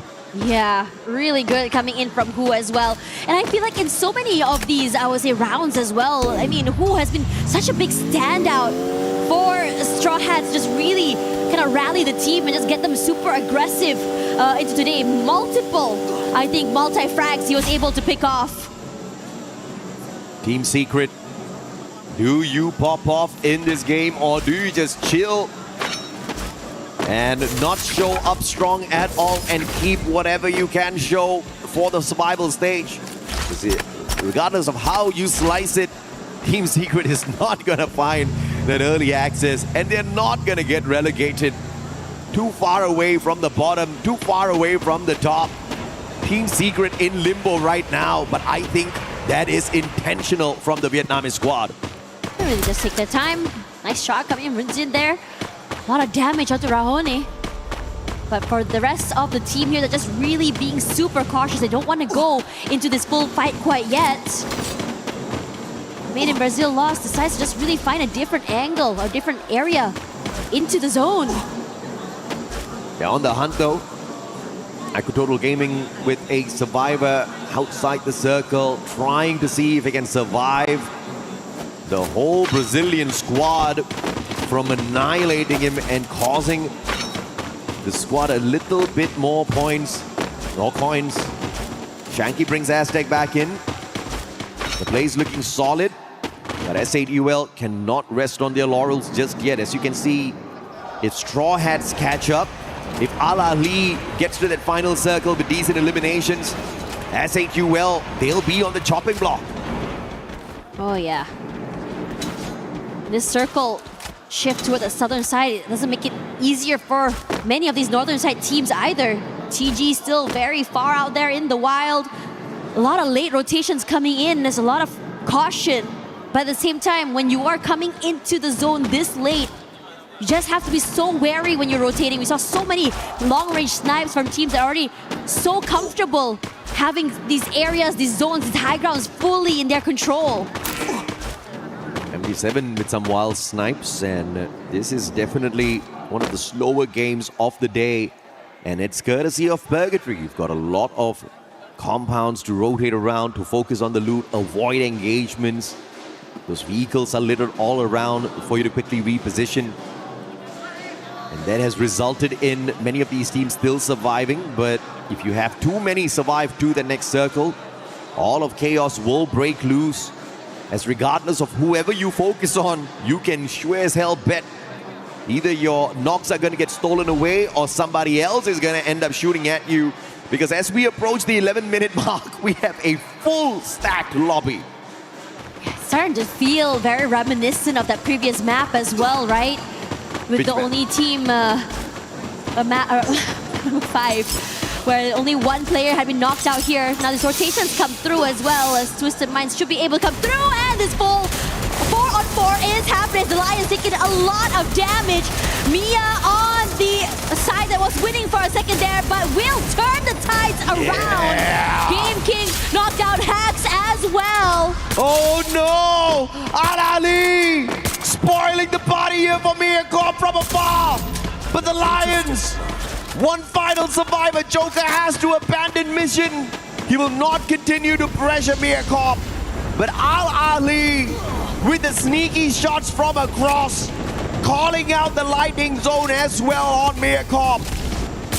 And Mia almost got annihilated there. Barely alive right now, but still able to prolong their run. Lions are just running for their lives, and once again, it's Joker all alone. Hasn't been spotted quite yet, but still taking some chip damage from so many different angles. Vitality out here on the hunt. And finally taken away by the Twisted Minds players. Joker wasn't laughing in that situation, but he'll definitely go down smiling. Valiant effort by the Lions. They will not get the early access into our grand finals, and we will see them play that survival stage. Twisted Minds, on the other hand, geared up to rest tomorrow after hustling all throughout the day. But out of the 11 games played so far, Twisted Minds have only gotten one booyah. Do they want to end their run with a 2-0 on their side, or will they just drop the efforts right here, right now? They're going to take the fight straight up to Vitality. Vitality, if they can get a massive game off of this, perhaps they stand a chance to make the early access. But Twisted Mind says, not for you. And one Southeast Asian squad made sure another does not get that early access, which means two Brazilian teams will stand a big chance to do so. And the crowd goes wild right now as we all look at Fluxo taking this fight up against their other teammates. But Yago will be knocked down here as well as MT7 doing the most. Movement is just so good and so proficient with the weapon. But RQ is here to stop the party as Brunzin should be going down next to Abe.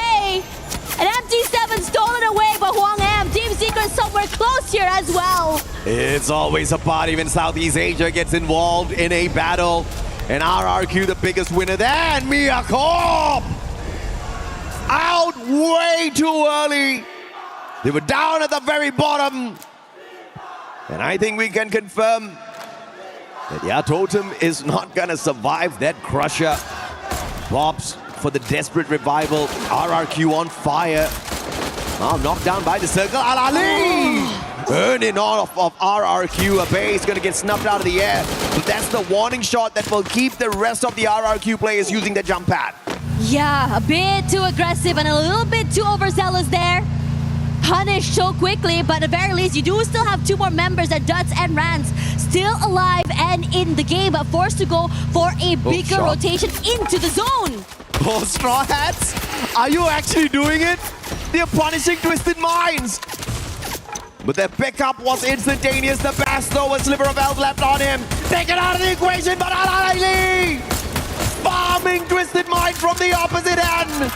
Straw Hats just pushed the point straight towards Al-Ali. And these two squads are fighting for survival down at the bottom. Both one diamond for themselves.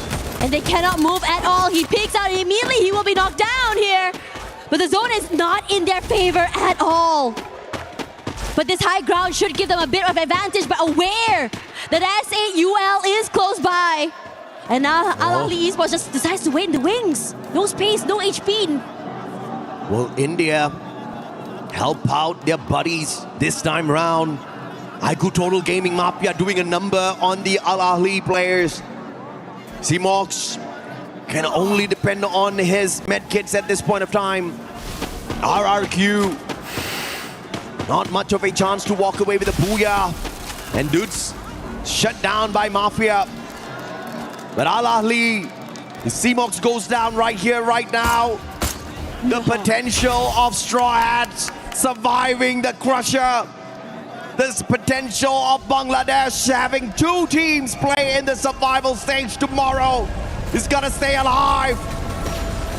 And now, it's gonna be the battle between IQ Total Gaming as well as ag.al, who have that advantage with that high ground. But they're not taking aggressive moves just yet. C-Mox is gonna get taken out. Aztec claims that life. And Straw Hats will have the advantage with the circle. Ali Esports also now down and out as SH to the high ground here, looking real good right now. Putting in the damage and the pain to the players of ag.al.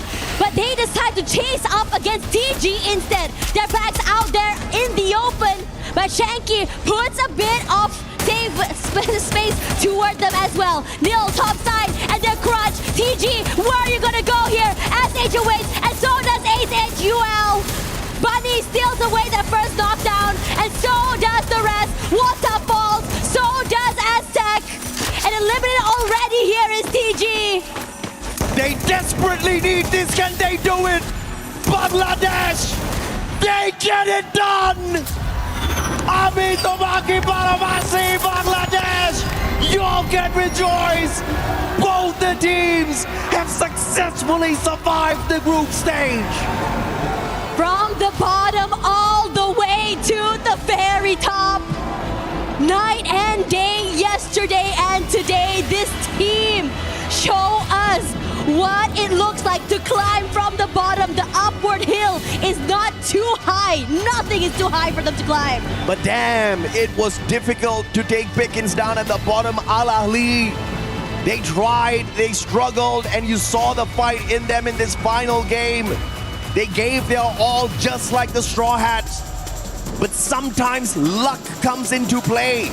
And Al-Ali just was not lucky enough with their positioning in that final circle. The zone started moving with a massive advantage for Bangladesh. But I also have to say they took their own proactive moves to focus their pressure on the Indian squad to make sure Al-Ali as well does not get away too far. But this final run was just so beautiful. Unfortunate though for Al-Ali, they will not be making it through to our survival stage. And honestly, we started off the day with an idea of what the bottom of the bracket is. But today the switch up happens, a new mindset and mentality came in. many of the teams stepped up, a different style of play, a different idea, whatever weaknesses that they needed to fix on day one, completely done. We saw the struggles coming from Miyako Ali Esports, and most importantly as well, the Bangladeshi team, Straw Hats. Not only did they manage to claw their way up, but also be able to push themselves up onto the ladder, further up than just the bottom three. You gotta name yourself well. And if you take the name of the Straw Hats, you know, you're not gonna stay down for long. They can be beaten, they can be pushed down, but they rise up. When they most definitely needed those points, they served it up hot. But Al Ahly gave their best, and they were so close. Like I said, the difference in points, you could count them on one hand between Al Ahly as well as the Straw Hats. Let's take a look here at the overall leaderboard. Twisted Minds at the top as Southeast Asia sneaks it away from Brazil. But of course, mibr.los is not going to be too tickled by that at all. They were not trying today. They were just sleeping, snoozing their way through, and they sailed on through after showing what kind of a monster they were yesterday. But down at the bottom, Straw Hats jumping over ag.al Esports to show that the dream is real. But unfortunately for Mir Corp and Al Ahly, the same ends right here after this game 6. You could tell how much this meant to them as well. They were hungry. They looked very dejected despite their best efforts. I mean, who would have thought that day 2 would bring in this fire from the bottom side of the bracket? I thought you thought, everybody thought. Right. It's day 2, man. It's the day of survivals, day of early access. Everybody giving their all. Everybody said that it was Group A, that was the group of death, but this was the exciting grouping. No, actually. It was so difficult, it was so close, both at the top and the bottom dash. Yeah, the struggle happened everywhere. It was anyone's game. And for now, we are gonna be going to Barney, who will be looking at the teams that will be, I would say, destroying, crushing the keys. Thank you so much. Twisted Minds just edging out that Group B leaderboard, placing top. And congratulations to you boys. Obviously, the journey is only partly way done. So I just want to ask you at this moment in time, how does it feel to close out Group B and the top spot? ก็ก่อนอื่นเลยนะครับขอแสดงความยินดีกับ Twisted Mind ด้วยนะฮะที่ชนะมาได้จนถึงจุดนี้นะครับก็ตอนนี้เหมือนเราก้าวขาเข้าไปครึ่งก้าวแล้วกับการที่เราจะเป็นแชมป์นะฮะอยากถามว่ารู้สึกยังไงบ้างฮะในตอนนี้ก็รู้สึกดีครับแต่วันนี้ก็มีปัญหานิดหน่อยครับเลยอารมณ์ไม่ค่อยดีนิดนึง Well, to be honest, we are very happy and excited. Like we didn't know like we're gonna become this far, and to be honest, like our mood is not that good today. So, but in the end, mood's not good. You closed it out in first place. Now you closed down a really impressive lead that was taken into day 2 by mibr.los, and you managed to catch them up, finish in first place. Now, obviously, you had a really good day today, but is there anything that you believe you guys need to work on either tomorrow or just before the grand finals on Saturday?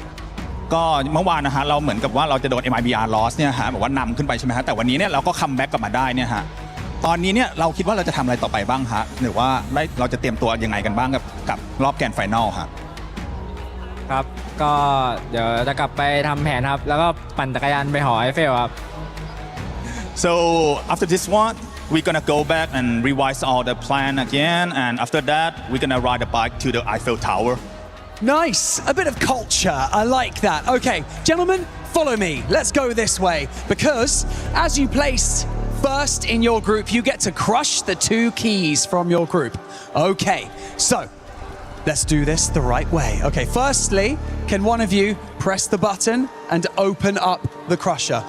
ขอpress the button ขออาสาสมัคร1คนฮะกด No one wants to do it. Just press the button. แค่กดปุ่มก่อนเลยเบาๆกดเลย Here we go. The crusher is now activated. The teeth are spinning, ready to crush these keys. Is there anything that you would like to say to the teams before you crush their keys?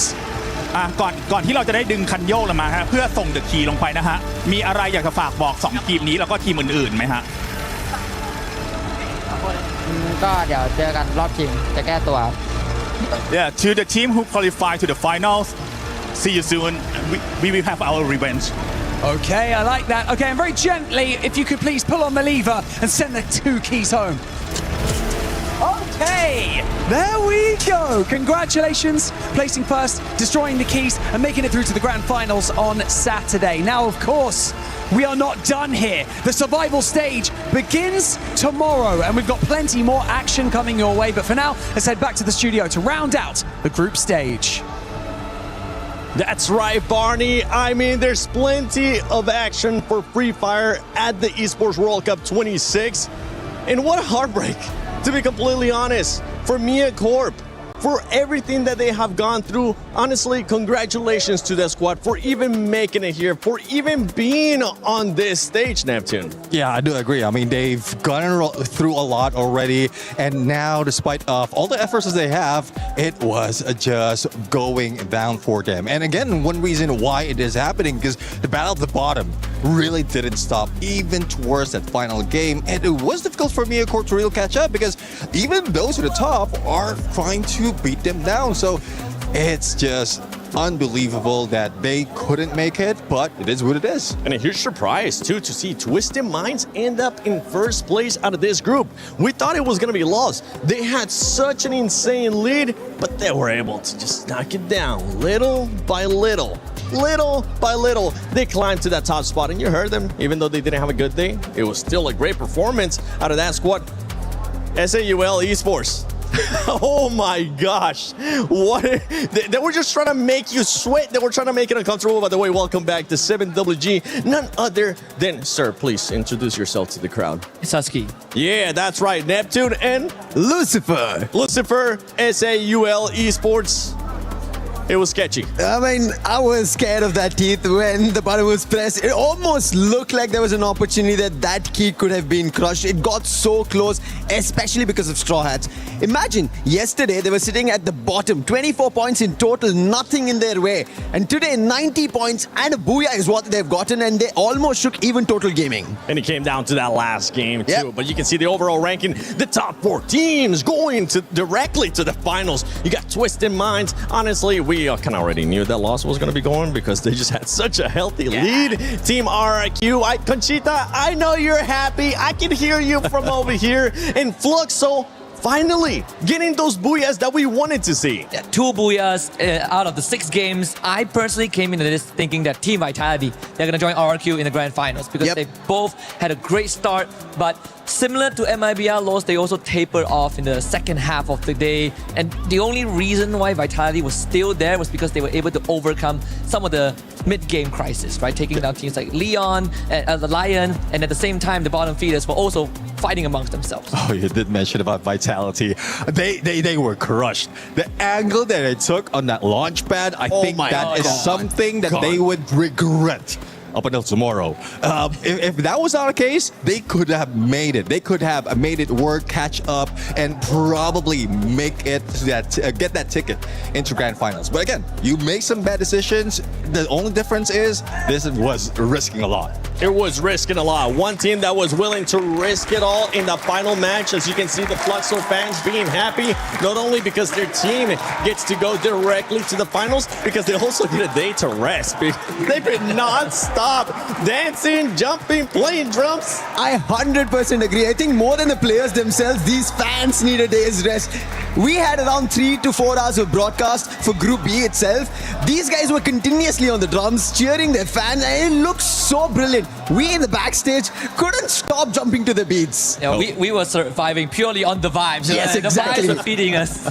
Well, one thing I would say though, I mean, it is true. The energy that is being brought in from Brazil to EWC 26 right now is just phenomenal. And the fans is the winner at this point. Not just Fluxo, but the fans out there. It is true, the storyline that we have back home, if you have that energy, they are winning the fights. And it is evident right now. now. They needed players to show up. NT7 ended up showing up. I mean, we heard the interview from them too. Vitality, we heard it backfired. It ended up happening what I thought was going to happen. It came back around, that full confidence, and bit him in the, you know what I'm talking about. Before that squad, they still get a chance to go to survival. We will have a bunch of teams, but don't forget, tomorrow, only the top 4 will get a chance to go to the grand final. So all those teams that are going to be looking to fight for those top 4, they're going to be looking to make sure they start off hot because we don't want to see what happened in Group A and it's just a sponge going towards the top. I mean, 10 games tomorrow, right? 10 more gruesome games. And